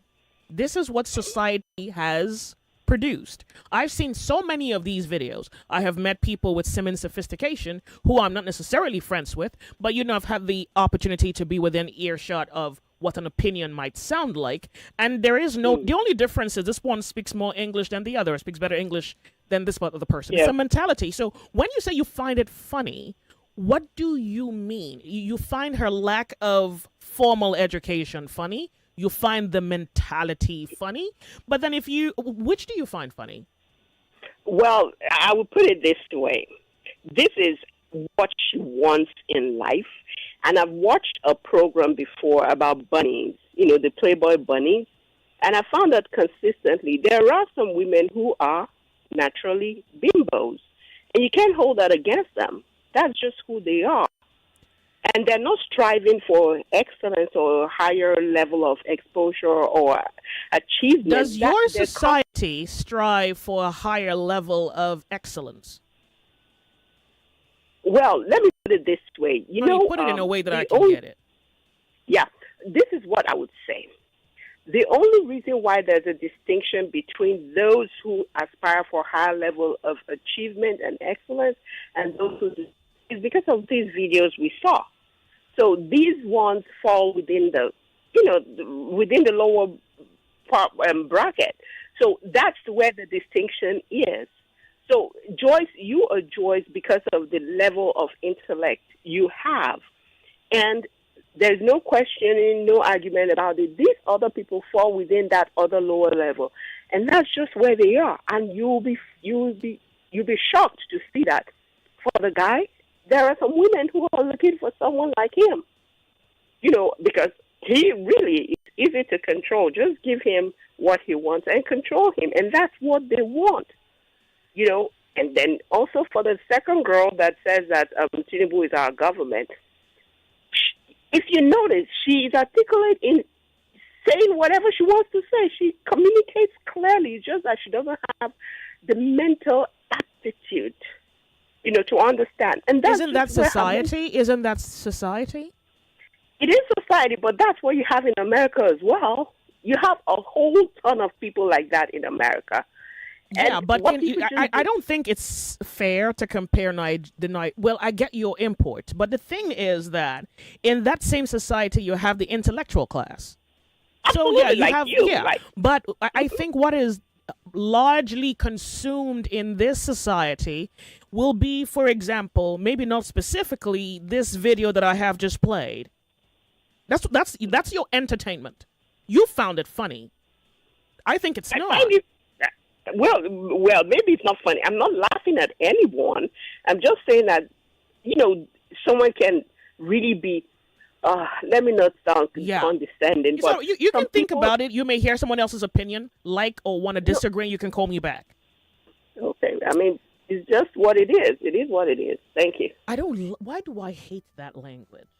It is what it is. Nothing is by itself, except it be willed or created. It is what it is. It's nearly suggesting it happened, nobody brought about it, it just happened. Or what do you mean when you say it is what it is? Should we put that on language and interpretation? What can that mean? All right, welcome to Open Thought Tuesday. How are you? Hello, Joyce. Good afternoon. Good afternoon to you. It's good to have you on Open Thought Tuesday. Welcome. Tell us your name. Well, my name is Teddy. Welcome, Teddy. Thank you. Okay, I'm going to try to not criticize. I happen to be in the same space with that person who spoke. But now, the boy who wants to be a princess? No, the lady who went to go and do fake yash. Well, don't make it dirty. It's already bad enough. Surgical yeah, I'll try my best. Apologies. So, I will debunk the saying that it is what society wants. I am a man, and I sit with men. And I tell you, for a long time, and especially now, men are seeking out women with high intellect. Women who would add intellectually, economically, emotionally, spiritually, in every way to us as men and our children, born and yet unborn. So when you say the society, and I happen to be the opposite sex, okay, maybe, you know, if she's talking about fellow women and you know, now I put another realm, but I'm speaking of things being equal, the straight folk, you know. We men are not asking, at least not all of us, yes. And I will put it to you, to the woman and every other woman listening, any man who is so fixated on the body structure rather than the long run, the future, the psychological makeup, the intellectual build, the spiritual grounding of a woman has no genuine plan for you. Just take it from me, I am a man. Any man who is just fixated on your shape has no plan for you. So it is wrong to say the society is craving. Nah, speak for yourself. Maybe it's your society. That's that. You can't say it's her society. We share living space with her. She's in this society. And I don't know where she heard it or how she found out that this is exactly what society wants. Exactly. That's why I said it is probably her society. Because I am a member of the society. I am a member of the people I think she's even referring to. Because, like I said, speaking like straight people, when you say this is what is society, because I don't think a woman wants to go out there saying, I don't think a woman is yearning to see shapy women on the road. So I want to assume when she's saying, oh, the society is yearning to see hourglass women, she's speaking about the men in the society. And I am a man in the society. And I'm telling you that I do not, what I am yearning is a woman with brains. What I'm yearning is... Let me pose another aspect to this question, though, because now you are saying what men want. Isn't it the same men who have, for example, wanted, and not all men, to be honest, but some men have wanted women that they can control. Certainly a woman who is intellectually fit, who is sound in mind and judgment, will not necessarily be a good tool in the hands of an arrogant man or a man who is quite driven by power and unable to comprehend the judgment of what power is or even how to wield it properly or fairly. If you say men want educated women, this same Nigeria or a Nigeria before now? Okay, let me now just put it this way. Every reasonable man, every sensible man wants an intellectually fit woman. In every 12 days, it does. There are always exceptions to the case. So the men who want to control and who want dummies to control will always power, exist. who are inferior and assume that oppression is a way to feel superior. Exactly. The little men will always exist. But I doubt if they form a greater proportion of the general populace of men that exist. Our demography is way greater than that. But isn't it in this same society we are told or we have heard that men are moved by what they see? You can't even deny that one. Yeah, I won't deny that. But it is not what we want. It's not all we want. We are moved by it. And so, of course, she's going to bring maybe whatever is left of reason, brain, heart, emotion, and capacity to cook. But, plus some plastic surgery upgrade. How about that? Nah. No, you're not being honest. No, I'm being honest because I am a man. I'm telling you, I am a man. I need more men to speak on this. And I'm attracted to you. I may get a bit closer to you, but once we have one or two conversations, and I see that you're just beauty with no brains, I pause straight up. So let me get the full package. And when I know you're fake, okay, I'm telling you honestly now. I hope she's not anyway. Nobody will know her. Okay. I left the lady I was dating because she was, long before BBL came in. They had this padded. How do I say this now for your radio? Padded underwear you wear. Yeah. That was a thing for a while around here. Yes, I stopped doing that because I told you you're fake. It's fake. Why are you trying to look like what you are not? She wore the one on the bum. She wore the one on the chest. I'm like, why? Why are you? Okay, now you are the, okay, good. Another angle to this is, please. Okay, why would the society want a married woman to look like a hourglass? As a married woman, I believe your priority is to look like what your husband wants you to look like, and not the society. And if you happen to marry one of those men who wants you to look like an hourglass, well, I'm happy for you. But don't come and impose that decision of your husband on the general populace. Okay. All right. I'm going to let that be. Thank you so much for calling. I really do appreciate it. We are 99.3. This is Nigeria Info. perception, and it does quite appear that perception is becoming reality. I even think that that's how I would like for this conversation to even model itself, or maybe it can kind of magically formulate into something that drives us into how we are creating our reality. Yeah, that. And I don't want to narrow the extent to which this can broaden itself, elongate itself, twist, bend. So you can approach this topic from any angle you find convenient.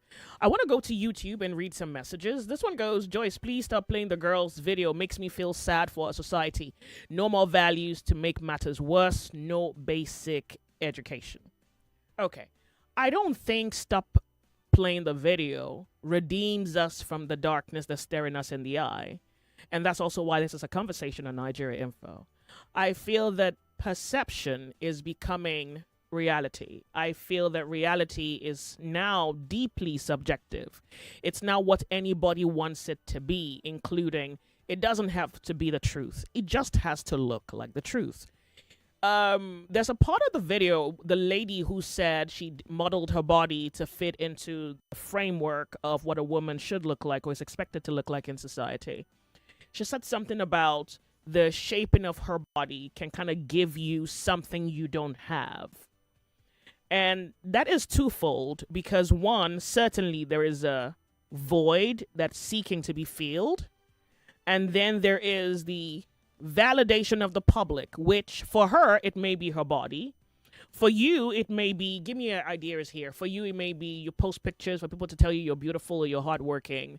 Because I know that men do that a lot. You know, like, I mean, it's not just women. Even men do things for social validation. Yeah, so it's like money is you work out, you want someone to the abs and all and of then that. you show everybody you're working out because you want. I don't know why you could be doing it, but I would like to think that one of the reasons you would do that and put it on display is because you want someone to admire it. You want your work to not go unapplauded. And so you would do something and, you know, you put it out there for people to applaud. And some of the time is that you just feel insecure because you feel that there's no place in society for you. And so anything is an extension of I am also in the clique or I am being, I don't know how to put it because I'm also around last them in week someone Vogue. was selling iPhone 11 as iPhone 15 at 450,000 naira and people are buying it. So in one sense, you don't want to bother about why people would buy an 11 that looks like a 17. On the other hand is social perception is if you are with a 17, what does it say? If you are not with a 17, what does it say?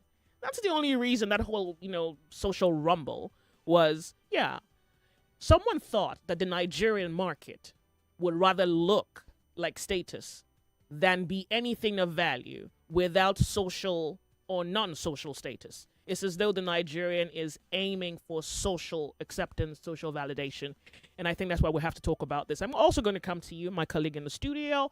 I'm going to ask you an obvious question. Hopefully you have an answer to give to me. I want to read a message before commercial break. Welcome to Nigeria Info. This message says, I totally support the man. We crave to date ladies with big bums, but we can never marry them. This is Emeka from Surulere. I have a lady in the studio who has a big bum. Your brain and your bum, which is bigger? We are off on a break. I intend to go there. You are listening to your number one station for talk. 99.3 Nigeria Info. Let's talk. As you can see, I have my guy here looking all fresh. I mean, fresh, you go party me. So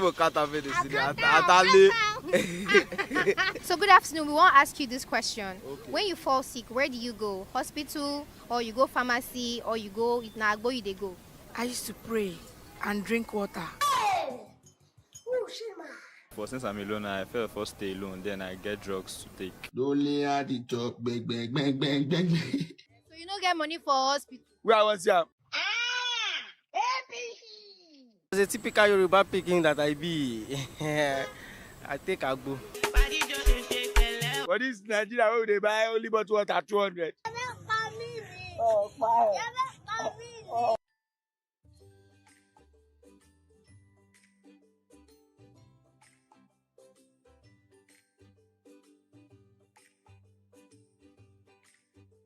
Okay, we're back. 99.3 Nigeria Info, the sunny side, and let's see. Okay, let's go to the telephone lines. Let's go to the telephone lines. Hello, welcome. How are you? Hello, Lady J. Good afternoon. Afternoon to you. Thank you so much for being here. Welcome. Please go ahead. So, listening to the voice note you aired this afternoon, I just can't help but ask myself this question. Have our values been totally eroded? Have our morals totally gone into extinction? Because when you decide or allow what the society says to erode your total value, your person or your being, then I just ask myself, then just you've thrown caution to the wind and allow yourself just go like a lifeless log of wood, clinging on nothing in the sea storm or in the storm. Is it this same youth we are calling our leaders of tomorrow, looking up to come and take over the reins of power in order to give us an equal society where everyone can thrive? Youth can't even say or stand for something so dear and hold it so dear to themselves. Persons like this lend credence to the fact that school is a scam when it's actually not. You see, when we allow societal inclinations and perceptions shape and define how we live, then I believe we have submitted our sense of common reasoning, which is not common anyway, to the society who wants us wired in this manner. Not only because they want to chase clouds and impression, but because they just want to belong. So they tend to want to conform any which way. Lady J, this is a red alert emergency. Nothing to be trivialized, honestly, and I know that's why you are discussing this. I don't want us to blame this alone on society, because what happens to our own self as individuals have totally relegated the us in us, like me, the me in me, in order to conform to societal norms and practices, simply because this trend puts food on my table.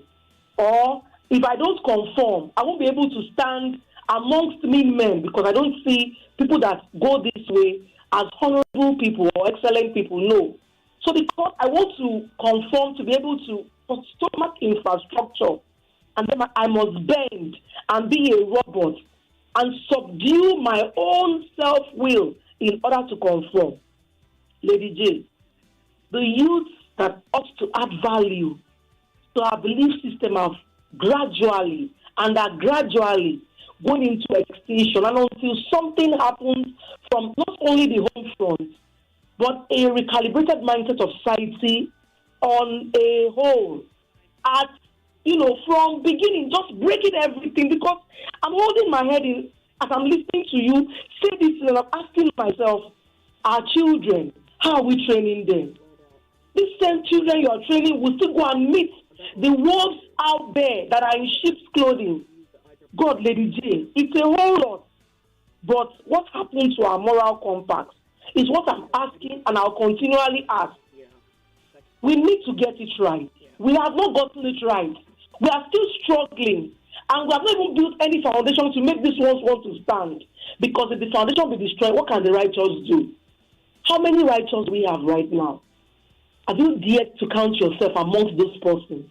Whoever is contributing this afternoon, before you start pointing fingers, what are you doing in your own little corner to eliminate this gross darkness pervading this society at large? Lady J, I'm pained inside of me. Thank you so much. It is well, but it's not well. Thank you so much for calling me. I really do appreciate it. Thank you. 99.3 Nigeria Info, the sunny side. This message goes, this is Joseph from Ijede. As for the girl from Ogun State, I wouldn't blame her. It's what the society has thrown up to its citizens. It makes rubbish of what the late Awolowo tried to achieve, especially in Western and Mid-Western states. Unfortunately, this present crop of rulers and direct beneficiaries of free, sound, quality education that the late Awolowo offered. What a shame. Thank you so much for writing me. I do appreciate. Good afternoon to you. Hello, welcome. What's your name? Good afternoon, Joyce. Good afternoon to you. My name is Robert. Welcome, Rob. I'm from Apapa. Joyce, I don't blame the girl. You understand? Education is not for everybody. If somebody does not know something, we should not castigate him or her. May be different between government and governor, so I think somebody need to educate her. And today's society, everybody is poor, everybody is looking for money. Even Dangote is poor. You know the recent expansion he made in his company.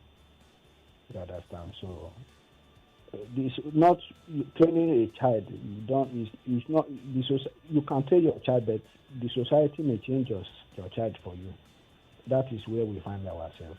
We only pray for God to. Your resignation suggests that there is nothing you can do about this situation. I can do my best, but I cannot force my child to do what I do. If your child is with you, you can. But if he is not with you, what do you do? The society will influence him or her. So are you going to kill yourself if the society changes? You can only try your best. That's how. Yeah. 99.3 Nigeria Info. It's Open Thought Tuesday. Good afternoon to you. Hello, welcome. Hello, good afternoon. Afternoon, Joyce. Hello, welcome. Tell me your name. Yeah, this is Henry calling back. I called at first when you started the program. Welcome, Henry. Yeah, please, I'm begging Nigerians. This prayer, out on fire prayer, isn't it enough? We've been praying since I was born, even before they were born. Yet we are going in tomatoes. Like, as more we pray, more things are getting abnormally. And elderly person are getting foolish. And we are applauding it. Simply because we want to be respected. You must respect. You know, Joyce, you were saying something. So sorry that I had to, but it's annoying. Every little thing, pray. I'm not against prayers, but Abba now, like somebody's getting, like you see somebody doing, even on your own in our street, you see a child doing something that is wrong. We'll go into the parlor or into our room and pray for the child. Come on. Now we're talking of every Nigerian, like what I've noticed ever since I've grown up to this my level now. Every Nigerian these days want to rip a fellow Nigerian. I don't know why. The iPhone you were talking about, the iPhone, what is it called, 17, that is mainly for Nigerians, because now I don't know why would they promote. I don't know. Is it? Sorry, Joyce, can you hear me? Mm-hmm. Yeah, I'm here. I'm with you. Is it, wait, those people that own this iPhone, do they promote it? Is it a must that every of them owns the iPhone the way Nigerians do it? Yeah. I'm just asking. Yeah, because the way Nigerians see iPhone, do you know that people weigh you now by what you wear? Your own personal, if you wear a cross or whatever and walk past somebody, they'll first look at the cross. They'll now look at your wristwatch. Why do you think people do that? What do you suppose is the reason? It's because we've copied the so-called our colonizers, and the way we copied them, we copied them foolishly. And the way they do their things is unmoderate. I kid you. At least I've read books, I've listened to news. You don't own 2-3 cars over there without being investigated. There are some phones, there are some things you don't own. I don't know if I'm wrong or right. I don't know. Please correct me. Yeah, but that's not totally correct. Yeah, but at least it's unmoderate. You don't do it. You don't do it like it's a norm. It's a norm now. That's why sometimes I don't even blame even these ones that everybody wants to own an iPhone 17 that has been changed on a superficial level. I think people think it confers value. It will shock you, the people who uphold the standards, seemingly educated people. Even your Oh. highly educated people are of this kind of mentality. Your foreigners in this country think that way. It's not a Nigerian thing. You would be in a room and you would be there with maybe like an Indian or a Lebanese, and if they thought one person was whiter than the other or had more money than the other, you would not believe how the accolades swing or how the respect goes. It happens. It's like a psychological thing. But I think the tragedy here is that the Nigerian people appear to. I don't know what the Nigerians are doing. That's why this is a and we have enjoyed it. We so like it has overwhelmed us to the point that we don't even I don't know, because some people will still say we need to pray about it. Well, Judge, are we going to pray about it? Let's find out who's going to pray on the telephone. Maybe there's someone who's closer to God than you are. Thank you so much for calling me. I really do appreciate it. Thank you. The sunny side. Good afternoon to you. I'll come to you in a moment. Hello, welcome. How are you? Nice. Good afternoon. Afternoon to you. Speak up for us, okay? Go ahead. Are you hearing me? Mm-hmm. Yes, I can. Just speak up and go ahead. Joyce, you see me here also, I refuse to take whatever this country or whoever gives to me. You see, as that bobo character where my mama used to train me. Time I used to train my children, like I tell you. So all these women now, because somebody go and do BBL, you want to go and give it nonsense. You go and waste your money too. Sometimes they will die on it. They want to look like this. They want to look like King Kadesha. They want to, not before me. I am just natural. No artificial on my body. The only artificial is if I feel like make up my face by my own self. That's the only thing. I am calm and I'm fulfilled. And I train my children the way my mama trained me, and we are fulfilled. So nobody can give me trash because of that this one is on trend. This one is trending. Now lie. Me, I refuse to take it. Thank you, my sister. Sure. Thank you so much for calling me. I do appreciate it. I want to go to WhatsApp. Good afternoon. My name's Anonymous. This is what's wrong with society. It's turned us into most men are now fraudsters, drug dealers. Maybe not most, but I kind of get it. Fraudsters, drug dealers. We men don't chase education anymore. We don't chase knowledge. We just chase money, and the ladies chase the guys that have the money. Thank you. Nigeria Info, you're on the sunny side. We're discussing perception. So is it possible that perception is also reality? And maybe that's why people go after perception. Many times you just want a beautiful woman. Look at you. Beautiful. Well, what did the guy say about the guy with the big behind? Yeah, I think the guy was saying something about the fact that, they would always crave the bigger behind, but of course they would not go for the bigger behind. That was what he was saying. Okay, so I was asking you, are your brains bigger than your behind? Yeah, my brain is bigger. Most definitely. If your brains are bigger than your behind, automatically your potential, your male options shrink by 90+%. Well, I am aware of that. I mean, sometimes when you don't even put it all out there, like, oh, this is how smart I am, this is how intelligent I am, just the very fact that you are who you are, and just having few conversations with some people. It's also intimidating. It's intimidating. I've met people who say, I can't be with someone like you because, I can't just handle, the smartness and everything. Like you just feel so intimidating to me. And I saw the person get married later on, and I'm like, okay, congratulations. Back in the day, it was assumed that women shouldn't be too thriving, or women shouldn't strive for so much because it would chase men away. The chicken has come home to roost now. Yeah. Everybody has lowered the bar. It seems as though the convenience has practically decayed. So now it's not just women who are lowering the bar. Society has lowered the bar, or at least that's the assumption. Maybe that's the perception. What would you say about that? I think that's the perception, because I know a couple of women now, and I'm on social media, and I've seen a couple of posts where women really do not care about some of this lower your standard thing that the society has imposed upon them since way back. They may have not lowered it in the traditional sense that we know Mm. it, but maybe it's lowered in another sense. Maybe it's lowered in another sense, yeah, but I still believe that for some persons, they've even upped it.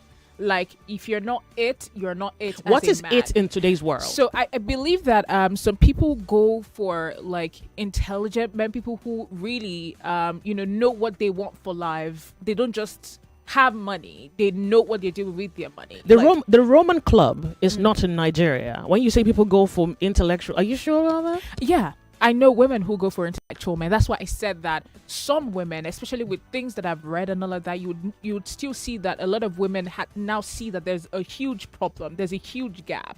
Even before now, I feel like there were still huge gaps between women and men. Even at that time when some women were educated, some men that were also educated, you could still feel the gap. I disagree with this, but it's not for me to establish whether this is largely correct societally or not.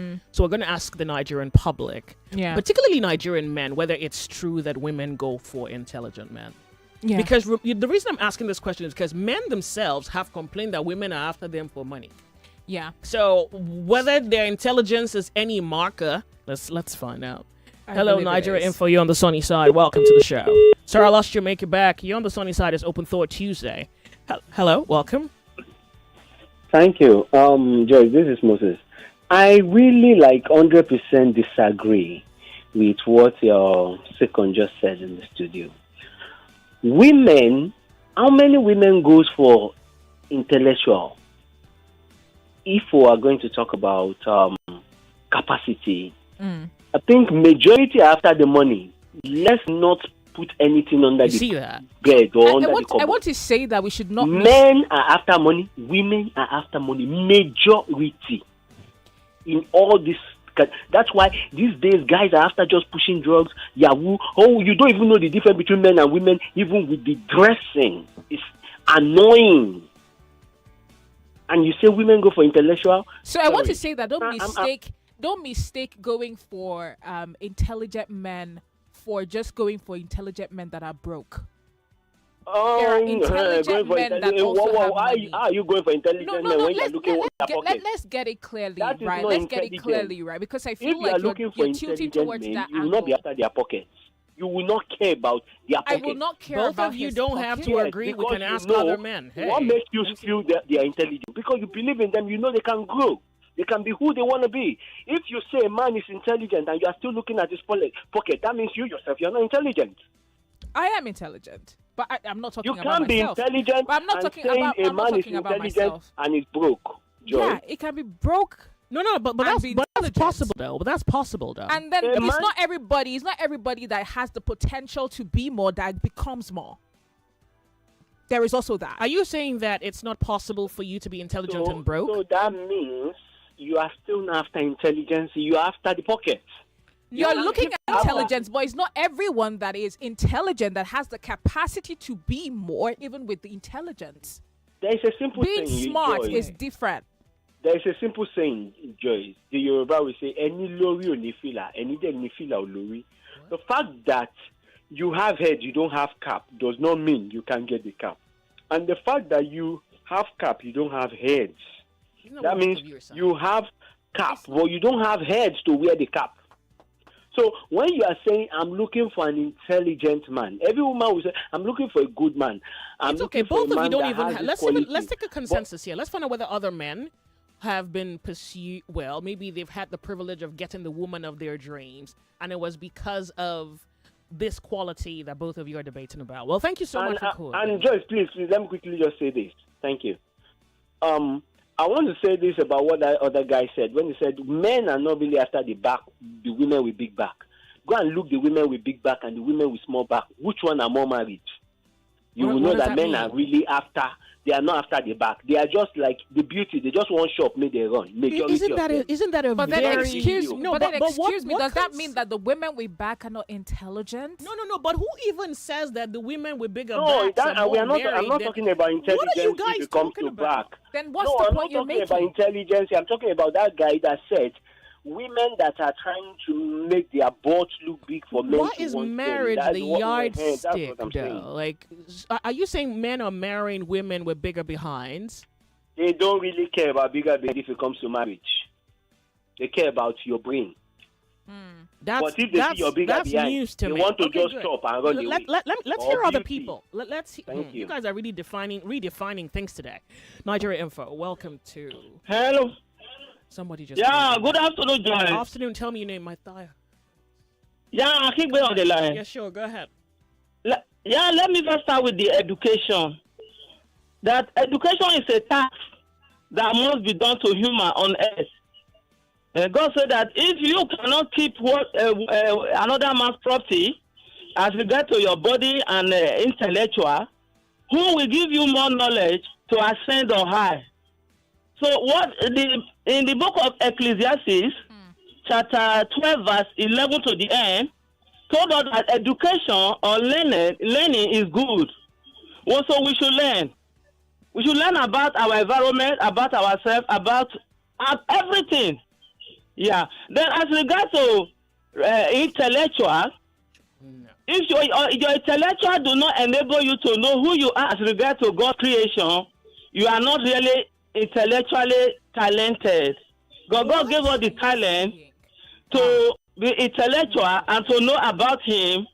And that is why He gave us the 4 cardinal points which Jesus Christ started with as regards to moral education. Jesus started with moral. Moral means molding. God molded man from the dust of the earth so that you'll be able to relate with the earth. After you must know the do and done about the earth, you are able to separate the goat from the sheep. So education is good for women who are educated. But how do you make use of it is what matters most. Thank you so much for calling. I really do appreciate. Thank you. Yeah, let me tell you that those that have big back may call them public toilets because they have no resistance and men are attracted to them because of that backyard, which is regarded as public toilet. They easily succumb. So women should be aware of that. Thank you, madam. Easily succumb. What do you? That's massive. That's massive as the behind itself. Wait, do you agree with what she said? I do not agree, and I've never heard that before. I think I have heard something related to this before, and I've seen men on social media go on and see maybe like ladies with like big behind and say, "I don't think you're gonna marry. I don't think you're gonna have a man or have a boyfriend or something." She's saying that it's easier to access women with bigger behind because they're just accessible, like they're just. But that's wrong. That's wrong, and that's a lie. I don't know. Maybe it's on Nigeria Info that I live to. Like I think I've lived 100 years on beat on Nigeria Info. I've heard the Danis things. I've never heard that before. I've heard something like that. Oh, and really? That women are public toilets? Like that women with bigger behind. So what's the application that if you have a big behind?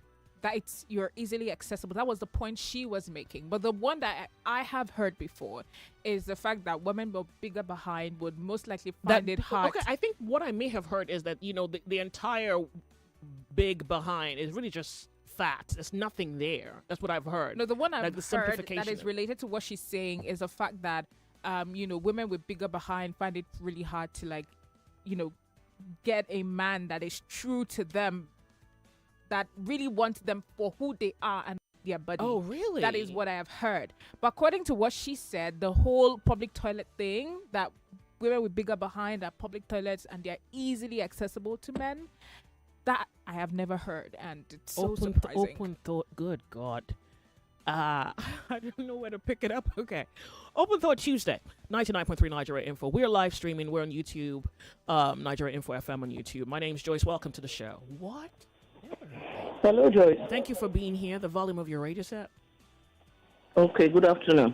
Welcome. Turn up the volume of your radio set to tell me your name. I've done that already. Okay. I'm a bit heavily built, and that's a family trait from where I come from.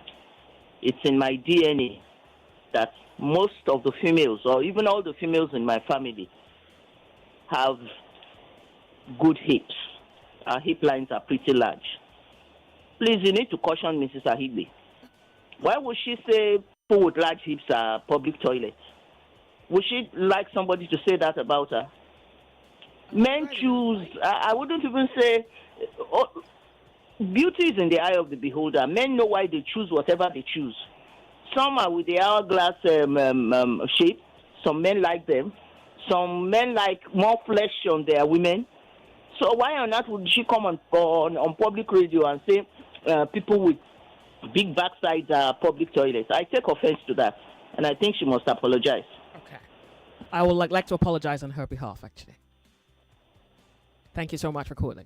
99.3 Nigeria Info, the sunny side. I wanted to quickly go to YouTube because I wanted to read the messages off of YouTube, and a number of them are laughing. 4 cardinal points. Okay, no, I don't. Is the man not what naturally made to like and copy what look good? Is what one looks like good, give pleasure? Even if you wrote that with your left hand. Some humans will become merged with robots. You are here complaining about body modification. Are you ready for the future? We'll talk about that tomorrow. Of course, we've been talking about the merging of humans with robots. Of course, we're ready for the future. Let me see. Before the break, let me squeeze in a message. Last video, that girl is a candidate of Yahoo Plus, and I wish her well.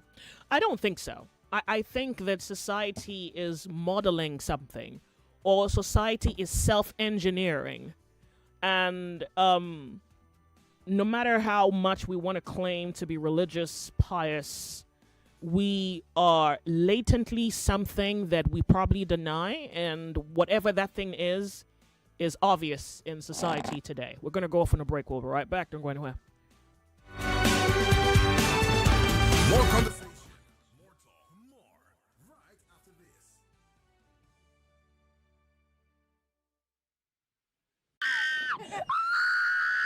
Jesus! Oh my God! No adaba.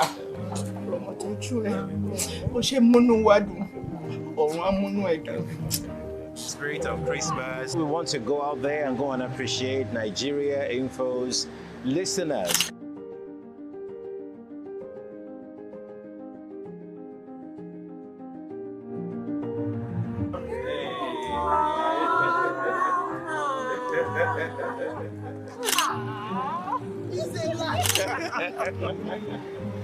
How you doing? This is Chris. So this is Mr. I'm telling you. Like me, I wish my wife did. I beg. Up Nigeria Info. If you don't listen to Nigeria Info, you are missing.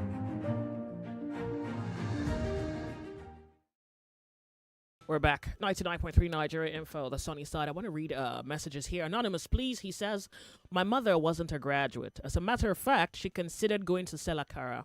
Then our neighbor got my mom a cleaner job in a government establishment. Then she learned typewriter then, and grew to become a senior staff from a cleaner. She wasn't educated, so sometimes values and ambition is more important than intellect in a social union like marriage and society in general. We have regulated values in family and even traditional and religious institutions. We need to return to values, but somehow it seems too local, traditional, and conservative for the civilization we pursue. If you can, please play the song Mr. Wendell by Arrested Development. It's a song I use to connect myself to nature. Okay. Well, thank you so much for writing me. You assume that values and ambition are more important than intellect. Wouldn't that be subject to preference? Wouldn't that be you understand? Wouldn't that be subject to preference? And again, like if you say ambition, do you mean that for the moral good, or ambition of what? The societal definition of ambition? Or do you mean ambition, the moral good? Because ambition isn't just one thing. In fact, philosophers suppose that ambition is even a bad thing. All right, we're off on a break. We'll be right back. My name's Joyce. You're listening to Nigeria.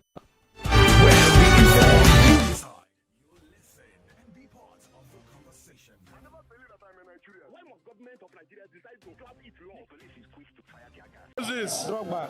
Eh? Drogba. Hey! Me, Nigerian player. I don't know this one. Mikel Obi. How possible we hear of this? Okocha.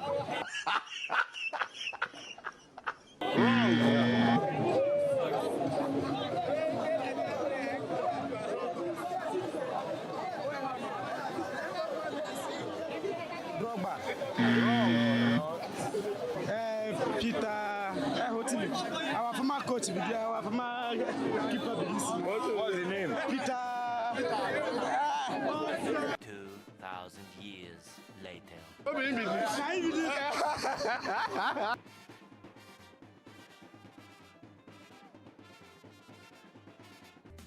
99.3 Nigeria Info, the sunny side is 5 minutes past 2 p.m.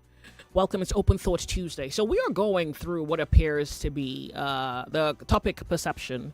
And I think that the reason this is necessary is how society touches us deliberately, directly or indirectly, or touches us in a very perfunctory manner. Sometimes you don't know what you're looking at, but whatever it is you're looking at could have a bearing on your understanding, on your place in society. It's for example, I remember seeing a video one time, and some Nigerian was telling a story of how he went for a job interview.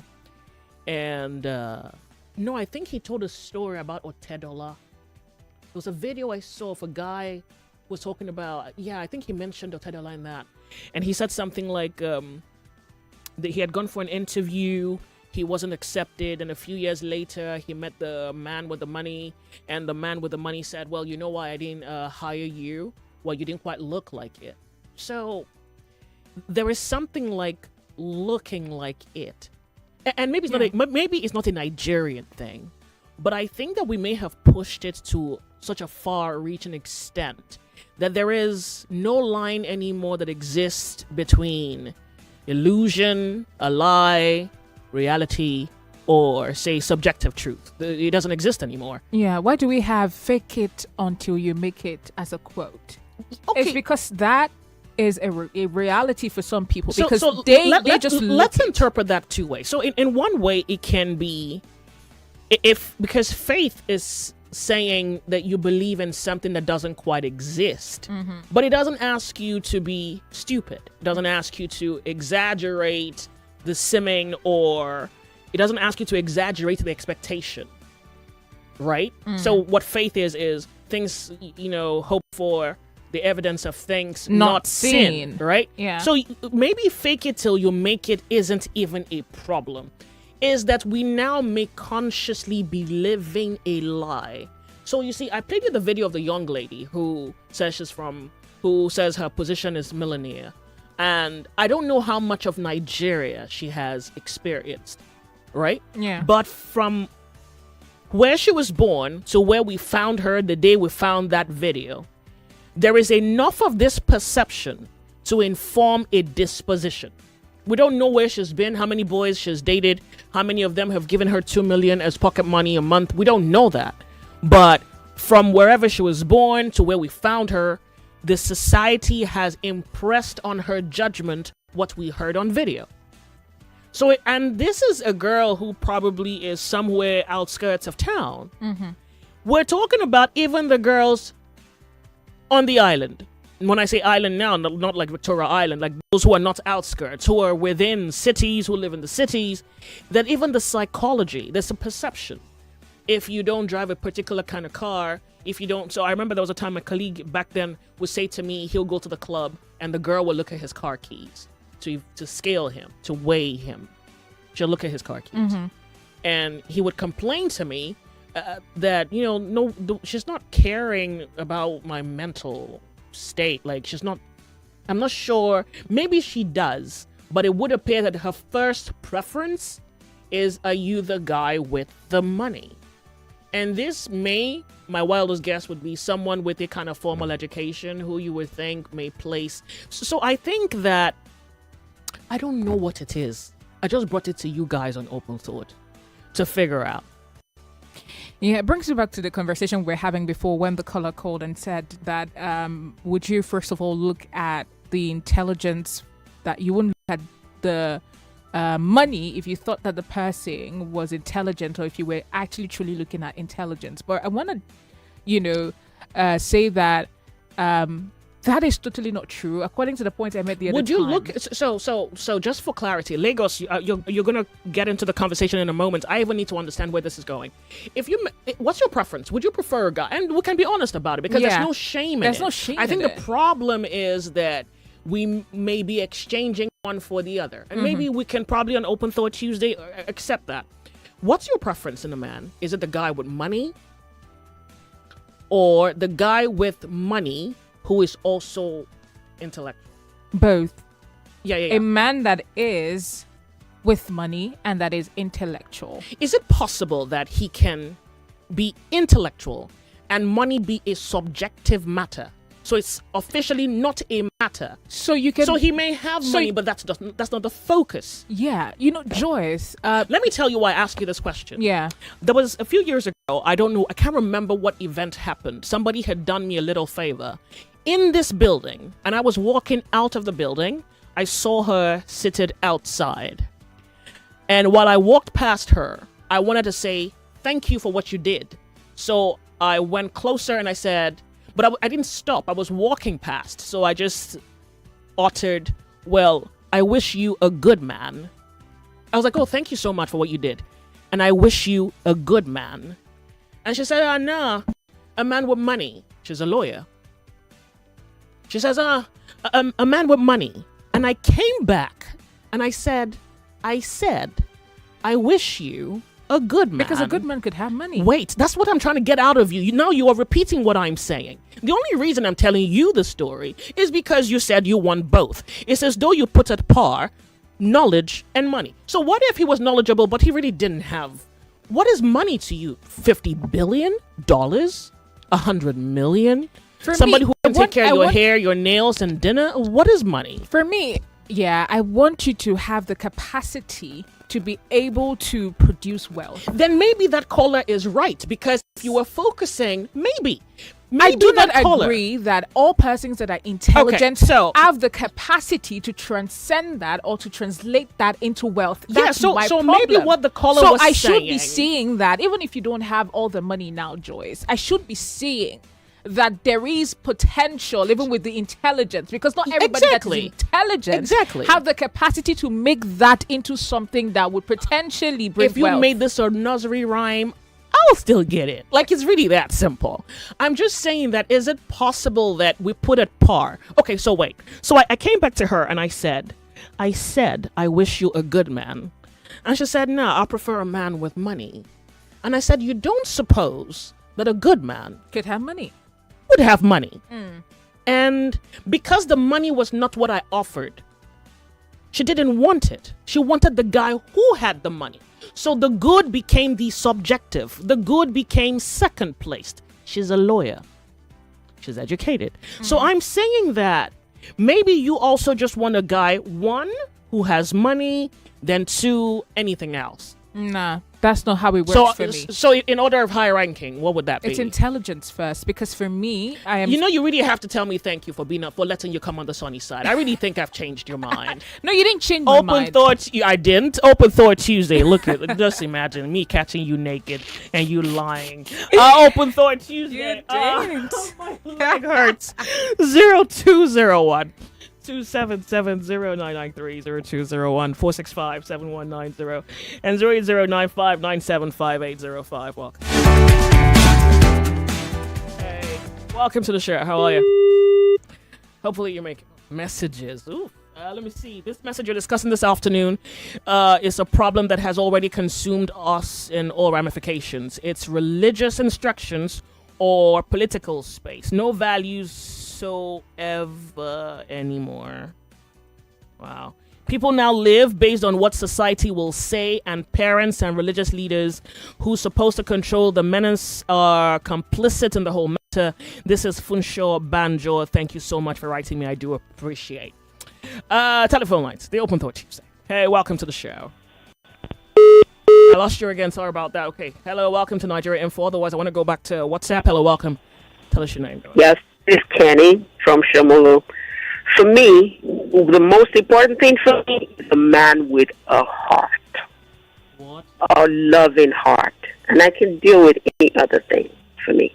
Thank you. I don't believe you. Just so you know, I know you hung up already.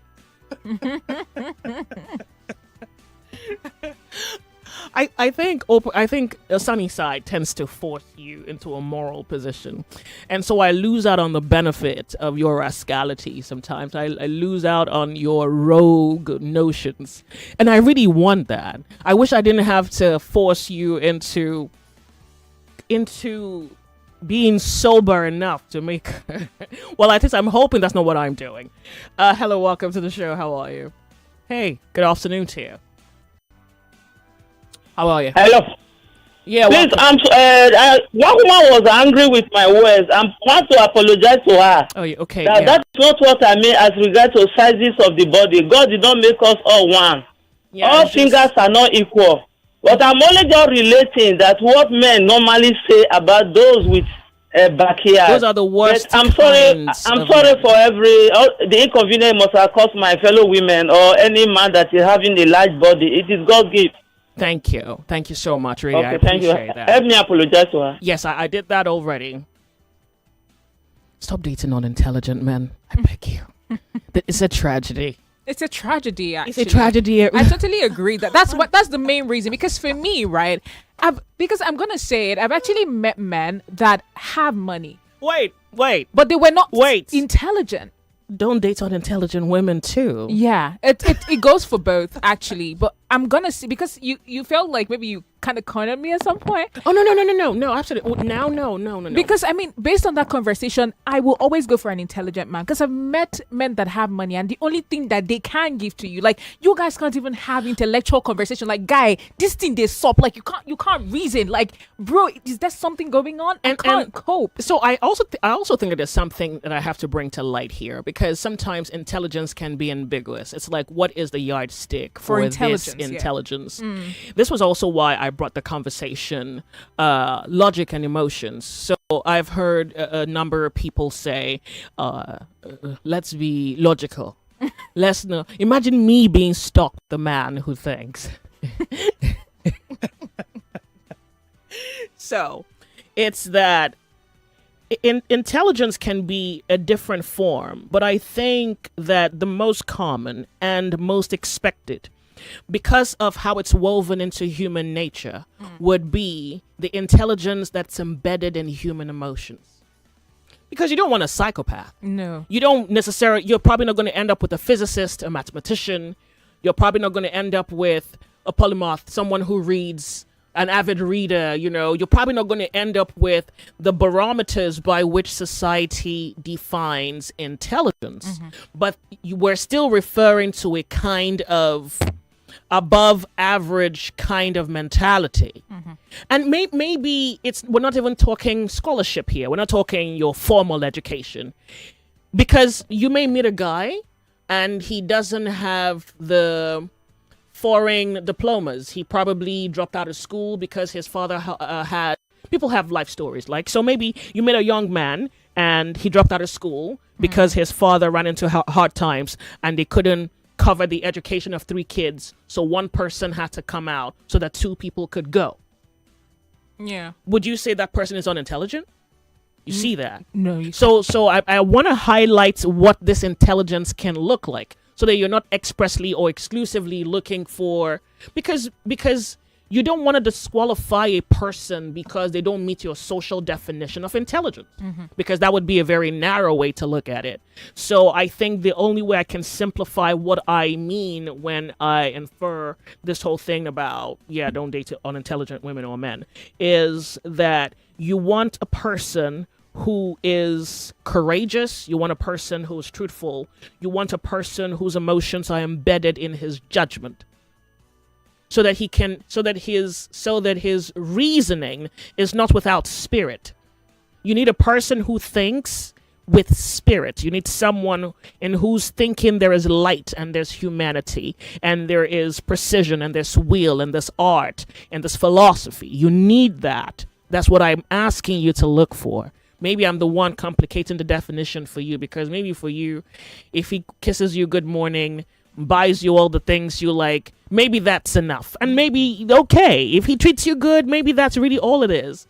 But I'm just saying that if we had to put it in literal terms, I'm speaking to that specifically. Okay. I mean, imagine that lawyer that said, no, I want a man with money. And I thought, oh, damn good men. Because at this point, good men are useless in the face of money. Let's talk.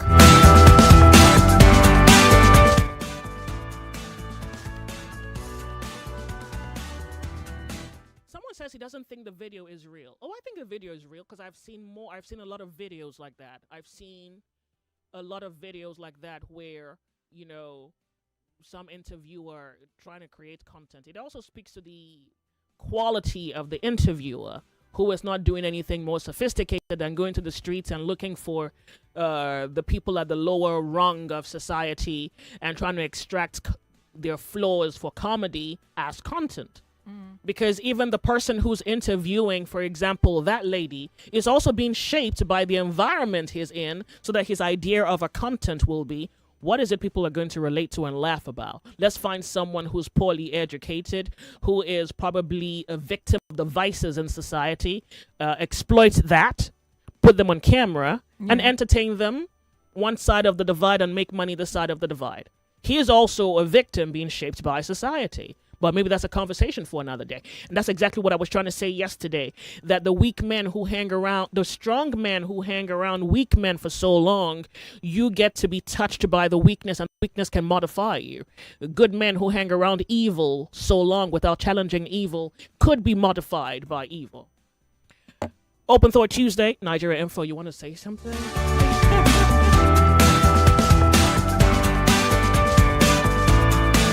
Welcome to the show. How are you? Turn up the volume of your radio set. Hello, Joyce. Good afternoon. Afternoon to you. Welcome. Tell us your name. Go ahead. My name is Kenneth, please. Welcome, Ken.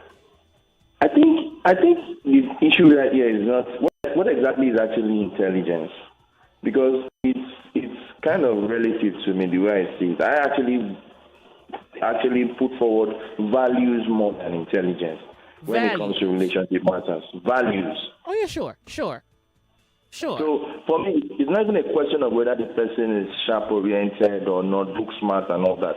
But what are the values of this person? But I did. Oh, that's exactly what I was trying to say. You didn't get it that way. And by extension, it is what we lack in society today. I mean, just look everywhere around you.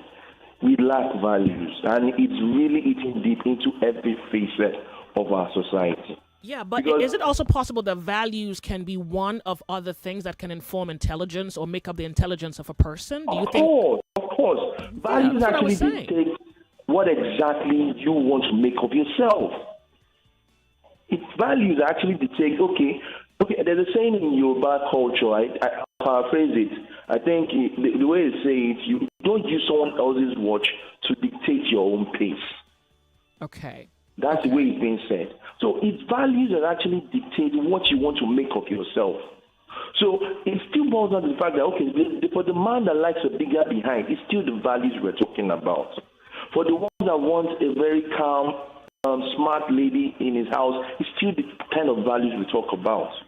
So I think that's the bedrock of this discussion.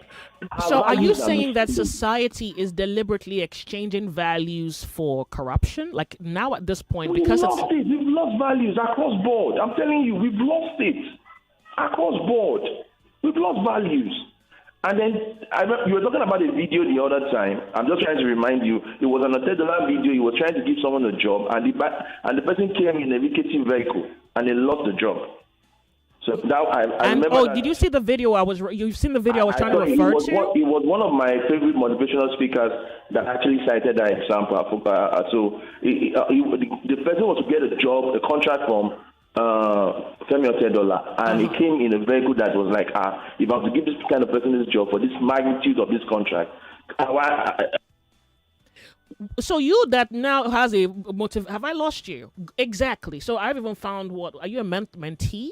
Hello? I think I've lost you. I need you to call me back. Now, you who's been motivated by someone who is setting a life standard by someone else's judgment or perception of him. So here is the thing. Otedola doesn't give someone a job because his perception of the person was that the person didn't look like he could handle money. But we're also in a world where a person can look like the money and it's a fraudster. Yeah. So good. So maybe there's nothing wrong with the way Otedola looks at it. But isn't that exactly what is said for why society, and this is just a maybe, so maybe the public can tell us where look like the role ends and deceit begins. Because if everybody's trying to look like it before they make it, well, maybe nothing is wrong with what we're seeing in society today. You know, I said that before. Just your thoughts, please. Do you hold it? We're going to go off on a break. When we come back, we'll pick your thoughts and go to the telephone lines. We'll be right back. More news and information coming up. We'll be back in a moment.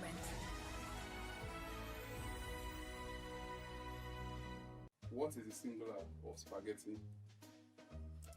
Spaghetti. Could it be spaghetti? What is the dot over a lowercase letter I called? Semi-full stop. Is it what? I think it's a passive. Pass what? Oh, it's like saying what is Jimmy called? Why did Jimmy is called a boy. He's Not a boy. Jimmy. I'm not a boy, I'm a man. When you say Indian Ocean, it doesn't mean that it's in India. It doesn't mean that it's in India. Give an extra. This is why it's important to follow your elders. SpongeBob SquarePants, SpongeBob SquarePants, banana,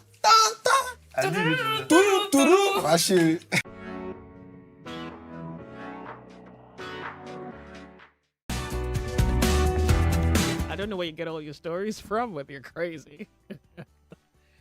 99.3 Nigeria Info, the sunny side. Okay, so I decided that we talk about perception today, and I don't know how much of your perception. So here is something that Tife, my colleague, and I have cracked this afternoon.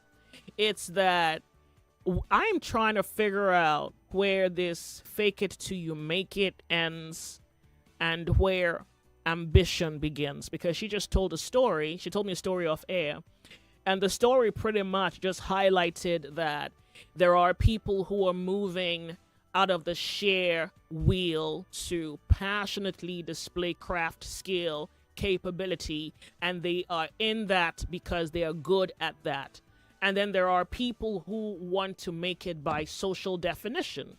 And that's where ambition comes in. So the guy who said that he thought that values and ambition was better than intellect, well, I want to welcome you specifically to this aspect of the conversation because ambition here and now in our today's society, can we all agree that we can separate those who do things passionately because they love what they're doing and those who pursue ambition and will do anything? So maybe now our society is being shapeshifted, is being reformed, our values are being redefined by people of ambition because they're doing just about anything including, well, I'm going to buy iPhone 11 for iPhone 17, or I will do anything to buy the iPhone 17. I will do anything for content. As long as I'm trending, that's the story. That's what it should be. And if I make money from the trends, then I'm successful. So success, therefore, at this point becomes monetarily defined. It's like, are you making money? Then if you're not making money, you're not successful. Maybe that's why the women want success, because what success is not any other criteria than money.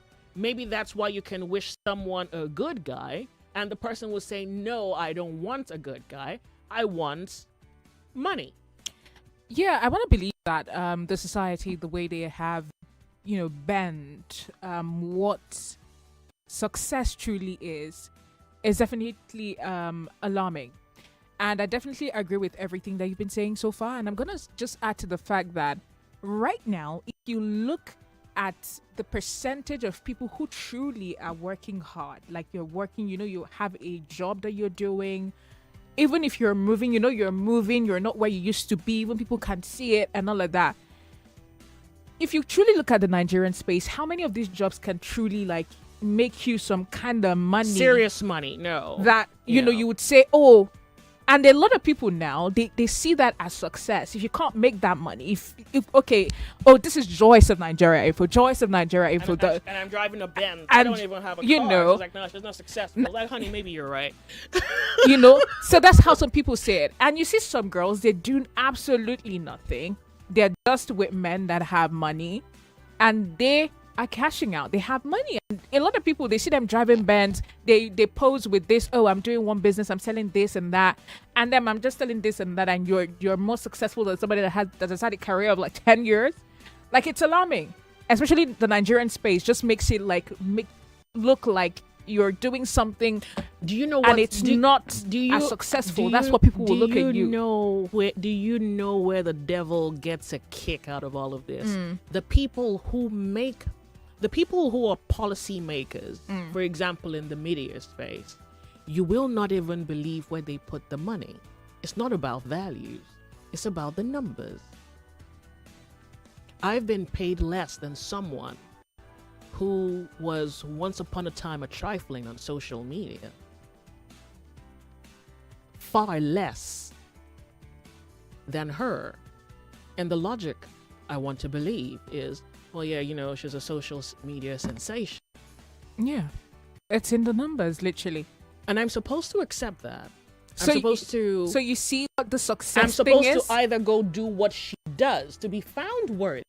Now, what you have to do is you now have to start building your own brand personally in that space where the person is. Now you have a foothold there, and here you have a foothold. Be compared to, so you could also be compared to. So who's pulling money? It's prostitution. See, at the end of the day, they know what's valuable. You can't frown at prostitution. Joyce, I used to say that at the end of the day, they know what's valuable. It's just that what's valuable right now might not be pulling as much numbers as they think that other thing would be pulling. If you know what's valuable and you don't stand by it, there's no difference between you and the man who doesn't know what value is. The man who can read and doesn't read, not better. There was a time, if you're coming to Victoria Island, there used to be a billboard. And it had, God bless whoever put that billboard there. It used to be there, and I remember driving in, and I would see it, and I loved it. That the man who doesn't read is not better than the man who can't read. So if you know value, but for whatever moral or social factors informs your decision against, then you are not better than the man who doesn't know it. Because to me, I always believe that they know what's valuable, and they just want you to, they want you to, in their mind, up your own value as well. Because they know that at the end of the day, when you put yourself in that space where that person is, and you're getting as much, maybe not as much as they are getting, but your numbers are also they're piling up on that. This is Lagos. This is fantastic. Let me tell you why this is fantastic.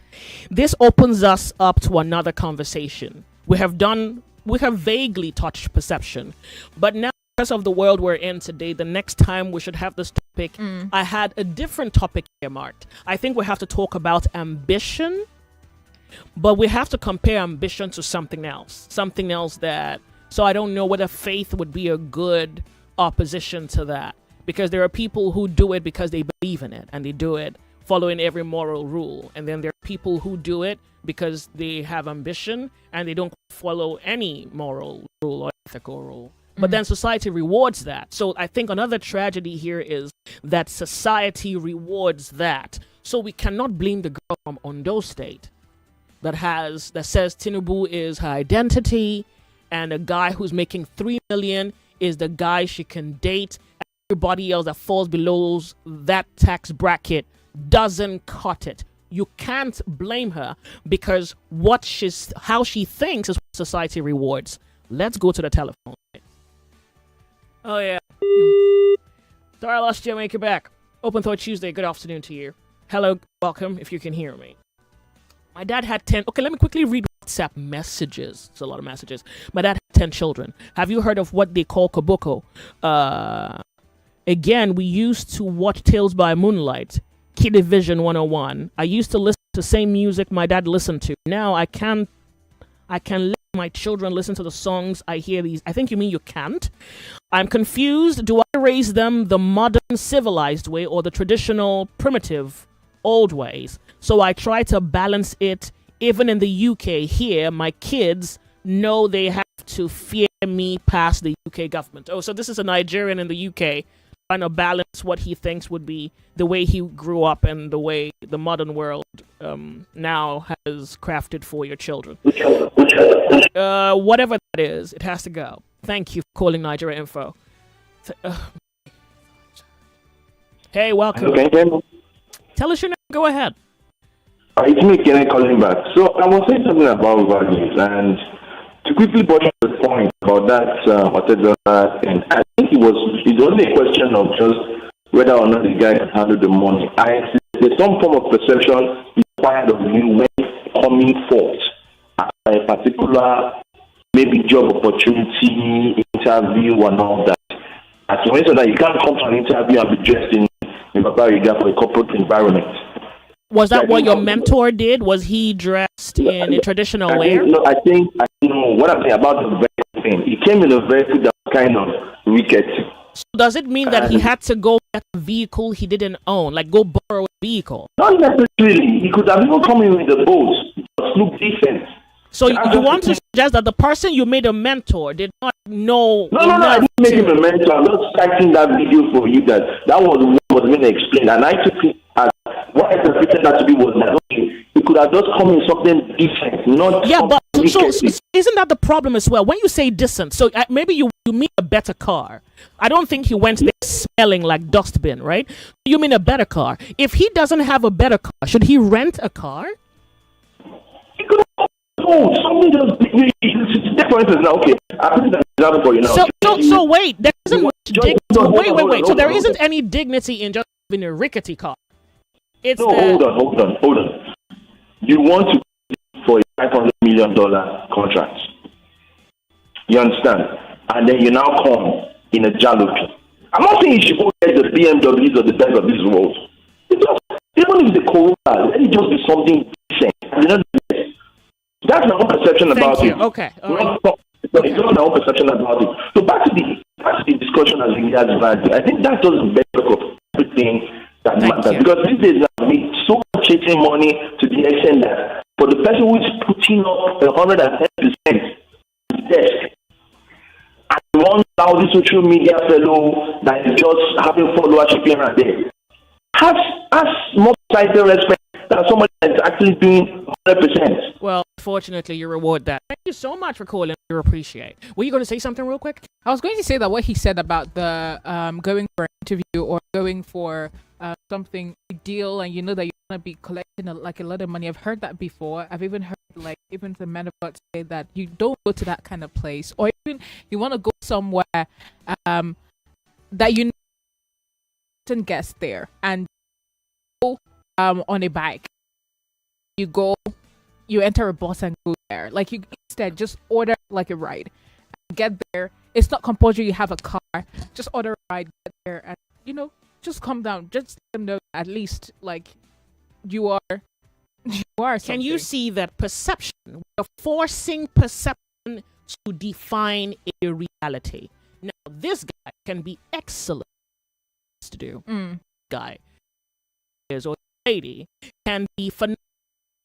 Whatever it is you want to hire them for, but you underscale them, you undercut them because you are judging them by their car, not by what they're hired for. Yeah. Okay, I want you to come cut grass. You're not saying, well, we've heard you are good at cutting grass and you can do a phenomenal job that even the angels could look down and want to have party on my garden.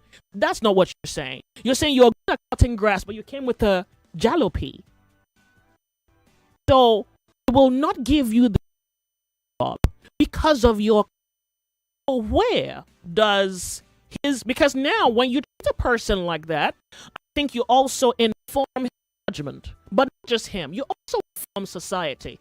Then there's probably nothing wrong if a person thinks if the world is having iPhone 17 today, which is what's in vogue, and they don't have the money, anything to do to get the iPhone 17 by social standard, by reference of the logic you have expressed, because maybe if you step into a place and you don't have an iPhone, they look at you differently than they look at a person with an iPhone 17. So there's no point buying the iPhone 17, just buy the iPhone 11 and wrap it up in an iPhone 17. Nobody's looking at your excellence. They just want to look at the fact that you meet the social requirement. Automatically, you eliminate human values. Joyce, isn't that what we're seeing in today's society? I mean, asking ourselves to do. I think that's what we're asking ourselves to do, because you see people who are truly professional, who are excellent at what they do, but then you see them go for some who is not even half. And pay them more, probably. And pay them. Okay, good. Welcome to the show. Hello, Joyce. This is Moses. This is exactly what we're talking about.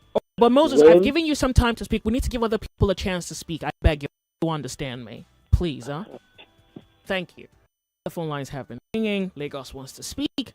How are you? Hello. Welcome. Good afternoon. Joyce, my greeting. Good afternoon.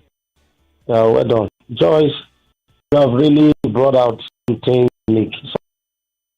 Yeah, I didn't want it. That's really going on. Joyce, what you are saying today is really one of the major problem in this country, especially in Nigeria. Everybody is trying to cage or have it. The word is those perceived to have followers. The words that they in. Let me tell you something. Happened not quite. It's very fantastic. They brought the same church and paid them heavily. One man noticed that better than these guys they brought. He went to the church and asked the pastor, how did you pay these guys? I told him. He decided to pay the guys same money. And he told pastor, said, this guy that has been a singer for the country is far from abroad. And they agreed. See, it's a big problem. You see, people don't value content anymore that they can see. They value the content that is being seen outside, even though it's being packaged and thrown into the people. Anybody, for instance, now in music, anybody can go to studio, even though it's not a good singer, and package a song. Maybe the song now start making wave and they start promoting the song. But bring the artist to come and sing most times, they don't have the voice. They don't have it. So it's a big problem, Joyce. It's unfortunate that we find ourselves this way, but all I will say is that whatever you are doing, just try to be the best out of what you are doing. One day, nature and reality will smile on you. Thank you. Thank you for calling us. I really do appreciate this. Open Thought Tuesday, Nigeria Info. Welcome. I have my colleague here with me, and she's also fighting her case. Hello, welcome to the show. Yes, good afternoon, Madam Joyce. Welcome. It's good to have you. Welcome. Tell us your name. Madam Lucky. I'm calling from the Gillespie. Good to have you. Thank you for your... Hello? Go ahead. I'm with you, please. Yes, thank you very much for your discussion and your colleagues there. I think you have done a lot of good job. You see, the problem we have in society today, this is why you see our society upside. That's why you have a lot of broken marriages. Today in Nigeria, if you put two boys down, you put one with golden ring in his neck, the one with maybe just trousers, just simple dress. The woman will go and pick that one with golden. At the end of the day, now maybe a divorce marriage. So the thing is that today our society cherish what you have. They want to see. When I was growing up very small, when I get to that Alaba International Market, sometimes you know those big shops, you don't know them. You see the boys, they will think the boys, they are the real people that own the shop. When you see them, you may even think they are just putting number shots. But today, they show themselves with big jeeps so that you know that they are the owner of that shop. That's why you see a lot of armed robbers and all those kidnapping coming on in Nigeria, because today, people show them, even on this iPhone, they take it to church. If you go to church today, they use most of those things. No, I don't. Hello? I'm with you. I can hear you. Oh, I lost her. 99.3 Nigeria Info, the sunny side. He says, we are the society. It is what we encourage that becomes value. I think everybody should hear that. And I don't even think he meant to be profound, but I think this also highly captures what we are creating. This society that we're really having a conversation about today is a making of our own choice. He says, we are the society. It is what we encourage that becomes value. And that's what influences the younger generation. We laugh at skits that promote promiscuity, but complain about how promiscuity... Oh, no. He says, we laugh at skits that promote promiscuity, but complain about how promiscuous the youths have become. We laugh at terrible English skits, but complain at how poorly the youths speak these days. These are just a few. By the way, Joyce, have you noticed the increase in the number of men who dress like women for content? This is old news, yeah. And I don't know who successfully has attempted to effeminate men. I don't know who and why men think. But he also speaks to intelligence. It speaks to the fact that intelligence is not a social requirement. Because what people are drawn to is entertainment. And if it's foolish, it's probably not good enough. It has to be really the lowest level on the ranks when it comes to foolishness. I mean, I've seen videos of men who wear diapers for content, and I'm not even sure. I mean, I've seen, and I think that there's something that speaks to this social psychology where many of the people who may have come to limelight did so through the consumption of media where men dressed as women. It even says something about the consuming of that kind of media. I mean, I'm not surprised, and I feel like some people have even said it, like, for you to actually be exceptional and blow, or like the word they use, blow on social media, you have to, like, do foolish things. It's just what it is, especially the Nigerian market. You just have to do, like, foolish things, first of all. And not everybody get rewarded. Yeah. And so maybe there's no reason to be otherwise, So actually. not everybody, at the end of the day, does foolish things before they become who they are, or before they became who they are today. Not everybody did foolish things, but a lot of people did foolish things to be where they are today. Wearing diapers, dressing like women, all of those things. They're just every kind of social vice, if it makes money. Just listen to the music some music that we have today, like. Okay. This one says, Yomi says, I don't agree with all these statements I'm hearing. Women with big bums are God's gift. They get best men that marry them. If my mom had a big back, does it mean she's a public... Yeah, okay, she has apologized for the public toilet comment, so I'm hoping you can forgive her. Some men's perception of women with bigger behind... Can we just leave this bigger behind thing? Because I've told you to not date unintelligent people. Unintelligent people are a tragedy. I know. You don't even have to believe me. Just read about... What do I want you to read? You remember our conversation on the weak man and the fool? Who is more... The weak man and the fool. Who is more something to good? Who is a bigger obstacle to good? I can't remember how I framed it on the Lords of Logic. A weak man and a fool. No. A weak man and an evil man.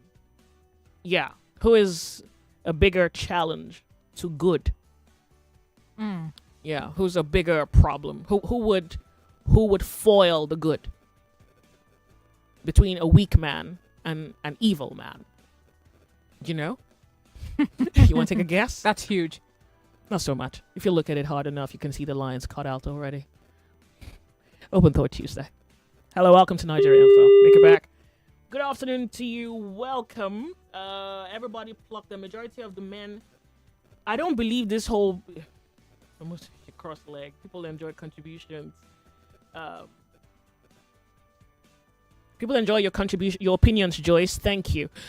Someone says that, Joyce, your brain is far brighter than the Lagos-Calabar Coastal Highway. I should be compared to stars, not the Lagos-Calabar Coastal Highways. Hello, welcome to Nigeria Info. It's Open Thought Tuesday. Hello, Joyce. Good afternoon. Welcome to the sunny side. It's good to have you join us, really. Thank you. Joyce, sincerely speaking, and let me. I don't want to talk about $10. The example they get about the $10 that somebody came with a rickety car. I mean, this is. See, I want to ask Otedola, when the father left as a governor, that period, was he? I know what he went through. So people that are hating to get the position, what did he come to the meeting that made him become what he is today? For me, that is complete hocus pocus, as far as I'm concerned. George, do you know that a drunk addict that came back, wanted to wear his canvas, used different rope to put different colors, made mistake. People are wearing a red rope with a black rope, calling it style. Not knowing that the man that did that was drunk. He was on drug. But people are imitating doing that. What kind of society that will have this? Does a white man do that? Billionaires in America go to farm with trucks, with rickety vehicles, but they're billionaires. What does that show? What does that mean? That with the brain and what you use to come for a meeting and your brain, what is there any connection to go? There's no nexus now. Yeah, so but you see, you are making a moral argument. And I'm asking you to look at your moral argument and look at your society. This is Otedola, the celebrated Nigerian billionaire, right? And maybe that was a moment of ignorance for him. Maybe he doesn't think that way anymore. Maybe he does. Yes, I agree with that. Is why I think this issue of intelligence, if we begin to define it, it will take us 10 days to define, because people have different ways they will define it. Yeah, but maybe we also need to define it so that people can find where they fit in the world of intelligence. George, everything about Nigeria is a case study. You can the definition of intelligence in Nigeria, definition of intelligence in America. But at least it makes for a good conversation. How about that? Right? Huh? It makes for a good conversation. Yes, I agree with you. But what I'm trying to, you see, we're supposed to learn too with this program, because you're teaching us a lot. Because when you want to say certain things for the sake of the program, some people will go home not knowing something too. So at the end of the day, we want you to tell us your position and opinion so that we can learn from it. Oh, you want me to give you a personal position? Thank you. So that some people are looking at you, but some people want to look at me. Why are you looking at me? I'm not anybody's model. I've said that. People are looking at people to be what they want to be in life. Look unto Jesus, the author and the finisher of your faith. How many times will I tell you? No, you cannot. Yeah, but somebody, your position can make certain people come to reality of life. No. All right, I'm going to start a podcast then, if that's what you want. Thank you very much. All right, thank you. I'm going to have to start, like some internet stuff and give my personal opinion. I've really been thinking about that for a moment. 99.3 Nigeria Info. You pretty woman, hold your breath. Money or intelligence? No. Money or a good man? A good man. You don't want money anymore. I want a good man. Yeah. We're off on a break. Are you sure? Absolutely. Last chance. I'm going on a break. Absolutely. Money or a good man? A good man. Okay. We're off on a break. More talk, news, and sports after this. 99.3 Nigeria Info. We are more than just radio. Subscribe to our YouTube channel at Nigeria Info FM. Check us out on Facebook at Nigeria Info 99.3. Follow us on Twitter at Nigeria Info FM and on Instagram at Nigeria Info FM Lagos for live updates as it happens. 99.3 Nigeria Info. Let's talk. Hey, on the Morning Crossfire, What's Up Lagos, and Game On shows on weekdays and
facts.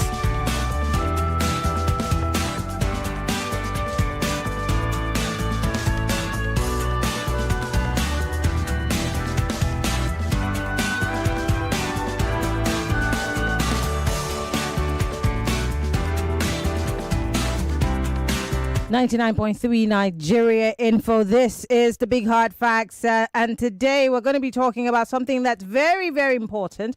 Something that many would say is a mark of a milestone of sorts for Nigeria, an achievement, if you may, for Nigeria to exit the FITF grey list. Now, several people have spoken on this issue. Many people have said that this would open up businesses. We will be able to attract foreign direct investment. In fact, there are those who have also said that this will, one way or the other, improve Nigeria's economy. In fact, let me quote the Minister for Finance, Mr. Waledu, who says that Nigeria is now open, compliant, and ready for deeper global integration. They hailed Nigeria's removal from the Financial Action Task Force, the grey list, which has been out there for a bit. And they're saying that this is a landmark achievement, a strong signal of renewed investor confidence in the country's financial system. The Minister of Finance and Coordinating Minister of the Economy represented Nigeria at the FATF plenary in Paris. He also announced the development in a statement released by his ministry, describing the delisting as a decisive signal to investors that Nigeria is open, compliant, and ready for deep financial integration. My guest is a lawyer, a politician. He's a former presidential candidate for the Social Democratic Party, and he's someone whose analysis I seriously enjoy. And he's on the road, but he gave us his time, and so we want to appreciate him. Prince Adewale Adebayo joins us live via telephone. So good to have you join us, sir. Good evening.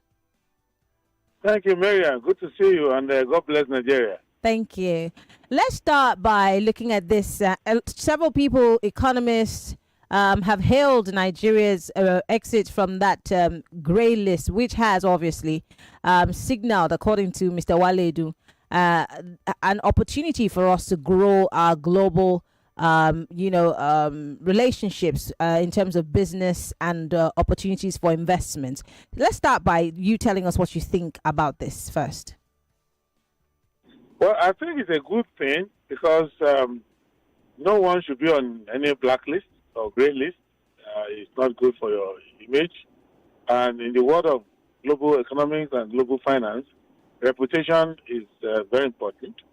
And the parameters for being listed there has two branches. First is a global critique, a peer review critique of your internal processes for dealing with illicit money, illicit finance, financial flows, how good your legal framework is for ensuring that only clean money runs in your system, and the efficiency of your system to detect illicit money. Secondly, it's also a show of the strength of your diplomacy, because even if you have issues with your internal systems, if you have very good diplomacy, rather than having you listed on the blacklist or the grey list, partners will more likely indicate to you changes that you need to make. Mm-hmm. So the fact that Nigeria is exiting that list, to me, it's a positive thing, and it's at a minimum an opportunity for Nigerian businesses and Nigerian public financial managers when they want to access global finance. And if we are doing business, there are many countries in the world where if you wire money from Nigeria, they would put a hold on it, wait for some time to be sure the money is legitimate. There are places where Nigerians are not allowed to open accounts, even though your competitors or other people will come in there. So many people have had to deal with people in Singapore, UAE, Europe, many parts of the world. You will see that this is not the world in which you can carry your money around with you. There's a limit to which you can use credit cards to do. So you need to come from a place where you can do money wire transfer. You can open accounts and do transactions without raising suspicion. So it's a very positive thing, both for the public and the private sector of our economy. Let me push you further on the parameters or what they used in measuring why we got on that list to start with, because these are the things that obviously also determined how we got off that list. But aside from what the FATF has said and reasons they've given for us to be off that list, when you look back at us in the country, because you've made mention of financial illicit flow of funds in this country, there's more of that happening, even though it might not be making the news every other day. But have we seen a reduction by far in these illicit funds? Because there are those who would say, well, has there really been a change realistically? Yeah, the way to look at it is how the banking sector works. When I was growing up, many of the central bank governors, from Paul Oguma down, even from Tokari Ahmed and Paul Oguma to Joseph Sanusi, down. They used to talk about that majority of Nigerian cash flow was outside the banking system. And so that was why when SAP was introduced in Nigeria in 1986, one of the objectives was banking penetration. We started with community banks and many measures that we took to see that our people put their money in the bank. For someone of my age, early 50s, we always knew where grandma used to keep her money in those days. But now, you can't find grandma with any money anywhere anymore. Almost everybody is now, we don't even have money in Nigeria physically. You have to go to POS before you can find any little money. So we've migrated our money to digital money. Our money now is in the banking sector, and the financial sector is growing rapidly. So that's one background to it that you need to recognize. The other one is that dark money. In the past, we do a lot of cash transactions, and many legislations that we've passed dealing with money laundering. It doesn't even matter. Originally, money laundering was chasing that money that you receive unlawfully. And if you receive your money lawfully, you could take any amount where you want. But now we changed to, it doesn't matter how legitimate the money was, you can't do certain amount outside 5 million naira outside the banking sector. And we had many people go to prison just for that. And you cannot carry money across borders anymore. I remember as a student in those days, going to London during holiday, we could stuff as much money in our pocket as possible. Nobody cared. But now, if you are traveling above $10,000, you would have to declare it. So we've done many things to make the banking sector clean. It doesn't mean that someone cannot put stolen money in the banking sector. It means that we will detect it. That's what it means. It doesn't mean that even in the most developed economy, the most advanced system, that bad money doesn't enter the system. It's that it doesn't disappear into a black hole. So that is what is happening. So these days, if somebody duped you or took your money or otherwise came into bad money, you could easily say, get their BVN. So you do the verification. And so many of these measures we've taken in the country, they have the potential to make law enforcement easy in the financial sector, to also desensitize people who think that they can hide money. So Nigeria cannot be a country now where you will say you carry drugs from Brazil or some other country and you can go and keep the money in Nigeria. It's not a country that's attractive to that. Those measures, those are the measures that are recognized to say Nigeria should not be on the grey list, because Nigeria's transparency in the banking and financial sector is open. Anyone can see it. It doesn't mean that there won't be one or two bad actors. Maybe they have had public funds and all of that. That is why it's easy to trace them. And of course, there are one or two dark alleys in the country. A lot of people are still using foreign exchange to do transactions outside. But we only regulate our own currency. We can't regulate the currency of America or anywhere. So as time goes on, if you go to many parts of the world, even when you give them their own currency, they will not take it from you. I've had occasions in Europe when I will come and my card doesn't work. Even if I have euro in my hand, the hotel will say, sorry, we don't take cash. So the world is getting to that. Yeah. And Nigeria is not far behind. And but let me explain to you what they recognize. What they recognize is where we were. The leapfrog, the speed with which we jumped from where we were just a few years ago to where we are now. We have made more progress than some of the advanced countries even, because we jumped from everybody carrying cash all over the place. I'm sure when you left school, you would know that many of your age mates were tellers in the bank. Now there are no tellers in the banks anymore. So those are the changes we have made, but we still have a long way to go. But it doesn't speak to the fact that there's no corruption in our government. No. What it's saying is that Nigerian banking and financial system is now not being used, or is not primed to be used for illicit flow of money. It's a beautiful thing that for once we have something positive to talk about and applaud ourselves and maybe pat ourselves on the back for. And as you have said, yeah, there are a few dark alleys and there are a few bad people. But how do we grow from where we are and not slide back into that same utter darkness that we've been able to, in your words, leapfrog from? What are some of the reforms that we need to continuously push? Because, I mean, there have been intensive interagency collaborations that have gone on, which has helped us to get to where we are today. What more can we do to stay on the path of total recovery? Well, everything we were doing before that brought us to this journey, we have to do. But the other things we're not doing, we still have to do. We still have to make sure that our budgets work. We still have to make sure that there's accountability in the management of public funding. Let us understand what is happening. It only speaks to the financial system and the banking sector, the transparency of it. It doesn't speak to any other problems we have.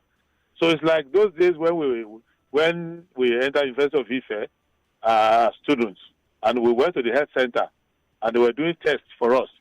They were paying attention. They were doing tests on HIV tests for us. And most of us passed the test. And we used to jump all over the campus. Oh, we are healthy. It didn't mean that you were healthy. It just meant that you didn't have the virus. You may still have other problems in your health.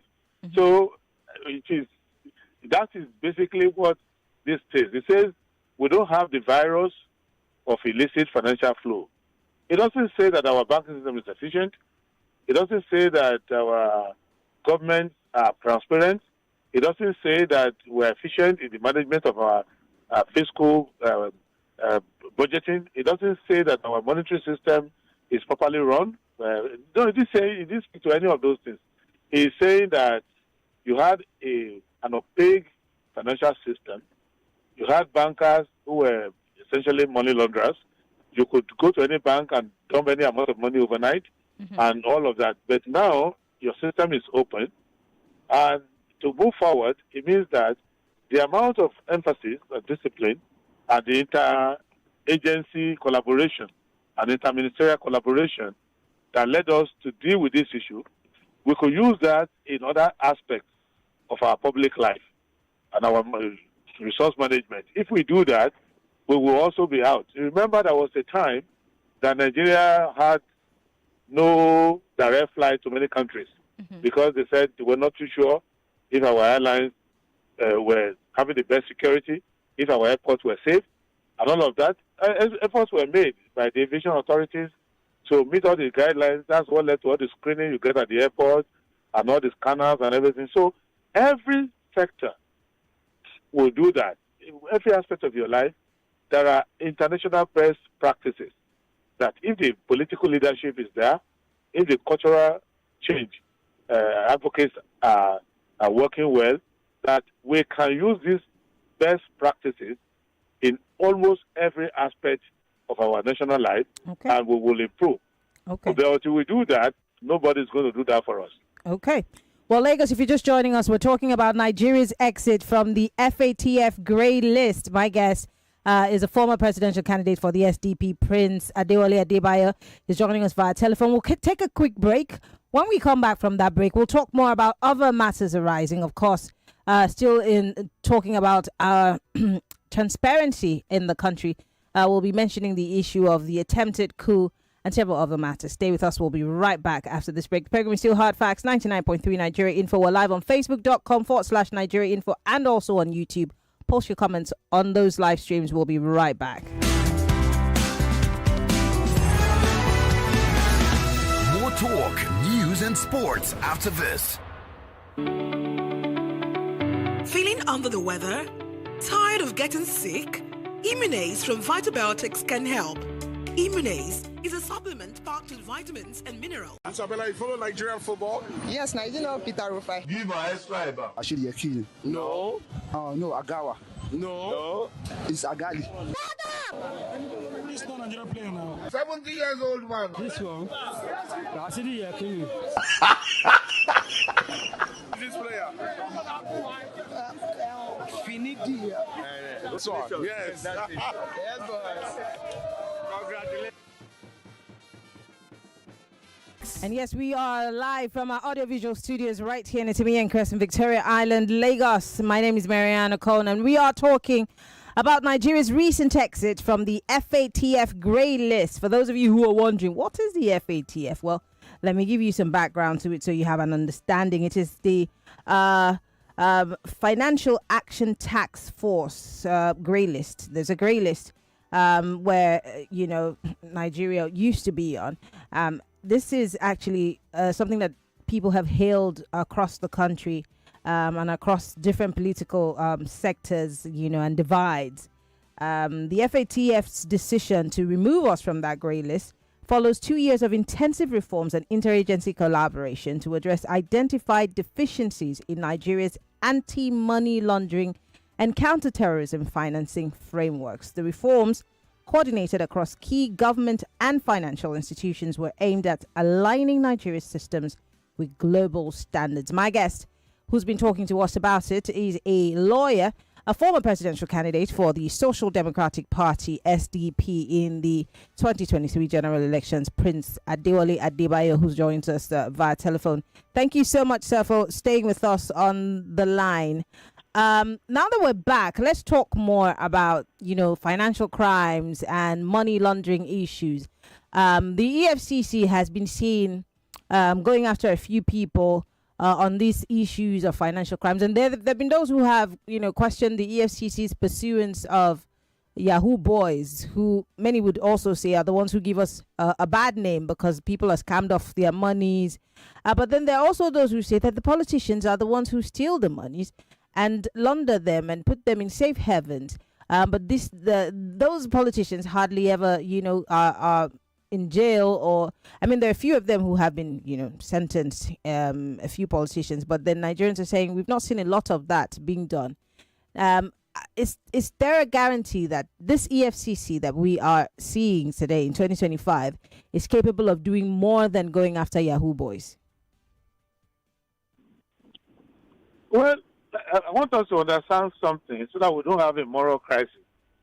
The fallacy of moral equivalence is a fallacy. It doesn't matter whether you are a politician or you are a Yahoo boy. The most important duty of a citizen is to be law-abiding. Mm-hmm. And in the eye of the law, there's no politician, there's no Yahoo boy. There's just a person who is law-abiding, a person who is not law-abiding. So the duty of law enforcers is to enforce the law across the country. Now, so if you see that the EFCC is going out after, is in your neighborhood, going after people they allege to be Yahoo boys, let them do it. And don't say, well, leave the Yahoo boy. That one is ruining somebody's life. And say, well, the other politician is also ruining somebody's life elsewhere. So if you have to kill a snake, a poisonous snake, or a poisonous scorpion, you don't spare one for the other. So if you want to criticize the AFCC, criticize them for what they are not doing. Which is, if you think that they are being too lenient or the elite, because it's a fair criticism, but you must come with evidence to show that. But there are three things that I would want us to put into context when we are discussing this issue. There is a sister agency called the ICPC. Mm-hmm. the Independent Corrupt Practices Commission. Mm-hmm. The ICPC is a specialist body that is meant to deal with public officials. And if the ICPC is doing all it can to deal with the public officials, then the EFCC might just come to mop up whatever they can do. But the EFCC is for everybody, whether you're a public official or you're a private person. Mm-hmm. And there are more private persons than public officials. So you will therefore see that the EFCC will have more private persons to deal with. And the system by which the EFCC operates is by way of petition. Everything the EFCC does, it does by somebody bringing a petition, Mm-hmm. except if something is done right in their presence or they have an intelligence report. So it is a statistical reality that 90% or more of the petitions that they receive is against private persons, Yahoo boys, some other fraudsters or other people. So they have more of these cases. It's not that they choose to do so. For example, if someone were to try to sell land, a piece of land to you, and they run away with your money, you are more likely to write a petition to EFCC than to write against the Minister of Finance because the budget is not well balanced, or to write against the Governor of Lagos because you think that he's living large and the economy of Lagos is going down, or write against the Commissioner because the road to your street has not been paved, even though you saw the road in the budget. Mm-hmm. So there are more petitions against private persons. That's why EFCC appears to be doing more work against private citizens. Mm-hmm. Second reason is that the elite have more access to lawyers. So by the time they get a letter from the EFCC, they will already inform their lawyer. And the lawyer will get involved with the EFCC and say, don't come to my client's house to arrest him. I'm going to bring him by myself. And what are the terms of the bail in case you want to interrogate him? So the differential in the access of the elite, politicians, civil servants, and all of that, their access to lawyers, it makes a difference. But a Yahoo boy or somebody who is just an ordinary person might not have access to the best legal advice, and if EFCC sends him a letter, he may just go there and show up and he will be detained. Or, in some instances, if the EFCC comes to their places, they're not lawyered up. They will just show a warrant or no warrant and they just get them arrested.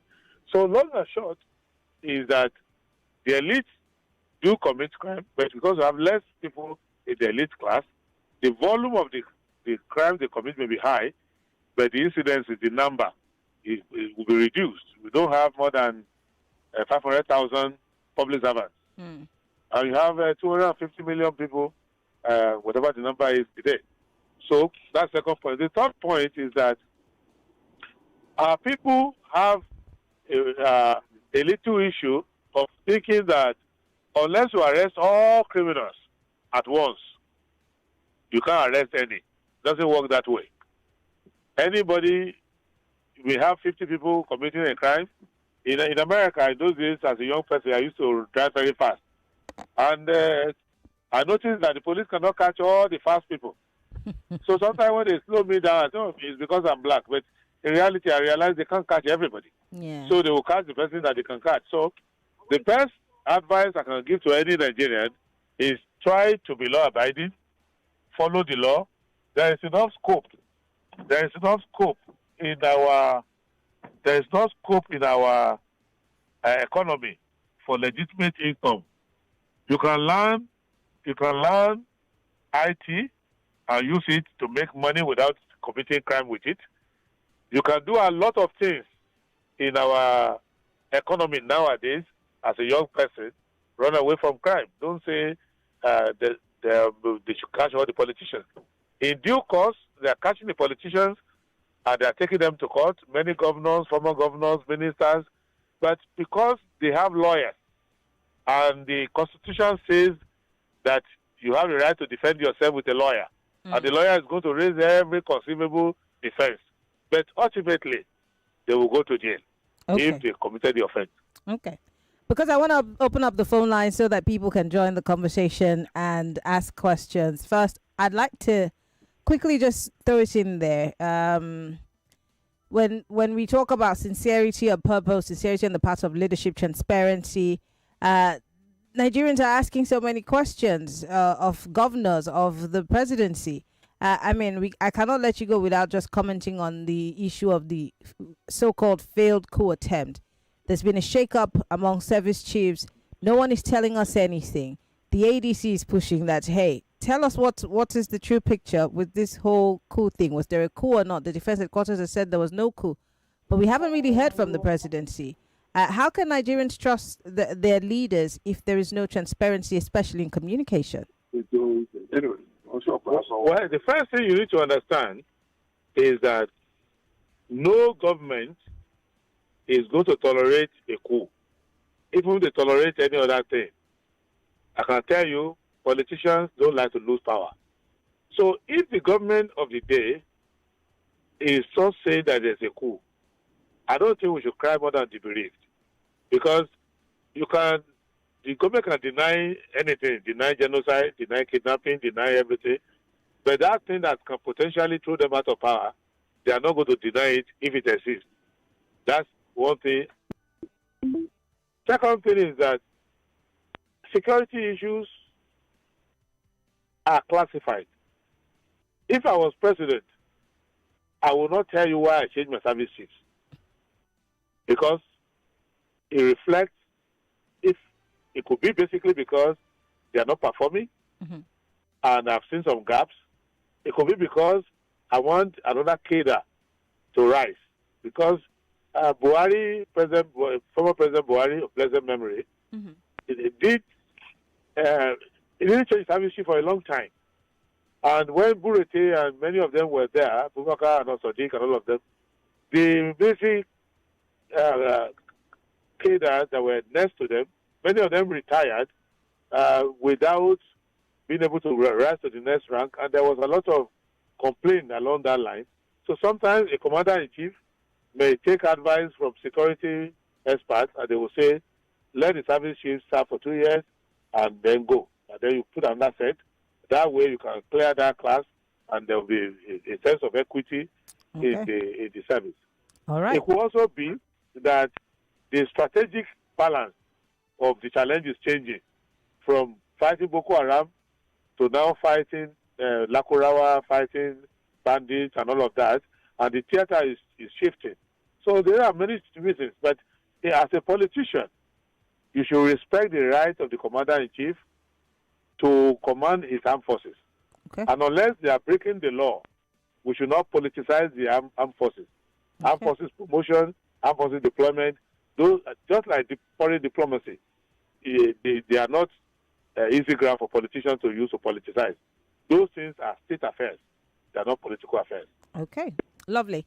Let's open up the phone line 0201-277-0993, 0201-465-90, 465-7190, I beg your pardon, 0201-465-7190 for the ladies. On WhatsApp, it's 0809-5975-805. If you're calling or listening from outside of the country, you want to join the conversation, only those in the diaspora can call our WhatsApp number.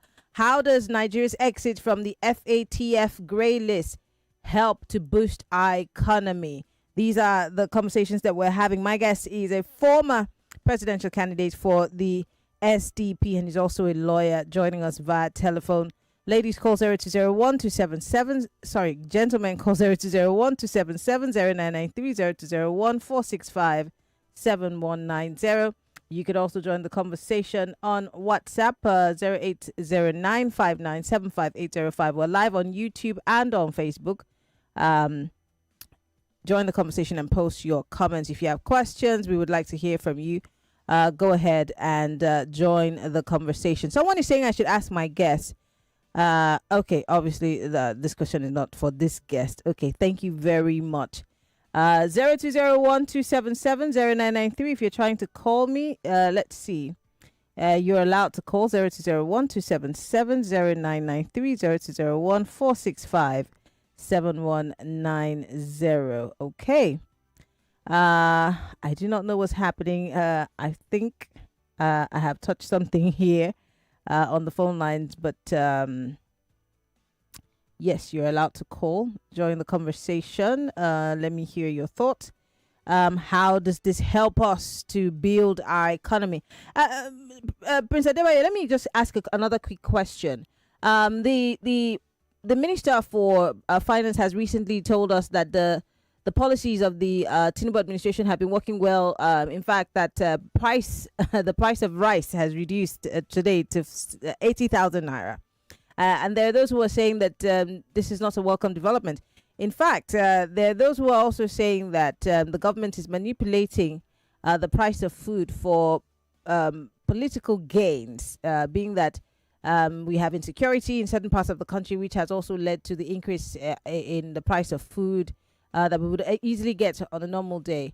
How do you think the government of the day is handling the issue of food production, the prices, and cost of living crisis in general? Quickly, before I take other calls.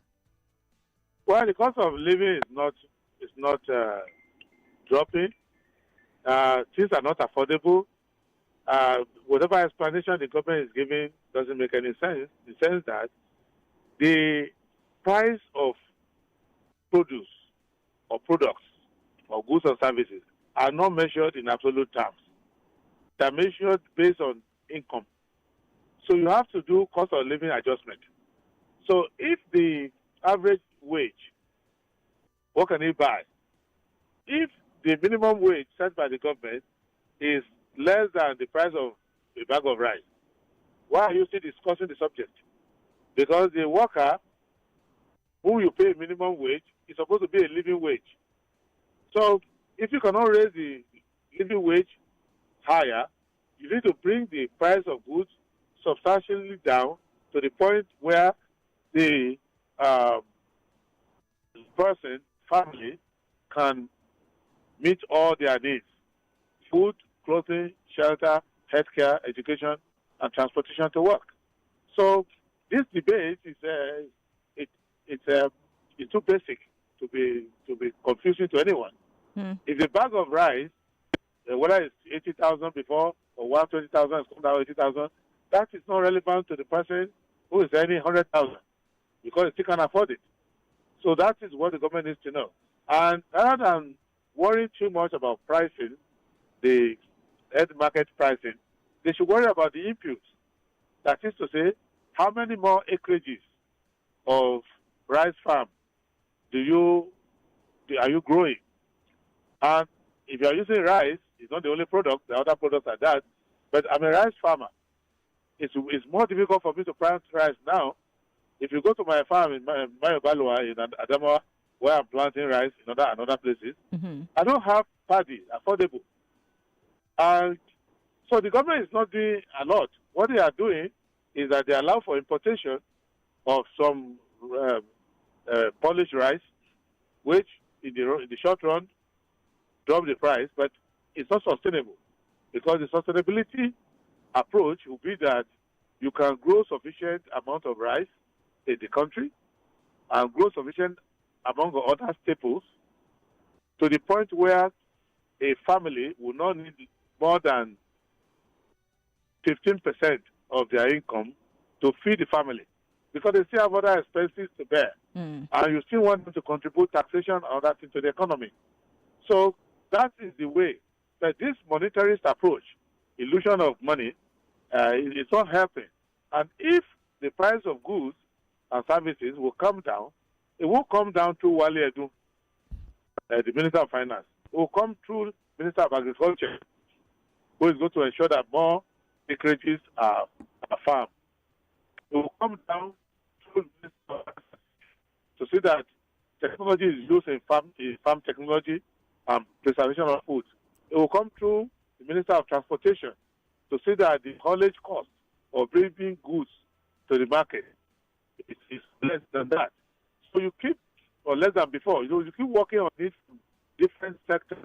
So it is not that particular finance minister that is going to ensure that prices come down because he is just shuffling the cards on the deck. Any card that's not on the deck, you can't shuffle it. So he's just to manage the income and expenditure of the federal government. That's all he can do. Any other thing is speculative and just propaganda. And that is where the government is failing. Do you see anything changing anytime soon? Because don't forget, the year 2026 comes with, January and the new tax regime and a few changes here and there, coupled with, the increase in gas prices, in petrol. Are Nigerians going to be able to catch a break anytime soon? They're going to catch a break when they change the government and put an SDP government. They're going to catch a break when they change up their mind and stop selling their votes.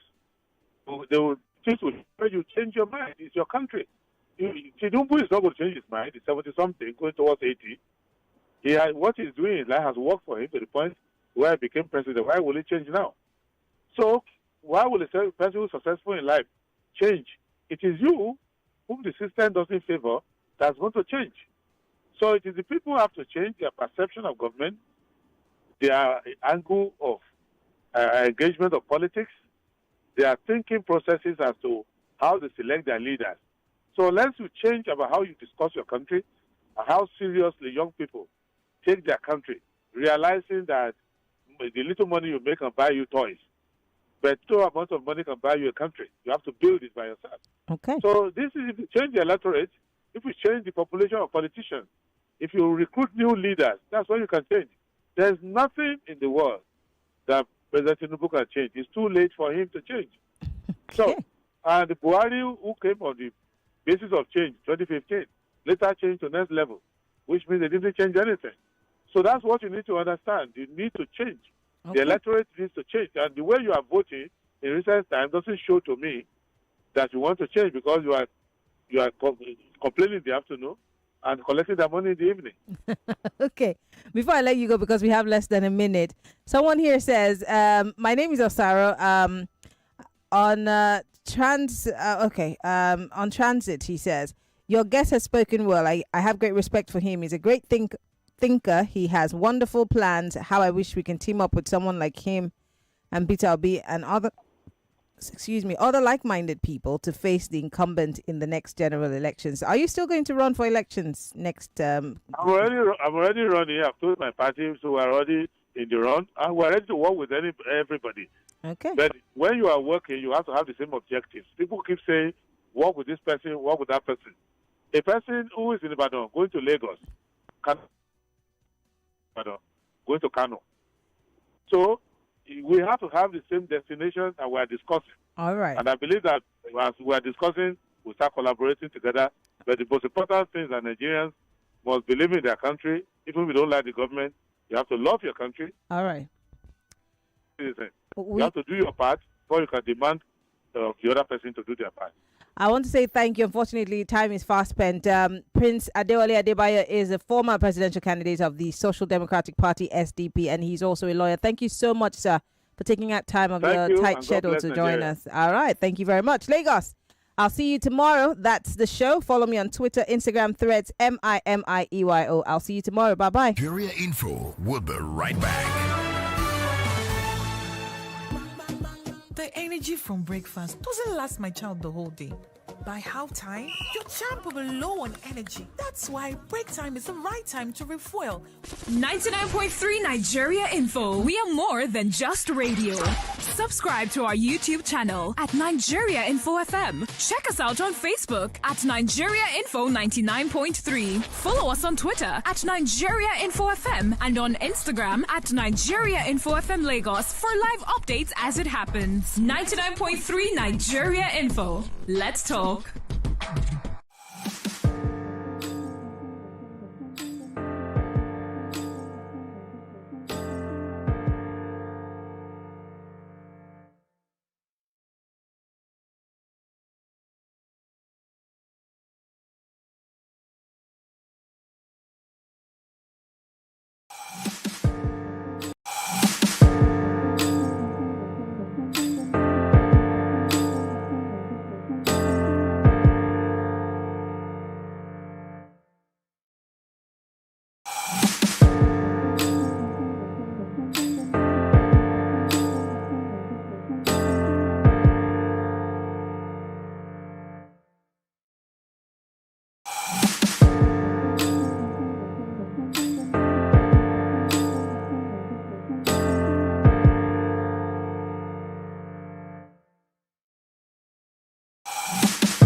a lot of things will happen. Why is Tinubu doing this to us? Join Kofi Battles for engaging debates, expert insights, and your voice at the heart of every discussion. Don't just listen, participate. Tune in and be part of the conversation. Only on 99.3 Nigeria Info. This is Morning Crossfire on 99.3 Nigeria Info.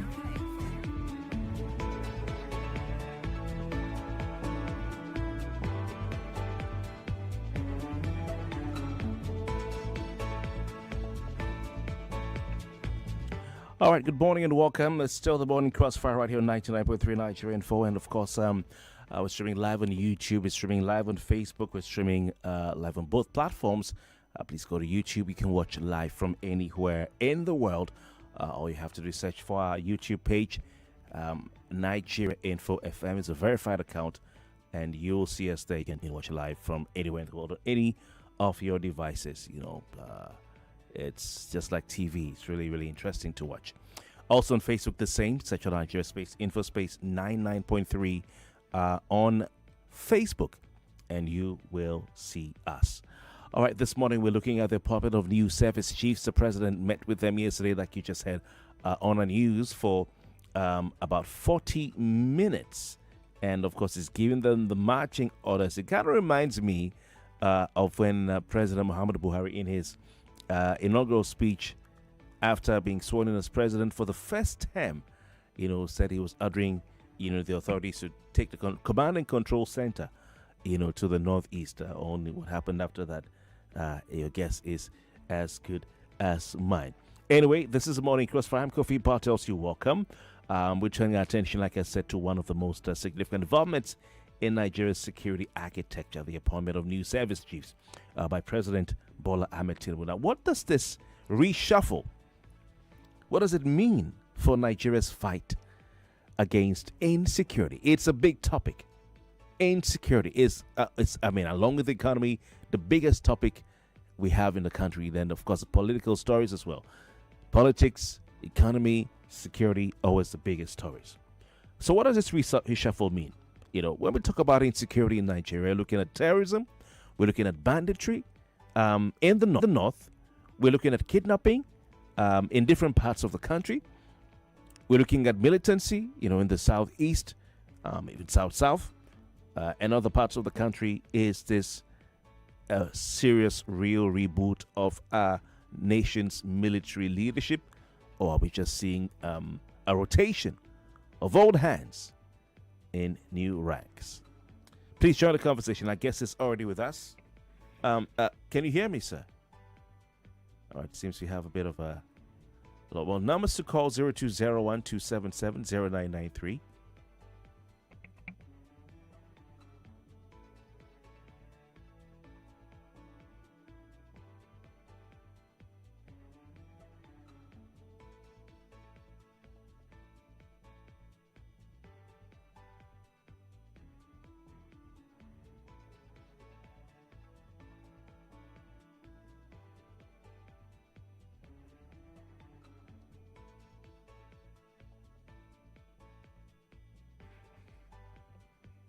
All right, numbers to call 0201-277-0993, 0201-277-0993. That's the first number. Apologies, we're just trying to get our guests comfortably ready for the program. 0201-277-0993. That's the first number. And then you can also call 0201-465-7190. 0201-465-7190. And WhatsApp number is 08095 975805, 08095 That's a WhatsApp number, and you can all send us a voice note of 1 minute or less. Maybe 30 seconds would be preferred. You can call us on WhatsApp, or you can send a regular WhatsApp message. All right, please scrap that. You can actually, I think it's best you just send a message, because I guess it's already on that system. All right, so it's it may not be possible for you to send us a voice note. Okay. Let me see if we can. Do we have a Dr. Shea Adetayo with us? Are you there, sir?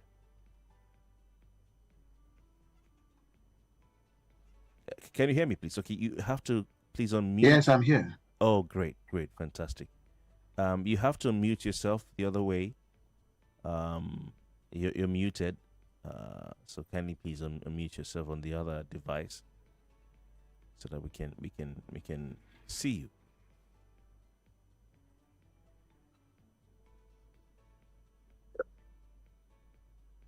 Okay, can you hear me now? Yes, we can hear you. Yes. Can you hear me now? Yes, indeed we can. All right. Okay. Let's do this. So we're asking for your reaction, for those of you listening this morning, your reaction to the appointment of new service chiefs. Do you believe that this new leadership at the top of Nigeria's security architecture can change the course of Nigeria's security challenges? I mean, it's well documented. I don't need to tell you. Should Nigerians expect a shift, in strategy, accountability, results? Will anything change? That's a simple question I'm asking. Or is this a movie you've seen before? On Monday, the 13th of October, 2025, we know that President Bola Tinubu approved the appointment of new service chiefs to lead Nigeria's armed forces following the voluntary retirement of their predecessors. Now, according to the announcement from the Office of the Secretary to the Government of the Federation, the new appointees are Major General M.A. Danjuma, who is Chief of Defense Staff, Major General A.O. Yusuf, Chief of Army Staff, and we have the list goes on and on. All right. So the changes come. It is convenient. Yes. All right. So we have with us Dr. Shea Adetayo.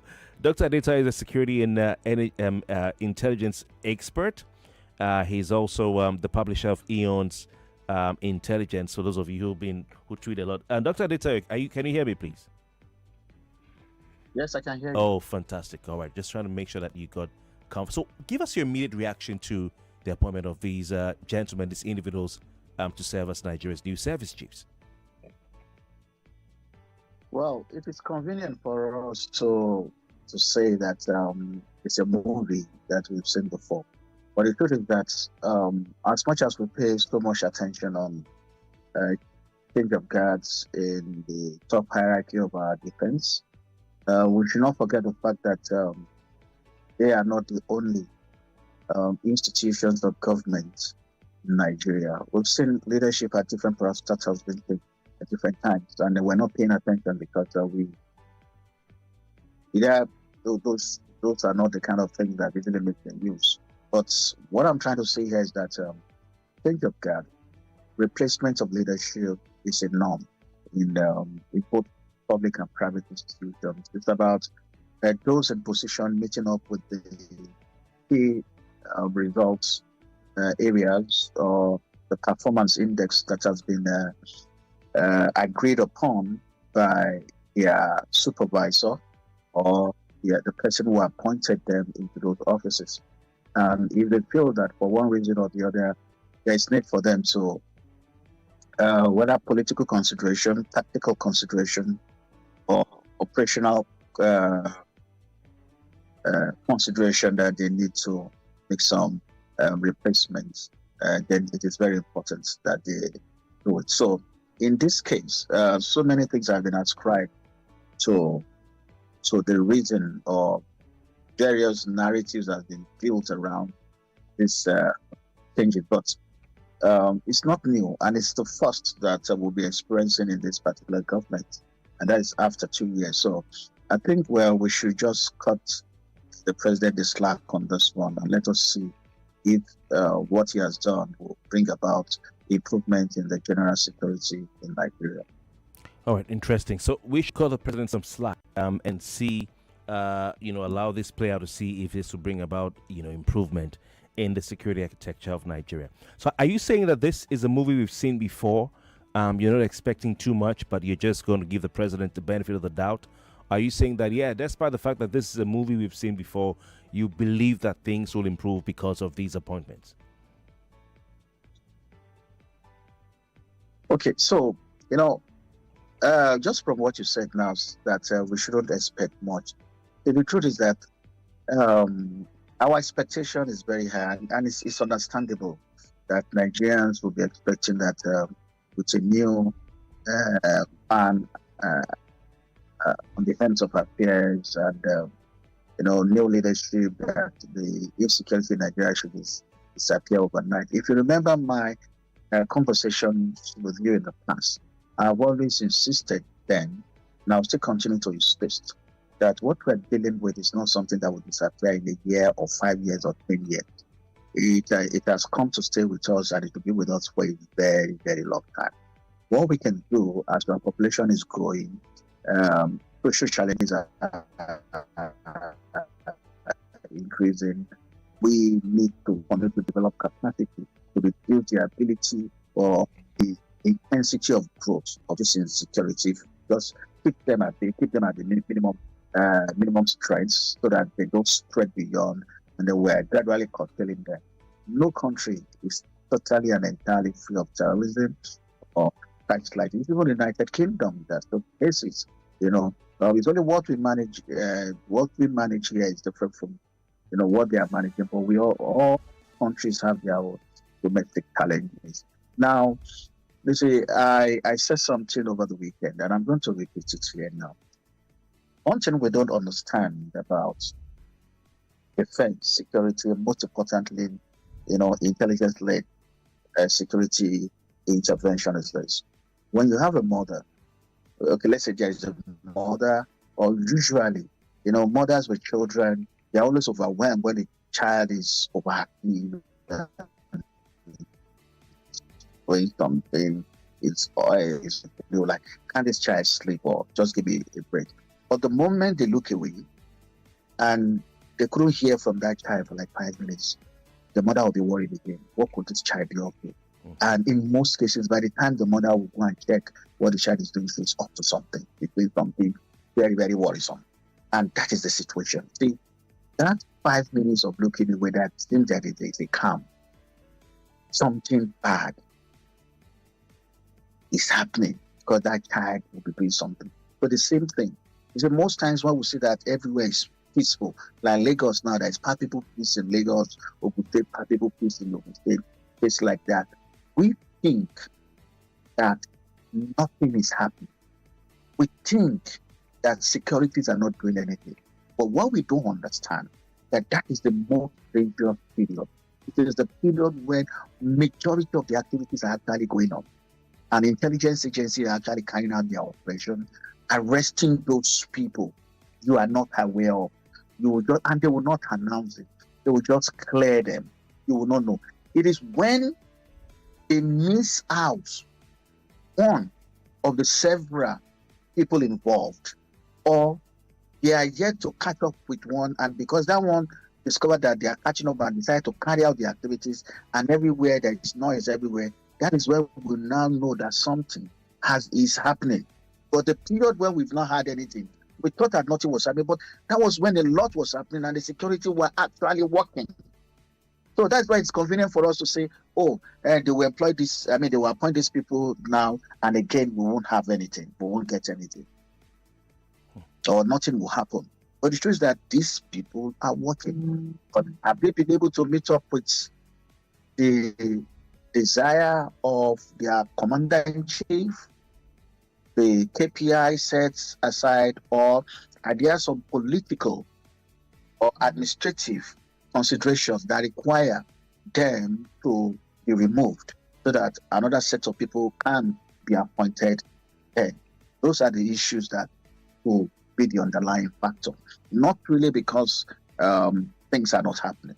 All right. Interesting. That's very interesting. I mean, you are a former principal staff at the Department of State Services, so when it comes to intelligence, I'm sure you're speaking from experience. But General Christopher Musa was replaced as the Chief of Defense Staff by General Lufemi Oloyede, who himself was replaced as the Chief of Army Staff by General W.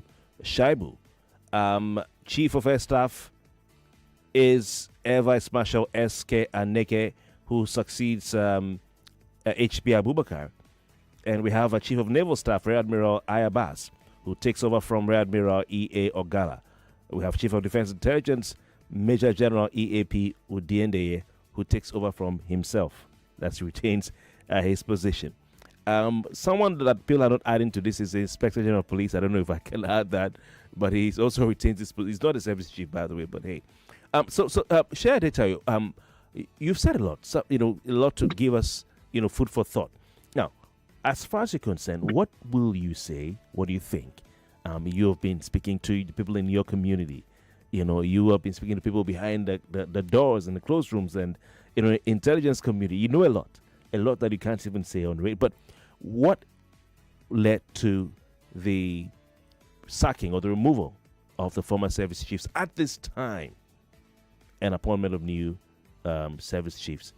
Bar one, was it related or connected to the coup rumor that has been circulating in the country in recent days and a week? Dr. Adetayo. Okay, let me start from where you stopped. People need to understand that there is what the military or all over the world, they have their function. The function is to protect the territorial integrity against external aggression. That's their basic responsibility. Professional soldier, everyone, whether you are a general, you are a soldier. A soldier is expected to be professional. A soldier is not expected to be political.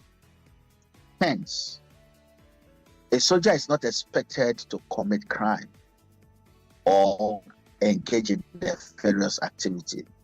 A soldier is expected to do everything to ensure that the territorial integrity of Nigeria's state is protected.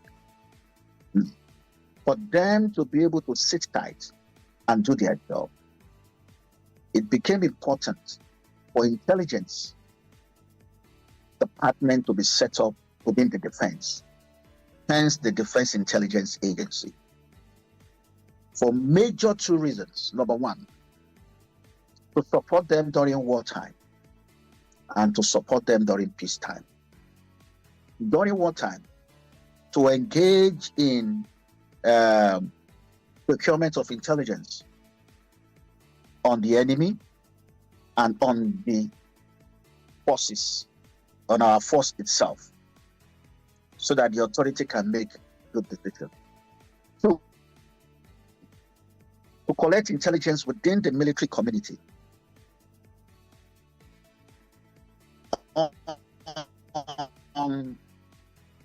soldiers within the military community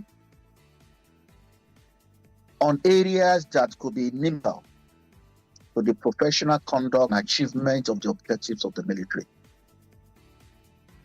Among that includes mutiny, who becoming too political, using their positions to commit crimes when they are excessively over using force or going outside the military doctrine.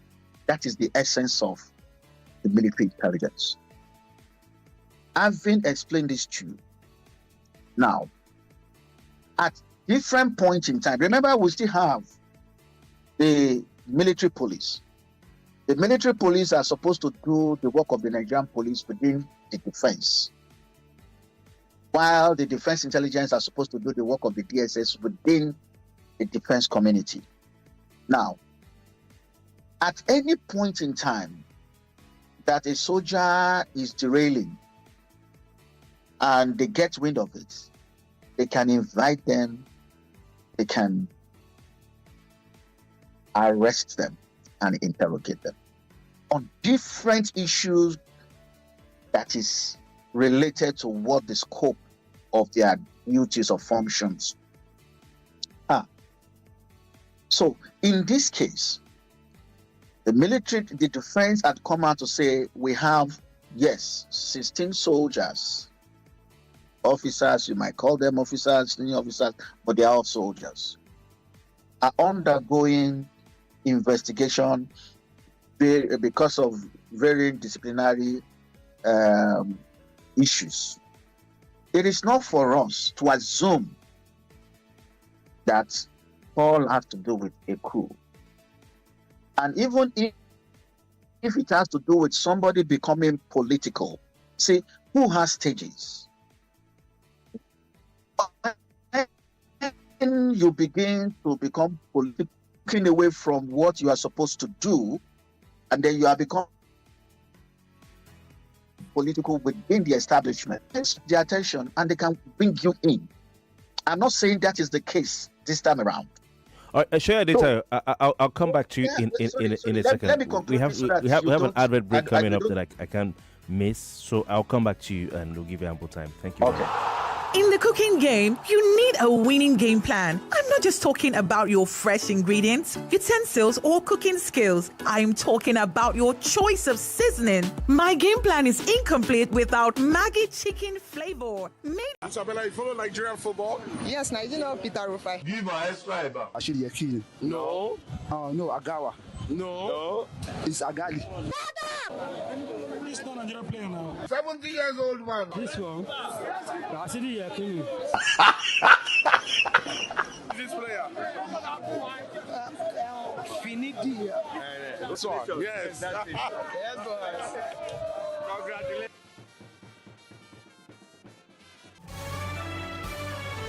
This is Morning Crossfire on 99.3 Nigeria Info. And I do not want to hear that I was not giving any command. As long as you are deployed, your task is to secure your community. You are all aware on what condition you are supposed to shoot at the enemy. When your life is at stake and you have no other means of protecting yourself, you are allowed to fire. When your colleague's life is at stake and there's no way you can stop, you are allowed to fire. And when the community or any infrastructure you are protecting is being destroyed and you have no other means of stopping them, you are allowed to fire. So do not be afraid to take out any criminal or any enemy that is destroying or is doing any acts of killing. Is that clear? Yes, sir. But like I've told you, the communities you are protecting must know that you are there to protect them, not to go there and infringe on their human rights. I'm going to hold every commander, from the sector commander to the company commander to the platoon commander to the section commanders responsible. If anything happens within your AOR and you do nothing, you will be court-martialed. That I guarantee you. But again, our policy is to reward hard work and punish indolence. When you do well, we'll commend you, we'll give you awards, and then we'll take care of you the more. You will be promoted. Is that clear? Yes, sir. With the new concept, all armed forces personnel will be withdrawn from within the towns and will go out into the bushes. All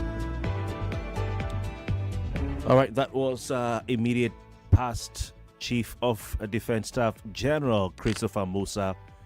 Some insinuating that the man, there was an agenda, behind his removal. There was a political motive behind his removal, because he was going after terrorists.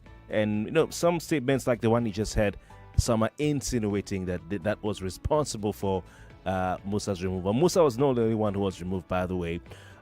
This morning we're looking at the appointment of new service chiefs.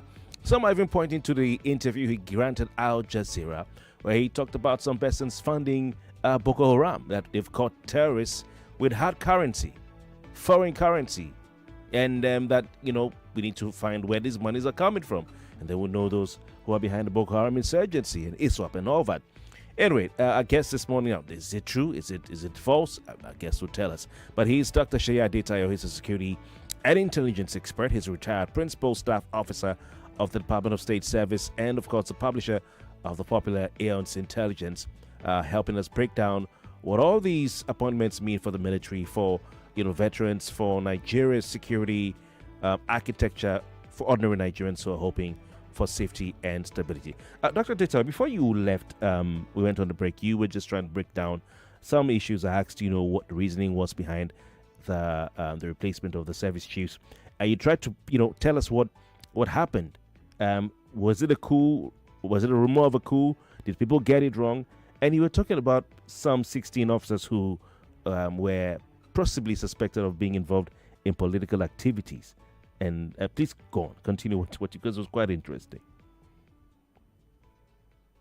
Okay, so what I was trying to say, thank you, Patel. What I was trying to say is this, that world over, the military, they are structured in such a way that they have the intelligence agency. World over, United States, United Kingdom, Israel, just any country, just name it. And the reason why they have the intelligence one is to support during peace and during wartime. During wartime, they gather military-related intelligence that will support the prosecution of the war and enhance the performance of the forces.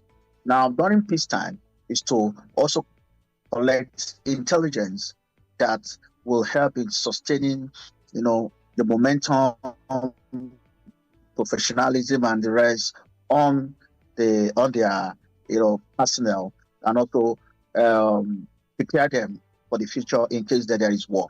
Now, why do they have that? The reason is that, or why do they have to do that even during peacetime or what? Because there is that propensity anywhere in the world for some military officers to derail. And the gathering of this intelligence will help them to detect this and they put things right.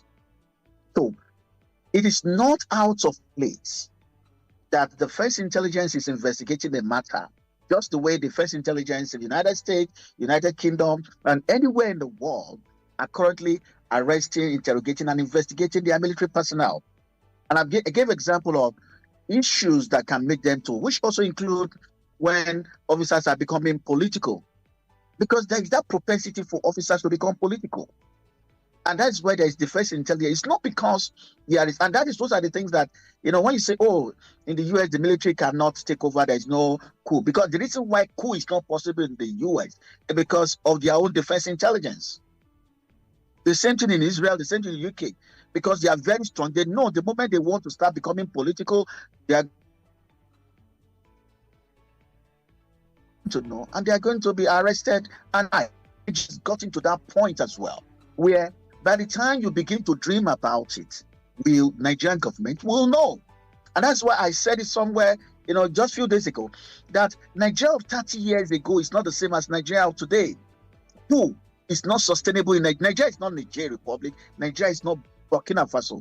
I am not saying that the rumor of coup is right, but it's important for us to put things, in place, in proper perspective. One of the reasons why coup was fashionable then and was, attractive then was because of monopoly of communication. For a school to be successful, you must be able to take your soldiers to the residence of the commander-in-chief, and you must be able to take over Radio Nigeria.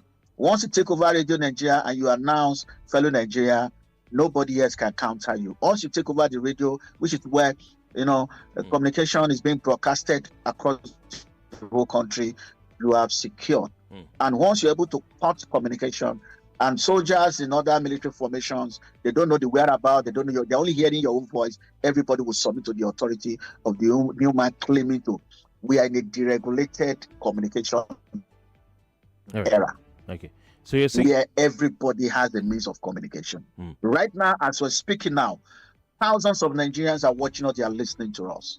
Which means that if one funny guy decides to just say, fellow Nigerians, 10 million Nigeria will respond to him and tell you, we don't know you. Go and sleep. And that is the end. Nigeria of today is different from then. So, all right. I tell people, please, are you saying go and rest. This whole thing does not make sense. Are you saying that the rumors of coup were false? That from what you know, it was... It is still a rumor until it is confirmed by the authorities. So we have to give them time. You see, not rumor of coup. No coup are taking place. There is a rumor of officers arrested, and people were thinking that they were arrested because probably they are becoming political, or they are considering, having conversation around change of power. It is still something that is still, if it is true, still in thinking and planning, not in execution. So if somebody is thinking, it's an offense. If you discuss it with one person, it is an offense. It's a crime. If you discuss it with 3 people, it's a crime. You don't have to carry it out. All right. Before it becomes a crime, a treasonable offense. That is the point we are trying to make here now. That even thinking of it, even when it is not even possible for you to carry out a coup in a modern day Nigeria and succeed, the mere fact that you are thinking about it, you are discussing it, you have committed a crime as a soldier. Right. I think even though it is not realistic. Right. It's not realistic. I think we know some of those who've been killed, sentenced to death for allegedly planning a coup. In the times past. Even hearing about it. Yes. Some people, because they heard about it, they were not part of it, but they heard about it. It becomes an offense. I think I read somewhere that General Malu was demoted just because he heard about the coup, and he couldn't do anything about it because it was at the last minute. He was not part of it. He was demoted. And what saved him was because there were enough evidence that he was not part of it or the planner then. I'm trying to remember the name of the officer who. So it's just hearing about it and you don't report an offense. I'm trying to remember the officer who reported a coup to Buhari and was IBB and then was jailed. Daniel Bamidele is his name, you remember? Then later he refused to report the one that he heard about and was executed. And IBB wrote about Bamidele in his book, if you remember, in the Maman Vatsa conspiracy. So that one failed to report. They said that he heard about the coup and failed to report. That's Major Daniel Bamidele. He failed to report, and he said, "Well, the one I had, and I reported that I had something. Or you guys arrested, you detained me, and then this one that I had, I said I won't report. Now you'll be executing me." So you're absolutely right, and history is there to also bear witness to that. So are you saying that this? There's one more thing that I want to call your attention to. Okay. There's one more thing that I want to call your attention to, and that's the fact that since the seat of government moved from Lagos to Aso Rock in Abuja, have you seen any coup succeeded? Have you seen any coup carried out? Nigeria of today is not the same of Nigeria of 30 years ago. The vulnerability, the heat at running over, presidential villa is no longer there. That communication monopoly is no longer there.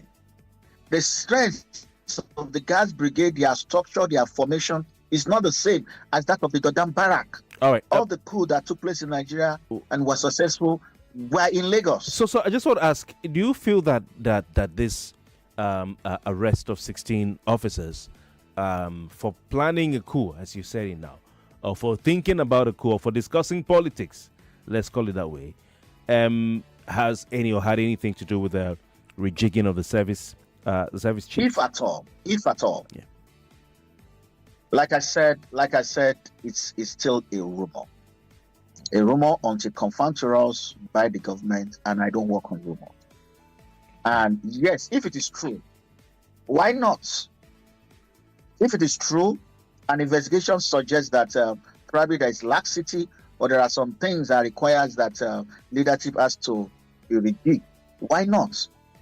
You see, there are a whole essence of appointing people, reappointing people, reshuffling. But in this case, it is a rumor. In this case, it has not been confirmed. In this case, there was no coup at all. We've not seen military movement. We've not seen, weapon procured or some people, said to have been intercepted because they want to go and run over, presidential villa or the rest. It is just internal military disciplinary action that we have heard about. That it has to do with disaffection among certain people around related to promotion, stagnation, and stuff like that. Yeah, promotion, stagnation, and look for promotion and stagnation and disaffection can make people to begin to consider being mutinous. It may not necessarily be cool. It may be mutiny. We've seen situations where, because of allowances, because of high rates of deaths of soldiers in Maiduguri, Borno State at that time, when some soldiers decided to be mutinous, we saw what happened, and we saw what happened to them. They were tried, some sentenced to death, some sentenced to life imprisonment. They were arrested because they rose against the authority, even though the person on the ends of affairs was disciplined because he was found to be wanting. These are entirely military internal affairs. Nigerians should let it be. Americans don't break their heads. So are you saying they that Christopher Musa and co were believe asked, and trust their military to succeed? Share it. Are you saying Christopher Musa and co may have been removed because of this That is not what I issue, said. I said but Nigerians should let it be?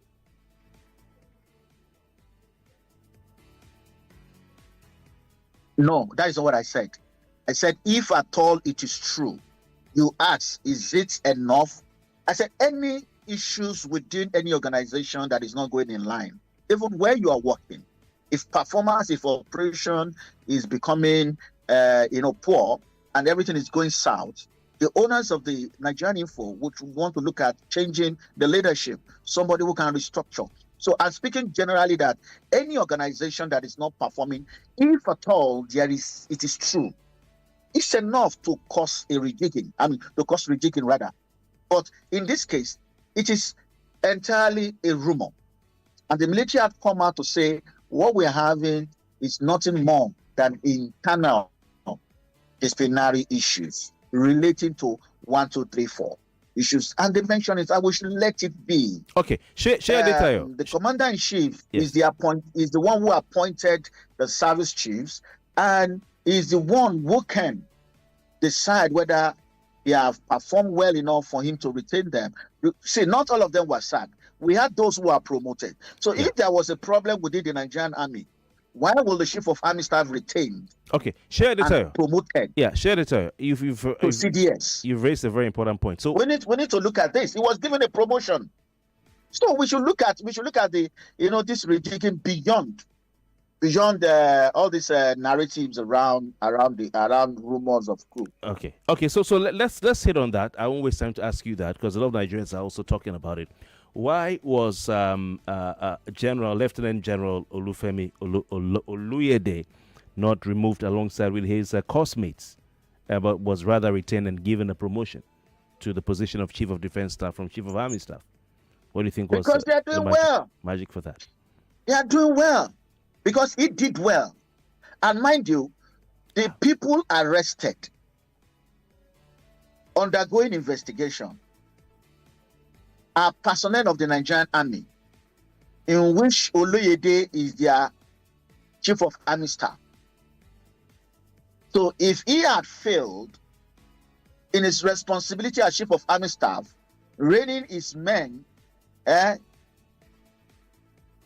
be in order, then he wouldn't have been promoted.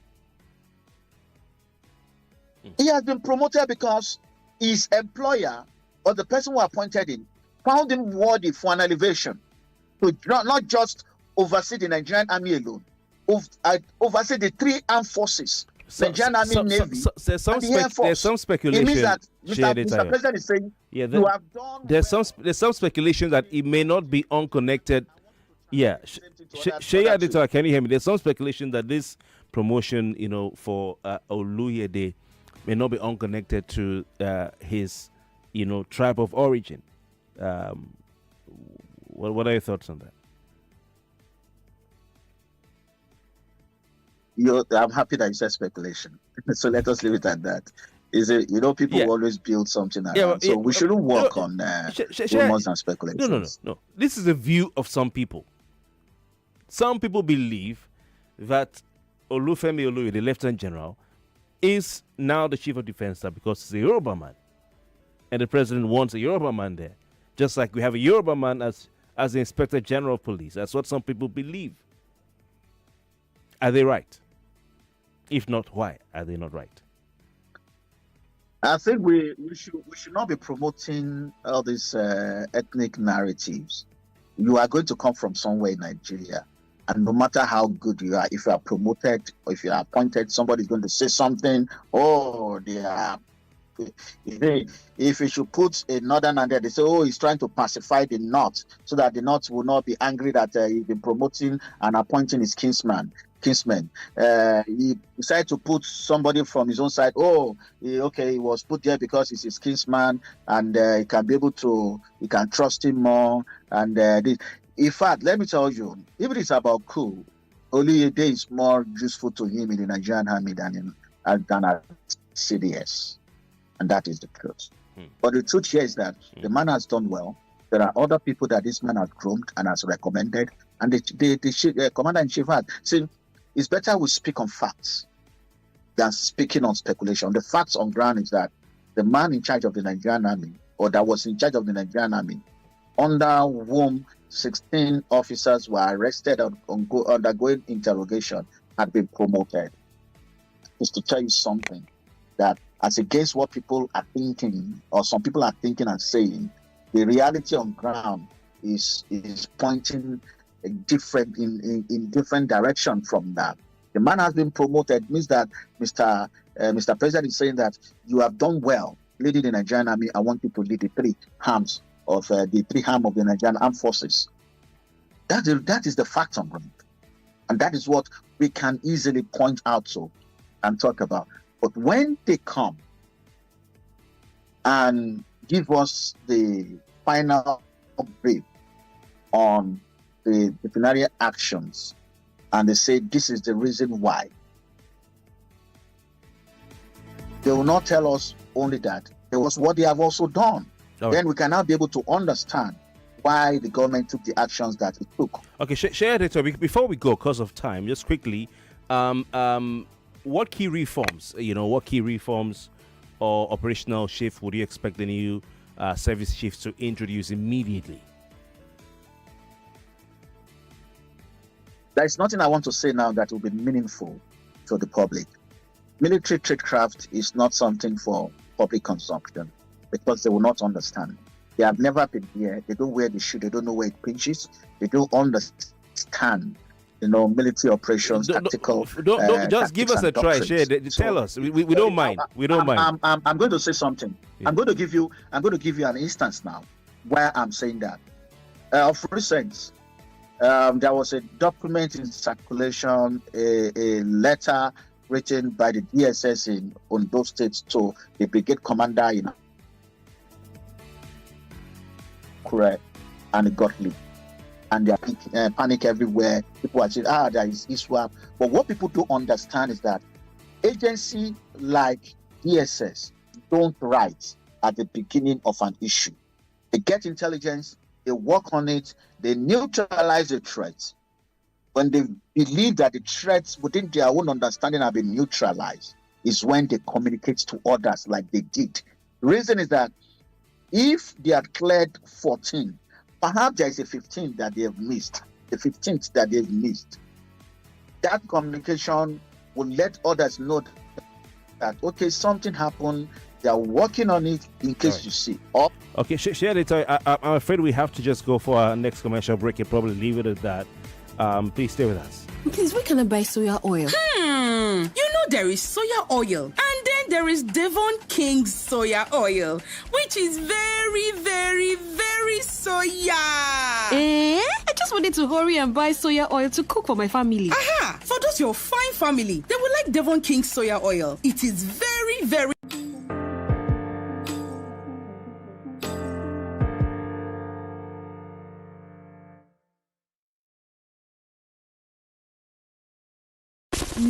.3 Nigeria Info. We are more than just radio. Subscribe to our YouTube channel at Nigeria Info FM. Check us out on Facebook at Nigeria Info 99.3. Follow us on Twitter at Nigeria Info FM and on Instagram at Nigeria Info FM Lagos for live updates as it happens. 99. I don't get drunk by the end of this. For the amalgamation of northern and southern Nigeria. I wasn't even born, Vaughn. A disclaimer. Bottoms up. I may read the news, but I do not internalize it. Okay? So you cannot hold this one against me. Hey, I think I should do a lot more news than sports these days. I should do more sports than news because what? Read your books, guys. Read your books, guys. Know your history.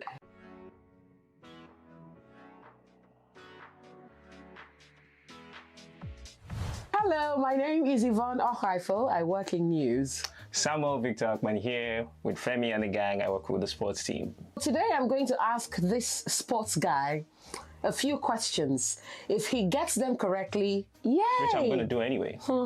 If he doesn't, he drinks. And I guess he would do likewise. Yeah, so you're asking current affairs questions to And me, news, and I'm asking sports questions to you. All That's right. correct. Who's this? That's a tough one. How many seconds do I get? Just drink. For the first question, oh good lord. Just drink. Drink it. I'll probably get her department, but what's her department? Somewhere in finance. My dear, just drink. Just drink, okay? For a start, wow. Just drink. That was mean, Vaughn. That was very mean. I know you're not going to show mercy when it's my turn, so drink. All right. What was this? Okay. You're good. You're a man. You can take it. Who is she, Vaughn? Why of all the people did you pick somebody that is not famous? Why? Well, she's a female. Why of all people, this is rigged against me? I don't know, but this is a plot. Oh, guys, I think I went easy for the first question. I think. No, I beg to differ. Take a look. I beg to differ. Take all the time you want, Vaughn. Take all the time you want. I mean, she's pretty. Established. But how am I supposed to know her? This is not nice. This is not fair. I'm just going to go ahead and drink. All right. Whatever. Now we're even. Good. For the amalgamation of the Northern and Southern Protectorates of Nigeria in 1914. Okay. Where were the capitals of Southern and Northern Nigeria located?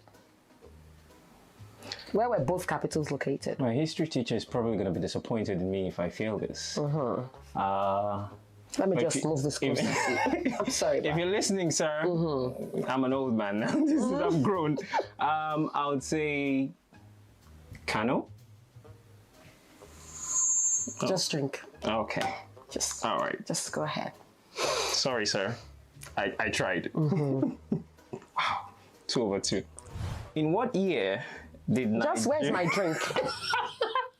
Where is my drink? Well, go ahead and ask. You might get it, but in what year did Nigeria's Super Eagles win her second AFCON title?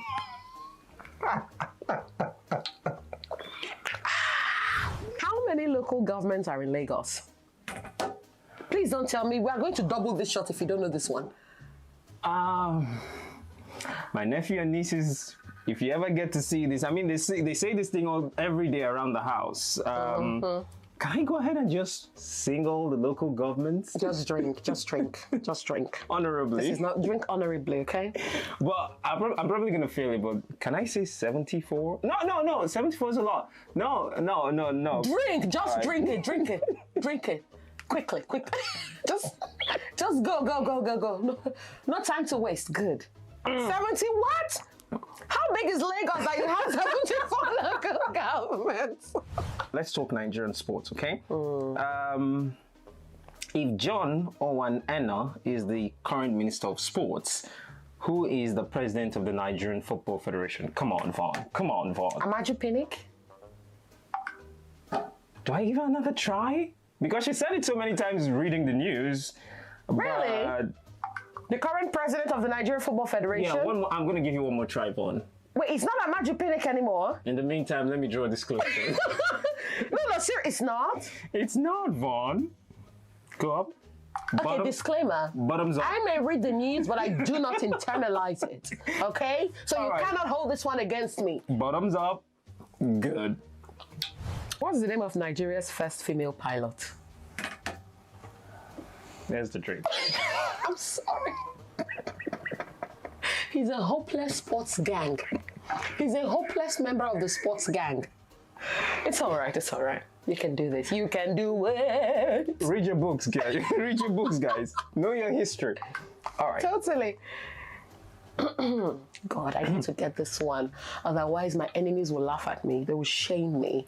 Which country, Vaughn, does the current 100-meter Olympic champion for women come from? She's actually 23 years of age. Which country? Does she come from? I'm just going to go ahead and give you her name. Maybe that will ring a bell. Julian Alfred. 23-year-old woman. I don't know. I don't care. Okay. For the records, she's actually from the tiny island of St. Lucia. Final question. All right. Photo or question? Photo. All right. Who is this? I'll be damned if I don't get this one right. Who is he? He's the current NLC president, spokesman, chairman. No, spokesman. Whatever. What's his name? Joe Ajero, guys. Yeah, whatever. Yeah. I'm just going to drink this one ceremoniously. And congratulations to. Congratulations. That's a goal scored. Guys, this was a good battle. Vaughn did her best and I did my best. No, I But didn't do my unfortunately- best. I was hungry. So they just pulled me out of hunger to Can I do give this. my victory speech, Vaughn? Go ahead. It's like a post-match in presser. So Yeah, guys, yeah, whatever, just It was a good game, good match. Vaughn gave a good competition. But I obviously- didn't. I was tired and hungry, but go on. There was always going to be one winner, and it's always going to He come did from not Femi win. And the gang. He did not win. Samuel Victor Ackman representing the gang, full 3 points garnered, and that shows that sports, obviously, smarter than the newsroom. Rubbish. Cheers, Anyway. guys.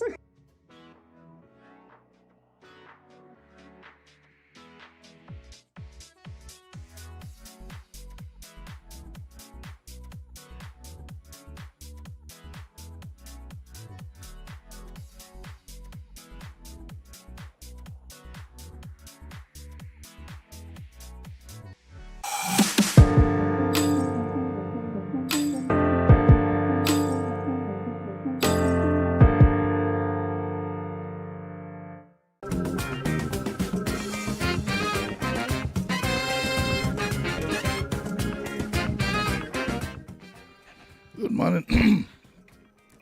Sounds familiar, Abi. Good morning, everybody. You're welcome to the Daily Digest with Jimmy Dessou, the first for this week. Tomorrow we have a new version of with Agony Day, and we have Zika. I don't know if you remember Zika. She's been here. She was here sometime last year. So we have Zika. On Thursday, inshallah, we have the SSA infrastructure that was supposed to come on Saturday. There was a mix-up somewhere, so he apologized. All's well now. So on Thursday, we are going to talk about the Lagos-Ekpe Expressway. That's what we will talk about on Thursday. And on Friday, some of you might run away. I'm going to have our own in-house, Yvonne Haifo, and we're going to talk how to speak better English. I know some of you might run away. Some of you might just respect yourselves and run away. But we'll have Yvonne here, and we'll talk about how to speak better English. This is our language, it's our lingua franca. I wanted to say alma mater. You know the way the brain works. Okay, now, so today, like I said on Saturday, that we are going to talk about the new service chiefs and what they are bringing to the table. We don't know yet why all this is happening. I think there's no point spending 1 hour speculating about why all these changes are taking place. But if you piece them all together, I'm sure you have you have an idea on why all this is happening. And by sheer coincidence, I think 1 or 2 of them is a cosmate to the gentleman I have, or was a cosmate. What was he? 40. 40, and you are 40. Yes. Yes. Both Which of one? them. Which one of them? 2 of them are 40. 2 of of them course. are 40. One is 41. I want to serve notice that I want to become a military contractor, and I want to set up a company with Captain Blade. So it will be the name of the company will be Blade Jimmy Limited. I want to become a military contractor. Captain Hannah. I'm good, sir. Good morning. Good morning. Good morning, Sheriff. Well, it has happened again. We have. Can somebody please switch off that television? I don't want to see that man, but it's okay. I was just joking. We have new service chiefs. I don't think we should speculate as to why, or do you have any additional information concerning why they were reshuffled? Somebody said that the tradition is that the service chief spends only 2 years. Is that right? No, sir. Buratai spent 2 years. No, somebody said tradition. What's tradition? That a service chief must not serve. His tenure is 2 years. Who says so? So I heard it. The commander-in-chief decides where and when and how and for how long a service chief remains. So that issue of the 2 years is. I don't know where it's from, but I can learn. Did you hear from it? Did you hear what I said? I heard what you said. Oh, I mean, did you hear the story that it was for 2 years? That who? That the tenure of a service chief is 2 years. I don't know, honestly, but you see, a service chief is not appointed by succession per se. Yes. Neither is there any time frame on when he should apply or not. Okay, so that's it's the commander-in-chief's prerogative. Yes. And it changed all of them. You see, the speculations. I was listening to my brother Tayo. Yes. Speaking with Kofi. Yes. Let me tell you something. After triangulating and doing my permutations, I can only say one thing underscores everything, including what Tayo was trying to say. And what is that? There is an information vacuum of sorts which persists. And an information vacuum is a lack of clear, reliable, and timely information which occurs during a crisis or when there is no consensus on an issue. This can lead to confusion, frustration, speculation. Do you think we have a crisis? It may not be a crisis. It could also be one in the brew. But that information vacuum for constituted authority is driven by organizational silence, a failure by our organization to provide timely updates. It could also lead to what we call information overload, where what we call rumors start coming in. Yeah, because you see, when you have a situation where your president just breaks his usual trip abroad and runs back home, that's what it is. What you usually have on October 1 Exactly. That's what I'm saying. You see, when you triangulate these things. Yes. Let me ask you a question, Uncle Jimmy. Yes. I know you have a lot of daughters, with all due respect. Now, here is it. Supposing your daughter's Why wedding. do you put the what? I listen to you, and I know that if we want to count your daughters in Lagos, you will win the polls. Let's leave the grandchildren out of it. Okay. So here's the thing. If you were to delay your daughter's wedding 2 days to D-Day, it has to be for a compelling reason. Very compelling. So I Very, leave that very compelling. to people to just... Then next, triangulation-wise now, I'm triangulating as an int officer. Having said that, the next thing is suddenly the service chiefs are going after a speculation that there was a coup. So triangulation-wise, the 3 points now, let's triangulate them. And you say you admit that some officers have been arrested. So thank you, triangulation complete. That's how we work in the intelligence community. Now, if you don't take a position after this triangulation based on events that have occurred, you create an information vacuum. Yeah.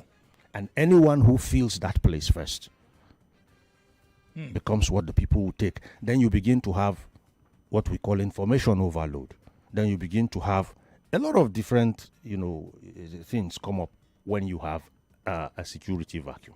An information vacuum. Direct question. Yes, sir. Generally, are the troops happy? If you look at what is happening presently and weigh it against what we've had them do on social media, you can't possibly say they're happy. That again is triangulation. Yes. As security officers, we do all possibility thinking. We don't leave anyone to impossible. It can't happen here. No. We're not saying it will happen. We're not saying it will not happen. And that's why if you read most intelligence reports, they use the word likely, most likely, or not likely.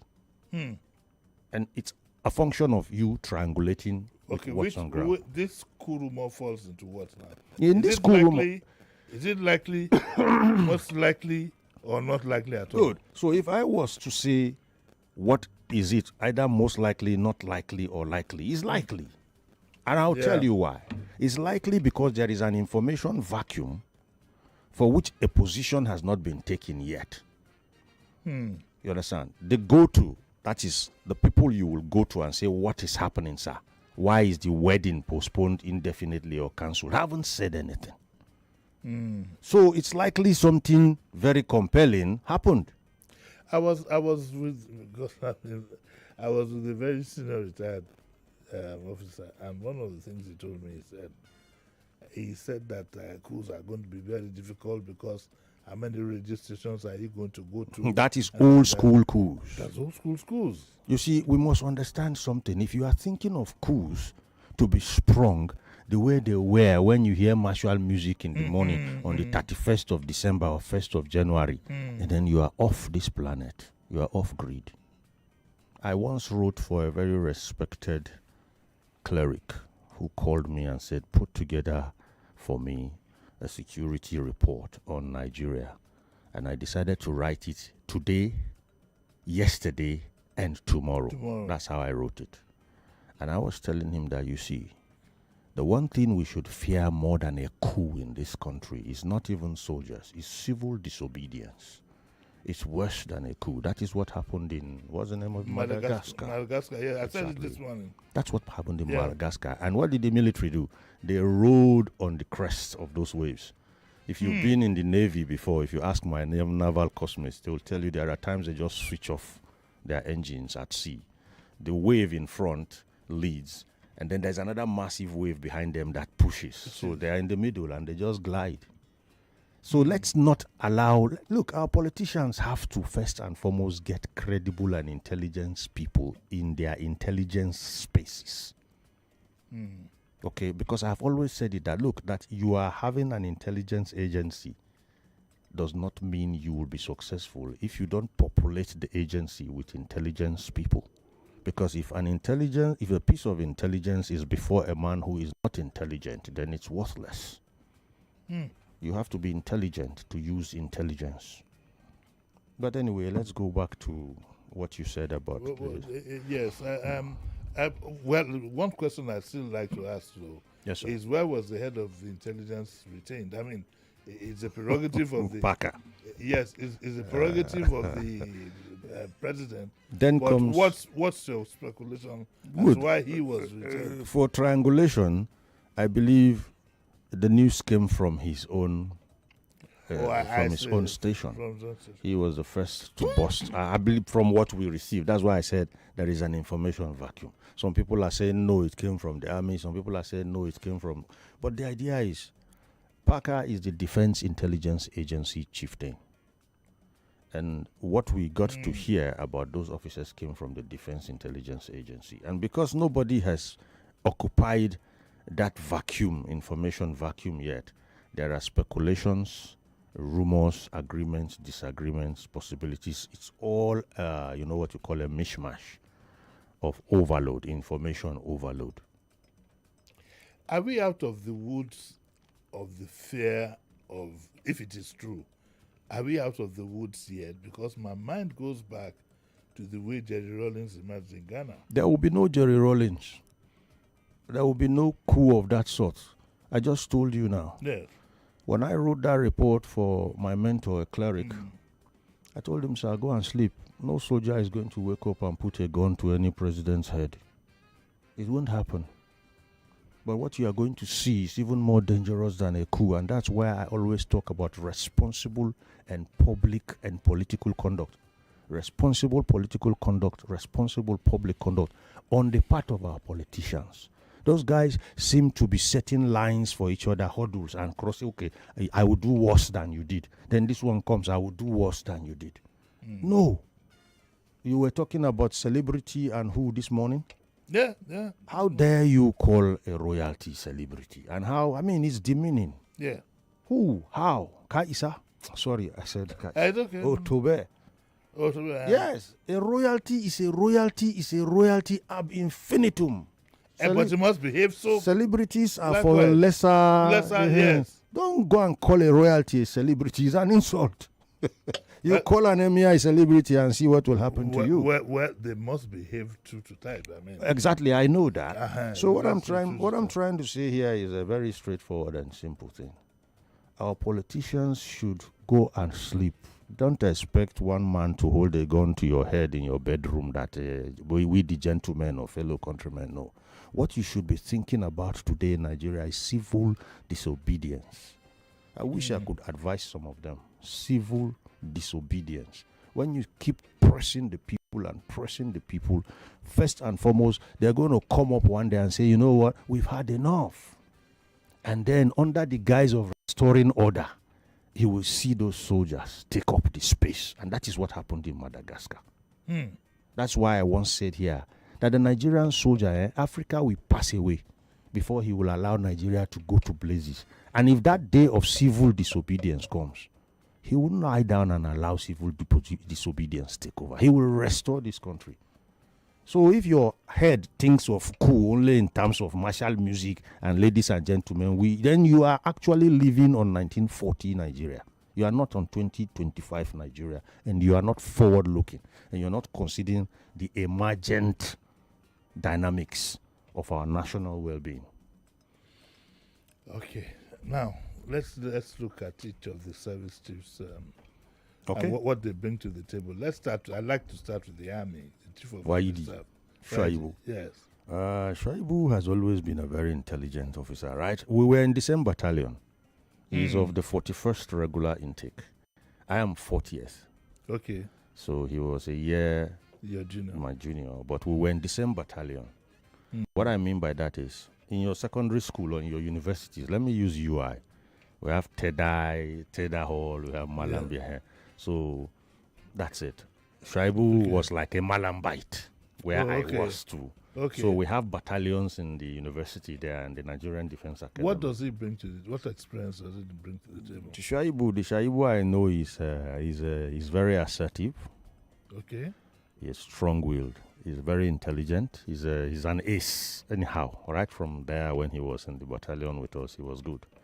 And other than that, again, I think he also has what I want to call native ability as far as military operations are concerned. He's dyed in the wool. Yeah. In fact, he was built for elimination. He survived. The same way. Oh, really? Yes, the same way the Abu Alis of this world were taken out. One of the things, one of the complaints we hear has to do with welfare. Is he inclined to providing proper welfare for his troops? The Shaibu I knew, who was a very assertive person, will listen to welfare because well, you know how it is in schools. The immediate seniors and the immediate juniors are always, like it's just like Form 2 and Form 1. If you went to secondary school, the Yes. antagonisms or immediate seniors and immediate juniors in a family. So he was our immediate junior, and I know he was a grumbler. You can't, you will not oppress him or you give him what belongs to him. So I'll expect that. So yes. it's good news for the troops. Yes, so it is. And having been a field man, as in not a failed man or a field, as in on the field. Yes. Having been a field man, I know he's not out of touch with what should be given and what should not be given to our troops. Is he philosophical in his thinking? Yes. Or is just a straight? No, you see, Shaibu. Well, Shaibu, I recall the last time we spoke on phone, he was at the War College. Yeah. He was a directing staff in our National War College in Abuja. And somehow during one of the lectures, my name came up and he called and we had a conversation.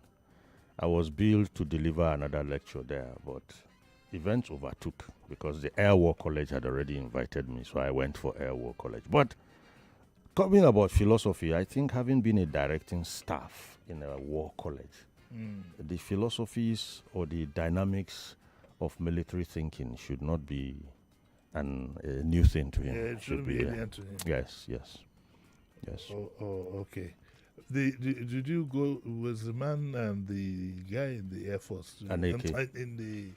In the Navy. Idi Abbas. Yes. Idi Abbas and I went to the same secondary school, Air Force Really? Military School, Jos. That school has produced two very interesting people. Who are- Obi's running mate, Oh, Dapti really? Ahmed. Yes, That's it. he was one of us. Now Idi Abbas has also broken and made chief. So Idi Abbas is also 40th course.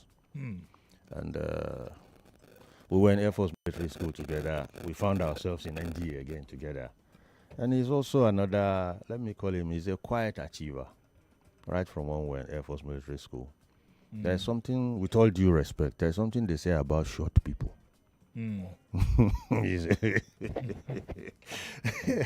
That's the kind of person he is. Yes. When you say somebody is short, what height are you looking at? Well. I am not short. No, I don't want to be short. I didn't want to hear something sad. Okay, it's 9:22. We'll open up our lines 020127709993, 0201465790. I think I can squeeze in one telephone call before we go on break, and I think we have the callers already. Hello, good morning. Hello? Good morning, Uncle Jimmy, and good morning to your guest. Morning, sir. Obongilo Peter from Shongotedu. Yes, good sir. morning, Yes, please, sir. I would like to ask Captain Blade a question that bothers me. Now you've seen a change in the service chief. And if you look at the trajectory from 1999 to date, I'm trying to be very fast. You've seen that Dagash and Alex Bade has come from the Air Force.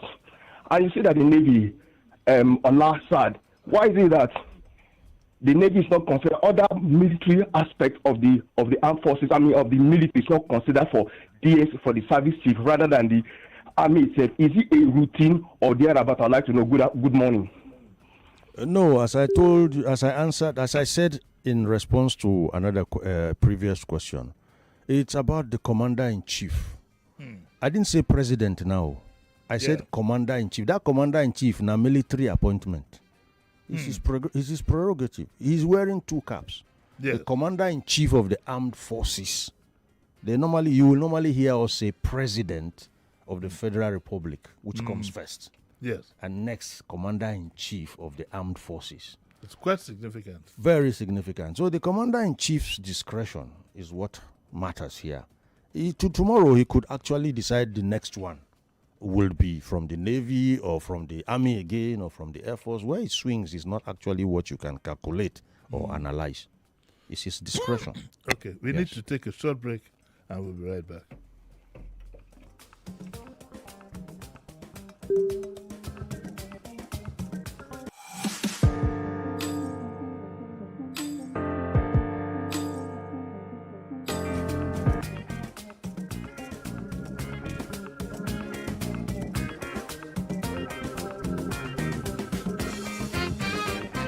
As you can see, I have my guy here looking all fresh. I mean, fresh, go party me. Save a cat of it. So good afternoon. We want to ask you this question. Okay. When you fall sick, where do you go? Hospital, or you go pharmacy, or you go you they go? I used to pray and drink water. For since I'm alone, I felt first stay alone, then I get drugs to take. Only at the talk, bang. So you don't get money for hospital? Where I was here. As a typical Yoruba picking that I be, I take Agbo. For this Nigeria, where they buy only bottle water 200. Oh, fire.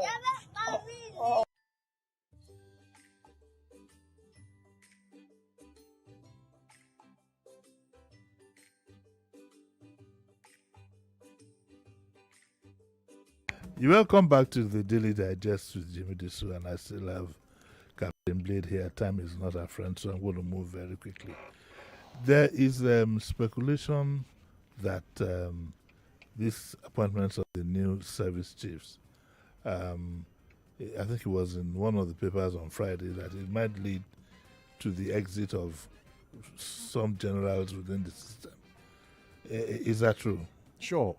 Okay, because once you have a general, all those who are above him have to leave. For a start, General Oluede Ogidan, he is actually a member of 39th Course. Okay. So becoming the chief of defense staff already is a wrap on that course. It's time to go home. Members of 39th Course will have to say goodbye. Wow. Recall when Musa became CDS, 38 regular course left. Is the package like what we see published in the papers? They are going to go with bulletproof vehicles. I think it was in one of the. I've seen that package. Yes. Is that the package for the time as a general? It certainly is, or else they won't publish it. But my challenge with that thing is sustainability. If it can be sustained. Sustainability. Uncle Jimmy, sir, you have forgotten that people used to go and lie down on the road and protest for their pensions, military yes, veterans. Yes. I thought it was the other ranks. I didn't know it was the general. Okay. Okay. No, it's not only other ranks. Oh, really? There are a lot of, pros and cons. There are a lot of areas that should be paid, who should get, who should not get. So when you are being given these things, I'm not saying, for service chiefs, how many service chiefs do we have? I can count them on my fingertips. Yes. But when you have so many generals, you can imagine a secondary school where the whole SS3 are prefects. Ordinarily, in my secondary school, you should have a labor prefect, and head boy, 10, 13. social prefect. Yes. But when the whole SS3 are labor prefects. So are you saying that are prefects? We are overgeneralized. I tell you, the Nigerian Armed Forces is a bit heavy in the head, lean in the waist, with very spindly legs when it comes to appointments. Okay, would that be a result of compromise? Or it's not a result of compromise. It's a result of everybody trying to jump into that class that is called star generals, from brigadier general upward, and that is what is bringing a lot of the grumbling and discontent. If you know, for example, the difference between a colonel's salary and a brigadier general's salary, then something will be wrong with you if you don't want to become a brigadier general. That's what I'm saying. So has there been compromise? Has there been extreme lobbying? Has the promotion been too sweet for certain people? Well, if you look at it, the promotion has been fluid. And what the parameters for promotion is, I don't know. But I can tell you something. See, from my class in Air Force Military School, we had some of my colleagues who went across to the United States Armed Forces. Yes. They are not generals today. Though their own colleagues in Nigeria are generals. Oh. So we've moved a bit too fast. That is the fluidity in becoming generals here is a bit alarming because our resources cannot sustain it any way you look at it.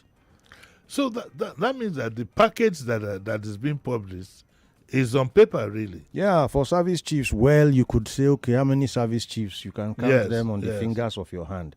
But I'm talking about the post-service and the in-service emoluments for like 250 generals. Where do you want the president to start from? Well, same problem. You remember the soldiers who came here the other day? Baba Otigba, yes. Those are the things we're saying. So we don't create problems today that we certainly know our tomorrow cannot carry. It's just like a man who decides to have 12 kids today. So inevitably, there is a lot of bills to settle going progressively because it becomes more expensive until they're out of tertiary institutions. So in a way, could this also be a balancing act? That's what I'm saying. The president is going to actually juxtapose and balance things out across so many spectra or spectrums. He's going to have to do that. He said it once that you want to eat egg, you go, you want omelette, you go break egg. You go break egg. That's it. But I also, to his credit, I also saw that the appointments were a bit ethnically balanced.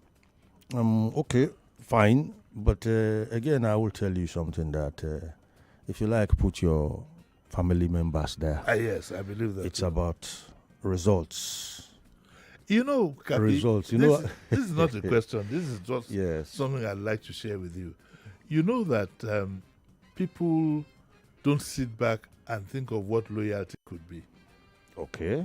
And how it is determined. Okay. That you have somebody who stamps his feet every day, does your bidding, runs on. It doesn't mean that person is loyal. Yes, you see, particularly in our part of the world, People tend to confuse loyalty with Yes. yes-manship. Yes, sycophancy. Yes. Yes. You see, that's... When I remember, for example, that the late Muritala Mohammed, Yes. his ADC was a Yoruba man. Yes. Head of state, you know. Yes. You know, we seem to be confused that so we see it as some kind of comfort zone. Yes. You see, there is this thing about the leader and the led.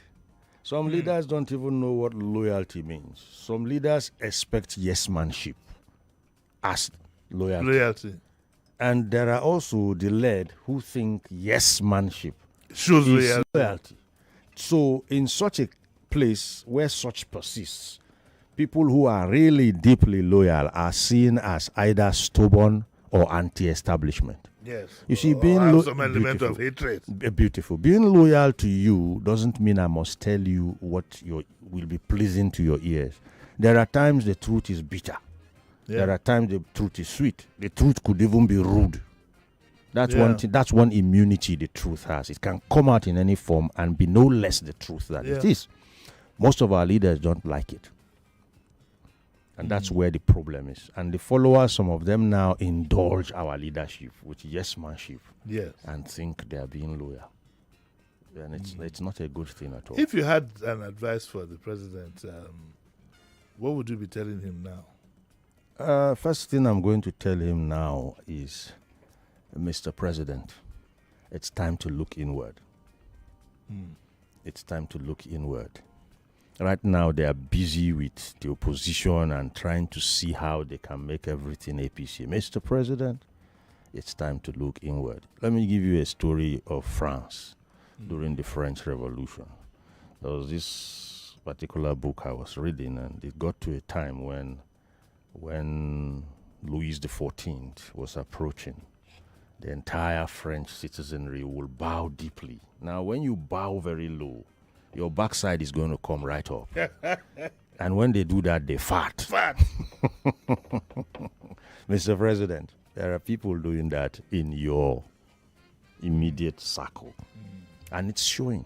I think the APC has to be careful. Yes. Sheriff and I Yes. read a story Yes. this morning that in Edo State, for example, Yes. if you have a public appointment, you have to wear it. That You have kind to of wear thing. it in a But book cap. you see, that is what I'm saying, sir. You see, let me tell you something about Rome, for example. Yes. The Roman Empire was so strong, people thought it was unassailable. You couldn't attack Rome from outside. So Rome cracked from the inside. Inside. Oh, yes, it did. I think They were not expecting it to crack from the inside. I believe they are very dangerous signs when, for example, the president arrives at the National Assembly to read the budget or whatever, and you start singing on your mandate, we shall stand. I believe on very that, soon sir. you'll be told to fly the APC flag in your house, in your offices. It's a very dangerous sign, and I'm sure you have an idea. I don't want to. I get where you're going, but sir. I have, And you see, when you see that kind of thing, the hair on your neck should start bristling, because if you know Nigeria and you know our politicians particularly, you really are not confident even on the morning of the election. You can sing on your mandate from now till that minute when they are going to do what they will. So singing on your mandate itself is overly indulgent. You should be suspicious. That's me thinking like an intelligence officer. Because if you look at it against the backdrop, I hope the army has changed from the time when you had generals themselves during Abacha putting on the Abacha badge. Oh, it's about Nigeria. The generals are Nigerians. You remember? I recall people. You see, let me tell you something I observed. I don't know whether it's spiritual or it's divine, but any of our leaders who tried to become what you call a divine person normally doesn't last. He goes. You see, God, whether a Christian or a Muslim God, is a very possessive God. The first commandment is Allahu Wahid. The first commandment in your Bible is worship no other God than me. So when somebody starts deifying himself to the extent that you have to be carrying his badge to be loyal, Allah subhanahu wa ta'ala, God Almighty, will just take him away. And I can give you two examples in our past. Give me two. One is the late General Sani Abacha, Mm. who was even called the Messiah. Right under God's sky, you are Messiah. Yeah. Who? And the second one is the immediate past president. Him too, people were carrying his pictures around. If I Yes. see you do that as a president, I will penalize you. Carry your children's picture and put it on your desk. Make T-shirt with your children or your wife's face on it. Just come to the office and get things done for me. I don't want all those ones. They are sycophancy, and that's where I will mark you once you start. Because a sycophant has no real job. He doesn't know his job. And no real value. He's not busy because he doesn't know what to do. So he does all these small things to look good. What has carrying my picture got to do with what has that do?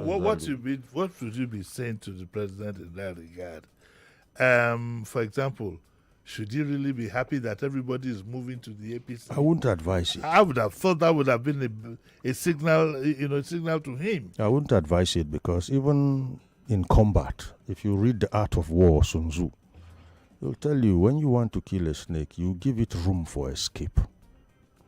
Really? Yes. Because when the snake knows that he has no chances, you'll be surprised what he can put up with. You've seen it in football now. When people go in with nothing to lose and end up winning, we call them underdogs. They fight like wounded lions because they know that, look, anyway it goes, we are finished. So let's cool finish in a very, very hot way. That's what I'm saying. Don't think you are everywhere and end up like Rome. You crumble from the inside. Yes. Okay, our lines are open. I think I've read out the numbers. Most of you know the numbers. You can start calling in now, and we'll take your reactions and whatever. So all said and done, we can rest a while and know that for now everything is okay. Well, everything. Or is there any note of caution? There's been a change of service chiefs. Aneke is there. Idi Abbas is there. Shaibu is there. Now the next thing we are going to do is to see whether there's going to be a commensurate effect. That's always where the bottom line is. Security consumers, let's assume security was a product. At the end of the day, what will the consumers be saying? Is it sweeter? Has the volume increased or reduced? Or are you just going to change the product to an old wine in a new bottle? I'm very particular about the army, and I'd like to know what you think would be majority of the troops' reaction to the gentleman's appointment. The outgone Chief of Army Staff has moved to Chief of Defense Staff. Yes. Him too is another exemplary person. He is a very outspoken officer. He's not someone that is really yielding to yes-manship. That senior officer once went for a course and was denied something he really earned and refused to wear the badge for having graduated from that class. That's the kind of person he is. Somebody was talking about his being Yoruba, becoming Chief of Defense. That is not it. If you ask me, and this is my own opinion, I'm very positive, I'm confident rather, that the Commander-in-Chief made him the CDS because they have some similar traits. He's not the kind of person you do Agbaju for. Yes. Size-wise, God just gave it to him. He's intimidating, and apart from that, he's also very intelligent. Right from our academy days, he was an ace cadet. Do you think that this is a dangerous one, but I'll ask it anyway? Do you think he'll be telling the president the truth? That's the kind of He's person. capable of doing that. Yes. He knows. He doesn't, I told you he's outspoken. His outspokenness is what led to the circumstances that led to him not wearing a badge to protest why he wasn't given a grade. That's him. And when it comes to the Air Force One too, Kelvin and I too were childhood friends. We're children of the Air Force. Yes, his dad, like my dad, were one of those few people at that time to wear a particular rank badge in the Air Force. That rank badge is the rank badge of an air warrant officer. Okay. Yes, I think if I'm not mistaken, my dad was the first air warrant officer. in the Nigerian Air Force. So you grew up with him? I'm a proper barrack boy, Air Force baby. We found ourselves right there, and then we migrated to the academy, ended up in the same battalion until we split ways. I was tired of the Air Force. So I decided. Oh, you would have been in the Air Force. My dad even wanted to work it so that, but I was bored. I mean, you know, everything.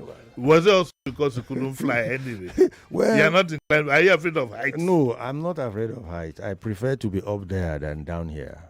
I'm a parachutist. You know, okay. So I can jump out of an aircraft. So if you know, I'm not. Come on, can you arrange for me to try it? First what is what? No problem. I have this life ambition to jump out with the parachute. I've seen it. I love war movies. I will sedate you first. You fall asleep. Then we'll jump, and when you wake up, you find yourself on the ground. So Aneke is humble. He was a soldier's son, so he can connect with the soldiers. Yes. Then he became an officer and rose to become a general, so he can also connect with the officers. So I see a balanced grouping. That's what we call it. Yeah, but then that balanced grouping has what we call a curing window. That curing window is the time people are ready to wait and then start seeing results. Yes. Because at the end of the day, it's the consumer, Nigerians of security, that will have the verdict of whether they have done well or not. Okay, and let me pick that call. I don't know why Sheriff is so worried that I want to jump out of. If people do it, the other day, one gentleman came here and they said there's this company that wants to be doing balloon, this big balloon, and you can fly over something. Aerofloats. Aerofloat. That I was asking whether I could join them in flying over. And I said, why not? But as soon as he stepped up, he wants to kill me. Hello, good morning. Good morning. This is Kenny from Shimono. Good morning, Kenny. How are you? I'm fine, thank you. I trust likewise. I want to say something with reference to what the gentleman in your studio said. Yes. He said that Rome was destroyed from within. Ex Brutus, right? Yes. Now, what I would say is it just immediately resonated with me. I'm thinking that our president, PBAT, should think along those lines. Nigeria is a politician's heaven. And I'm thinking that if he can fix all the different deficits we have within the country, it will strengthen our borders so that people will become more satisfied within the country. Disgruntled elements will be appeased, and then Nigeria will be strong, and security issues will, be fast-tracked resolved. That's just my thought. Okay. Good job. Would you like to jump out of a plane with the parachute or something like that? Captain Blade is offering. I don't like the adrenaline rush. No, I'm not. Okay. All right. We will encourage Sheriff to do it. Let's take the last caller for today. No, I'll ask you to represent me. But do you know there is no. Good morning. Good morning. Good morning. Yeah. This is Ayani Baba. Please, I would like to. You said something about the same uniform those people wore to meet with the president. Is it a deliberate something or an accidental? I will ask him. Okay, I will ask him. Okay. This morning Yes, I saw all I of that you. in combat. I had you in combat. What's is it odd? It tells you the mood the president is in. For me, that's would my he tell deduction. them to wear it? Well, I can't say. It could have been so, and it may have not been so. But there was, if you looked at the clip I saw, there was no Yes. ceremony. Yes, there was no He ceremony. walked in. They didn't show me what he told them, and the next thing you saw the glue photograph. It was quite brief. Nationally, we are not in a mood for all the ceremonies that attend to taking oath of office and doing all those things and what have you know. So everybody is like seeing those days. I remember I used to see Governor Fashola of those days with his sleeves rolled up. Yes. And working on, what do we call that place, Bar Beach. Yes. If you are the contractor and you saw your governor coming with you with rolled sleeves, you definitely know that this man didn't come here to come and Yeah, So- because I felt it was quite significant. Very, very. that the- We are not in that. We are not in that, that mood mood. right now. Hmm. There is too much insecurity around. We are not in that mood where you see all manner of all manners doing what they like within our nation space. So they should get cracking. I tell you, I wrote some recommendations that I Hmm. hope they will look at. Yes. But probably now that Kelvin is there, we should be able to moot some of these things. Okay, now we got to go. All right. Cappy, thank you very much. I'm sorry I have to keep dragging you from your comfort zone, but what else can I do? You're welcome, sir. I trust your analysis, and we would like to find a solution to the problems we have in this country, and I think you're one of those who can provide it. Thank you very much, everybody. Tomorrow there'll be Zika. Zika will be here, and we are going to have a whole lot of fun. Shelly, thank you very much. I will arrange, and don't worry, you will soon. I will get you to jump out those. What's Up Lagos comes up next.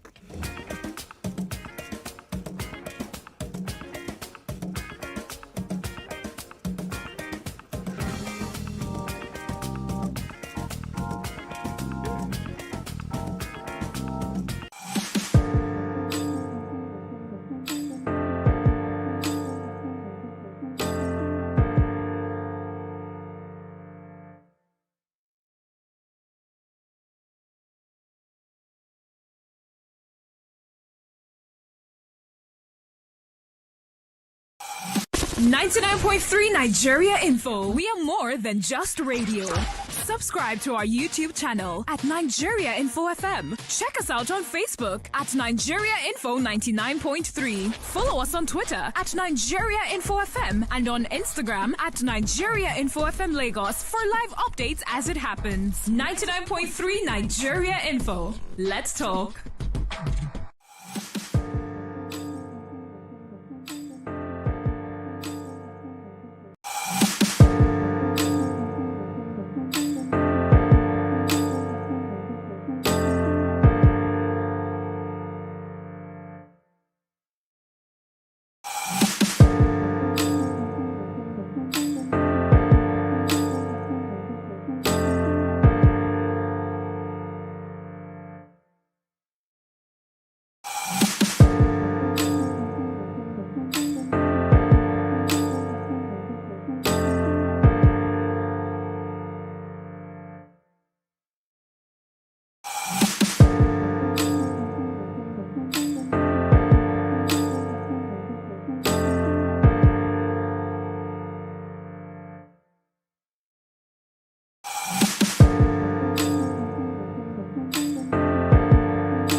a country before the judiciary. There's a country before the executive.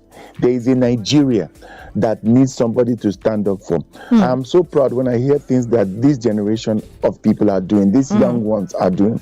We say they are fearless, we say they are bold, but I think they are patriotic. That is what I see. I think it takes a lot of patriotism, even in Nigeria, for you not to have electricity, for you not to have good education, for you to have police brutality, yet you excel. It takes patriotism for you to be able to look inwards within yourself as a young person. Your parents don't have money. Your father was doing 70,000 naira a month. Your mother is a hawker. Yet you are dancing and singing. We have many of them that have gone and made names for themselves. So this shows to tell me something, that the Gen Z is their special race, special generation. And the country needs to do something for them.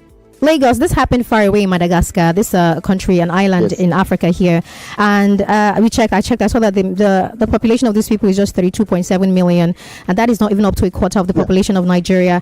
And if there's anything that struck me, it's the same thing that made these people come out and, carry their placards and protested, was the same thing, almost the same thing that we were protesting about over here, governance, good governance and all of that. And what struck me was the fact that these soldiers, their military stood with them. I don't really know about the politics of Madagascar, but the fact that they could choose their conscience over wherever it is, and this is not me saying to Lagos that, but I checked the news this morning, Stretch, and I don't see a lot of people, nobody's talking about it. This happened 5 years ago, and I don't know if it's a situation of maybe Nigerians have moved on, we have forgotten about it, or maybe it's because our worst days are over and the things we're clamoring for 5 years ago are no longer in the picture, so we don't have to worry about it anymore.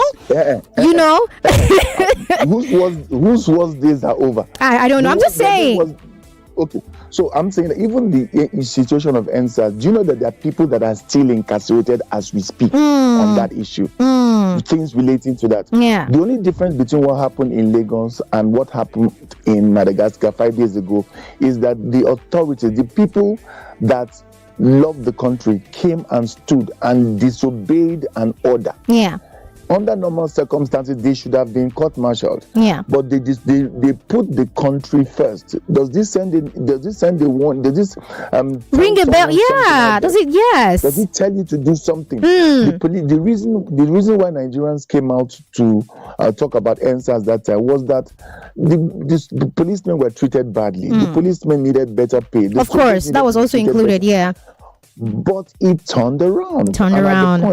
Stretch. Till tomorrow, we don't know who gave the order. So we're saying that, can we take a leave from Madagascar? Can we all look at Madagascar? There's a country called Nigeria before the army. There's a country called Nigeria before the politicians. There's a country called Nigeria that is being ignored.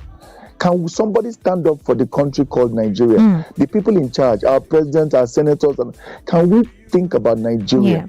The country Nigeria, and not what Nigeria can give. Nigeria is in a coma. Nigeria is on the bed. Nigeria is breathing to the man. That's what I think I want to say. All right. So of course, today marks the NSAS memorial. Whether we like it or not, this happened 5 years ago, 20th of October, 2020. And whether we like it or not, it did happen. And this is just us saying, we are not saying that we want a military government. That's not what we are saying. We are saying that if we can look at the story in Madagascar, we can see what unity can cause. If we can all be this united. That's what I think. This is something that we can actually achieve. There was something similar that happened in Philippines, and the soldiers were sent out. The women came out with flowers. Soldiers dropped their guns and embraced the women. And that we have to round ended. Up. All right, thank you. Can we embrace Nigeria? Can we embrace Nigeria? This is not to reopen wounds or pain. It's just to remind ourselves what the power of unity can look like. Even youth, the power of youth can look like when we all kind of embrace our conscience over fear. And that's what I'm going to say. And thank you so Stretch for joining us. Thank you so much. And that was Sound of Lagos. As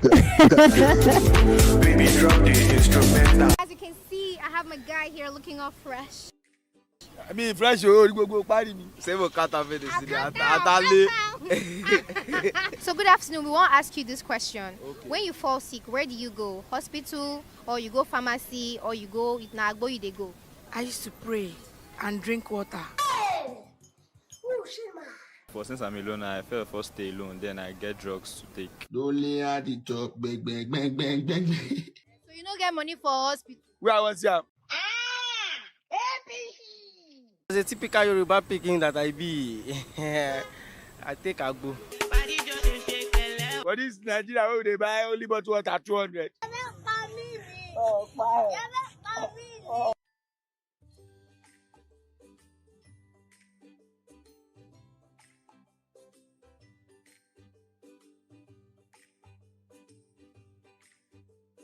On Facebook and on YouTube as well. This show runs from 10 o'clock to 12 noon. We take very good care of you for 2 hours. I am Feta, by the way. Stretch is joining us. Hi, Stretch. My name is Stretch. Yes, of course. Have you helped me to turn off that heater? Yes, I got to the house. No, there are so many rooms, and I'm trying to do this. Please don't do this again. I'm so Don't sorry. Do this again. I'm really so sorry. You know, I left in a rush. And that's why I'm probably gonna come join you. Maybe I don't know. I don't even know if that's gonna be possible, honey. I don't know. I miss you so much. Now what for you? You know, for those of you who don't know, my man, Stretch, my man, is in New York City. The hotel that one of our houses, because I didn't even want to sleep in one of our houses. I was in a hotel throughout, but I later rushed down to one of our houses in New York to take a few things, and I forgot to turn off the heater. I forgot. He had to go there. He had to. I was the connecting flight. I missed it, and I said, this lady will not put me in trouble. I'm so sorry, honey. I'm so sorry. It's a good time to tell you, Lagos, if you're about to leave the house, please make sure you turn off your appliances, I beg. Yes. Especially, sweetheart, do we start an NGO over this, right? We start something. I'm looking right now. You know, we have our monies tied up in a lot of capital-intensive projects. Taking up an NGO right now will be a lot. And when we start up this NGO, we know we don't need anybody to give us money. We don't need anybody. No. We give the NGO money.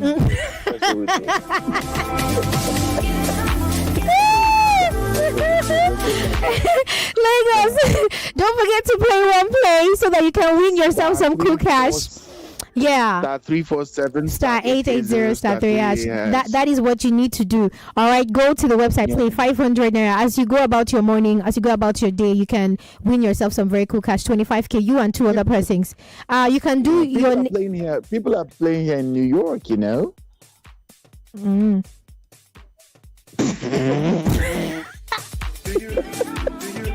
Wait. They are playing in New York because they know about one player. You told them. Yes, what's up, Lagos is worldwide. Oh, come yeah. on. Oh, sure. Oh, come on. You want from it? Alright, Lagos, the people in New York City are playing. How about you? Play to win, I beg. www.oneplay.ng star 347 star 880 star 3 hash. Play now, I beg. The money is not for. We can't do anything this morning. See, we are compelled to tell you to play this money every day. I wish I could just come here and not tell you, but if I don't tell you, the money will rot in. It will decay. It will spoil.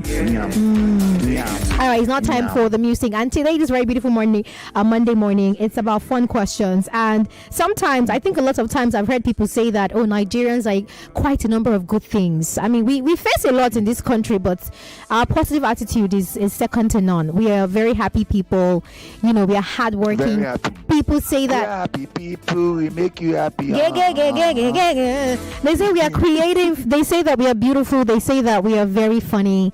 But you see, that's a lot of ways to describe us that. And they say we are very unique too, and that makes me wonder a bit, because if you place a Nigerian who is a black-skinned person or whatever color, and alongside other Africans, how do you tell them apart? What is the thing that makes you just feel like, this person must be a Nigerian? Do they have to talk first? Do they have to do something to make you say that, this person is definitely a Nigerian? I don't know. But the question this morning is, Lagos, Nigerians are described in very beautiful words. In fact, people talk about us glowingly when it comes to our character and the things that we know how to do. But what makes a Nigerian so obvious? Is it the way we talk?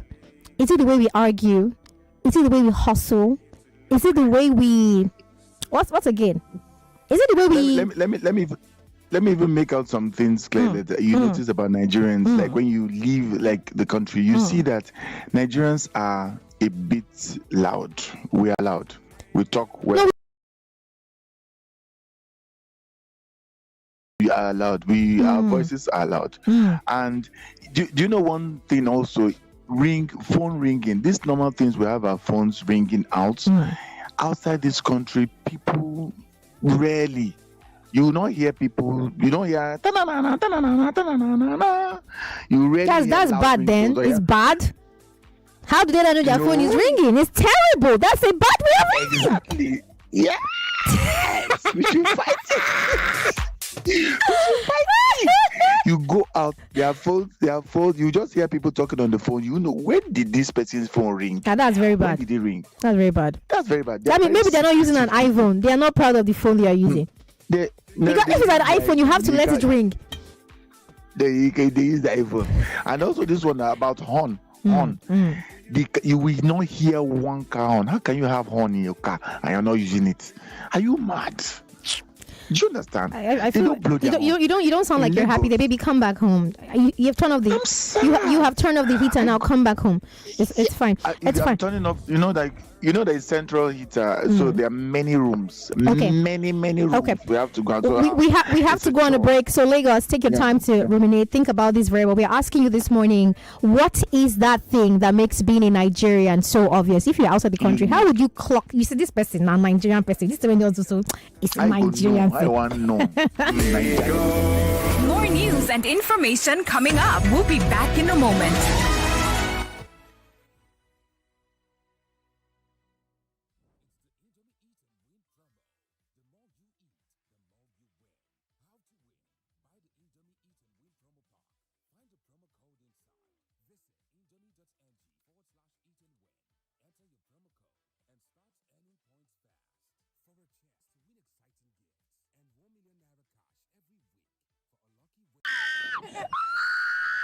Jesus! Oh my God! No, Adaba.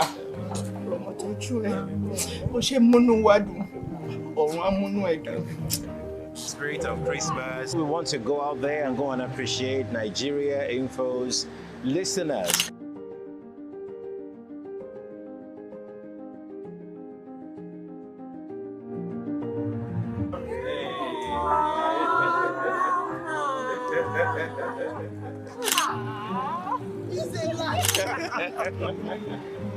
How you doing? This is Chris. This is Mr. I'm telling you. Like me, I wish my wife did. I beg. Up Nigeria Info! If you don't listen to Nigeria Info, you are missing.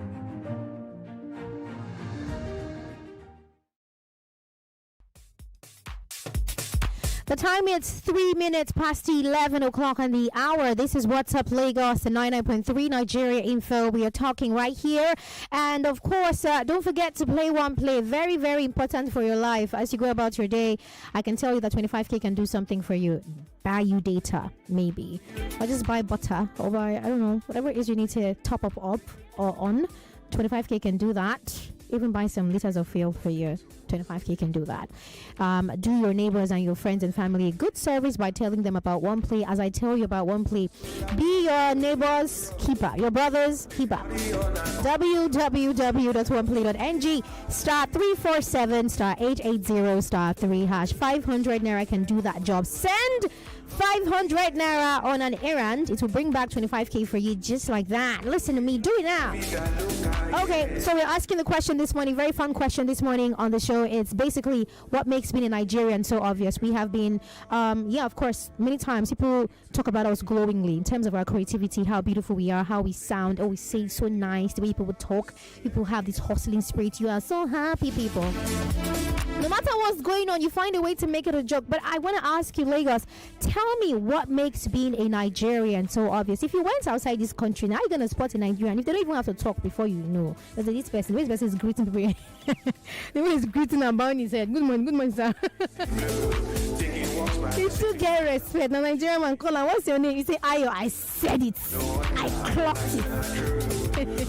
Call me on 0201277093. 147.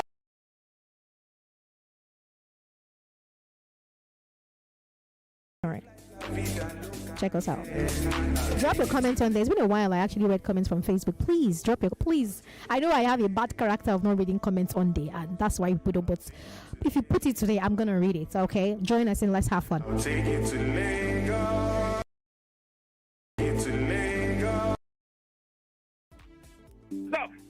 Stop, but to you. Cheers! Oh, cheers to life and more. Good morning to you. Can you hear me? I can hear you very well, loud and clear. Can you hear me? I can hear you loud and clear. Can you hear me loud and clear? Hello. Okay. Try to call me back, okay, on the number that you know. Hi, Stretch. Hi. Yes, honey. If you see how shocked David was, the jealousy in his face, to fiakwa. That's what happened. If you see the way he looked at the phone with disgust, like but seriously though, why can't we all stay in our lanes in life? No, this is what love means. Listen, oh my God, baby, let him understand. Are you all right? Why? What one is that? As a happy woman. And she, you were normal, you were. Baby, let him understand. David, please stay away from her. I'm not next to her. My problem now is that you came on the line now and then she started behaving baby. I can't do without my man. This is to show you. See, let me tell you, the days that Stretch is not on the show, he's on video call with me throughout. We are just looking at each other and smiling. You guys can never understand. Oh my God, honey. You know there's a thin line between Ipwala and what you are doing. Ipwala is not in this case. We're not Pwalaing. Good morning. What's up, Lagos? What's up, Lagos? Cheers to life. Welcome home. David, ring my bell. You don't get to tell me what to do from here. Good morning to you all. Oh my God. Try to make it back. I think it's the network or something, but we are good on this ID. Why don't you go around with your bell? You should have it there. What's that supposed to mean? Do you know how heavy that bell is? No, you have smaller one. One more mobile. Baby, don't worry. Like a fetter sized bell. Excuse me, please. I take exception to that. Like a fetter sized bell. That's unbelievable. Give more details. Give us something, please. Yes, ladies and gentlemen. What is the singular of spaghetti? Could it be spaghetti? What is the dot over a lowercase letter I called?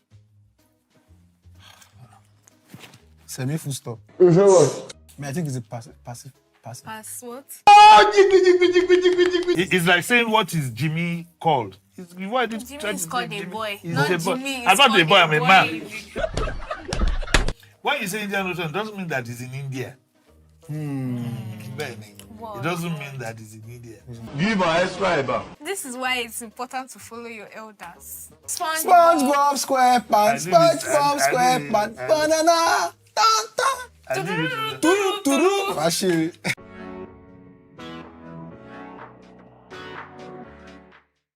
The time is 11:11. That means 11 minutes past 11 o'clock on the hour.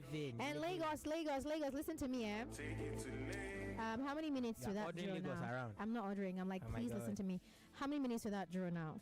It's not even far again. It's like 32 minutes. You don't mean it. 33 minutes. So play, this Monday morning. Aren't you supposed to be on holiday? Start the week with some money in your pocket. Okay.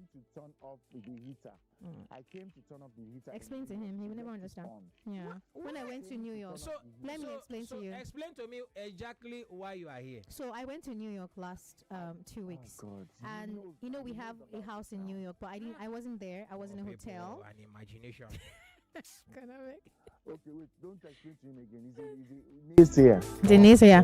No wahala. The way you people have built the wealth that even Warren Buffett is shouting, hey! And the way you are calling wealth, you're calling like it's an evil word. morning is, what makes being a Nigerian so obvious? That's the question. Is it the way we talk? Is it the way we hustle? Is it the way we are funny? Is it the way we are creative? What is it about Nigerians that is so obvious?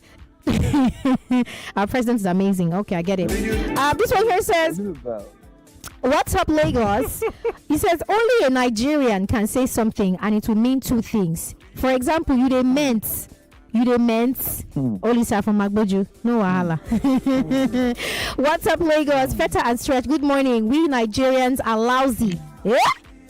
We show off. Yeah, we are loud. Very from loud. Airports. Talk for yourself. We are very loud. From airports, you would know Nigerians are here. Though we are loving, caring, and hardworking, some Nigerians try to cheat you abroad if you're not careful. We love parties and Owambe too much. Only we are celebrating iPhone 7. Only we are celebrating iPhone 17 Pro Max. That's not true. No Nigerian does that. What kind of things? Feta. No, we celebrate you iPhone. don't know this. Why are we celebrating? What kind of this? We do this a lot. We do this a lot. I would like to congratulate some of 0201-277-0993 0201-465-7110. How do you know that the person is a Nigerian when you see them? Good morning. Did you enjoy your weekend? Hey, I did. Good morning. Good morning to you. What's up, Lagos?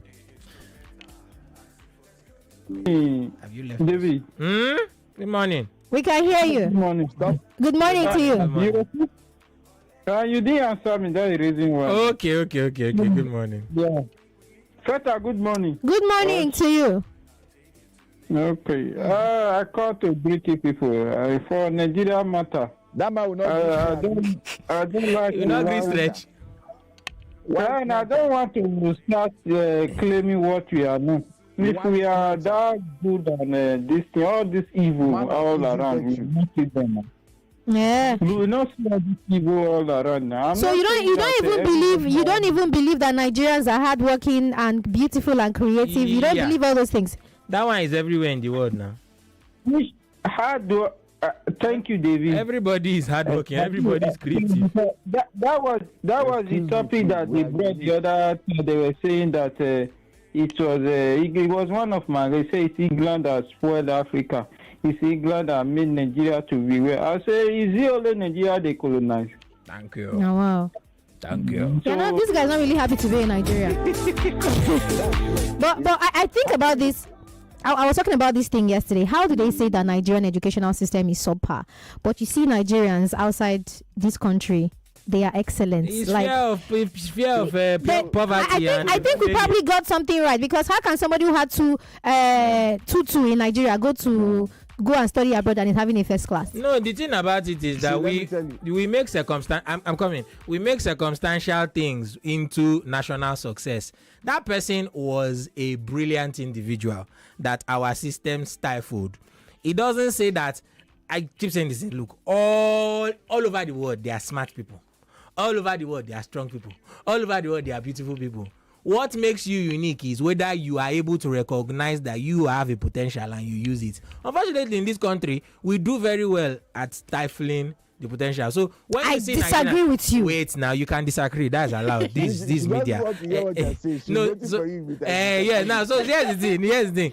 The thing about those individuals that you see that excel is that they are unique amongst even the world, not just amongst Nigerians. But you say everybody's unique, everybody's creative. So what we have? Yeah, I said everybody there. We can find creative people. I disagree with you. Nigerians are one in a million. I can see you. Carry go. Straight. My own situation is this: like, when you draw cockroach as a child, you draw Spirogyra. And label it. You didn't just draw it. You labeled it. And say the economic importance of cockroach. You understand? You describe all those things. Then you go outside and see where education is. Serious teaching is happening. Jump on it. So what are you saying? You're agreeing with me that we did something right. We got something right. I agree with. We stumbled onto something right. It's purely circumstantial. We did not. So inside all these things you are saying now, you have come to meet me at the point where I say, at least with all these negative things you have mentioned, when you say Nigeria, you see excellence because. Yes. So that's one thing. You excel. I don't agree. I agree. Look at our country. Does this look excellent? You don't have to be excellent here. Please. You don't have to be excellent here. The excellence is not meant for here. Oh, please. You look for someone to go and be excellent at. Stretch. Another thing is after singing our excellence is your name in morning devotion every morning. There's no way you go somewhere and not be excellent. Lagos. The question to you this morning is, what makes being a Nigerian so obvious? When you see a Nigerian somewhere else outside Nigeria, how do you know they're Nigerians? Me, I dare say the way they greet, Look at all these Nigerians black will runners. greet, They're all black. So how do you spot a Nigerian? The fastest person there is a Nigerian. Because we are always in a hurry. Nigerians are bold. Nigerians are very bold. That one is true. We are bold. Hello. Good morning. Bold people. What's up? Lagos? Cheers to life. Welcome to the show. Can you hear me now? It's not him. I can hear you now. Here's the one. I don't come now. Hey. Oh, yeah, quick. Get to it. You know, when I go to UK, I can't see one of my brother, one Nigerian man. I don't say I be Nigeria because I dress like my chieftaincy title now. I know continue up and say you dress like that. Continue. Don't blame me. Blame Stretch. No, talk now. Sorry. So I think the demo they come now, call and say, oh boy, how now? Say I am fine. They are not saying Nigeria. I say, where you come from? I say Nigeria. From where? He said, my brother go in from Igbo land. Yes. So Nigeria will become friends. In fact, we live for the same house. This was the evolution. Didn't I call you there, abi? No. Where? Ogun State. It's not close to Ikorodu. No. It should be close. They should be close. So I want to say to Eze1 that you have the qualities. There's something there. You have the potential to be a good liar, but you need to intern. Yes, you should improve on it. You can do better. Go and work with anybody in government. Somewhere. Stop saying that. Good morning. What's up, Lagos? Hello, if you have a kingdom. Good morning. You know what? What made Nigeria tick? I think it's mostly because of the flower. The human flower, the women, they are more outrageous. We had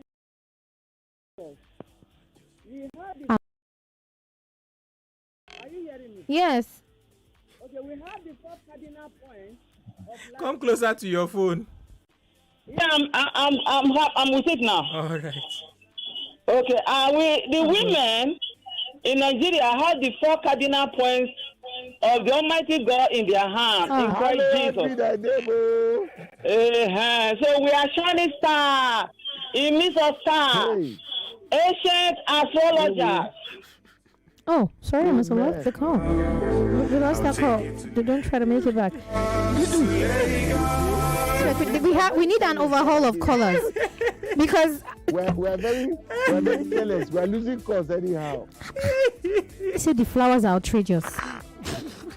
I can never understand this. Isabella, you follow Nigerian football? Yes, now you know Peter Rufai. Give my extra. Actually, Yakini. No. No, Agawa. No. It's Agali. This not Nigerian player now. 70 years old man. This one. Actually, Yakini. This player. Finidi. This one. Yes. Yes, boys. Congratulations. All right, this one here says, "What's up, Lagos? Cheers to life. Good morning. A Nigerian always observes another Nigerian. We are all suspects to ourselves. We too, they observe." Fiziko from Ago. Hello. Good morning.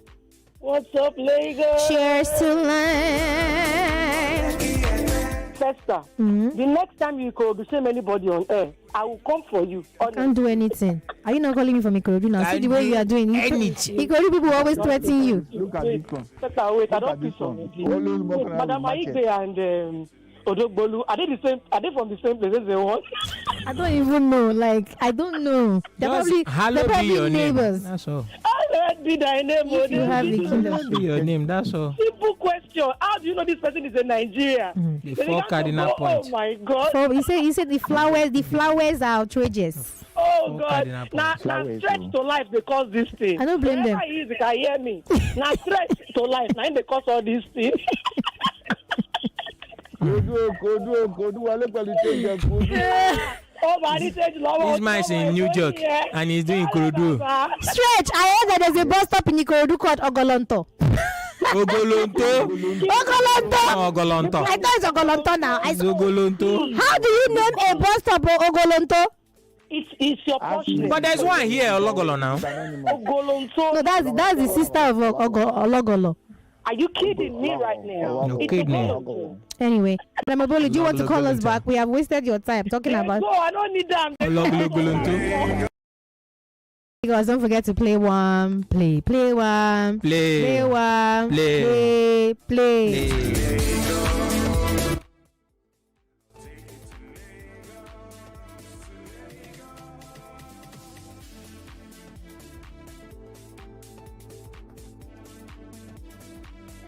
Who's this? Drogba.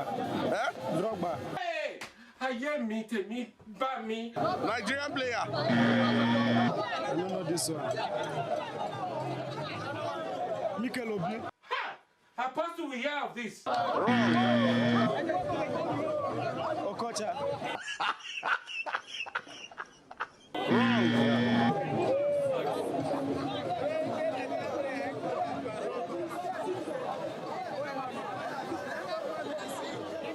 Drogba. Peter. Our former coach, our former keeper. What's the name? Peter. 2,000 years later.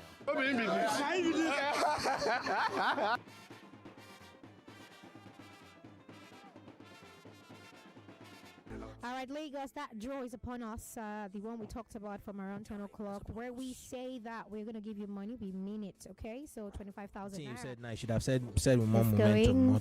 Which one? The time is upon us. No, you said the time is upon us. Look at that time. All right, Lagos, if you've played one play, of course, you have to be expecting something to come to you. If you have not, and you're waiting for this time to play the game, we'll get on it now because we're about to pick our winners and you can be among the winners. All you have to do is listen to me and do what I'm asking you to do. Star 347, star 880, star 3# or www.oneplay.ng. Play that game. 25k is not a bad deal at all. I think I can top up some things for you. Can top up your feel. It can buy you data. I can't give you new babe, but it can do something. You can use it to send half to your babe.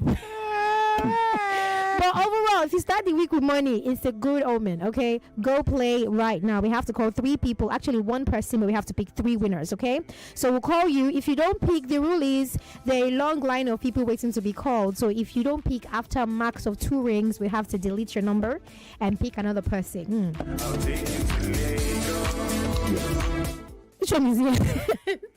Which one is here? I agree. I don't trust you. Hope you're not playing well. Anyway, so I'll know we are here now. You will see Michael Warren. Where did I even come out from? Don't worry. Even if I hear your voice, Tashbi, you are here with me. How will you take the call? I will say. You then allow Igwe to pick for you. Like choose Igwe. I lost your people. I said, thank God. Thank God. Where you going to That's not even true. Don't worry, you are here. Anyway, Lagos, we have our first winner!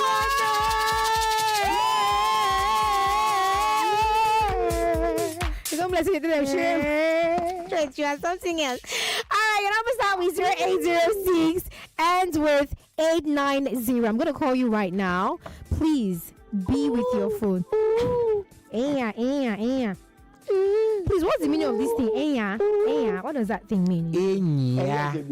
Friend. Is what? So it's my like friend. My friend. Ofan. I didn't know. How do you say it in Isoko Iroworia? My friend is Ubonsume now. Ubonsume. Not I will Ubons. never be called Ubonsume in my life. Ubonsume. In my life. Ubonsume, my friend. Abo. Ibonsume. Good morning.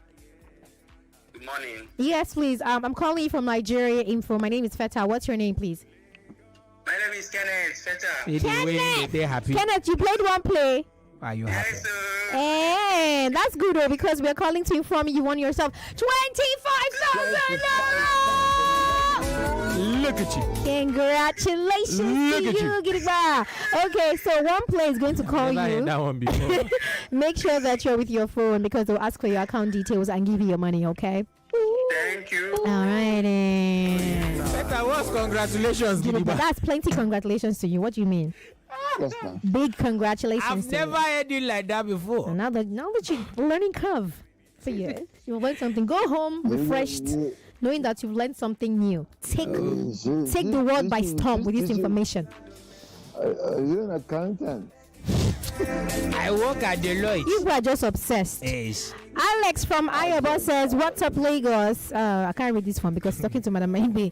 A Nigerian is recognized by their flaunting and notice me attitude. Yes, so their busybody is on the heights, and them they price too much, both priceless things. Them they give testimony for everything, even when them change handsets, get apartments, practicable. Come on, you mean they are grateful people? How is it a bad thing that Nigerians are grateful people? You just don't make better than you out of every issue. That's all. And let me correct something that Feta, he said that we are loved, we are envied. Oh, we are. You know what? See, I thought today was going to be that day when you guys call.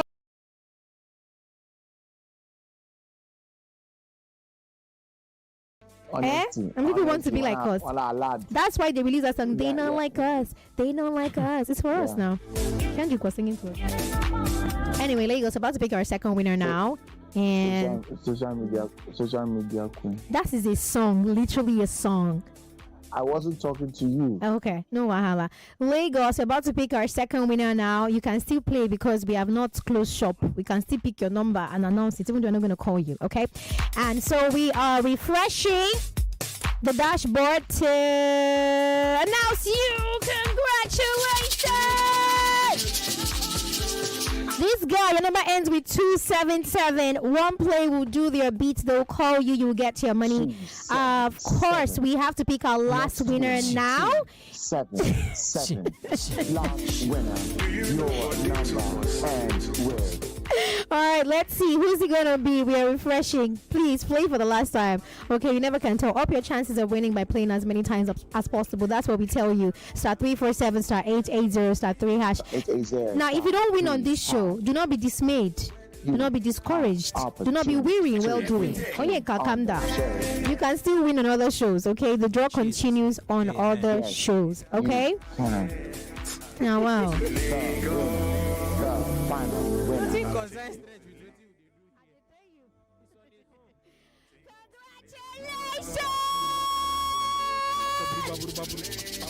Okay, so your number ends with 031. That's our last winner for today. We have to go. Lagos, thank you so much for doing the show with us today. Stretch, bye. Bye-bye. Stay sharp, stay happy. At 12 o'clock, the news at 12. At 12:15, the sunny side with Joyce Onyemo. At 3 p.m. is Hard Fact with Mariam Duke Cone. Bye. Dial *347 *880 *3 hash. Remember to play responsibly. Not suitable for persons under the age of 18. One play is a registered trademark under Lashon Trading Services Limited. 99.3 Nigeria Info. We are more than just radio. Subscribe to our YouTube channel at Nigeria Info FM. Check us out on Facebook at Nigeria Info 99.3. Follow us on Twitter at Nigeria Info FM and on Instagram at Nigeria Info FM Lagos for live updates as it happens. 99.3 Nigeria Info. Let's talk.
Hello, welcome to Hard Facts. Yeah, Miriam, good evening. And where are you calling from? Ezekiel calling from Equaligo State. Go ahead. I'm an electrical and electrical and electronics engineer. Okay. Okay. While I will not condone the shenanigans of the government putting the people in the dark in terms of how it should be installed, it is not advisable to place a solar street light on an electric pole, either high tension or low tension pole. The reason is because there can be eventualities in terms of routinary maintenance.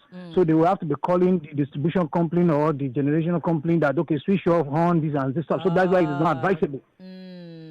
I see. Yes, it's not advisable in any wise. Though they do it in some streets, but it's not advisable. It's better they mount a pole strictly for the street. So in case of any eventuality, maybe it bends or some stuff like that. Or maybe after installing like 100, maybe 2 is not functioning well for maintenance and stuff like that. That is why it's not advisable. Okay. All right. Thank you very much for explaining that to us. We appreciate it. I love it when I have professionals call the show. It makes us sound like really, really, good. It's not like we're not good. I'm just saying that at least one elected like Governor Sheyi Makinde. Is there any professor in practice that can also join us? Hello. Hello, Mariam. Good evening. What's your name? Where are you calling from? Yeah, my name is Robert. I'm calling from Lekki. Okay. Hello. Go ahead. Yeah, please. I want to tell you my ordeal yesterday night. I was driving from Mainland Bridge. I go to Marawa and my car get breakdown. I stop to find out what is it. Before I know, 6 empty boys are around me, asking me for money before even I will call a mechanic to help me out. Mariam, this is unfair. For which country do you go to know these things? 6 able men came to me that I have to give them money, no matter what. I have to give them money first before I can repair the car. I can't repair the car. I have to tow the car. I call towing van. Still, they insisted that I should pay them before even the towing car can tow me. And police, they are going siren. When we go past, they pass. Nobody cares to even to stop and ask, oh, what is going on here? No. What a society are we living in? I have to pay 10,000 for them before they will allow me to tow the car to where I'm going. Is it fair? At least this government, or who, at least should do something about it. It's very bad. Very, very bad. People have been complaining about this, but yes, still, I know. There's nothing done about it. I don't know why nothing has been done about it. Because if Lagos is supposed to be a rising city, we cannot allow for these bad boys to spoil our rep. I understand. I can feel the pain in your voice, sir. I'm so sorry. Where are you from? I'm telling you, yesterday they are about to remove my driving mirror without giving them the money.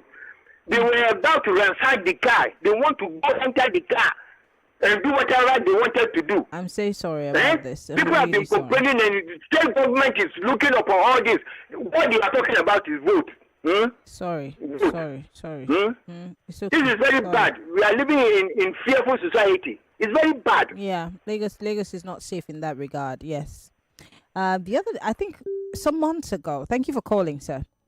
A few months ago, I was having a conversation with my guys in the newsroom, and they were talking about a particular place that your car must not spoil. You drive it till the rims fall off. Why? Because the moment your car stops, these boys are going to come out, and whatever happens to you, that's your own. There's no safety on those bridges. There's no safety on the roads. Even here in Lekki, your car breaks down. They come from all corners. You don't even feel safe in your city. And government needs to look into this. But you see, I even hear that in some places, especially at Ajah area, on that bridge, that the police are in cahoots with them. I know the police PR will come out now and deny it. Maybe we need to start recording these people. Because It's a mess. 0201-277-0993. I'll take one last call before we wrap things up here. Hello. Marianne, good afternoon. Good afternoon. Yeah, my name is Joe Baba, first time caller on your show. Joe Baba, go ahead. Welcome. I want to believe you were so eager to know where that man was. The last caller. He sounded like a Ghanaian, yes. Ghanaian. You know, with his intonation, I know that man is a Ghanaian, and I wish he can call back to confirm it. But Marianne, what is the problem of Lagosian, the tout, the boys, and to shock you, it's not even only in Lagos now. It has extended to every other state in this nation. Why are we? Hello. You can imagine what this Ghanaian man will tell his people in his country. Honestly, his decision is getting worse day by day. Thank you very much. Thank you very much for calling. I do appreciate it. It's bad. It's bad rep for us. It's bad rep. It's really bad rep. Yeah, it's really sad. Really sad. I've got about 1 minute 16 seconds. I can take a few more.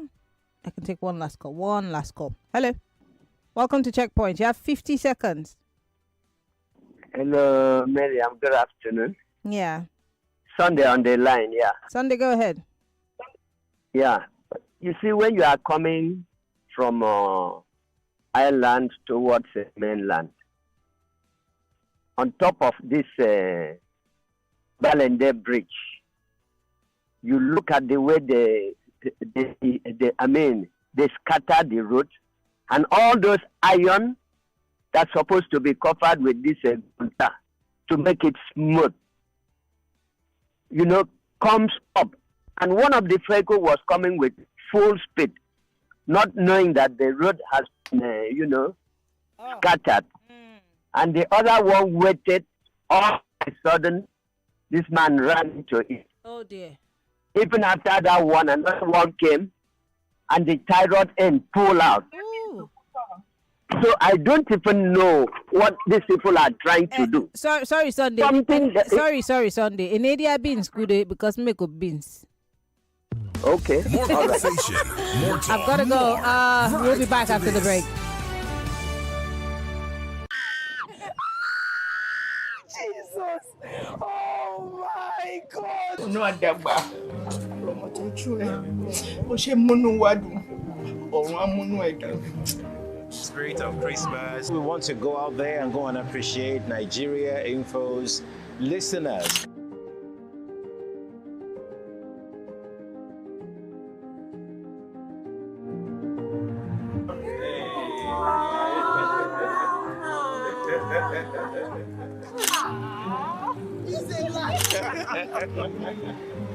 How you doing? This is Chris. So This is Mr. I'm telling you. Like me, oh. I wish my wife did. I beg. Up Nigeria Info! If you don't listen to Nigeria Info, you are missing!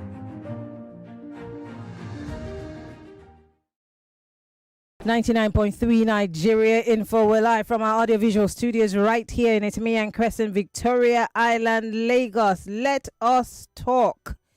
I did tell you that today on the Big Hard Facts, we're going to be talking with Chief Olabode George, a chieftain of the People's Democratic Party, a member actually of the PDP Board of Trustees, and he's joining us live in the studio. Now, today we're examining, of course, the political fault lines inside the People's Democratic Party, PDP, the defections at the senior and grassroots levels, a national convention that, as we hear, has been stalled by a signature forgery allegation, and most importantly, the big question is, can this once dominant party restore itself in time for 2027?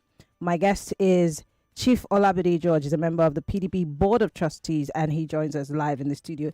It's so good to have you join us on the show today, Chief George. Thank you so much for coming. Always my pleasure. Lovely. Let's look at the fact that you've been very vocal when it comes to all of the internal wranglings within your party, and you've constantly talked about, manipulations. Are there really manipulations within the PDP? What exactly is the biggest danger that your party is facing today? There is no organization, either political or otherwise, in any part of the world that they will have crisis. But the ability to be able to resolve your problems will be a measure of your competence.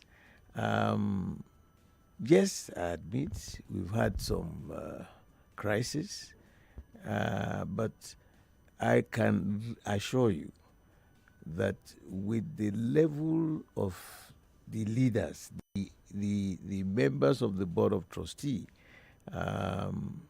with their experiences in management and their human love for the party, it is time for the BOT, the Board of Trustees, to wade in.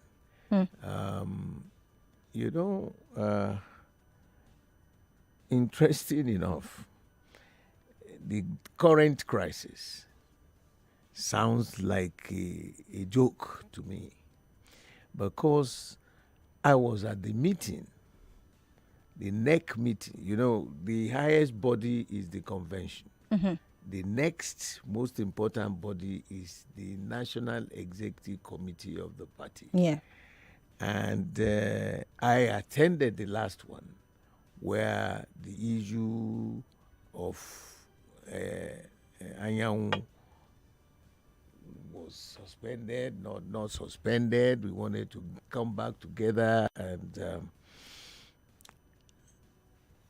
everybody who is anybody was present, including the INEC, to supervise and listen, to be able to confirm that yes, there was a meeting and all that. And I remember very, very well that all the letters that we needed to be sent to INEC to talk about our convention, to talk about our meetings, and was done in the open, and since then, we met a while ago. All of a sudden, recently, I heard that Anyanwu said he didn't sign, it was forged letter to the INEC. I thought I was in another planet. Did you see Anyanwu sign the papers? No, that's not at the meeting, right? It was delayed because they were having a meeting upstairs with the governors and some of the working committee members. And they then came back and reported that, well, we should thank Anyanwu. Anyanwu himself got up at the meeting and thanked the party. And seated beside me were the members, the representatives of INEC, to witness that meeting. And if he said, like he's claiming now, although it's sub judice, because it's before the matter is in court, yes. The matter is in court. There and then, the chairman of the Governors Forum got up to thank him that he had done the needful. And everything needed for our convention had already been stated. You have to send your letters certain dates before to INEC, and all that was done. So if he did it, if as he claims, there was that one of the letters was forged, his signature was forged on the letter. Since the time we had the meeting, he should have shouted out, decision on holding the meeting and the convention were decided at that meeting. And all the necessary things needed were discussed and approved. So all of a sudden, from nowhere, he claims that it was a forged letter. How I find it very, very not interesting, shocked. And that makes me feel like, what is going on? National Working Committee members, 13 out of,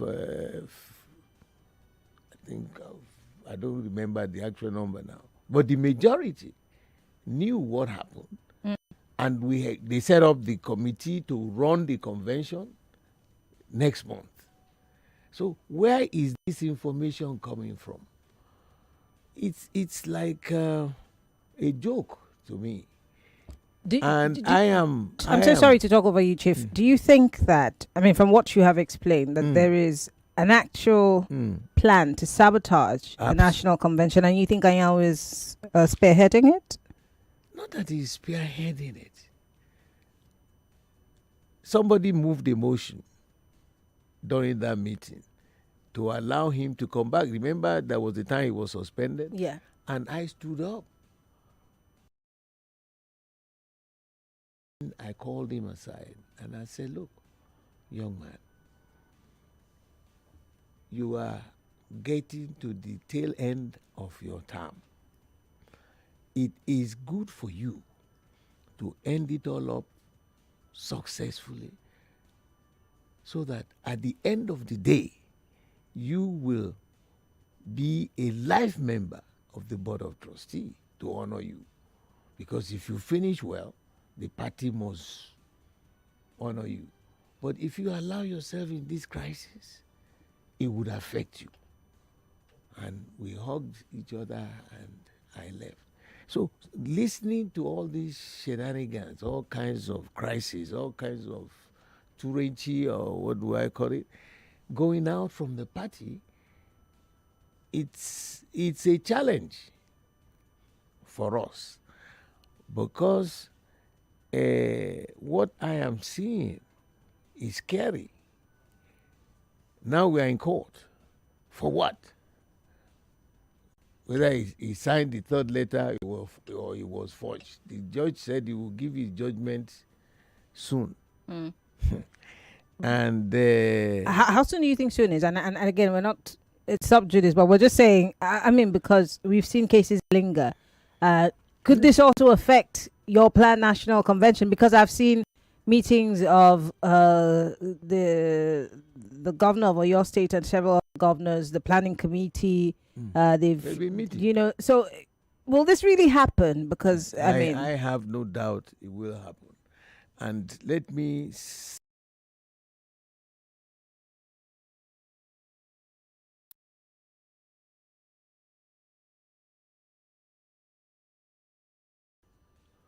because seated with us throughout the meeting were officers from INEC. If they were there, minutes were taken, decisions were made, discussions went on. And at the end of the day, we ended with a lot of joy and happiness and a beautiful reunion, we called it. So for this to happen, I don't want to speculate. We should be very careful. If there is some unknown hand trying to manipulate the party so that they think this nation will be a one-party state, that's a huge joke. Are you referring to the president? Are you referring to his ally, Nyesom Wike, who is supposedly a member of your party but speaks against your party? But, I mean, is it an unknown hand per se, Chief? I want to use the word unknown hands until the judgment is given. I want to say it's an unknown hand that is trying to manipulate the party and spin it out of control. Is the party not out of control already? No. Nigerians would think otherwise because of all the things that we've seen play out. You know, in life, there is this popular saying that the higher you go, the more devilish, demonic arrows that will be fired at you. But As long as we have the fear of the Almighty God in us, and we do what is just, what is right, and what is equitable, we will survive. And I say it with so much pride. I am an dentist believer in PDP. And I will tell you why. The British, when they were here, planted two evils in this country: tribalism and religious bigotry. Anything that is up, that comes to the fold, you can link it to either tribalism or religious bigotry. And we've been fighting to eradicate this for a long time. Now it's coming to a head now, because what has the issue I raised got to do with managing yourselves. Everybody born by a woman, did you ask the Almighty God that, look, I want to be a Fulani man, I want to be a Yoruba man, I want to be an Igbo man? No. I want to be a Christian, a Muslim, or, the traditional. Nobody does that. So, as a Christian, and I am sure it is also in the Quran and in Torah, that do unto others what you want them to do to you. And so who's this message to? The people who you think are manipulating your party? The whole country. Let us listen. We must change this country. Even if he goes on his own and says that the PDP is dead, I am telling you that this party is an Iroko tree. It cannot die. And it will not die. Let's talk about the Iroko-ness of the PDP. Right. Recently, you've had, your defections, the numbers are insane. Oh, yeah. For instance, in June, the governor of Akwa Ibom State officially defected. Right. And moved to the APC. Also, reports list about 8 incumbent governors who have defected from the PDP to APC in recent years. Now, we have seen Bayelsa, we've seen Delta. Most recently, we've seen Enugu. The list is endless, and we still hear whispers that more will live. Let me tell you. Who's going to be left in the PDP, and where is the Iroko that you're talking about here? Hell of a lot. One individual doesn't make a forest. A tree doesn't make a forest. And good enough. When you go out to vote, did you see any of their pictures on the ballot box or the ballot papers? Did you see any of their names on the ballot paper or the box? All you saw was PDP, the party, and the party is supreme. The fact that a governor decides on his own steam to leave a party that propelled them, campaigned for them, convinced the populace to vote for them, on behalf of that party, they are the ones who should go back into their inner chambers and reflect. I am not bothered. If they want to go as a governor, you go. But what do you think is driving these exits? What do you think is behind it? Because for the Enugu guy, he's saying he's doing it for Ndigbo, because when he asked your party to cede the office of the secretary of the party to the Southeast, you blatantly refused. And I spoke to a spokesperson for the government, and I said, is the APC giving that office to them? Well, I didn't get a response. So, but I'm asking, how well have you treated your party members in handling all of your internal struggles? Could that be what's behind their movement? Especially the Enugu case. Anyanwu was still chair, the secretary. He's from Imo. All right? Now, they had held meetings in the Southeast, and they came up and said that Anyanwu had to get out for their own chap to take over. There was a time they even brought some thugs. They beat up the young man,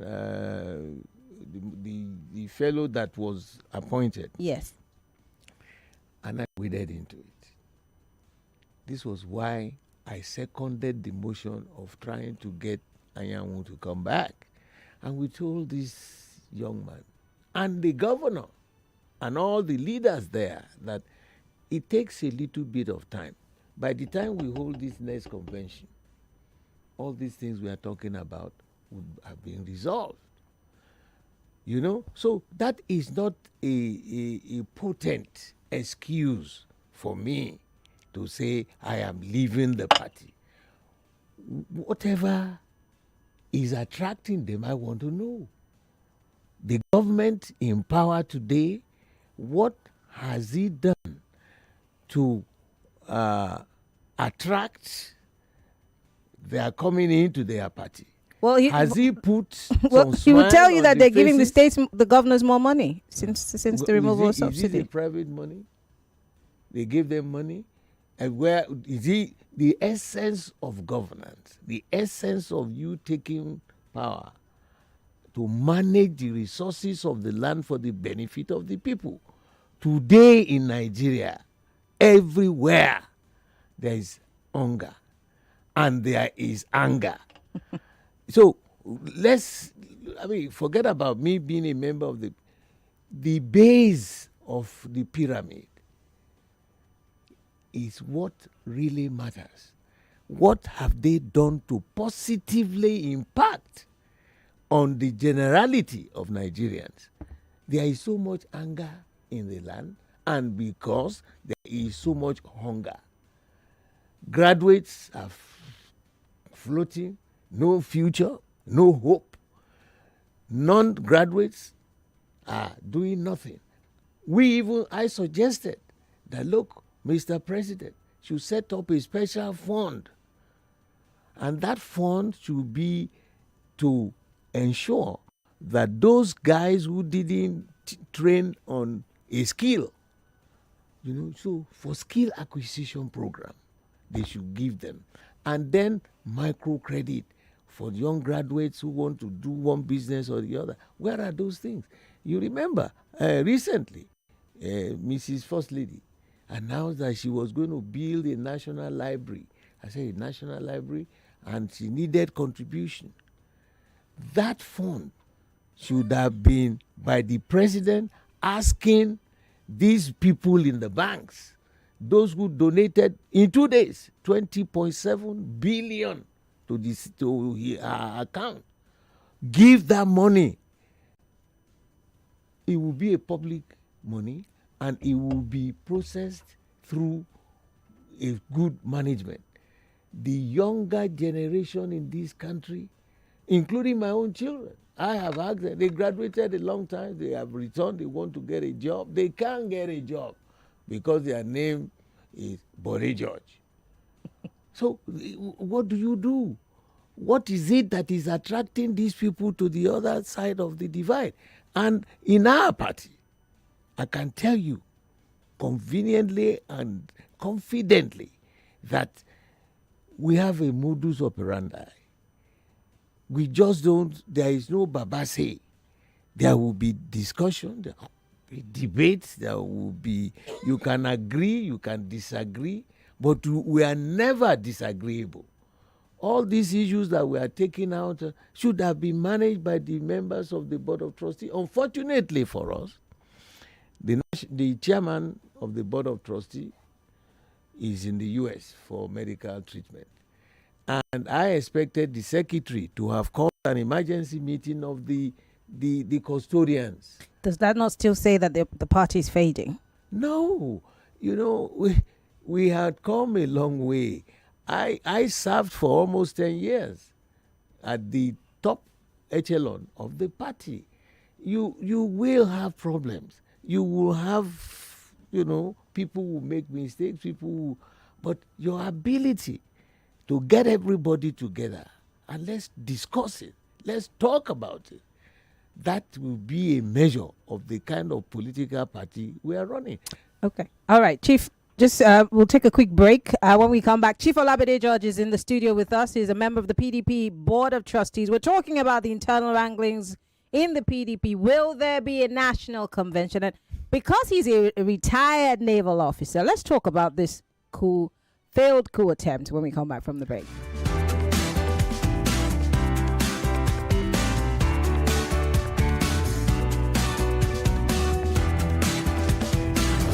Millions of listeners. Isabella, you follow Nigerian football? Yes, Nigerian Peter Rufai. Give an extra. Ashiri Yakini. No. No, Agawa. No. It's Agali. This not Nigerian player now. 70 years old man. This one. Ashiri Yakini. This player. Finidi. This one. Yes. That's it. Yes, boys. Congratulations. All right, we're back.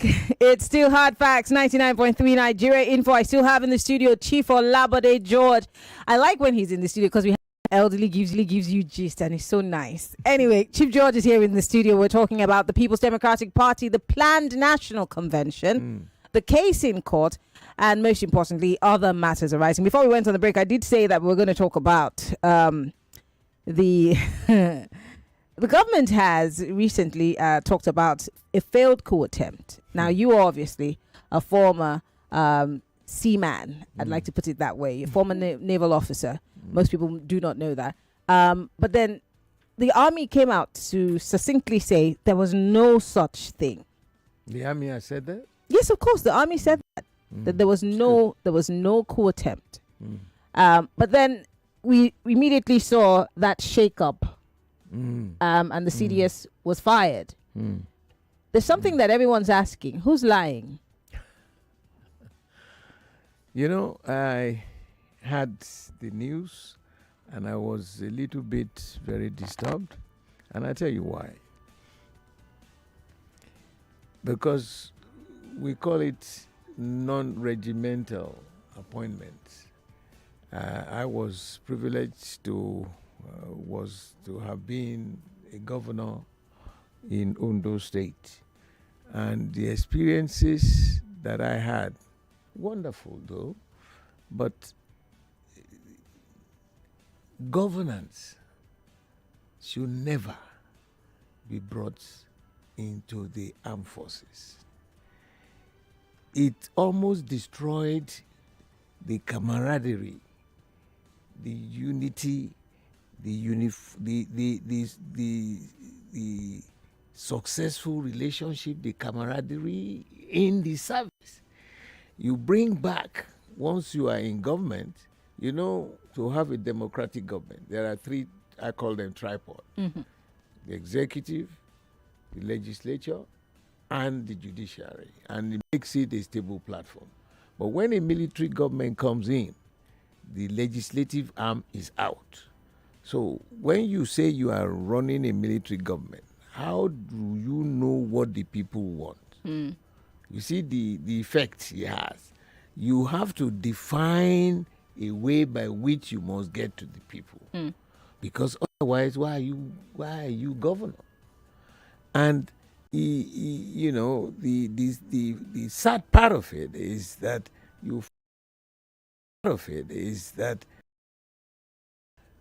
pettiness, jealousy, innuendos. Your colleagues are saying, why you and not me? Why is this, not that? And we don't need it, because once you are in your trenches, whoever is next to you is your brother, is your comrade in arm. And if you lose all that luster, how would the service feel?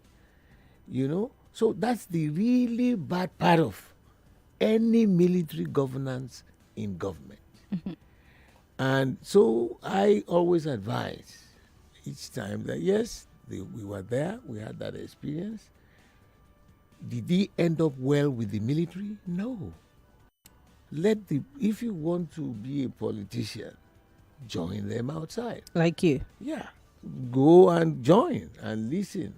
You know, when I see any officer or any other rank, when I look at your shoulders, I know the kind of responsibility I can ask you to carry out. But in the civil life, because I've seen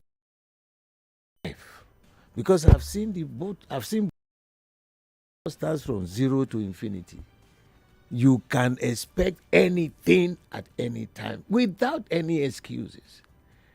That is the difference between the military government and the civilian government. And the most impactful one is for you to know the needs of the people. But then there are several people who have continuously said. I mean, you talked about hunger.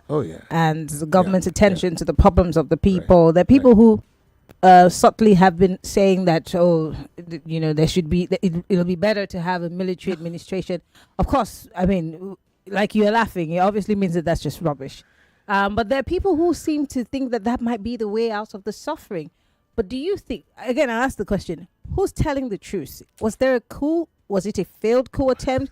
I mean, with what we're seeing in the shake-up of the military, do you think there's something to it? Don't forget, the president came back to the country, cut short his trip.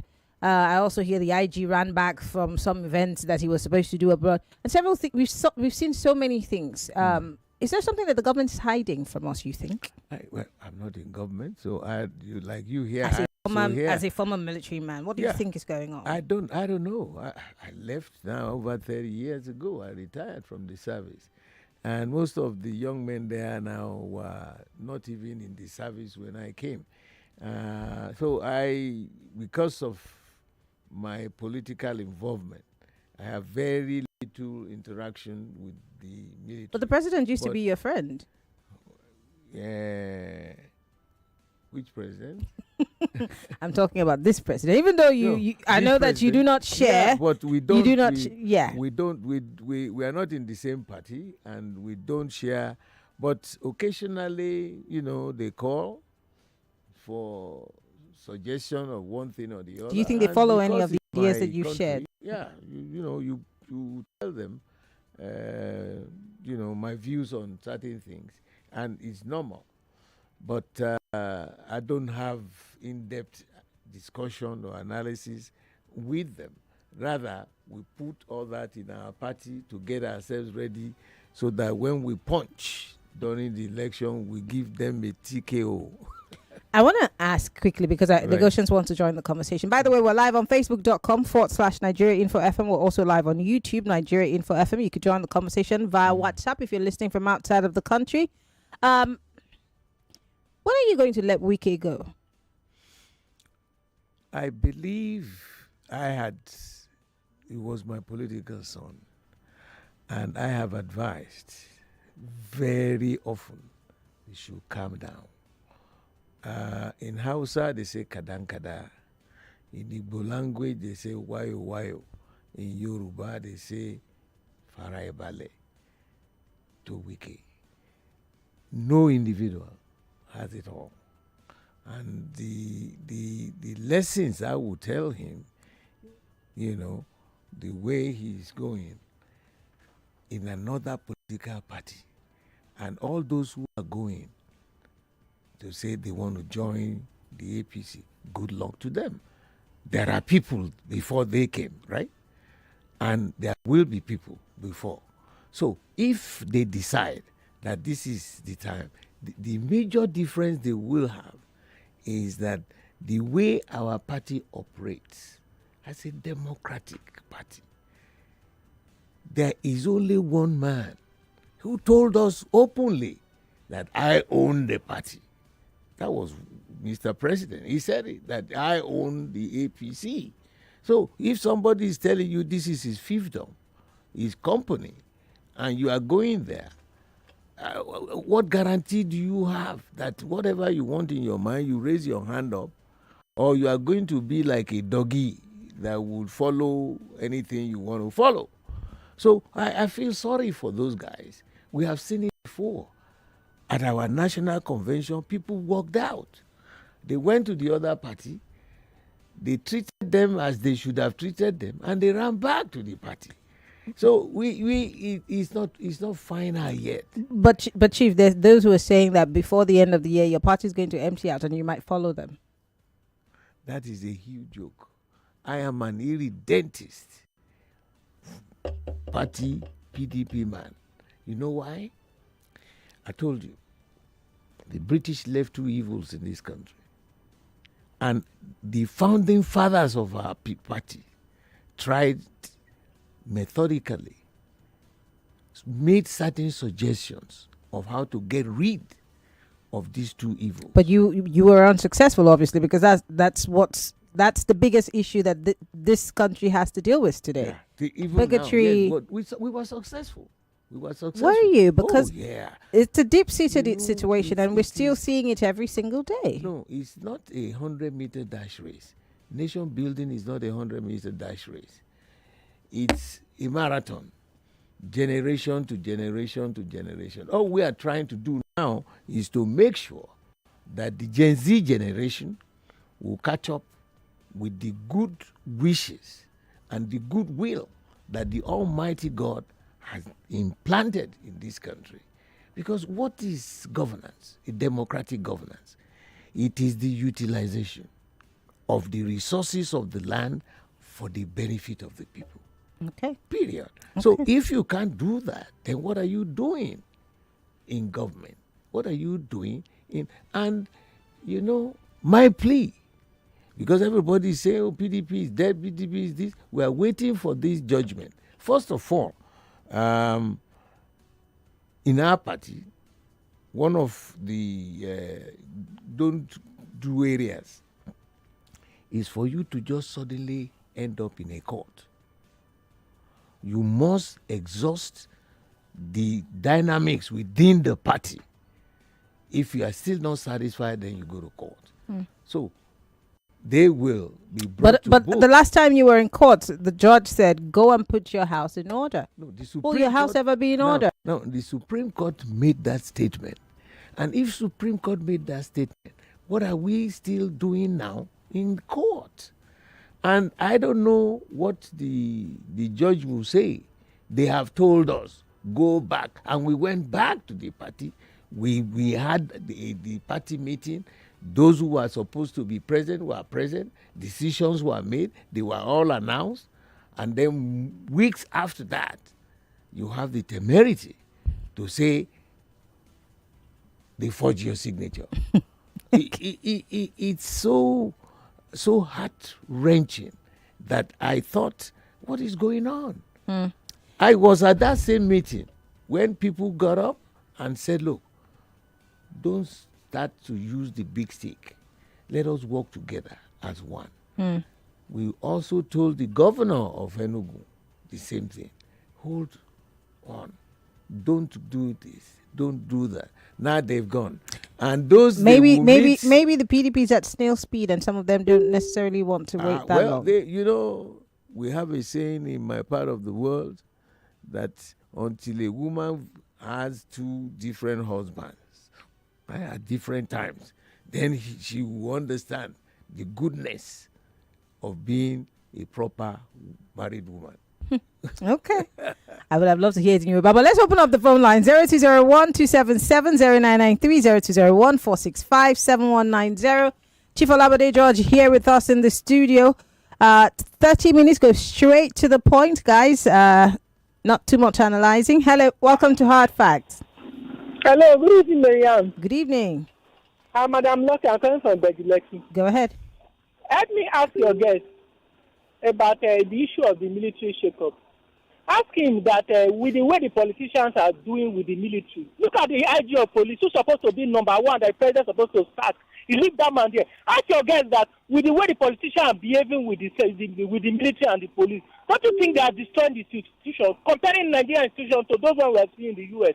Thank you. Thank you very much. If you want to answer that. Very quickly. It is the prerogative of the president, that's why he's commander-in-chief, to appoint, to sack, to direct the armed forces. Is the commander-in-chief. It's his absolute within his powers. Now, I left the military about 30-something years ago, and I've been on the civil side. So I don't know what is actually going on because it's not our party. If it's been our party, it would have been discussed at the higher echelon and all this information will come. people are angling that, oh, why did he leave the policeman? Why did he? It is his prerogative. But then there's a law for service. I mean, he extended his service. Who's to say that anyone can't come and continue because he's set a precedent? Yeah, that is absolutely within his powers to do what he did. As the commander-in-chief, you serve at his pleasure. At the pleasure of the president. Right. Uh-huh. All right, let's take a few more calls. Hello, welcome to Hard Facts.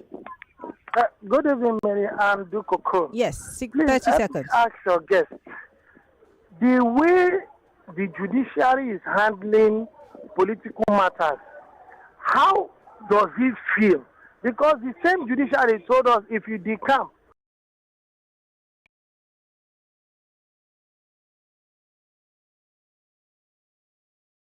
for calling from Orilegon. Thank you, Pastor Ladipo.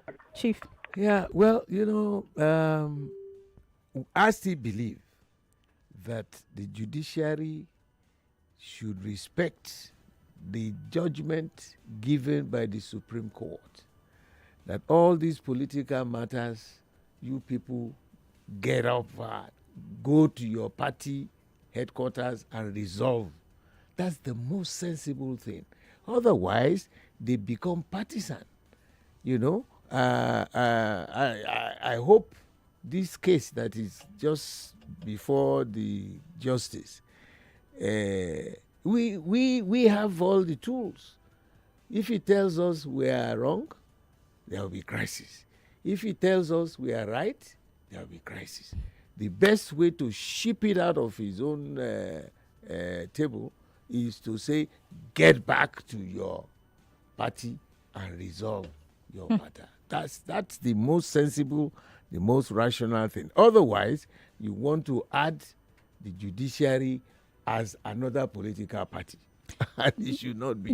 With the current constitutional amendments and the amendments of the Electoral Act, there's a push for the elections to be brought backwards into 2026 so that all the tribunals... But does the PDP support that?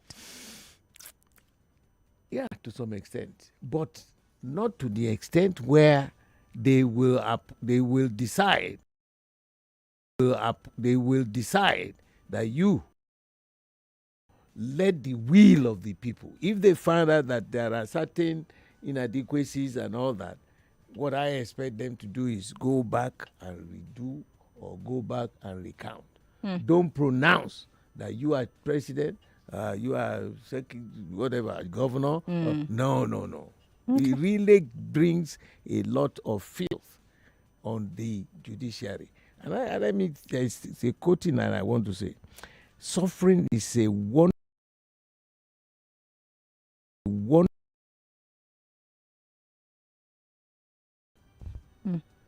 Suffering is a wonderful fertilizer for the roots of character.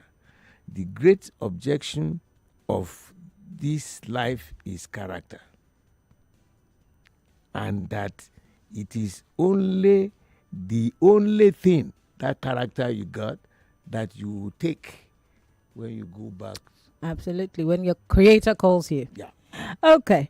Let's take another call. Hello. Welcome to Hard Facts. Yeah, good evening, Marianne, once again. Yes. I'm Marco from Festac. 30 seconds. Yeah, I'm just want to, it's exciting to hear from him and good to know that he's enjoying excellent health of both mind and body. Does he have any plan to retire from politics anytime soon? Because it's sounding like he's enjoying it. Thank you. Okay. Now that's a personal question. Yes, that's personal. Let me tell you what. My great-granduncle was the first Nigerian politician, Papa Hellas Macaulay. In 1922, he established the first political party. And he passed away in 1946. And I have taken the same route on towards him. And I've been involved in those days, in the 50s. In the early 50s, I remember, we used to crowd around the radio diffusion where they're announcing results. Action Group, NCNC, NPC, and I was the one always writing those figures for my dad. Interesting. So it's been a long haul. Of course, I'm no longer young, you know. Yeah. But it doesn't mean that as long as the Almighty God gives me the strength, my brains are still intact, physically I'm still okay. Why not? It's my country. I may not be as committed physically like I did before, but now I am a member, a life member of the board of trustee of the party. And you know the meaning of board of trustee? They are the handlers. They are the owners. They have they are the custodian of the party.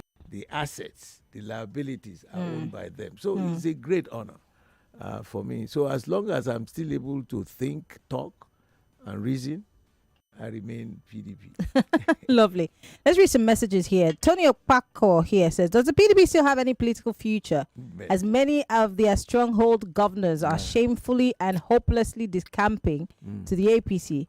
The average Nigerian politician does not have scruples or any iota of integrity and good moral values. That's inclusive of you, sir. That is, you know, it's like a police station. Any political party is like a police station. You can come in, you join, they listen to you. If you have some suggestions or you have some ambitions, they allow you. And if you are fed up, you take a walk, you walk out. And so to call them, who are the people? You know, he is describing the people, the group I call politricians, not politicians.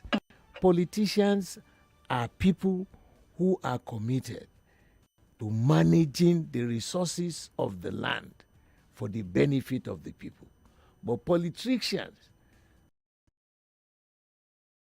personal wealth for themselves, their child, their children, or their wives, or their relatives, that is not politician. The real politician commits himself for the service of the people. That's why you go out and campaign. The only request I want to have is that the electoral process in this country is absolutely shambolic, totally irresponsible. In 10 seconds, what is your message to Professor Amopiton? 10 seconds, we have to go. My advice to him, I have told him, Amopiton. Amopiton. Amopiton. It means the man who will tell the truth, tell stories when he goes home. So he should tell the truth. Let him make sure that there will be no glitches. Okay, we've got the next election. We've got honesty, justice, and equity. All right. Well, we're hoping for that. Fingers crossed. Chief Olabode George is a member of the People's Democratic Party and a member of the PDP Board of Trustees, a lifelong member. We've got to go. Thank you so much, Chief, for coming. My pleasure, always. All right, Lagos. After this.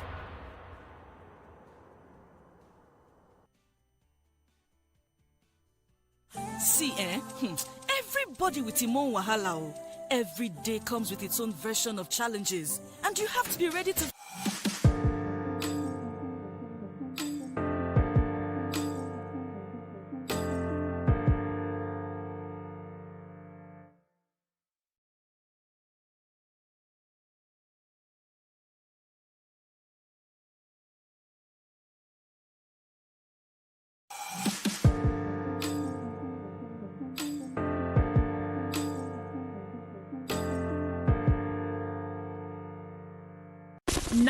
.3 Nigeria Info. We are more than just radio.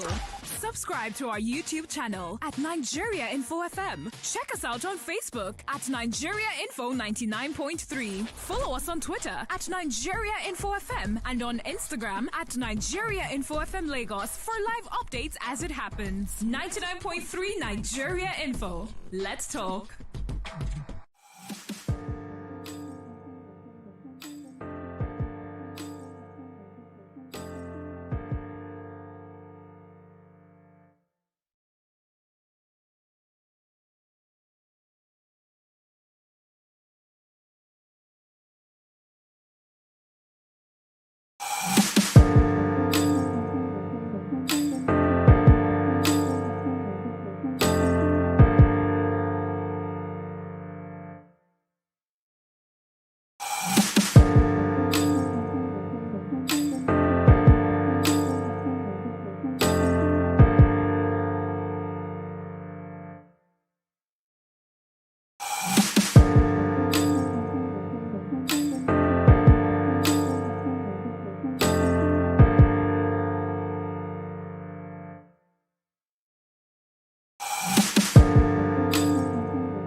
It's 8 o'clock. The news update on 99.3 Nigeria Info.